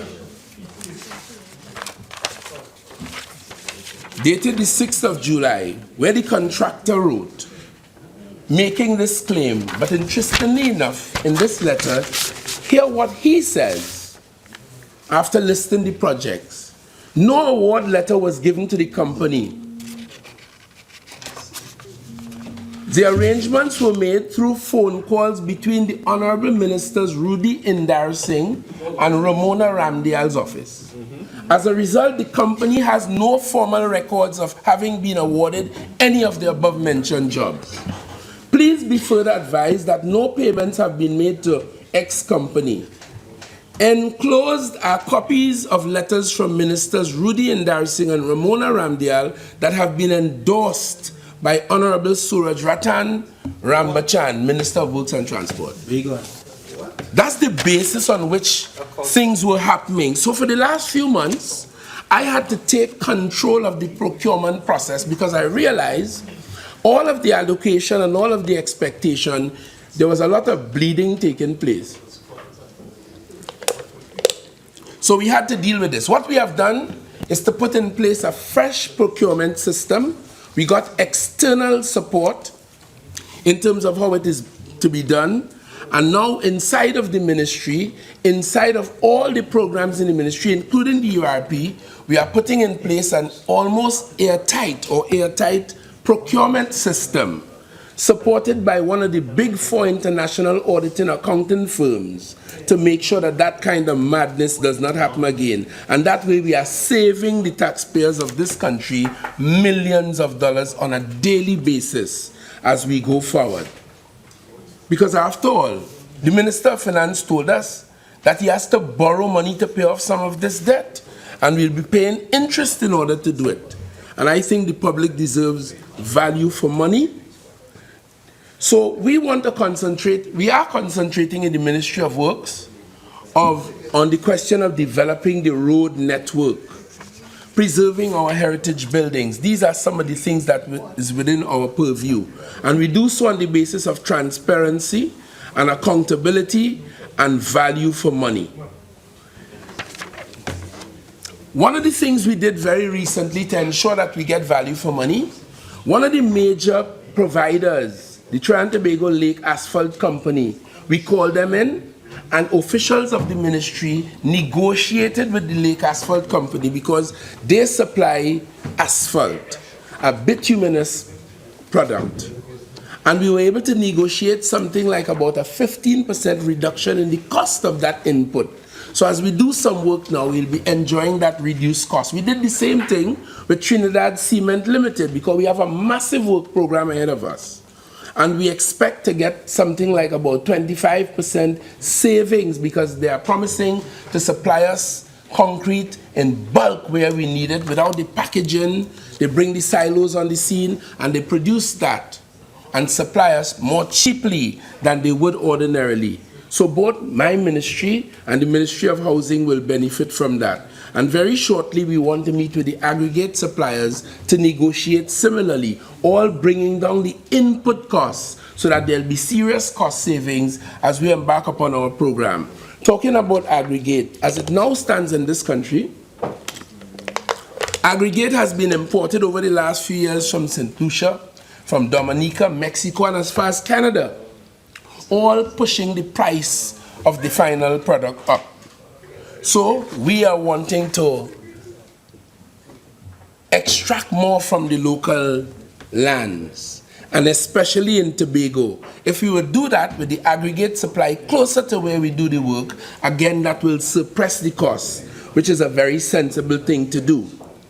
One of the things we did as we went into the Ministry of Works is to make sure that we understood what a quality product, for example, a road is.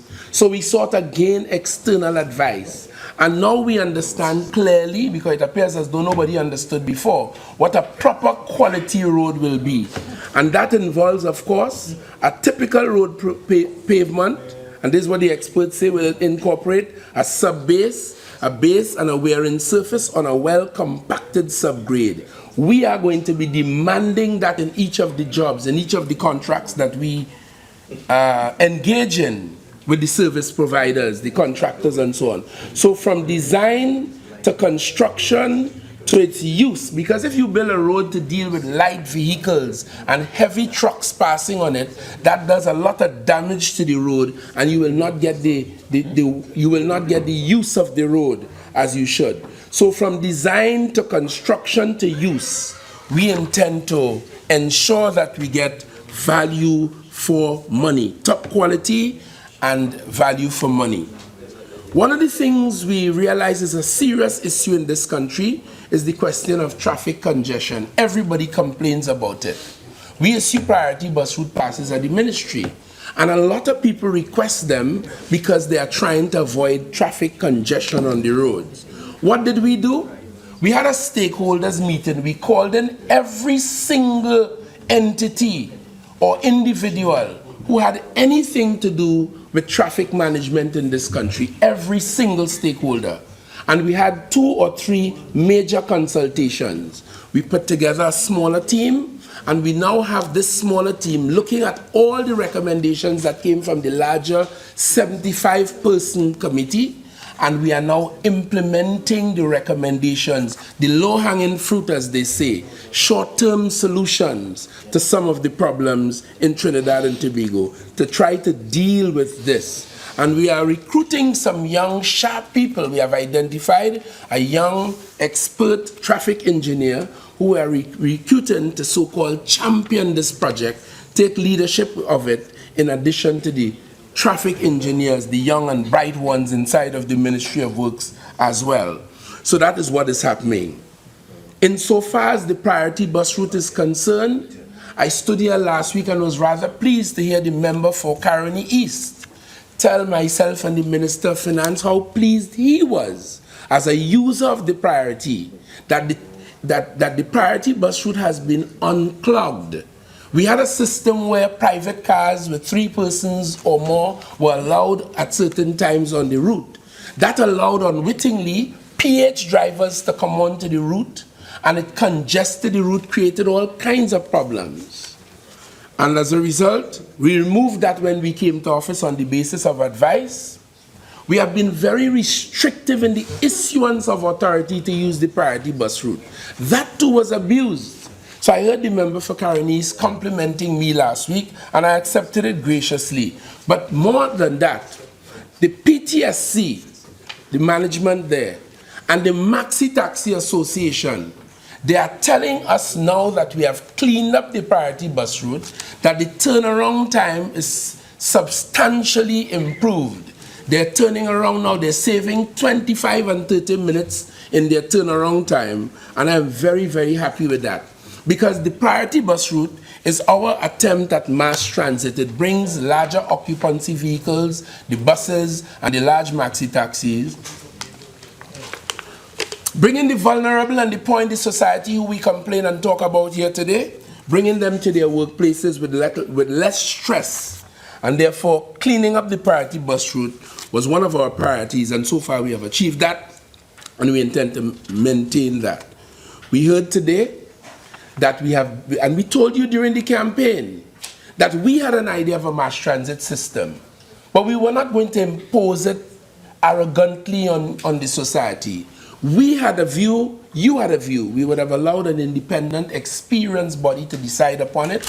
They looked at it objectively, and they have made recommendations which we will live with, and we will proceed. But in the meantime, the Ministry of Works is, as I said, taking action to alleviate the traffic problems. We are implementing some technological advances where we could monitor traffic real time, and very shortly we'll be making the information we are now getting, because we see all the traffic congestion in some of the major bottleneck areas around the city and around the country. We're watching it. In a short while we'll be sharing it so that citizens can upload this on their own mobile units and they could plan their travel routes and change routes accordingly. That is coming. The technology is in place and it's coming very, very shortly. All road development must take into account utilities. That is to say electricity, cable, and water lines. For years, we have had issues here where as soon as a road is paved, the next thing you know, some utility company is coming to dig it up again. We pulled all of them together. We are now sorting out a protocol, an arrangement where we will collaborate to avoid that. And when they have to cut my roads, and I have responsibility for 2,265 kilometers of roads across Trinidad and Tobago, they will have to seek the permission of the Ministry of Works. And there'll be some standards that they must use to cut it and standards that they must use to repair it to bring it back to its pristine condition. All of those are major bugbears as they now are. And if we implement this as we expect we would, we'll have some cost savings and some less stress on the people of the country. So we are setting up that protocol, and that is happening now. The question of the licensing office, I want to mention very quickly. Again, I was very pleased. The proof of the pudding is in the eating. I have a letter here addressed to me from one Philip Naggs. Philip Naggs is one of the directors at Massey Motors, one of the major importers of new cars in Trinidad and Tobago. So on a regular basis, they go to the licensing authority to license all these vehicles for sale to the public. And I received this letter from Philip Naggs dated Tuesday, the 5th of April, 2016. And it says, "Dear Minister Hinds," and this is no boaster, it's a rejoice, because it's a far cry from what we'd heard in the past. "Dear Minister Hinds, I would like to signal our thanks to your office and to Mr. Richards, that's the Transport Commissioner in particular, for the improvements and support given by the licensing office. We appreciate all the work done by Mr. Richards and his team in reducing the time taken to license vehicles.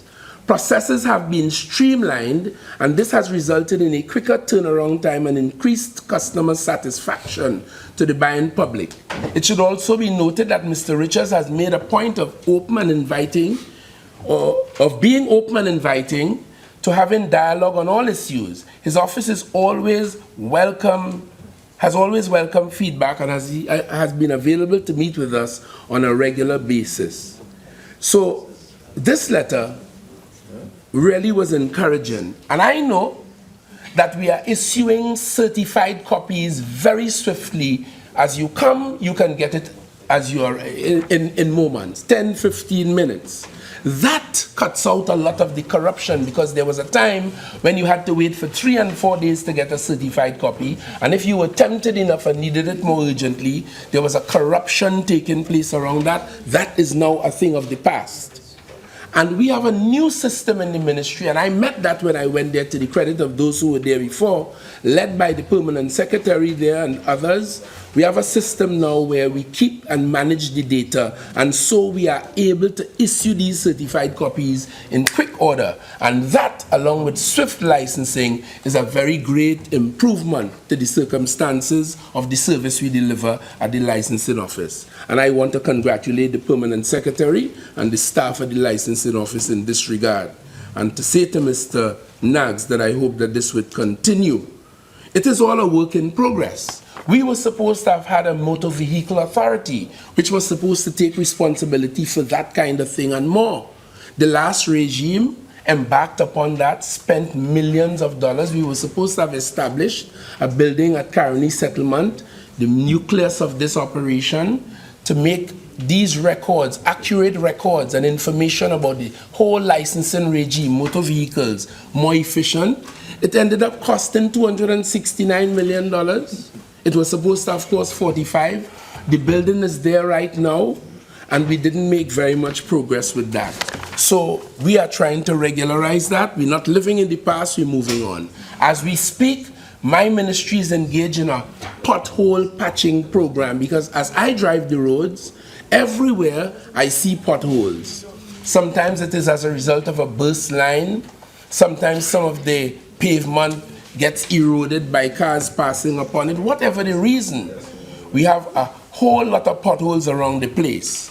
So I have pulled together the technocrats from in the ministry. We are trying to improve the internal capacity, because if you have to hire external service providers, contractors, to do little potholes, their mobilization and all of that, it costs a lot of money.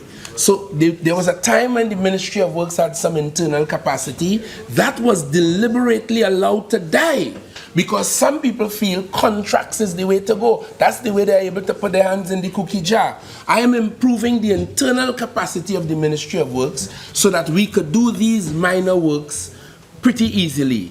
We have an Agua Santa plant, an asphalt plant in Agua Santa, or called Agua Santa, and that is now up and running again. It was out of service.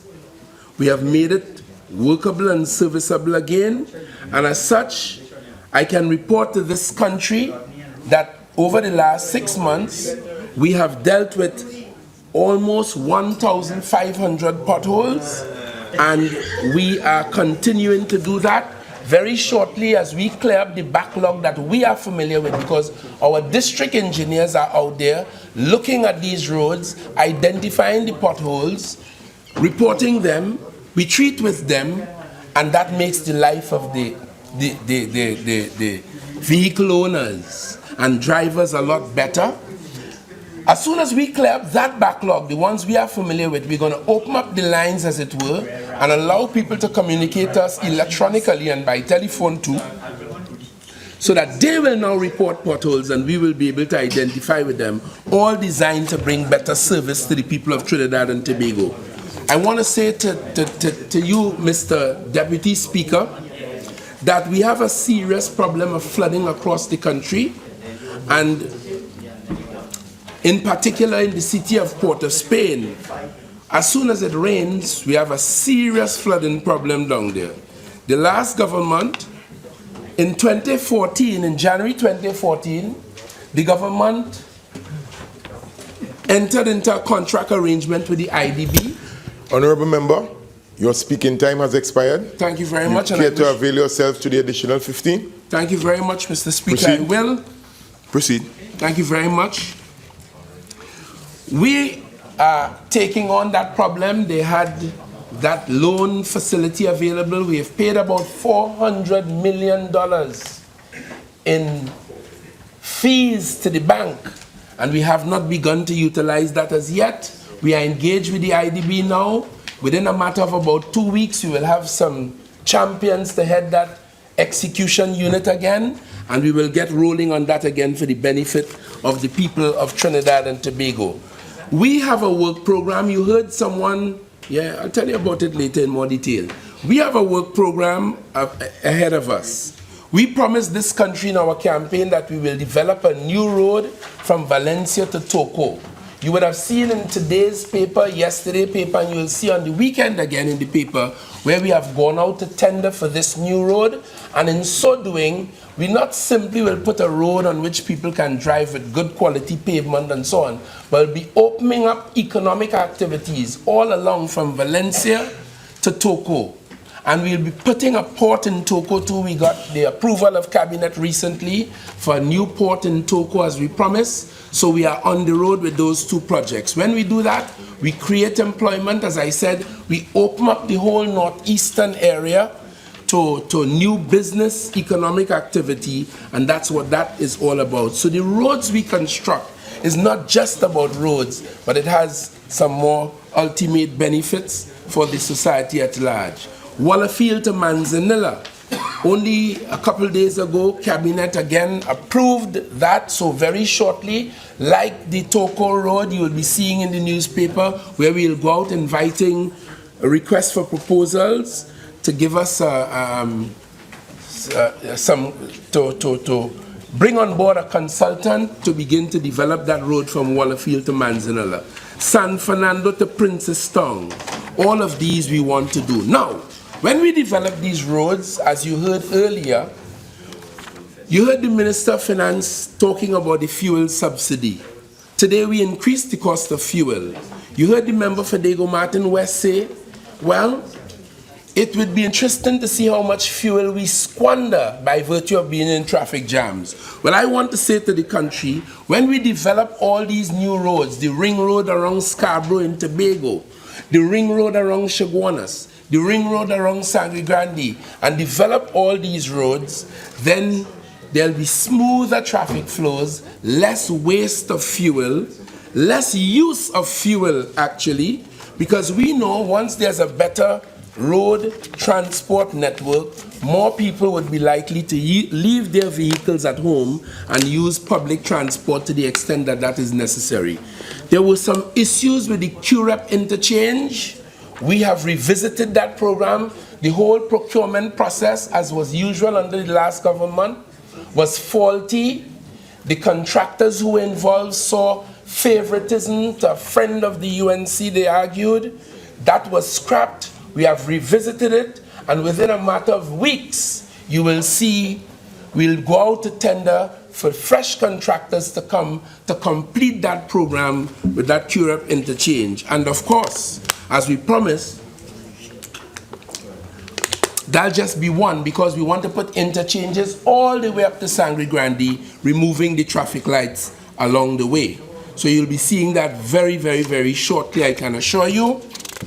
And that is happening out of the Ministry of Works. We want to encourage in all of this public-private partnerships in the design, finance, and construct model for those ring roads and for all the development of the roads we see. This way we stimulate economic activity in the country as we develop the national road infrastructure. So, I have given Mr. Deputy Speaker a bit of a synopsis of some of the things. I can tell you as well, Mr. Deputy Speaker, I have in my possession a comprehensive but growing list of all of the roads that need attention in Trinidad and Tobago. I have asked every one of the 41 members of Parliament to identify, in fact 39, to identify the roads. I have asked every regional corporation, and they all provided lists of the roads that need repairing. We now have a comprehensive list. Most of them have been analyzed and evaluated, and we have cost into the work that has to be done. And very shortly, especially now after the review that we have heard, which we thank the Minister of Finance for, we are in a position to get out there and begin to deliver on some of these across Trinidad and Tobago for the benefit of all. I have the lists, and we are about ready to do that. Our motto is on budget, on time, no excuses. That's the ethos of the ministry. And it was mentioned today before I close about OAS. What I want to say, as has been said before, I want to reinforce, we have promised and we will complete that highway from San Fernando to Point Fulton. There are some impediments along the way, squatter issues, land regularization issues, some disgruntlement from some citizens. We are going to open-mindedly and broad-mindedly take account of all of those, but to complete it, we are going to complete it, and we're going to do so. Right now, as you heard the Member of Parliament for Port of Spain North, St. Anne's West tell us a few days ago, we're just engaged in some legal processes to replace the contractor, something that should have been done a long time ago.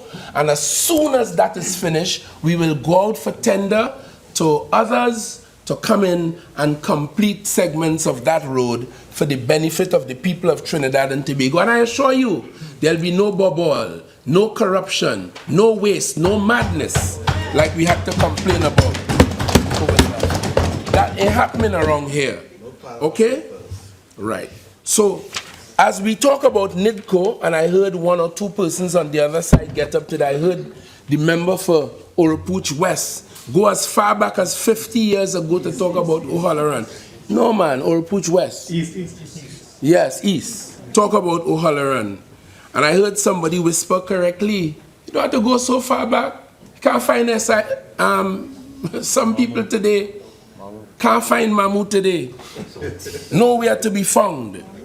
Right? So we are doing that. As you could see, we are busy. We use the daily paid workers. There are almost 4,000 daily paid workers in the Ministry of Works. I have been trying to find them. They are diffuse all over the country. I'm trying to locate them, to get them on the job, to make sure we get value for money. And as you would notice, all the major highways are being cut. I mean, I saw some when we came to office, you could carry out military exercises on the median. Bush also, camouflage, good for sailors, soldiers and sailors to train. But we have cleared them and we will continue. I want to conclude, Mr. Deputy Speaker, to have you know that the Ministry of Works, without fanfare, without noise, I can have run up and down the place and open this and open that. That's not what we are about. We have gone quietly about our business. We will continue to do so. We will ignore all the old talk.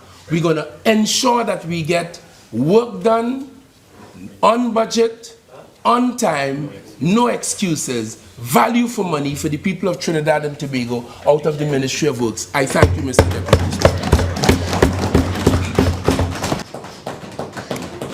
Honourable Member for Caroni Central. Thank you very much, Mr. Speaker. I have no doubt that the member for Laventille Western, Minister of Works, is earnest and committed to his job. I'm glad to hear that we are going to see the completion of the Point Fortin Highway in spite of any obstacles that might exist. I'm glad to see the listing of so many projects that have to do with the intent of easing the traffic woes in the country and opening up the country. And I'm also very happy to see that there are plans that seem to connect with it that have to do with the building of infrastructure and parks, car parks, etc., that relate to the same thing. I'm also very glad to hear that many of the submissions by the members of Parliament have been taken into account, and I hope that mine will be taken into account for Caroni Central. But having said so, all of these are projects that have been identified. The work remains to be done, and things have to be sequenced and done in a certain way. You mentioned the issue of procurement. I remember when the matter of the approval for $50 billion worth of loan came up in this Parliament. I brought an amendment to the Parliament on the day we debated that bill, asking that while we approve the money, that no procurement proceed until the procurement bill had been proclaimed. Having said that, I want to address some of the issues in this particular presentation by the Minister of Finance and addressed by a number of members on both sides of the House. And the things that we are dealing with today are, of course, the proposals for the variation of appropriation for the fiscal year 2016 and the report, the Standing Finance Committee report that was held to examine that on Wednesday, as well as the statement by the Minister of Finance, the mid-year fiscal review. The Honorable Leader of the Opposition did not have the opportunity to read this statement when she spoke. And in a sense, she had to respond on the spot based on what she had heard and what she could recollect and what she chose to focus on. I want to say that I did have the opportunity to read this because I got a copy of it, and I did ask for it, yes. I got a copy. And I was able to look at it while the debate was going on here. And I did pick out some things that I wish to address in my presentation here this afternoon. But Mr. Deputy Speaker, I want to say that, you know, after 5 years of governing in a certain way, having been in the last administration, and going through the process of 5 budgets, and having reviews and everything, this is the first time in 6 years that the newspapers expressed a sense of anxiety and almost panic on the day that this presentation was going to be made. And I think, in a way, that is very instructive. I don't know if that was planned, strategized, or if it was a genuine response. One can never know in the complexity of how a society works. But the fact that on this occasion you had that, I think, is very instructive. And I took note of it, the headlines, etc. And I myself did a morning interview on TV6 this morning, and the first question I was asked was whether I was panicking. And my response, of course, was that I was not panicking at all, because the country had to find a way to live within its means. And there were a number of options available to the Minister of Finance, and the question would be, what options would he choose, and what would the combinations mean? And would he, in making those choices, create the conditions in which we would not only be able to live within our means, but develop the capacity to grow and therefore to put aside savings for one rainy day or some rainy day. And that is the approach I want to take in relation to this presentation and the documents that we have before us today. But the second thing I want to say is that I think for the first time also in 6 years, I may be wrong about that, but I think I'm right about it. We had lineups in the gas station today before the presentation of the budget. And I think that is also instructive. So you had the panic and the, what you call it, the panic and the anxiety level increasing, and then you had the lineups in the gas station today. And I said to myself, it is true, the PNM is back. I knew that. So I want to say that after the presentation, certain things were sure from the point of view of the population. The first thing is that the price of the US dollar is now 6.82, and they will have to deal with that reality. The 2 labor increases we gave to workers in the country, and the 2 increases in the minimum wage. Now, I hear the Minister of Finance saying what he's saying, but I also have a little understanding of these things, and I know how they work. And I know how they work. And when I say this, I'm not saying it lightly, because The price of the dollar is now 682, believe you me. And that will be managed however it's managed and manipulated however it wants. But if it does not satisfy, if the demand is not satisfied, That's right.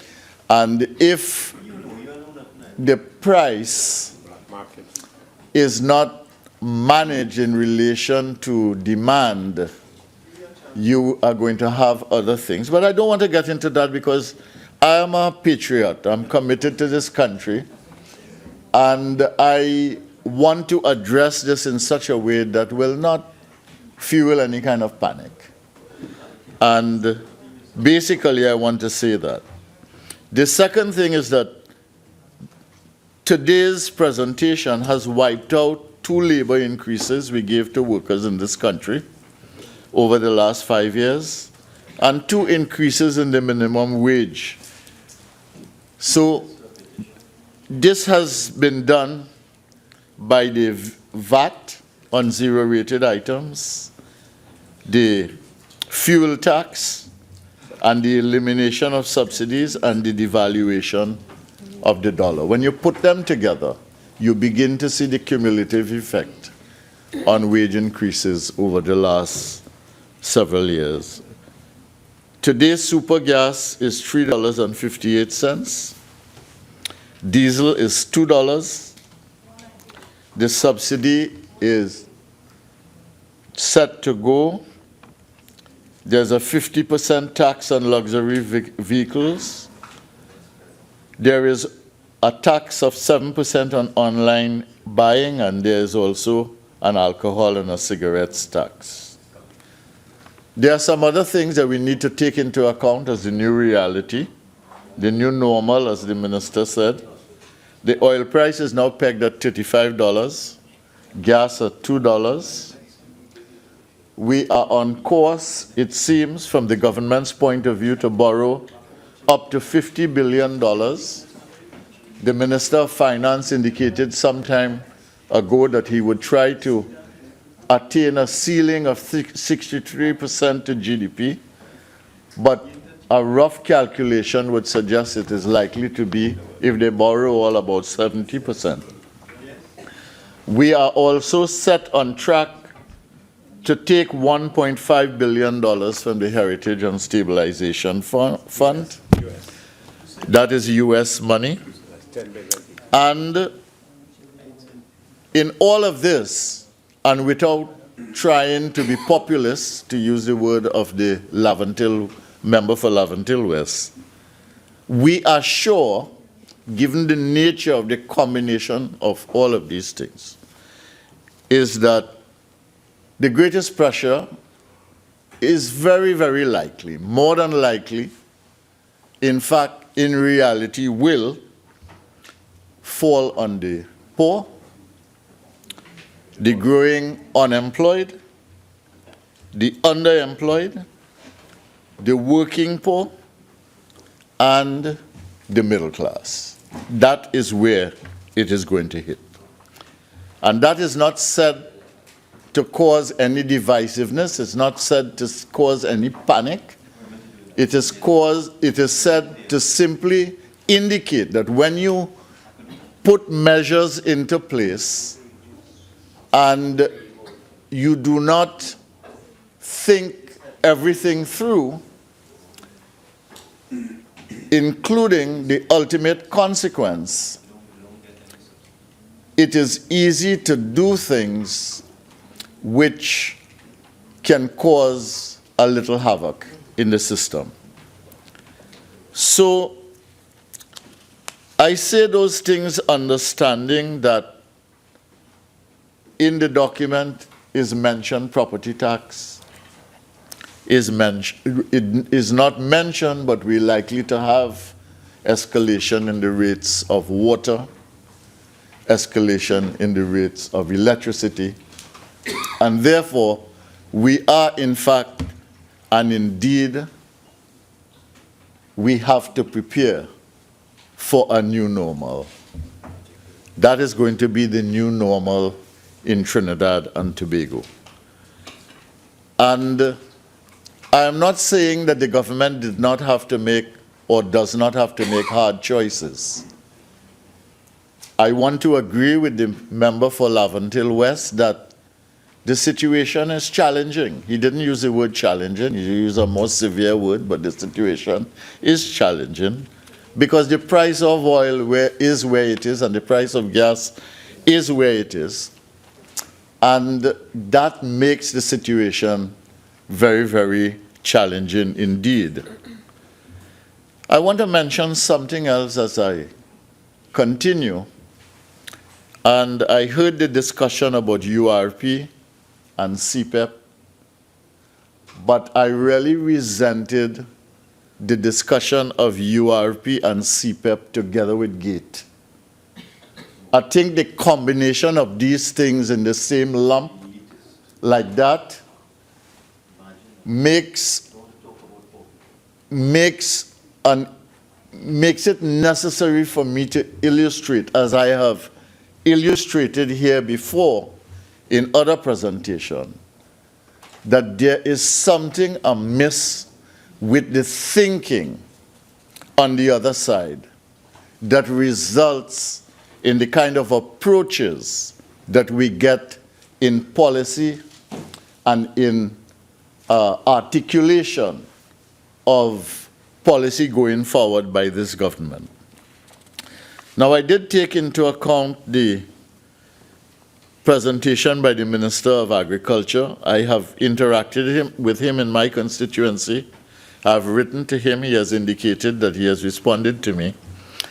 But some of the issues that you raised, the issues having to do with members who live in my constituency, who are farmers and who are involved in agriculture, I would really like to see my constituents'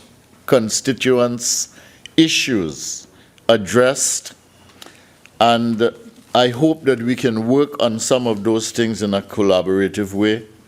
All the issues that you raise of land tenure, of labor, of access roads, the fisheries issues, the water system that the member for Chaguanas West raised, the cocoa issues, all of those things are issues which are very real in my constituency, and I would like to see them addressed. But I do want to get on to the meat of the presentation, and the Honorable Prime Minister also raised a couple of issues when he rose to speak. I don't think, and this was articulated by the member for Laventille West as well, I don't think it is reasonable to tell the country that, you know, we are on the doors of the IMF, and if we don't do something dramatic, then we are going to end up in the arms of the IMF, and it's going to be worse for us. I think if you're a government, you're in charge of the country, as he himself said, you have a number of options in the situation. You have a reality check. Out of those options, you pick what you think are important, and you do them because they are indeed important. And whether or not the IMF is a factor of your thinking, I don't think the country or the population, the citizens, should be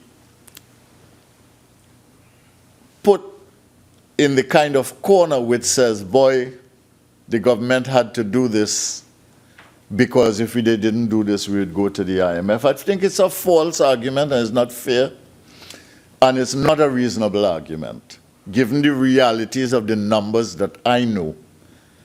And I have some of the numbers here, but I will only refer to them if I really need to. But to put it as starkly as that, it's IMF or this, I do not think that it is a reasonable position to articulate. And I want to say that, and especially from the Prime Minister, because when the Prime Minister speaks, obviously people pay even more attention than they normally would to what is being said, because he is the head of the government.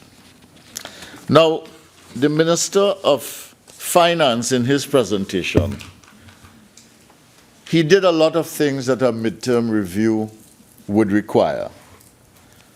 All right? He talked about what the government had done over the last 7 months.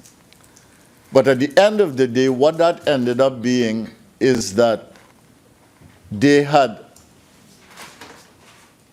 received less revenue than they anticipated, and that they had spent significantly less than they said they would, or they thought they would. And the end result of what he said really gives life to all the members on this side who said that really they had spent the last 7 months doing very little in terms of results for the country. Nothing. Now, he also said some of the things that he wanted to do going forward, and that is fine. He tried to identify how they were going to pay for it. I think that was reasonable. He tried to identify, and he did identify in some areas where the money was going to come from. And I don't think he dealt very well, though, with how all of this is located in the context of a wider vision and plan. I felt that this was very weak in terms of locating what was being done today, or what has been indicated today as the intention of the government. I think it was not well located in the context of where the country was headed and where we are going as a people. And I think that that is something, again, to ponder, because, you know, this government came to office on the belief by the population that they were red and ready. And therefore, I feel that whatever you come to say to the population 7 months later, even though it might simply be a further articulation of most of what you said in the budget, I think that should fit into some larger picture of where the country is headed and what we are likely to see. Now, the Minister of Finance did give us the numbers on expenditure for the last 7 months. He did also indicate that the budget for this year would be reduced by $4 million, from 63 to $59 million. Billion, sorry. From $63 billion to $59 billion. And he did indicate that there was a revenue shortfall, that the revenue anticipated was only $44 billion, that there would be a deficit, and he talked about how they're going to manage that deficit. And I will go to the text to deal with some of those things. But the point that I do want to make, though, is that he kept saying, as he made his presentation, that whether or not we can do this for the children's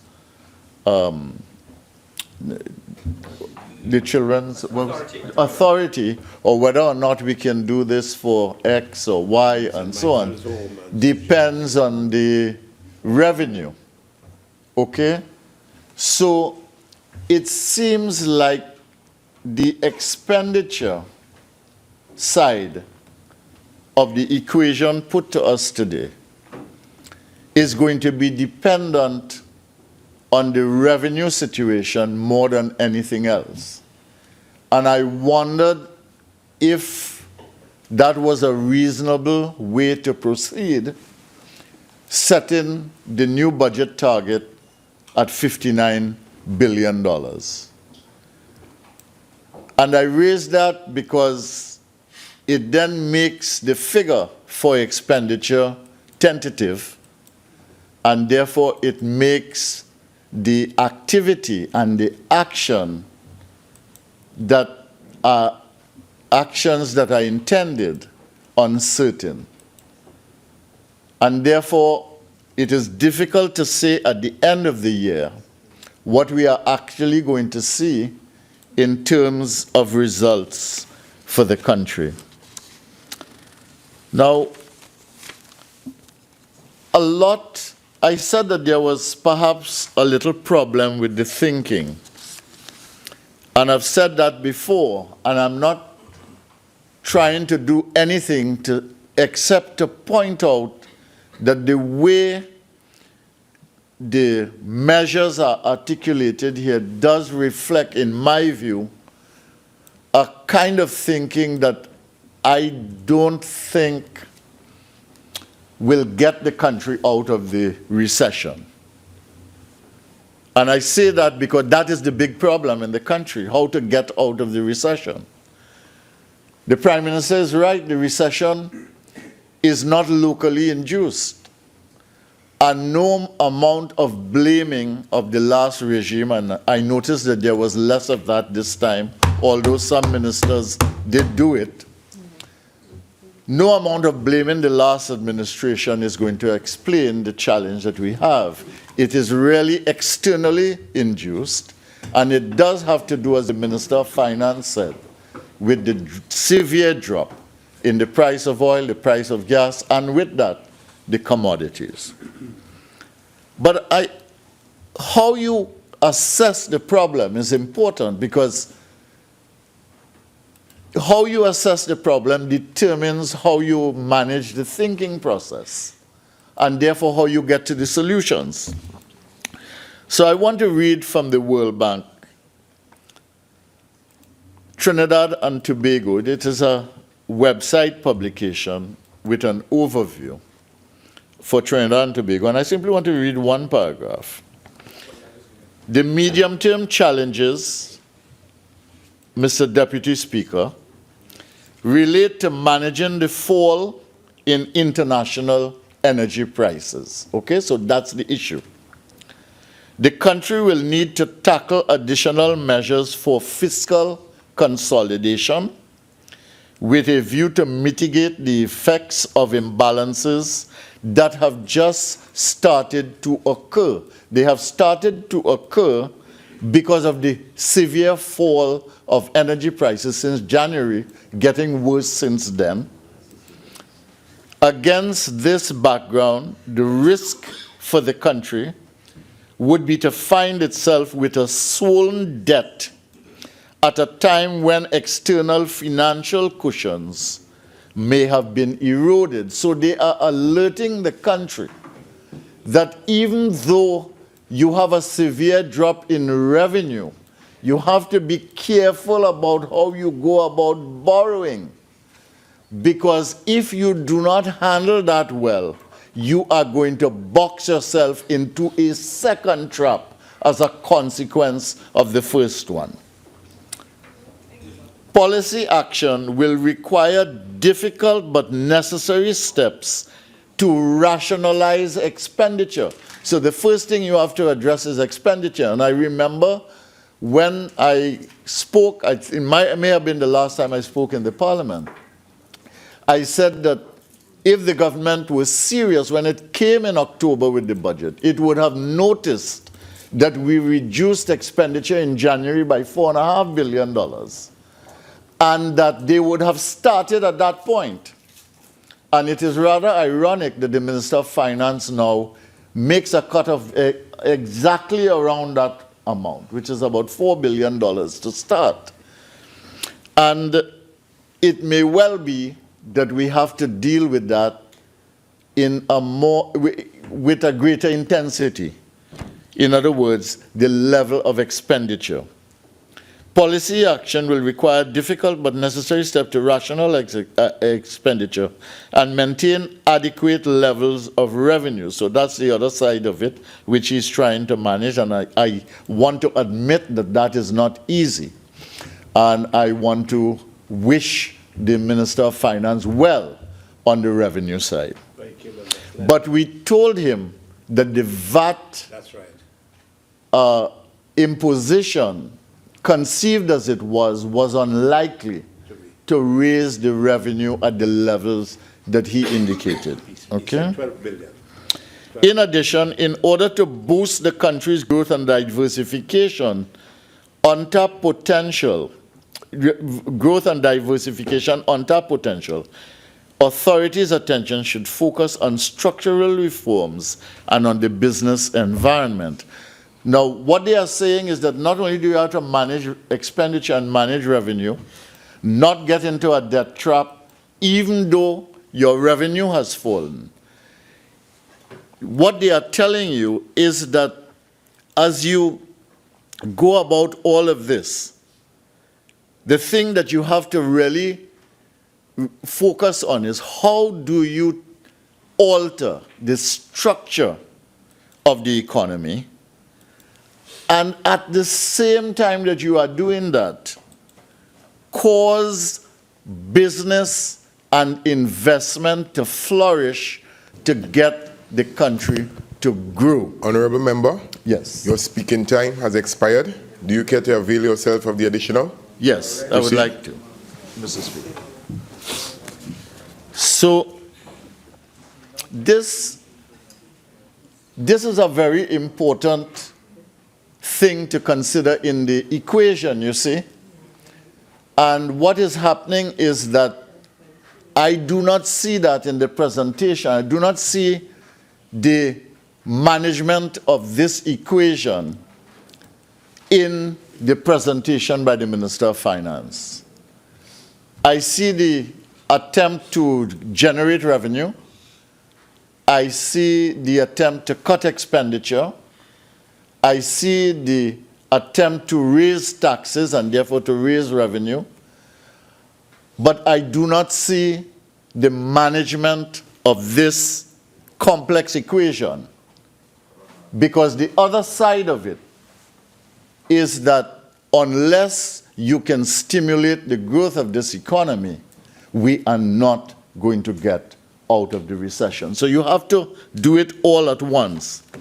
And when you read the IMF, the Honorable Minister mentioned this. When you read the IMF country report, just the press release that they left, they talk about the imbalances that are now starting to build up could lead the country to uncomfortable levels of debt and external financial cushions absent further action.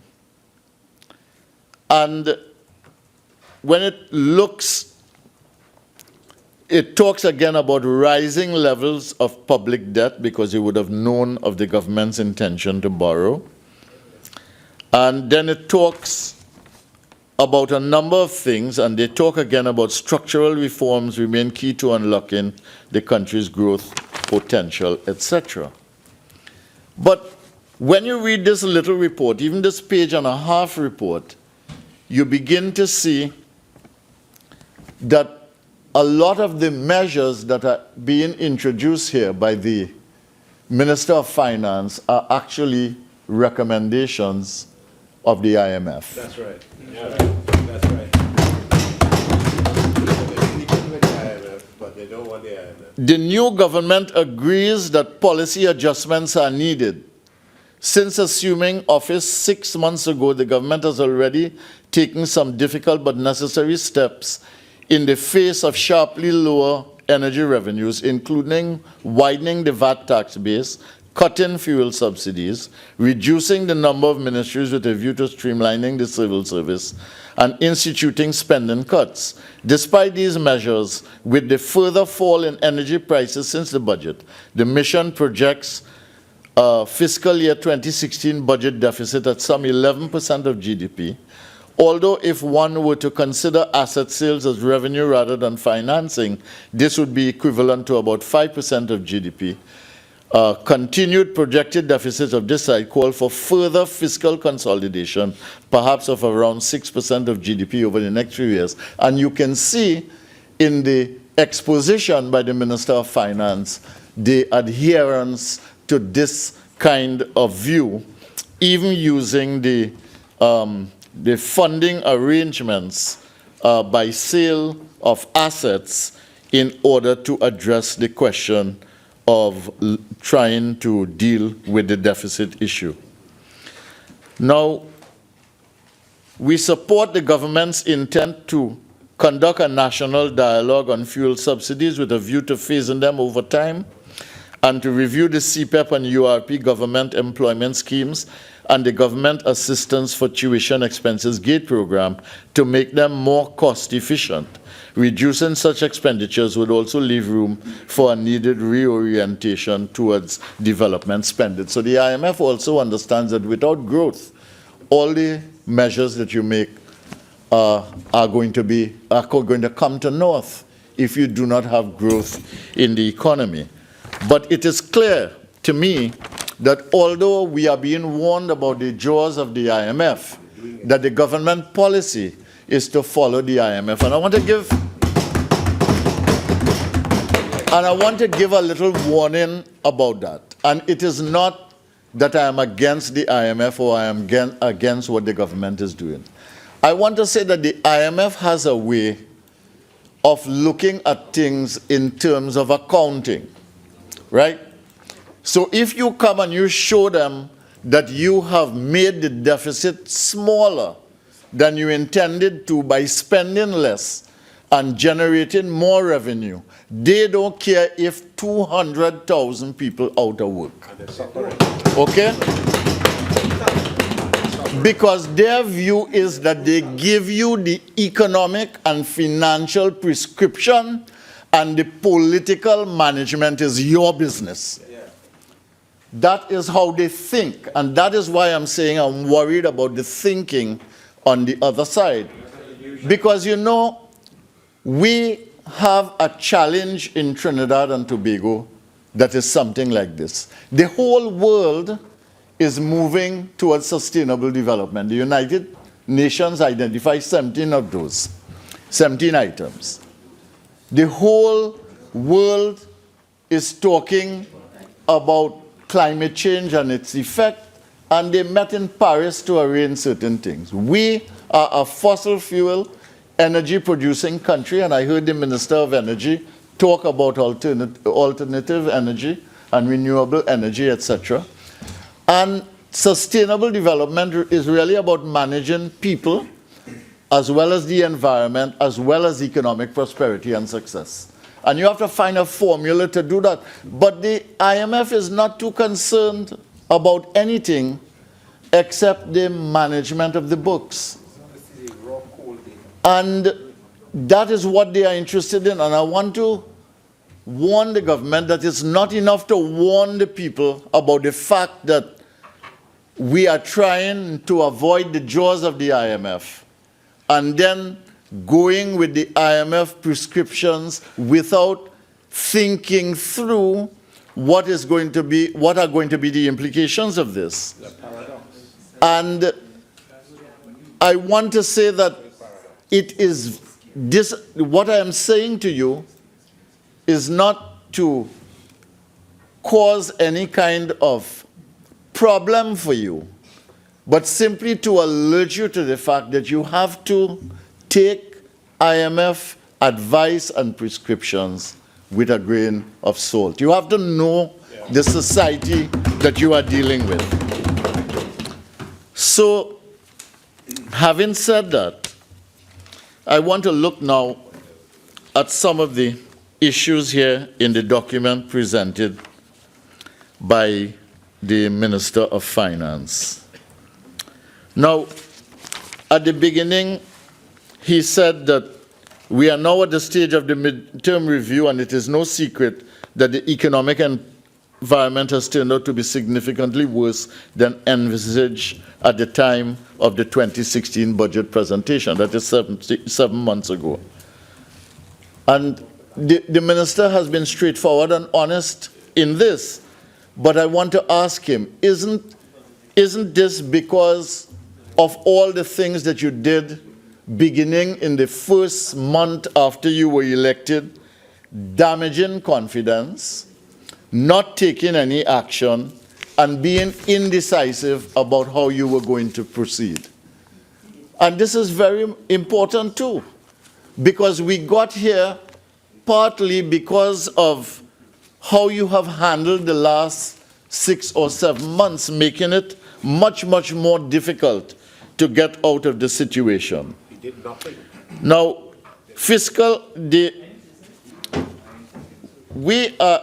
we are in a situation in which, again, we are going to dip in the stabilization and heritage and stabilization fund, and the minister went out of his way to say it's not something to be parked up there on a shelf, that is what it's there for. And we are going to borrow all of this money, and I imagine some of them are going to be projects that were mentioned here that are physical infrastructure projects.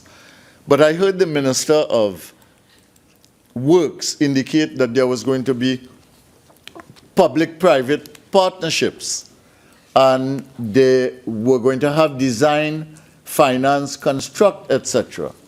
So I am not clear as to whether government is going to be the driver of this process, whether the private sector is going to be brought in, whether loans are going to be used, state-sponsored loans are going to be used to do this. And I think understanding how this is going to be done is very, very important to us, because we cannot have the clarity we need about how we are going to get out of the recession unless we have clarity about some of these things.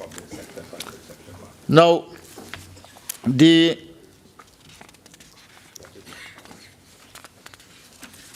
he identifies now as a time when we must exercise restraint and fiscal discipline. I have no problem with that. And he mentions, the number of ministries that have been reduced in order to address civil service and so on, and to institute spending cuts, and then, of course, the fuel subsidies. I won't deal with the fuel subsidies. But what I'm concerned about, how much has the reduction of ministries really saved us? Because the public servants are the same. They are just put in less ministries. And the issue would be for us, how do these ministries line up with the priorities that you have identified here? And for the first time in the 7 months, we have a list of things that we can say, well, okay, these are the things that the government is going to spend their money on.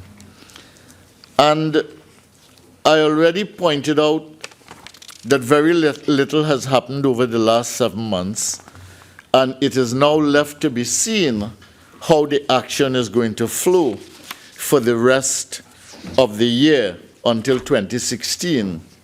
And I suspect in the 2016-17 budget, what we are going to see after we get to the bill in May that puts into effect some of these measures that have been announced and that are intended.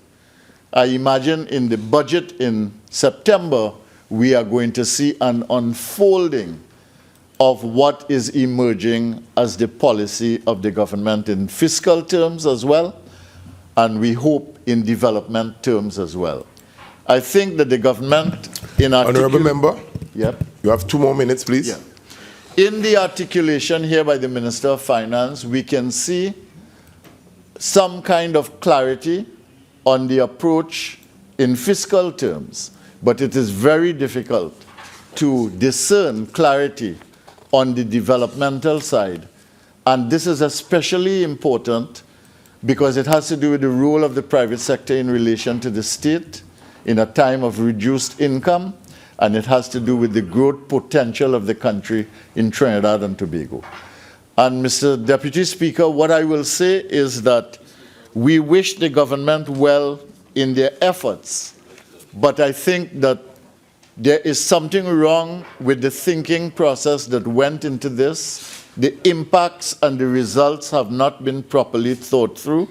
The equation has not been brought together in the way that it needs to. And I am skeptical about whether we are going to achieve the objectives that the Minister of Finance perceives that he will have at the end of this fiscal year 15-16. Thank you very much.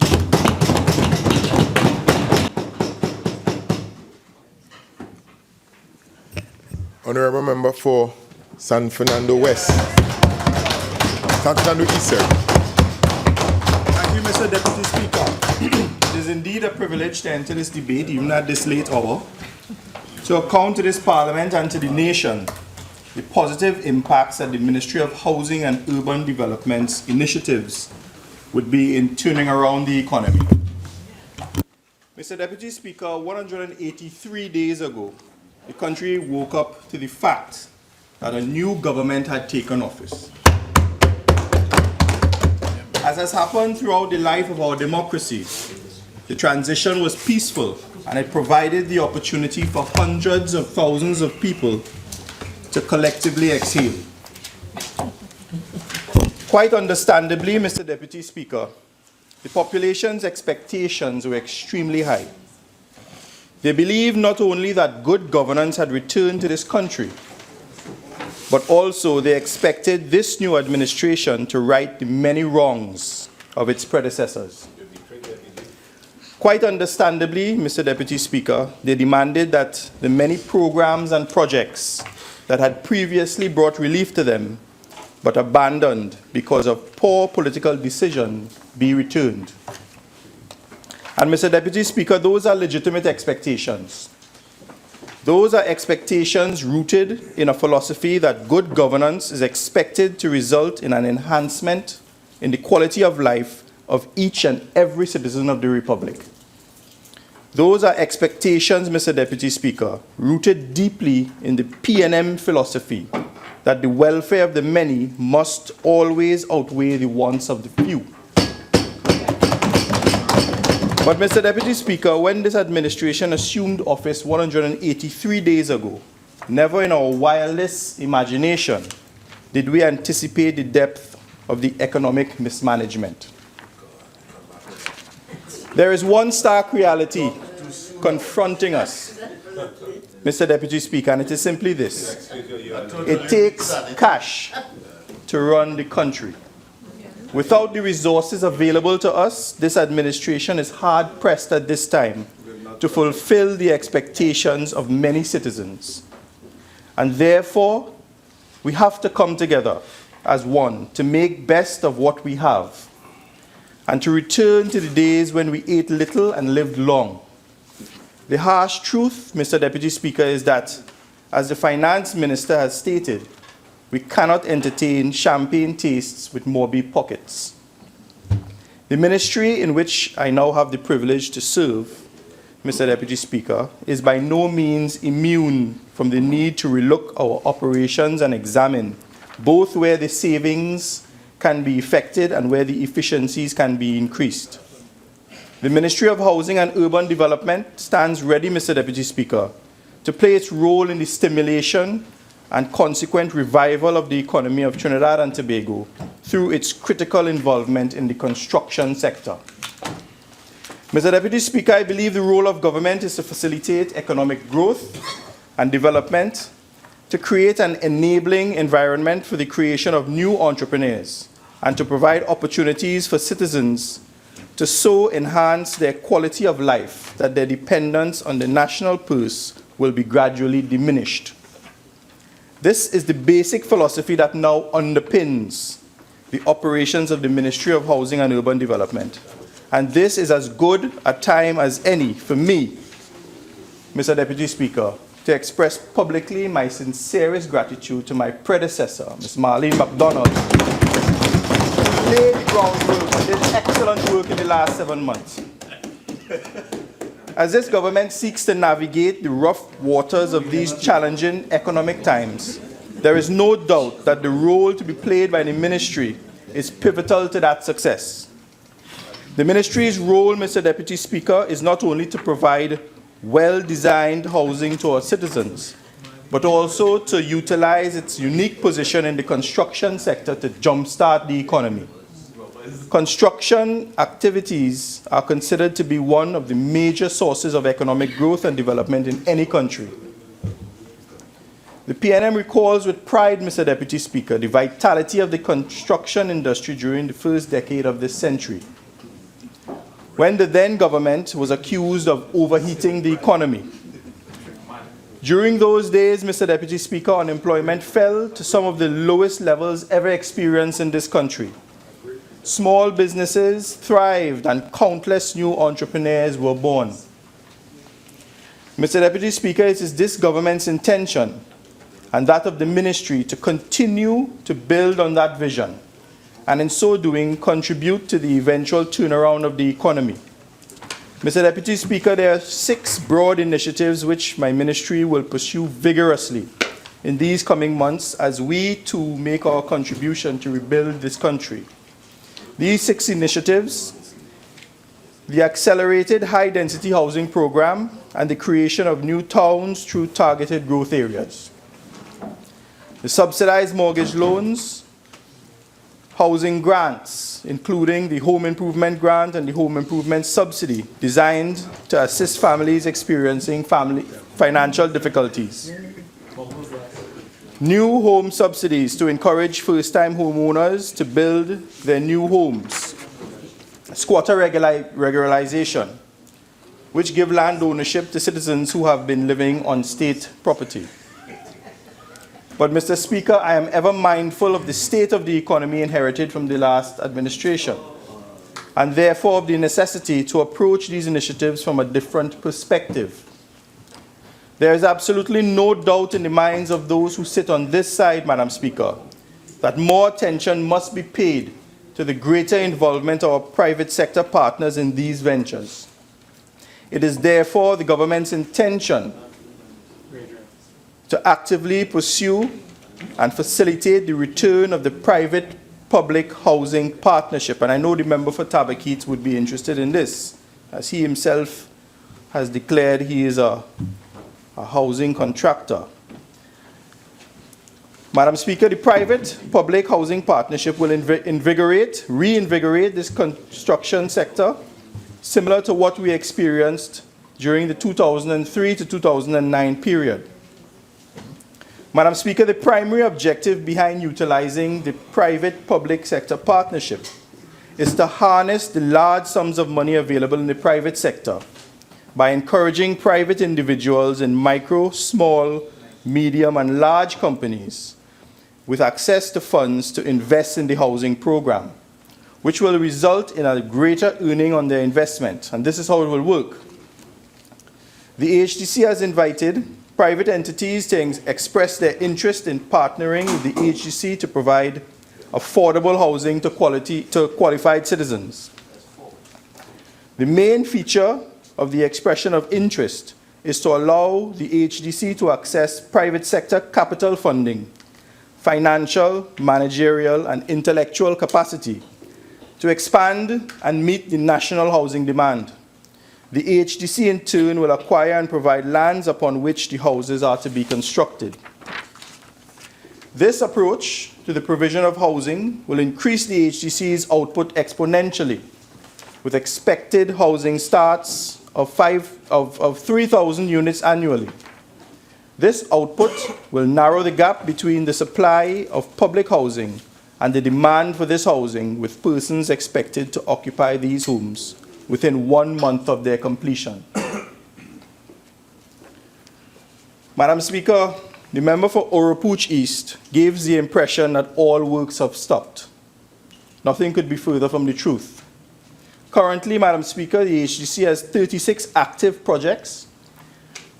22 are under construction, while 14 are in the pre-construction phase. From the expressions of interest which have been submitted thus far, the HDC has identified 20 projects that can commence immediately following the receipt of the necessary approvals. The HDC will soon launch a second phase of the expressions of interest for submission in the following categories. Category A, provision and use of private lands for housing development. Category B, provision of private financing. Category C, design, build, finance for single and multifamily housing construction. With these projects identified and more to come on stream, the construction sector is set to take the economy to new levels, even as we battle falling oil revenues and other economic challenges. Mr. Deputy Speaker, the expected increased activity in the construction sector through the PPP will directly and indirectly provide employment for citizens, as there will be a greater need for skilled, semi-skilled, and unskilled construction workers. These employment opportunities will flow into other sectors and indirectly impact other downstream industries, from food vendors to bartenders, hardware stores to aggregate producing quarries. Post-construction, the economy will further benefit from a slew of activity as homeowners furnish and upgrade their homes. Over the past 5 years, the construction and quarrying sector contributed 5.9% to the country's GDP. According to the Trinidad and Tobago Investment Guide, construction employs 16.4% of our labor force. This was in 2011-2012. The intention is to increase these contributions to GDP as we move away from the dependence on an oil-driven and focused economy. As HGC communities bloom, more businesses and services will come into play as they provide key maintenance services in landscaping, repainting, and garbage collection. It is evident that the plans outlined, Madam Speaker, are in keeping with our policy development and implementation strategy, which demonstrate that only this government has a genuine interest in providing affordable, quality housing for vulnerable citizens. It is also anticipated that with the ministry's use of the PPP and the innovation of this government, we will be able to, over time, reduce the heavy debts on the balance sheets with which the last government has burdened this country. This not only releases scarce public resources to be utilized in other critical areas, such as national security, education.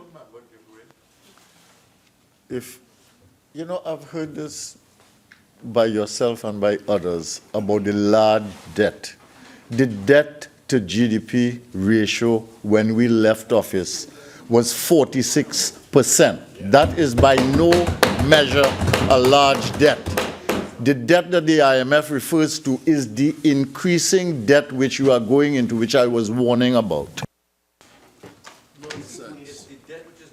Nonsense. Nonsense. When you bring them, we talk about when I bring them. Madam Speaker, as I was saying, it is further anticipated that these private investments will draw other private investors to the market, thereby creating a sustainable model for economic growth. Most importantly, Madam Speaker, unlike the UNC regime, we will return to our original and existing mandate to provide affordable housing solutions to the citizens of Trinidad and Tobago. Through the PPP approach, we will manage the cost of construction. The contractor will not determine the cost of construction. All savings will be passed on to the homeowner, who will be paying a lower price for their homes, thereby enabling use of these savings in other sectors.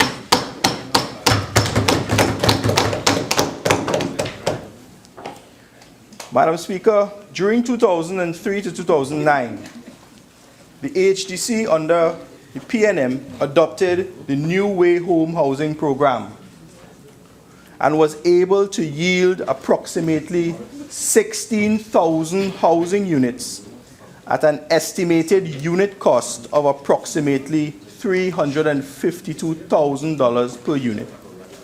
The cost to the state at that point was estimated at $5.5 billion.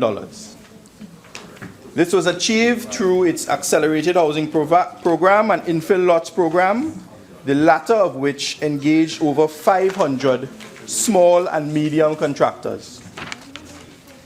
This led to a widespread distribution of resources and dispersion of benefits throughout the population and a major trickle-down effect in the economy.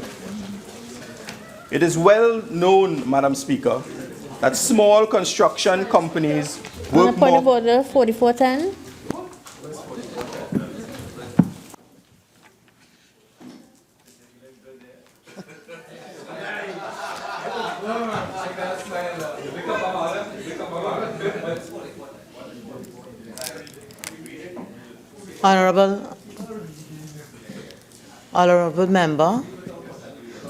Honorable member, I invite you to proceed.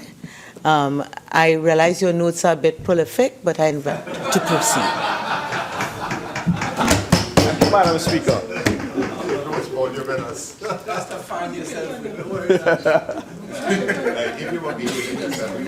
Yes, Madam Speaker. It is well known that small construction companies work more closely with smaller hardware stores and tend to employ a greater measure of unskilled and semi-skilled labor, thereby creating employment and opportunity in the lower strata of society. Madam Speaker, let's take a comparative look at the performance of the HDC during the last 5 years. And the member for Oropouche, I think the member for Oropouche East described it as small minds operating big government. Well, Madam Speaker, let me tell you about his big mind operating big business and big government.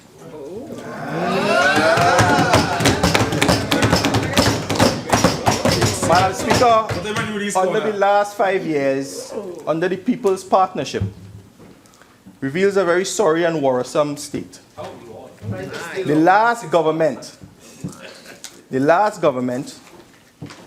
under the member for Oropouche East, spent roughly $5.5 billion to build 3,800 houses. The average cost per unit, Madam Speaker, $1.4 million. And to compound the situation, just a few large contracting firms were used.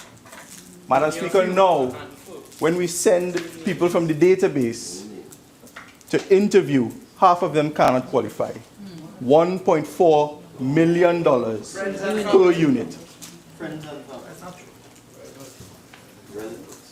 And Madam Speaker, if you talk to any expert, any quantity surveyor, if you speak to any quantity surveyor, they will tell you that the cost of construction over the last 10 years has not moved.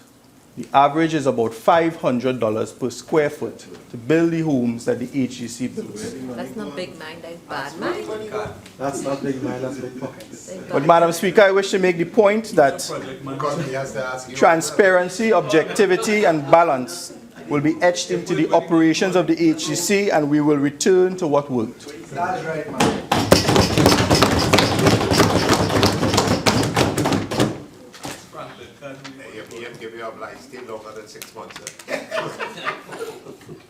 Madam Speaker, I turn now to the housing maintenance program.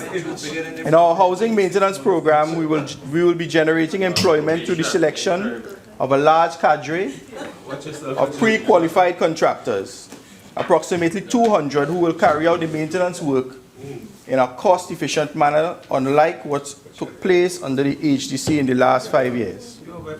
In fact, Madam Speaker, in the last 6 months prior to the general elections, the HDC expended approximately $103 million in so-called emergency works undertaken by approximately 15 companies.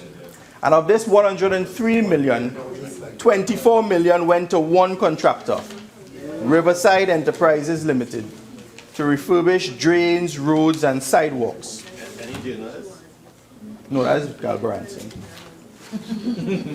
In another instance in Greenvale, $124,000 was paid to a contractor to wash roads. Madam Speaker, I can assure you and Trinidad and Tobago this sort of outrageous conduct will not reoccur under my stewardship. Madam Speaker, the Ministry of Housing and Urban Development also provides home improvement grants and home improvement subsidies to low-income families. The purpose of the grant is to equip households to carry out basic structural repairs that would modestly enhance their living conditions.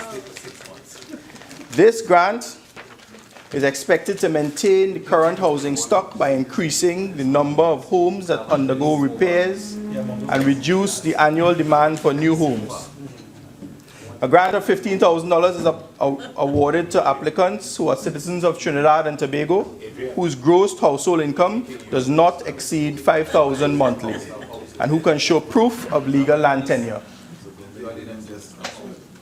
The program is implemented by the Ministry of Housing, Madam Speaker, and for the period October 2015 to March 2016, 1,001 grants have been disbursed at a cost of $15 million. These grants are given to the most deserving and the most vulnerable in society. Madam Speaker, turn now to squatter regularization. An essential component of the housing sector is the Ministry's squatter regularization program, which is implemented through Land Settlement Agency and which was given an additional $72 million boost with loan funding from the IADB and the Second National Settlements Program. This is one of the initiatives that we promised in our manifesto, and we are delivering on them. We continue to recognize the importance of improving the lives of this vulnerable segment of the population, and for that reason, the LSA was given the highest budget it has ever received in 6 years. Through this program, we continue to regularize squatters by giving them proper title to the lands that they occupy.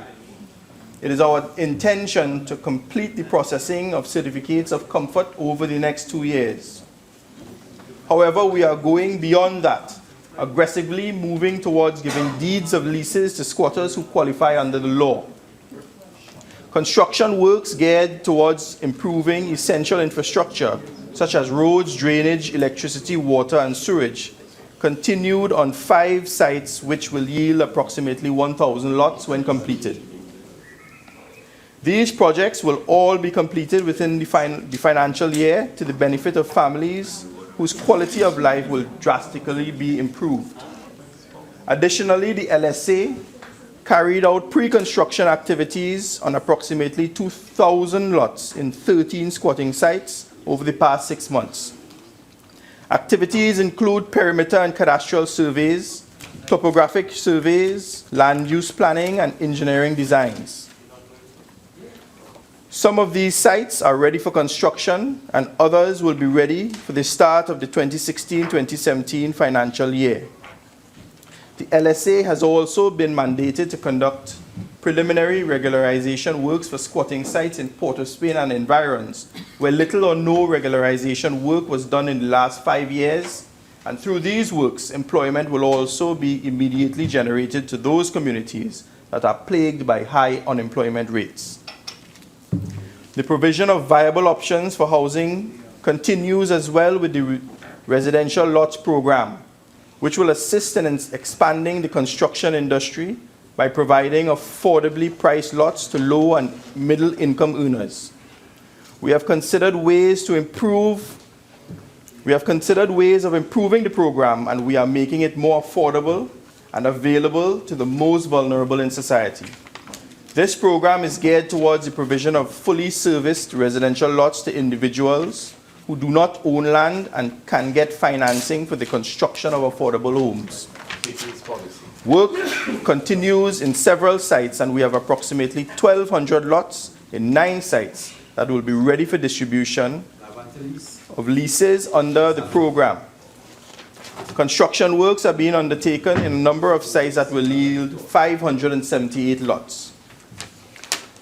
Madam Speaker, the Ministry's thrust to invigorate the construction sector and thereby create jobs, stimulate the economy and provide stability in these difficult times is not limited to the housing industry.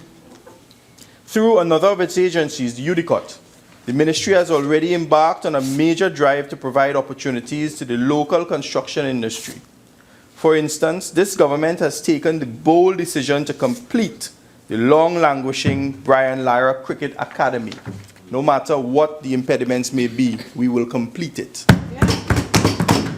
Madam Speaker, this government has also begun a developmental program which will witness the delivery of social infrastructure to the citizens of Trinidad and Tobago at the most basic level. For instance, UDICOT has commenced construction of the long-awaited Diego Martin Sporting Complex, a project which was started under the last PNM administration, but which the People's Partnership government abandoned. You see, Madam Speaker, this government is ensuring that not only will our talented sportsmen and sportswomen have access to world-class sporting facilities, but the delivery of these projects is also designed to be completed not by the large and mega contractors, but by the small contractors throughout the country. In addition to these sporting facilities, the Ministry is also working in the various communities in Trinidad and Tobago to construct new community centers and refurbish existing ones. Not only will these projects be delivered by small contractors, but UDICOT will employ a zoning method to its procurement to ensure that small contractors from each area is awarded the contract. This means, Madam Speaker, that a contractor from Faizabad, for example, will not be building a community center in Arima. This innovative approach is certain to have far-reaching consequences in communities across the country, starting in Taradale, Bonaire Gardens, Diego Martin, and Cantaro. And that is just a start. This incubator program will boast longer-term advantages by giving small contractors the opportunity to gain experience and grow into the next stage of their development. Madam Speaker, over the past 6 months, the Ministry has helped to buoy the construction industry with several major projects ongoing in the field of national security, such as the Besson Street Police Station, Maracas St. Joseph, the St. Joseph Police Station. In addition, UDICOT is poised to issue a tender for the construction of the Roxborough and Old Grange police stations.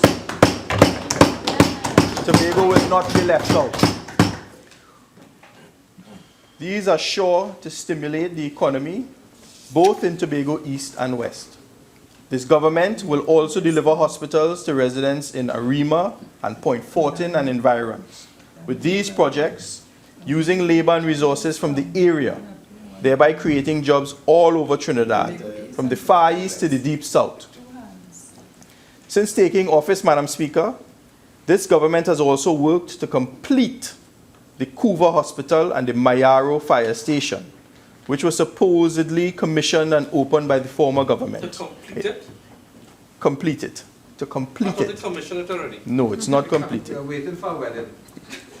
I can say to the country that both of these projects are now being commissioned and are scheduled to be completed within the coming months. Madam Speaker, I am pleased to announce that 2 of the buildings of the government plaza are in the final stages of testing and commissioning, and so after years of sitting empty and wasting taxpayers' money, they will now be occupied.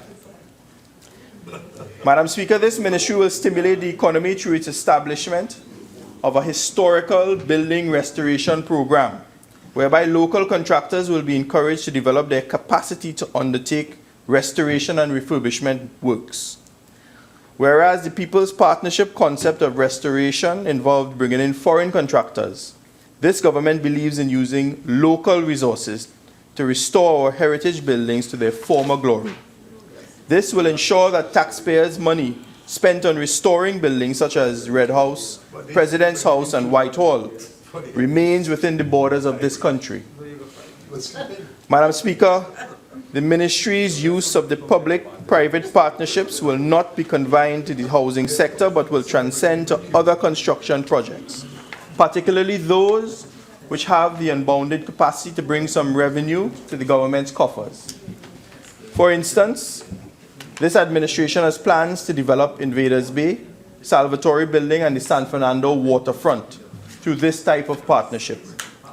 These developments will feature elements that not only attract investors to Trinidad and Tobago, but will also result in the creation of sustainable and quality jobs in construction, hospitality, and financial services, as well as other opportunities for the people of Trinidad and Tobago. Madam Speaker, I have no doubt that the Ministry of Housing and Urban Development will continue to play a critical role in strengthening the economic foundation of our country. We are more focused.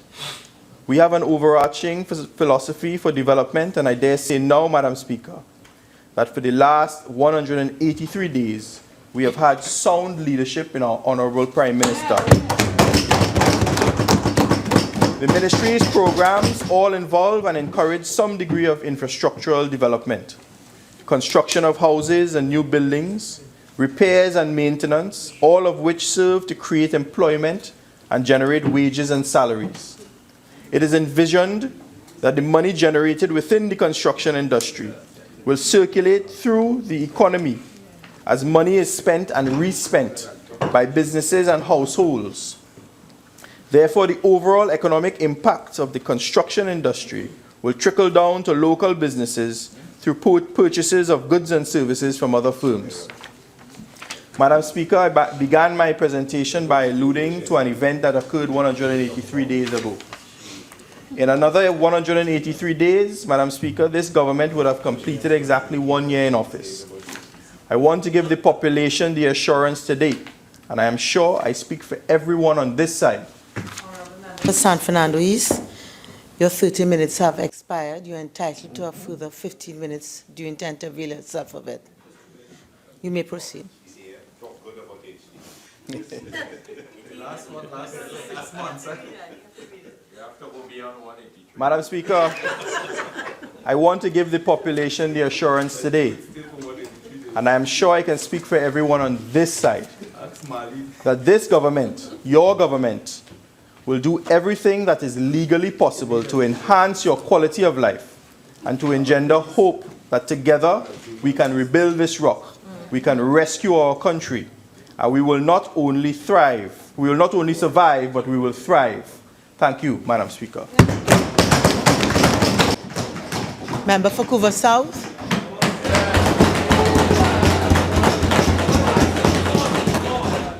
Wake them up. Thank you very much, Madam Speaker. And let me say... you have any fire to out? Let me say a very pleasant good morning to you. And those on the other side and my colleagues here also. Maurice, listen attentively. Madam Speaker, the member for San Fernando East and the recently appointed Minister of Housing and Urban Development boasted about 183 days a new government is in office, and also boasted about the leadership of this government, which has been in office for 183 days. But I want to take the opportunity here this morning to pose a couple questions to the newly appointed Minister of Housing and Urban Development. I know that he has not been in that chair for 183 days, but he has been in the government of Trinidad and Tobago for 183 days. You found the office, something? And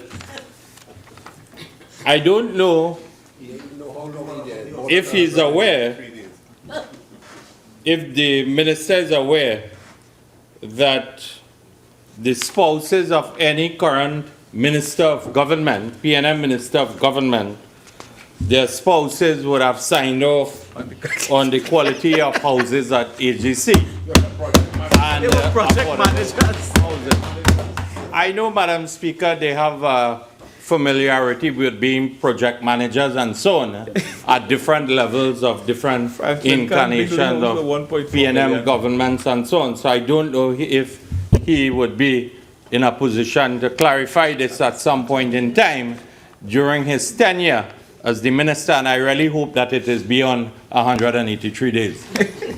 Madam Speaker, also, if the new minister is aware that one of the large contractors, in fact, of all the contractors existing at AGC, the only one to be paid is a contractor who has been appointed by his government to a board. If that is the new culture, that is the new culture of governance. Only large contractors. That is the new culture of governance which exists within the government that is led by Prime Minister Keith Rowley. And Roodal Moonilal.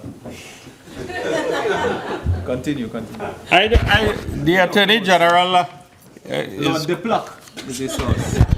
I am sure he is quite competent to move around within his ministry and so on. And given the rate of audits and reviews and consultations and so on that is taking place, I'm sure that you have the skills and the expertise to find out who is indeed the person that I'm referring to.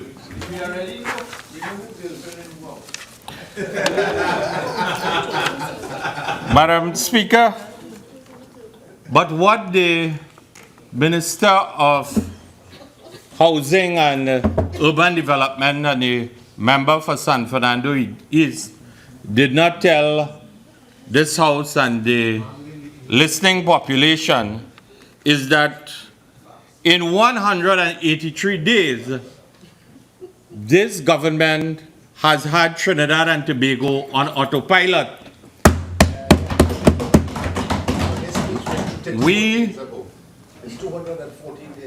the citizens of Trinidad and Tobago, have seen a government of inaction, a government through its programs and policies that has resulted in a state of paralysis, and a government that has been clueless for 183 days and in relation to governing Trinidad and Tobago. And Madam Speaker, the member for San Fernando East boasted about the leadership of the Prime Minister and the performance of this government.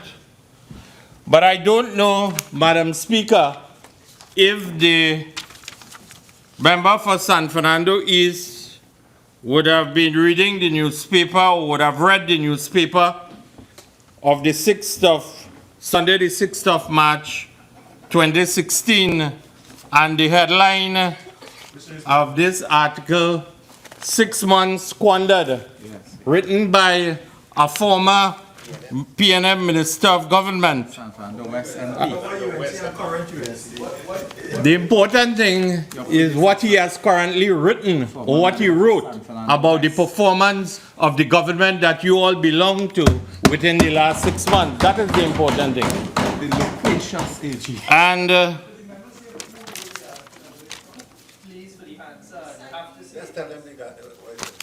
Mr. Ralph Maraj, former minister. Former MP for San Fernando West. And Madam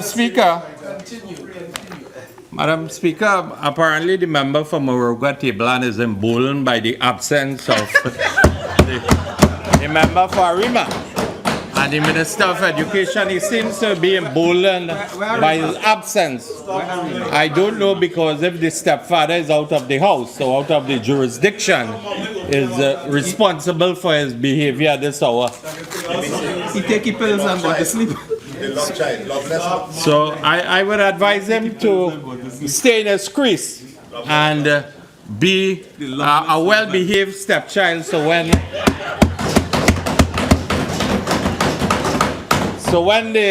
the father returns, he will properly brief him about his behavior. Madam Speaker, Madam Speaker, they don't know much about him at the University of the West Indies, by the way. Huh? He's a ghost. He was a ghost student. He's a ghost lecturer. Madam Speaker, on a more serious note, and I quote directly, Continue. I want to quote directly from the article, but the PNM was liming in opposition.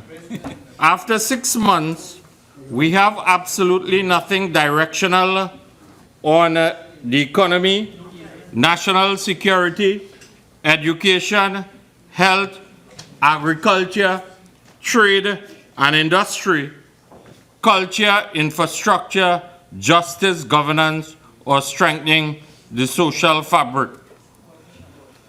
That sums it up all as it relates to the performance of this government for the last 183 days, Madam Speaker.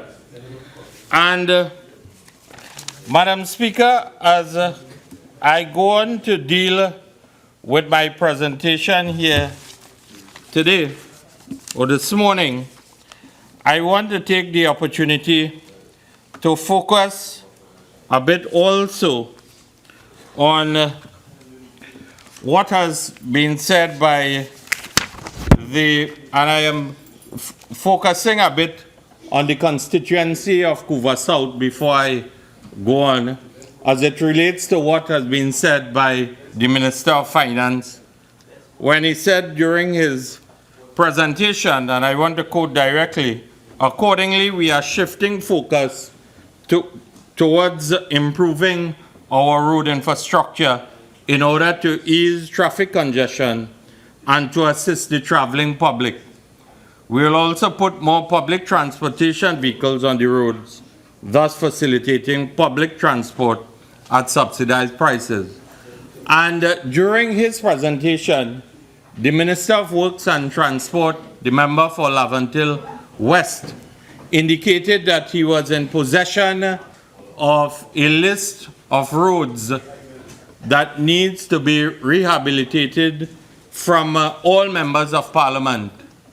And I hope that as they go forward with their program of road development and addressing the issue of infrastructural development, that probably we will learn, and I know that the member for Laventille West in no way will be pursuing any policy of discrimination or alienation towards the constituents of Couva South, but at some point in time, he will be able to clarify why work has been stopped on the Bokaro Main Road, and also why has work been stopped on the construction of the Camden Bridge, or the Captain Watson Bridge, a very important bridge as it relates to dealing with the issue of traffic congestion and traffic alleviation and so on, for not only the constituents of Couva South,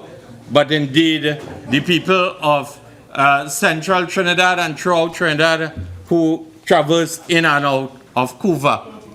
La Hoquedat Alparo, if you're familiar with the geography of Couva South, then you would be able to make pronouncements on the Captain Watson and Camden Bridge and so on. Confine yourself to Todd's Road and so on, you know.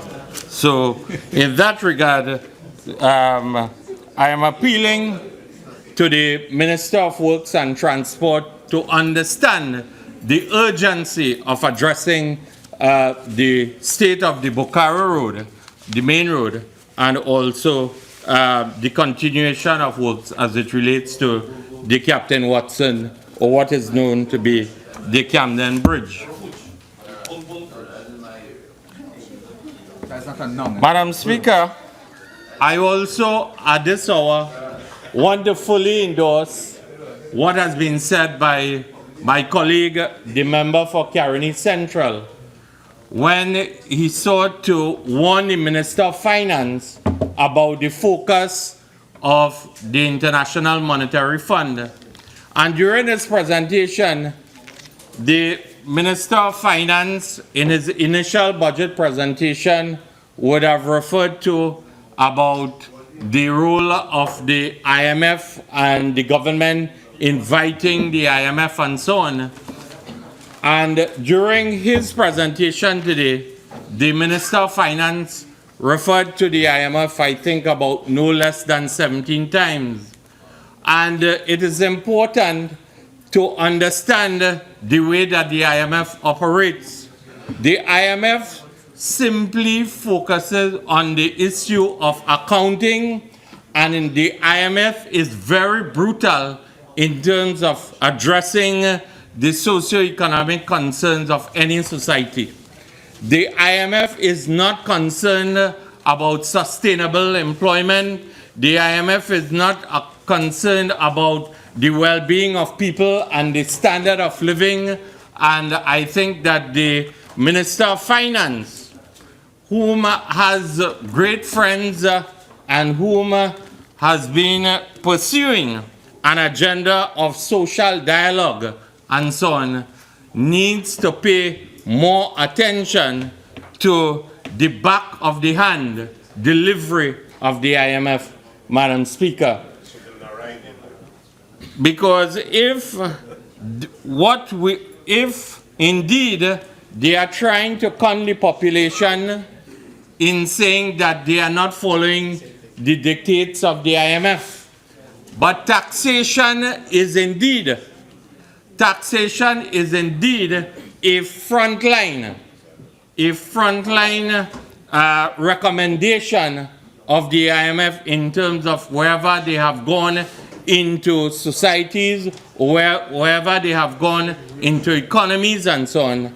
And it is important to note that the IMF involvement in societies and economies have always led to grave instability. They have had a track record of wrecking economies and wrecking societies, Madam Speaker.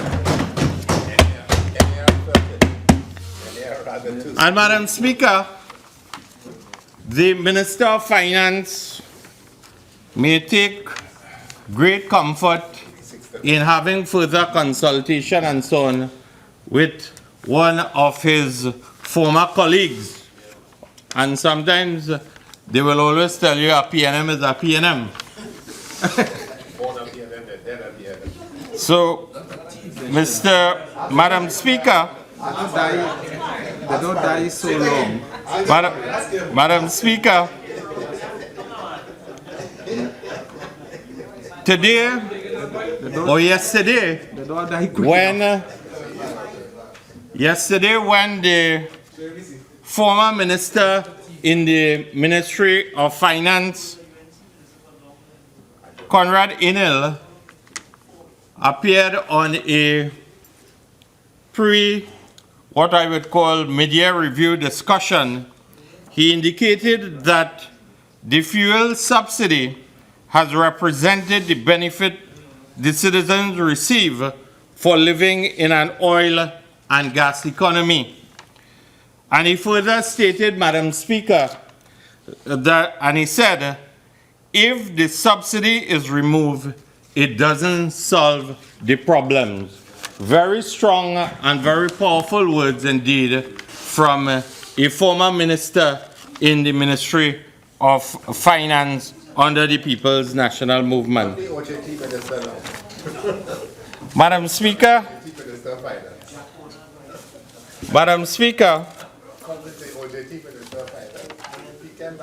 as the member for Diego Martin Notice made his presentation,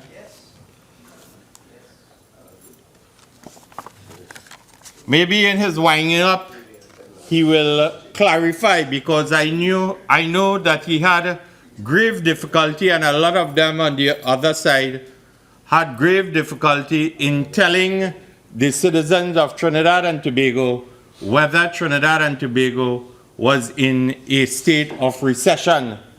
Up till today, I have not heard from anyone on that side in whom have said, given the state of the economy, where we are, why certain measures are being pursued and so on, if we are indeed in a state of recession.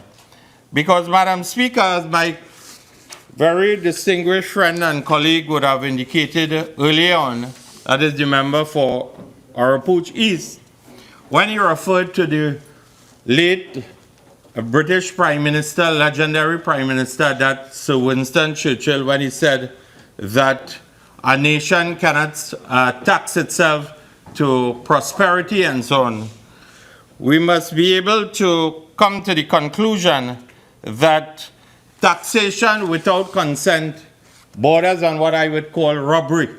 Yes. Robbery, and that is what the people of Trinidad and Tobago has been subjected to in relation to 183 days of PNM's rule. Slaughter. Madam Speaker, what the PNM has done to the ordinary people of Trinidad and Tobago is instill further pressure. They have continued their attacks on the poor, the downtrodden, the trade union movement, the working class, whatever term that you may want to use. And Madam Speaker, their initial budget and a midterm review is supposed to improve the quality of life and standard of living of the citizens of a country. But after listening, or after having listened to the Minister of Finance, I'm sure that all the citizens of Trinidad and Tobago can conclude is that the volley of taxation which has been unleashed in this House yesterday will only lead to a further increase in the inflation rate in Trinidad and Tobago. Madam Speaker, I want to remind this Honorable House and indeed the population of Trinidad and Tobago that in fact, a legacy of the PNM seems to be that any time that they are in power, that the country inflation always skyrockets. It always increases. In fact, between 2002 to May of 2010, the food inflation rate in Trinidad and Tobago skyrocketed to approximately 35%.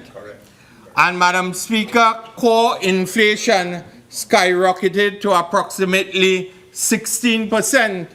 In fact, one of their frontline advisors to the current Minister of Finance and a former governor of the central bank in the person of Governor Ewart Williams, had to warn the then PNM administration about its style of spending, its fiscal discipline and so on, and said that they were overheating the economy. And indeed, their programs and policies and their pattern of spending was leading Trinidad and Tobago down a slippery road, Madam Speaker.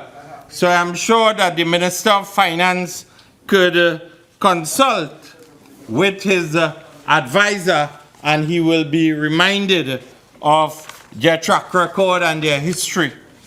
Madam Speaker, in this regard of the issue of inflation and so on, I want to remind those on the other side and the national population that the People's Partnership Government, of which I was proud to be a member of under the distinguished and visionary leadership of Prime Minister Kamla Persad-Bissessar, never imposed a single tax on the people of Trinidad and Tobago, on the workers of Trinidad and Tobago for 5 years. And we must never forget, Madam Speaker, that when we inherited when we became the government of Trinidad and Tobago in May of 2010, what was the state of the economy? What was the global economic environment? We inherited office against the background of a global economic meltdown, Madam Speaker.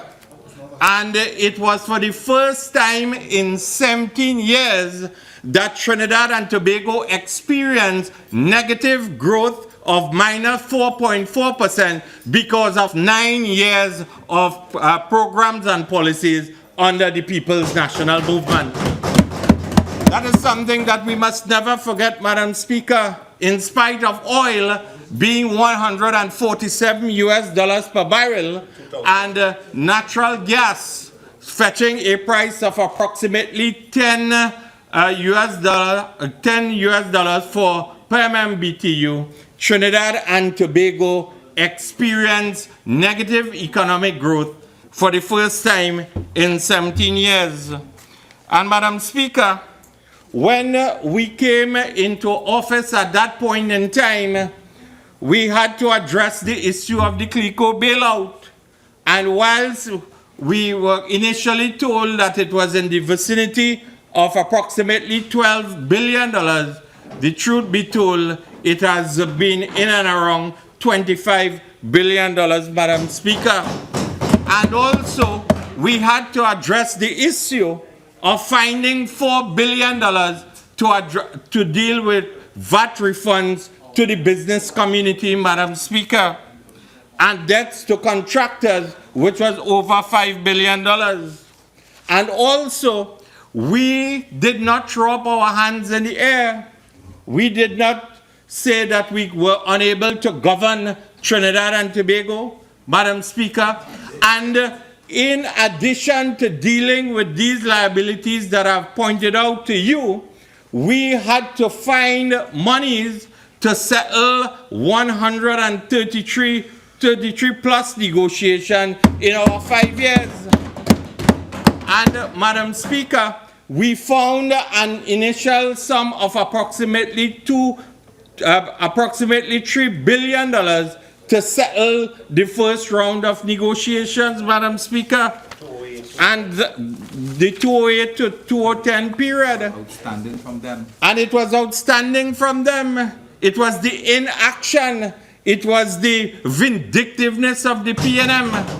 It was the vindictiveness of the PNM not to settle any negotiations simply because at that point in time, they had no support from the trade union movement. They had no friends in the Joint Trade Union movement and so on at that time. Madam Speaker, the offer, yes, my colleague, my friend from Caroni East is reminding me that the offer was 000. That is tantamount to a suppression and undermining of the collective bargaining process. And Madam Speaker, that is the DNA of the PNM in dealing with workers in Trinidad and Tobago. They cannot change it. They cannot change. That is why they continue to speak of this $5 billion outstanding to public servants and law enforcement officers and so on, as if it is a millstone around their necks. That was settled through the collective bargaining process under the Industrial Relations Act. And if you are indeed committed to upholding the laws and the Constitution of this country, you must indeed honor all monies justly due to the public servants. Well, I know you say that. I know you say that. The Minister of Finance may have said that, but the goalposts always shifting. Because I don't know if the Minister of Finance is a sportsman of repute. What? What sport? That is heresy. But the goalpost has always shifted since since they have assumed office, and in 183 days, we heard about that debts will be honored and so on, and now we have been told, and I want to get it right because I don't want to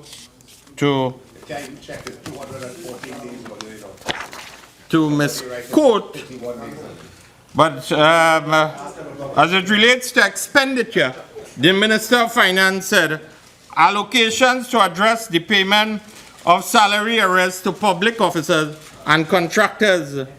In this regard, I wish to confirm that it is the government's intention. It is their intention to pay 50% of the outstanding arrears to public officers by the end of June. And the way the goalpost continues to shift, that may go beyond June of 2016.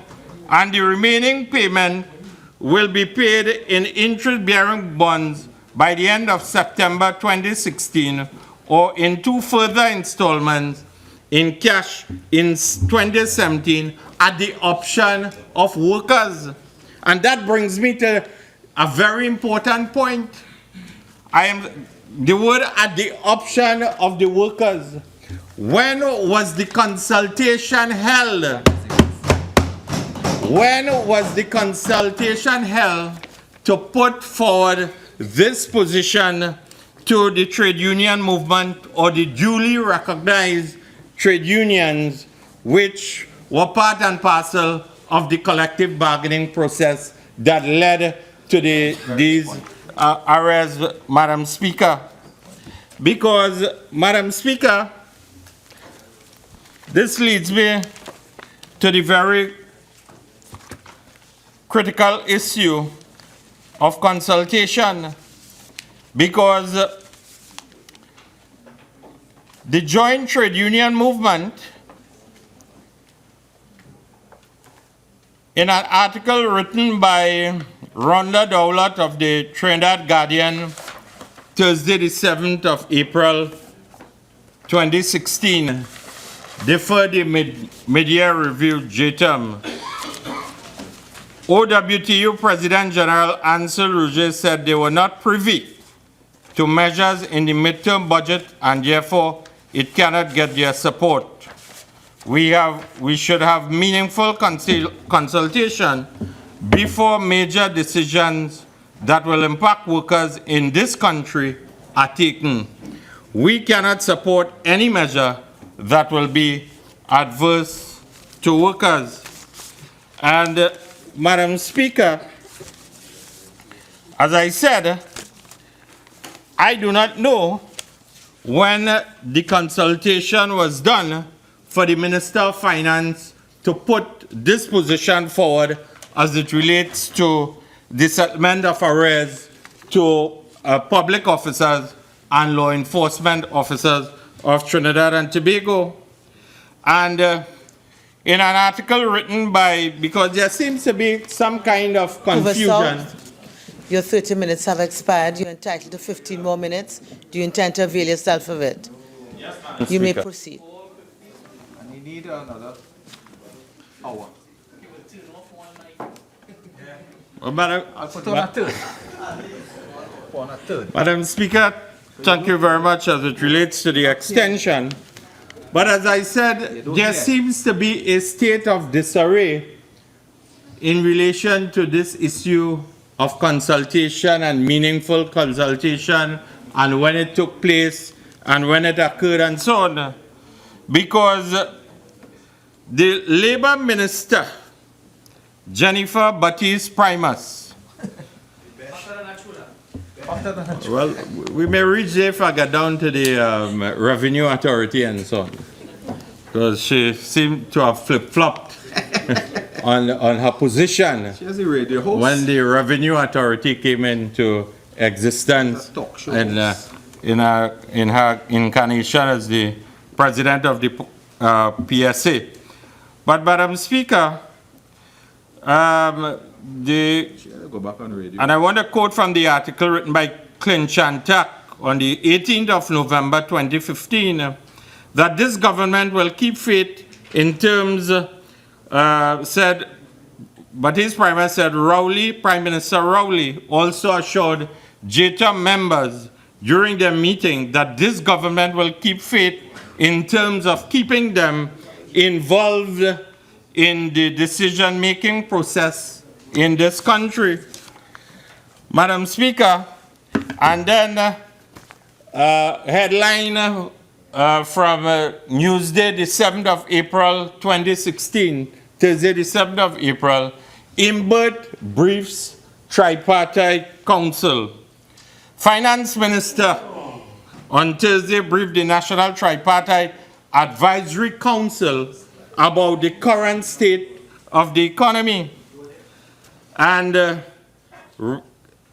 the Robinson Regis, Minister Robinson Regis is the chairperson of the council. And Imbert made a presentation to the council about the present state of the economy. And Madam Speaker, as it relates to the composition of the tripartite council, with focus on issues of labor and unemployment and energy and non-energy sectors and so on, I know for a fact that there are representatives of JTAM, there are representatives of FITAN and so on this said council. So I really don't know if the new friends of the government, they are in a state of disarray as it relates to what is consultation, what they are hearing in the tripartite council and so on, and what the Minister of Finance is saying to them, or has said to them. But Madam Speaker, it carries me to the very important issue that what the Minister of Finance did today is simply increase the price of super gas to $3.58 per liter and diesel to $2 per liter. Madam Speaker, that is the only thing that was of substance really, but it is important to note that he indicated that taxes will be coming on the gaming industry and so on. And this is an indication, Madam Speaker, that the government is hell-bent on attacking the working class, because yesterday I saw thousands of single mothers marching outside the precincts of the parliament saying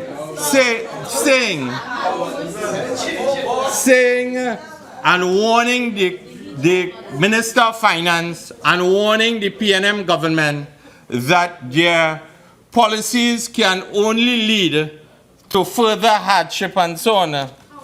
And Madam Speaker, that is the sense of flippancy and arrogance that we have seen in this government over the last 183 years.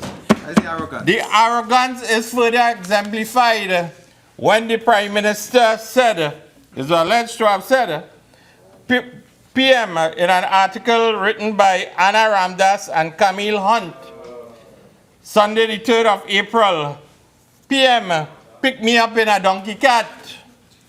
I don't know what vehicles they have and what they don't have. When he was asked about the office of the Prime Minister purchasing the new Mercedes for his official use yesterday, Prime Minister Rowley said, and I quote, "You are late in the line. I have had that question put to me about 10 times for the day." He presumed if the office of the Prime Minister orders a vehicle, it would be for the official use and official purposes. This was a Prime Minister who was very familiar about the amount of alcohol and the quantity of alcohol at the diplomatic center, and a Prime Minister who could not say what vehicle does pick him up, the number of the vehicle and so on. Probably if I said my driver, the Prime Minister would open the door and move in the car. I don't know. I don't know. What he would go for? And he would move in for? And Madam Speaker, that statement coming from the Prime Minister exemplifies the behavior of the PNM over the last 183 days. And that was further reflected, Madam Speaker, by the very distinguished Minister of Labour and Enterprise Development, because she was so arrogant that she did not have the time to meet with ArcelorMittal, which has resulted in 644 persons losing their jobs. Today they do not know what will become of their pension plans and so on, Madam Speaker. And you know what? The arrogance was further seen when the Minister of Trade and Industry cried. Well, she didn't cry. Well, she cried at Ansham. But in relation to this particular issue, Madam Speaker, when questioned about the loss of jobs at ArcelorMittal, she said she was unfazed about the loss of jobs, that she will give them jobs. I want to advise all the 644 plus workers of ArcelorMittal to assemble with their families outside the Ministry of Trade and Industry, saying that we have come looking for jobs. Madam Speaker, and to crown it off, Madam Speaker, the arrogance of those on the other side continues. And well, the stepfather not here, but I could recollect reading in a newspaper article, mom and son living in Savannah washroom. And I want to quote directly from this article, Madam Speaker, and I want the Prime Minister to listen very carefully to what I have to say, because your arrogance continues to show, and it will continue to show, and that will show the people of Trinidad and Tobago that you are not fit to be the Prime Minister of Trinidad and Tobago.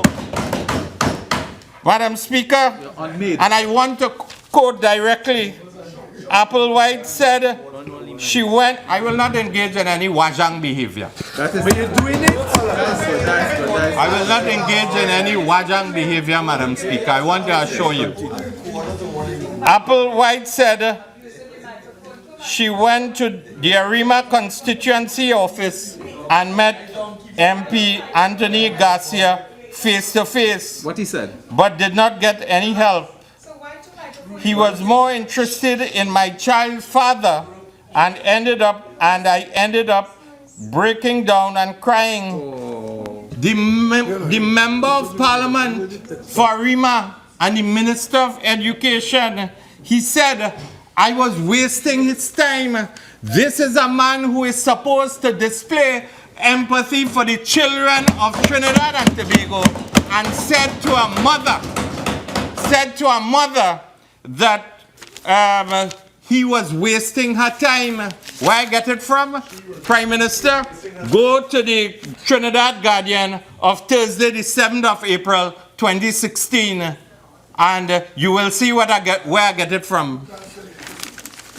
You will see where I get it from, based on your sense of inquisition. Yeah. Right? Madam Speaker, that exemplifies, and you know what I want to say to the national community? They are Trump and following suit based on the behavior of the Honorable Prime Minister in the way that he is dealing with the citizens of this country, and what kind of leadership San Fernando is that he has provided in the past 183 days. That is the kind of leadership you must be able to look into, Madam Speaker. 48-1, please, so, Madam Speaker. 48-1 relevance. We've let him go on and on. None of the bill. Member for Couva South, you have a few more minutes, and therefore, if you could confine your contributions to the matters that have been raised in this debate. Please continue.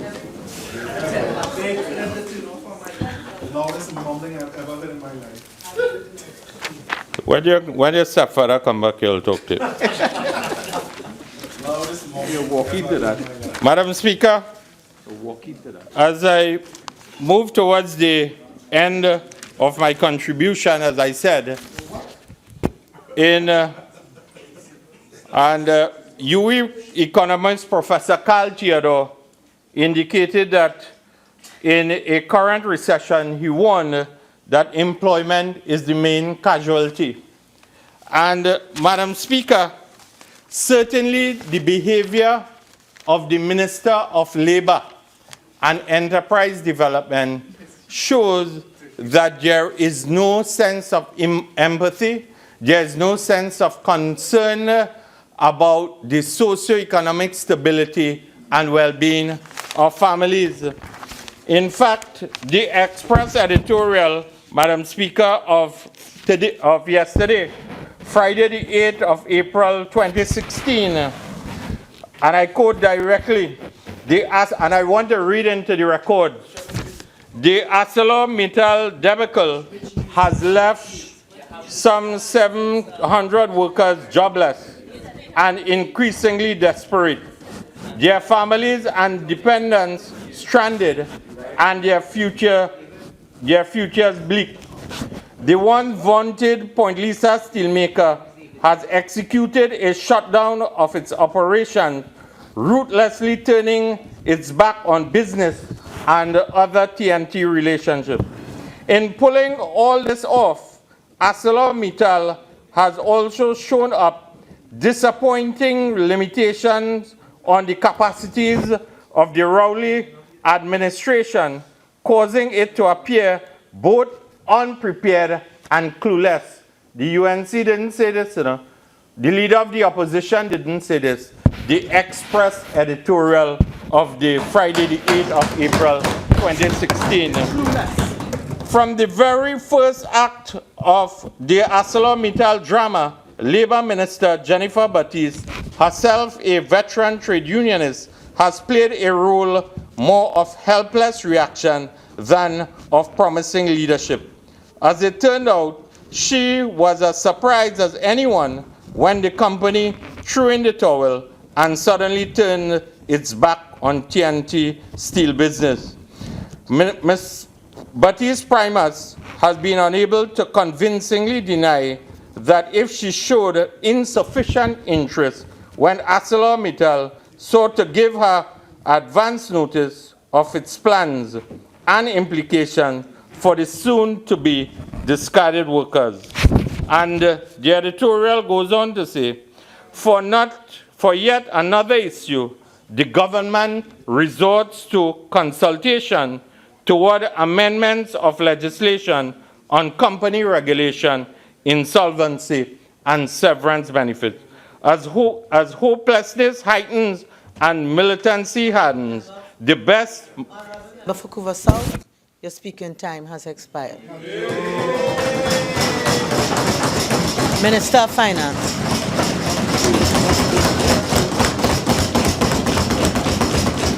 Thank you, thank you, thank you. Thank you very much, Madam Speaker. Waste of good time.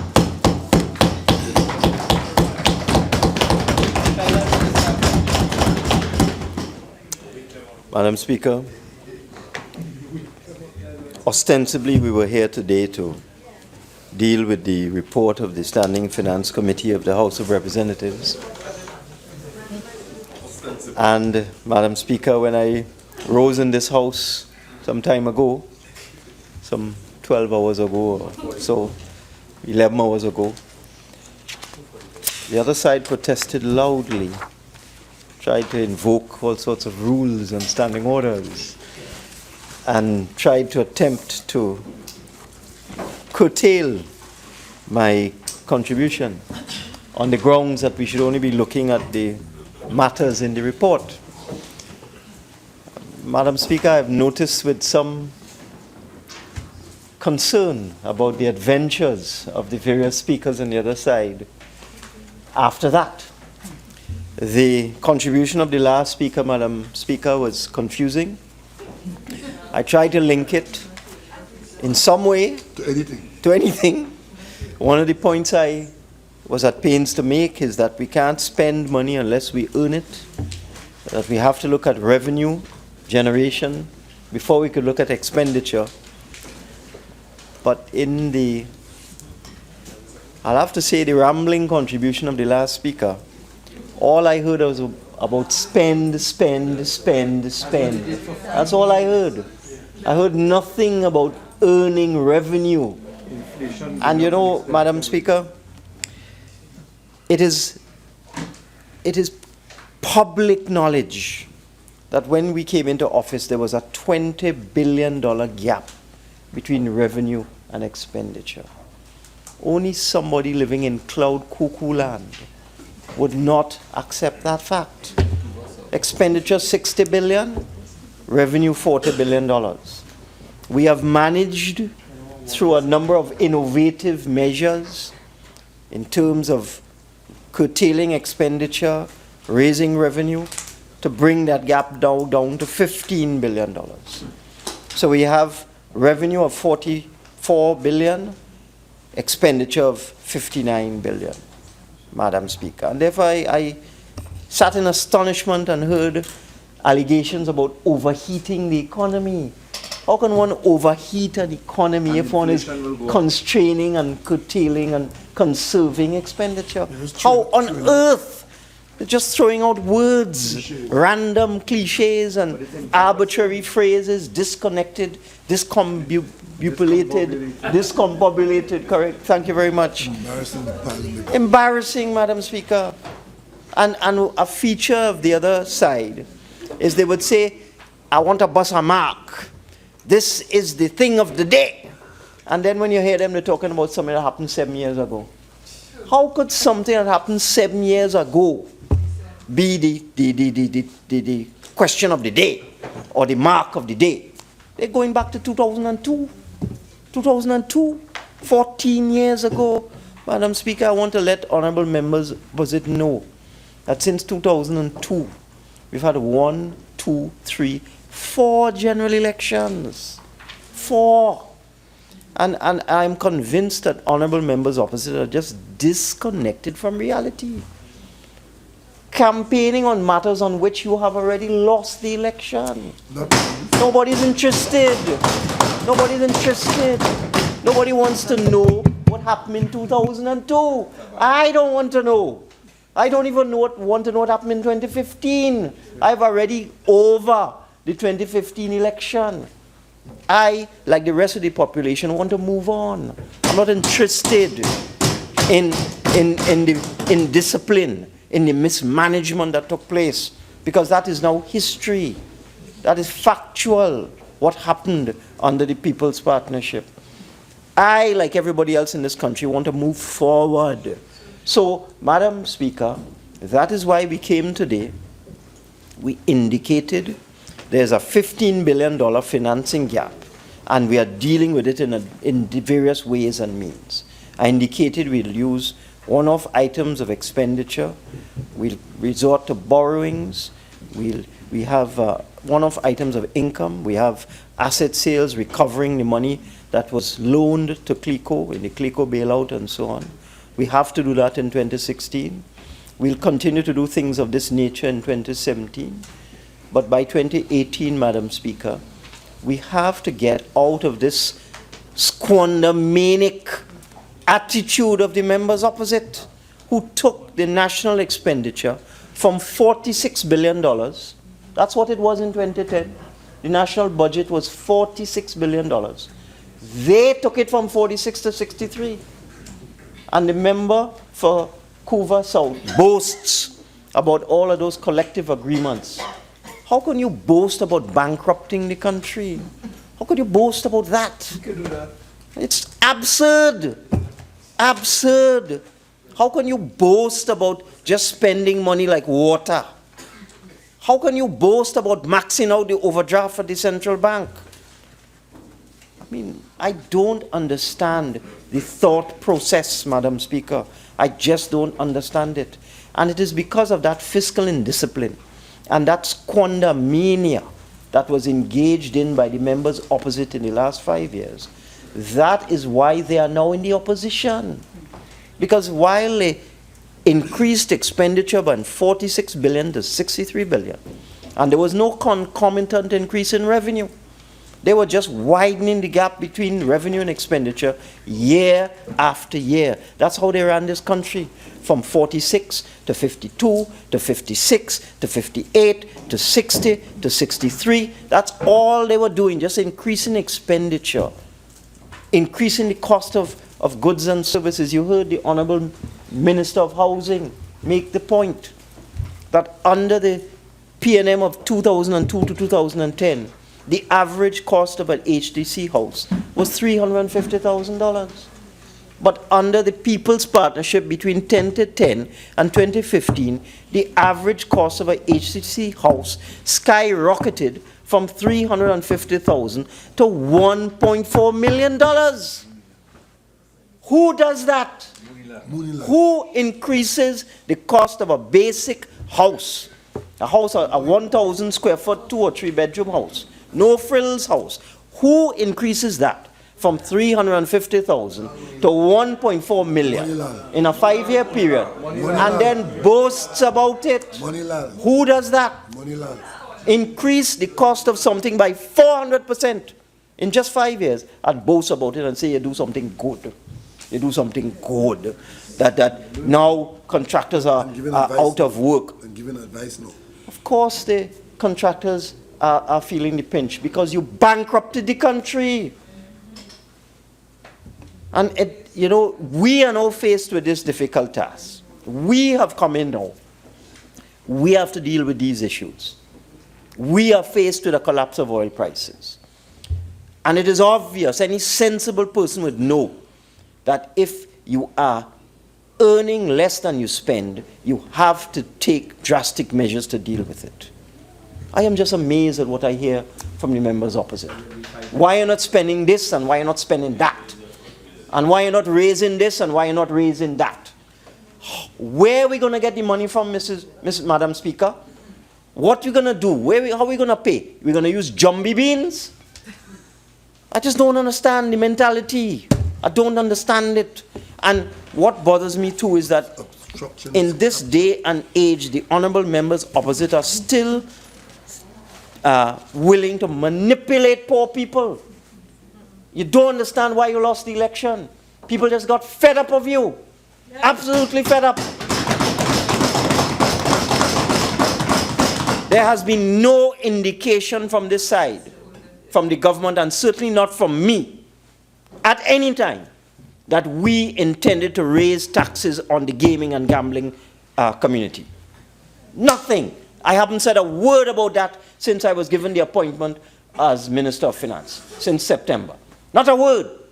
But you managed to encourage a couple hundred poor people to come outside the parliament today to protest because you told them that the PNM government was going to increase taxes on the gambling and gaming industry. Shame on you. Shame on you. Manipulating poor people. The only thing that, as Minister of Finance, that I have said is that under the existing law, we have 250 members clubs, also known as casinos, and we are only collecting taxes. The Board of Inland Revenue, for whatever reason, and we have to deal with this issue, is only collecting taxes from 3. And that is something we inherited from the People's Partnership. We inherited a situation where casinos mushroomed over the last 5 years, and yet tax collection did not follow. So 250 members clubs, slot machine, roulette table, all sorts of things, blackjack, all these kind of things going on inside of there. For 5 years, 250 members clubs, and the People's Partnership collecting tax from 3. 3. So all I have said as Minister of Finance is that we need to collect taxes under the existing laws. We're not going to impose any new taxes. We're not going to impose any oppressive taxes. We're not going to put anybody out of work. Are you telling me that there are industries in this country that must be tax-free? That's right. What kind of madness is this? Craziness. People earning income and they must be tax-free? It is absurd, and it is reprehensible that members opposite would manipulate poor people like this to make them feel parading them outside, confusing them, lying to them in the hot sun.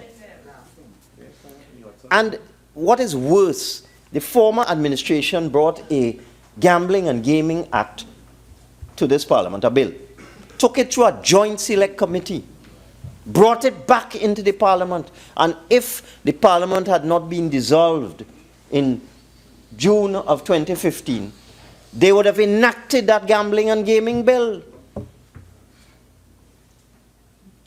The PNM's policy is no different. We don't intend to do anything different. In fact, it is my intention, and I've already spoken to the Honourable Member for Siparia and the Leader of the Opposition, to bring back that legislation as is where is. I will not change a full stop or semicolon. Nothing. Bring it back. Because we need to regulate. It's already gone to a joint select committee. It's already been debated ad infinitum. The matters have already been discussed. There may be one or two things that we may not have agreed with. But in the interest of peace and harmony, it is my intention to bring back that legislation, that UNC legislation, unchanged, without changing a full stop or a semicolon. And let's see what honourable members are going to say then. Same legislation, exactly as is, I shall bring it back, so that the policy of the PNM and the policy of the UNC will be in complete harmony as it relates to dealing with the regulation of the gambling and gaming industry. And let's see what members opposite will do. Will you be hypocritical? Will you be dishonest? Or will you be genuine and seek the betterment of this country? We'll see. But I am asking honourable members, stop manipulating poor people. Stop it. And with respect to some of the other measures, I've seen some of the banks come out already since I made my contribution today. And one bank alone, one bank, First Citizens Bank, has indicated that credit card online purchases account for 13% of the total supply of foreign exchange. Some $600 million a year. That's just one bank. And if I take the calculations and I extrapolate in terms of the total quantum of foreign exchange that is used in Trinidad and Tobago, it seems to me that online purchases by credit cards account for approximately $6 billion in sales in Trinidad and Tobago every year. So it is not something that we can ignore as a government, as a country. And that is why we decided to impose this tax of 7%. But we will wait until September because we'll have to work out the mechanism.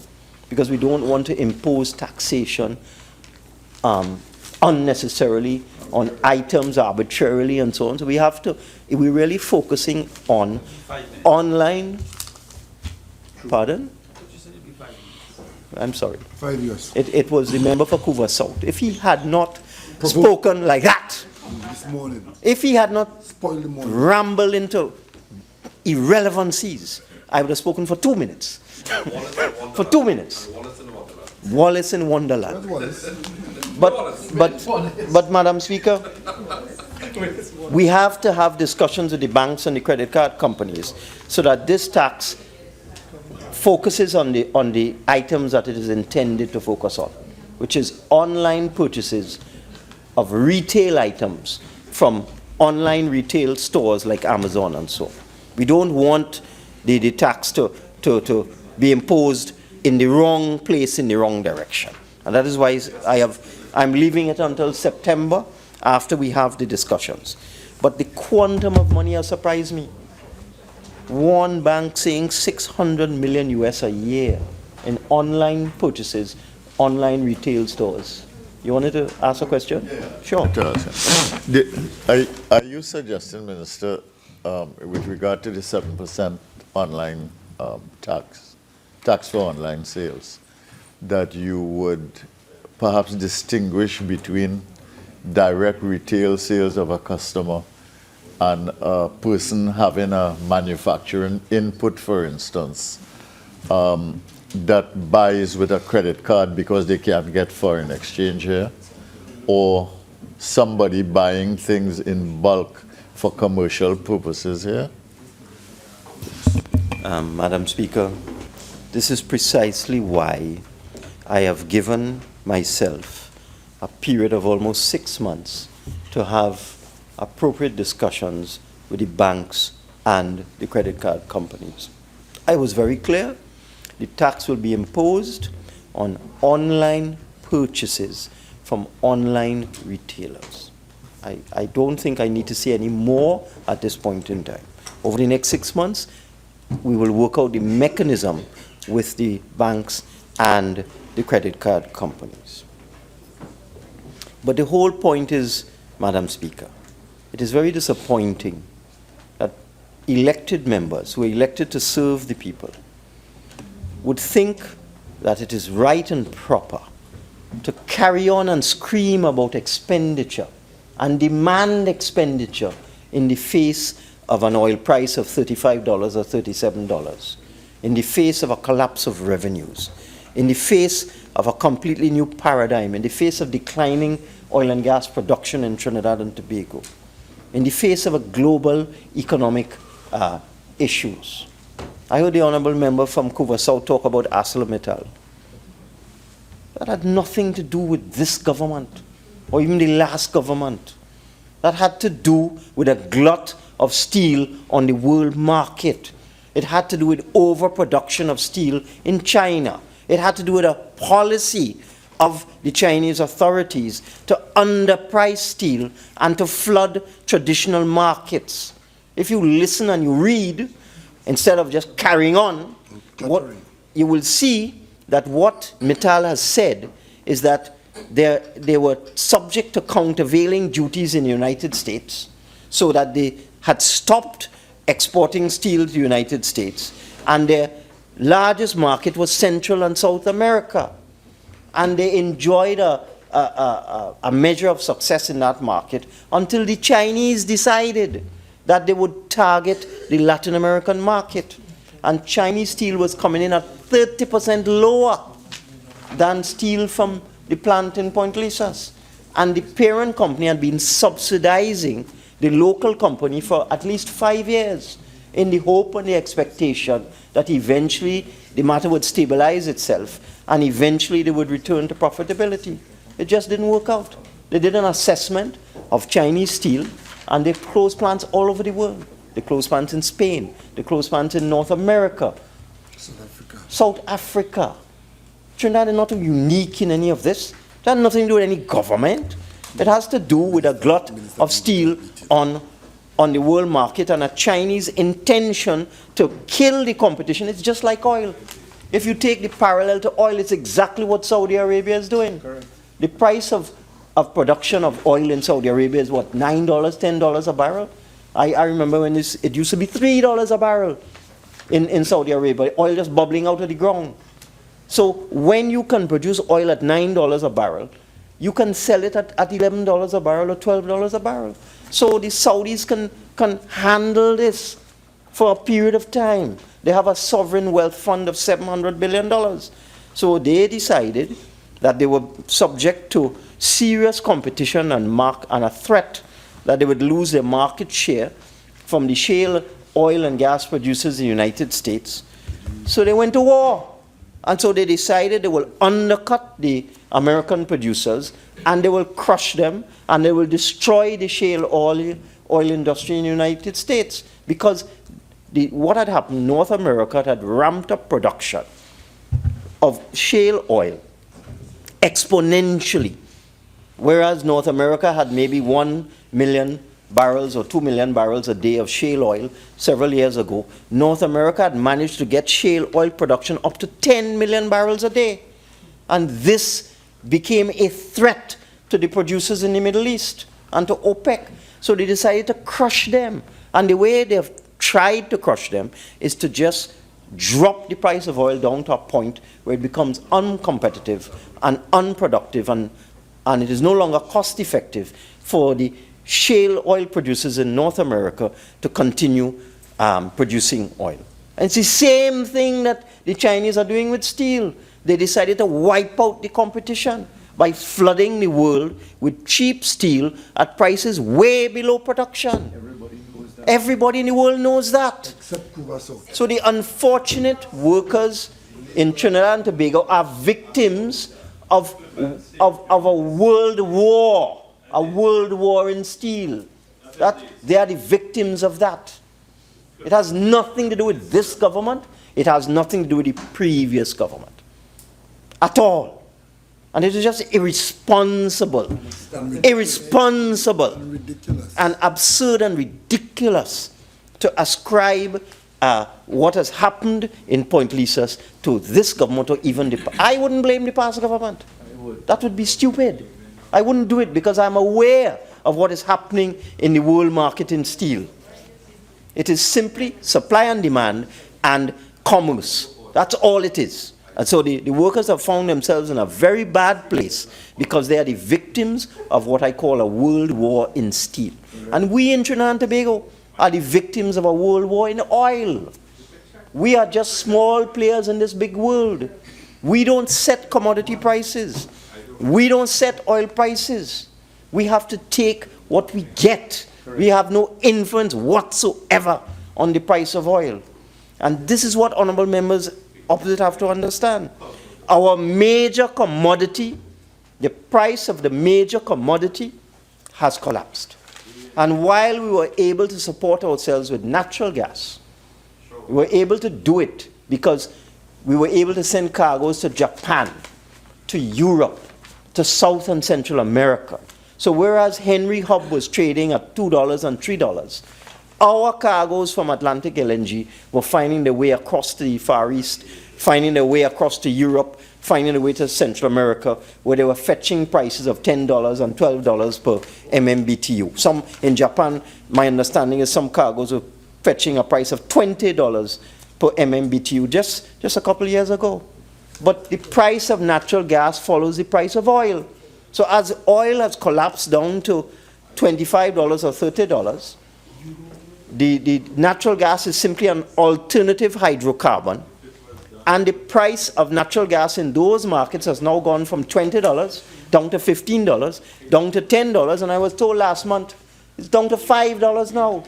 So whereas Atlantic LNG was earning money by diverting its cargoes to the Far East and getting $15 and $20 for it, and we in Trinidad and Tobago were benefiting from that. Now it's down to $5. So we have a collapse of oil prices and we have a collapse of natural gas prices. And this is what I mean by the new normal. And if honorable members are going to continue with your irresponsible approach to governance and screaming and shouting and getting on and talking about spend, spend, spend, spend, spend, you will remain in opposition for the rest of your natural lives. And so, Madam Speaker, I thank those members of the opposition, few as they were, who made any sense today. I thank them for their contributions, and I beg to move.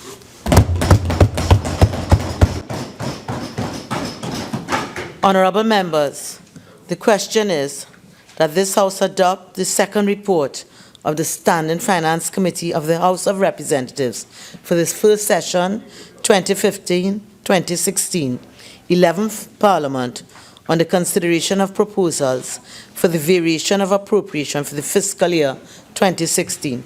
All in favor say aye. Aye. Any against? The ayes have it. Bill, second reading. Minister of Finance. Madam Speaker, I beg to move that a bill entitled An Act to Vary the Appropriation of the Sum, the issue of which was authorized by the Appropriation Financial Year 2016 Act 2015, be now read a second time.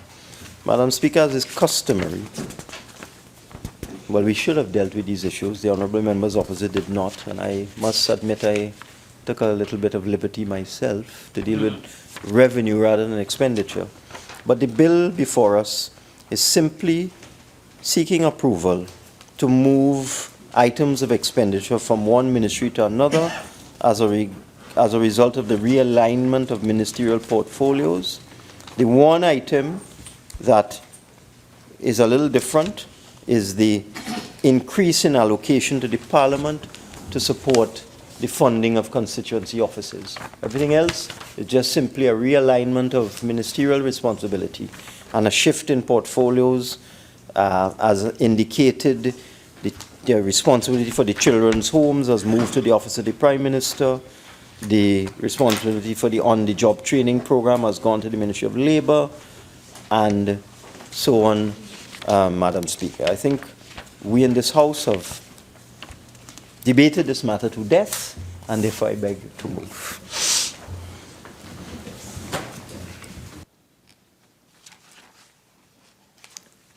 Honourable members, the question is that a bill entitled An Act to Vary the Appropriation of this Sum, the issue of which was authorized by the Appropriation Financial Year 2016 Act 2015, be now read a second time.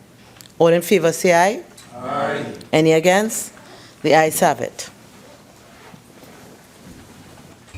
Madam Speaker, I thank honourable members for respecting the fact that it's 20 past 1 and that we all need to go home and try and get whatever rest is available to us. And in view of the sterling contributions made by honourable members opposite on this bill, I beg to move.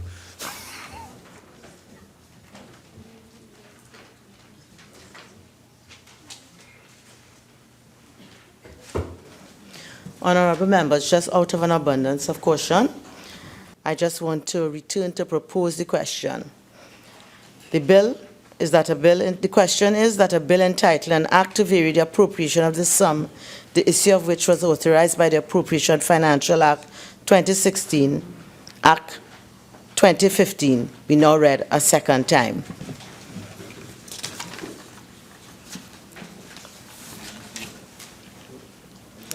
Candice.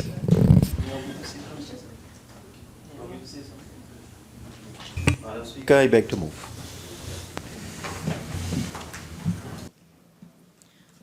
Honourable members, the question is that a bill entitled An Act to Vary the Appropriation of the Sum, the issue of which was authorized by the Appropriation Financial Year 2016 Act 2015, be now read a second time. All in favour say aye. Aye.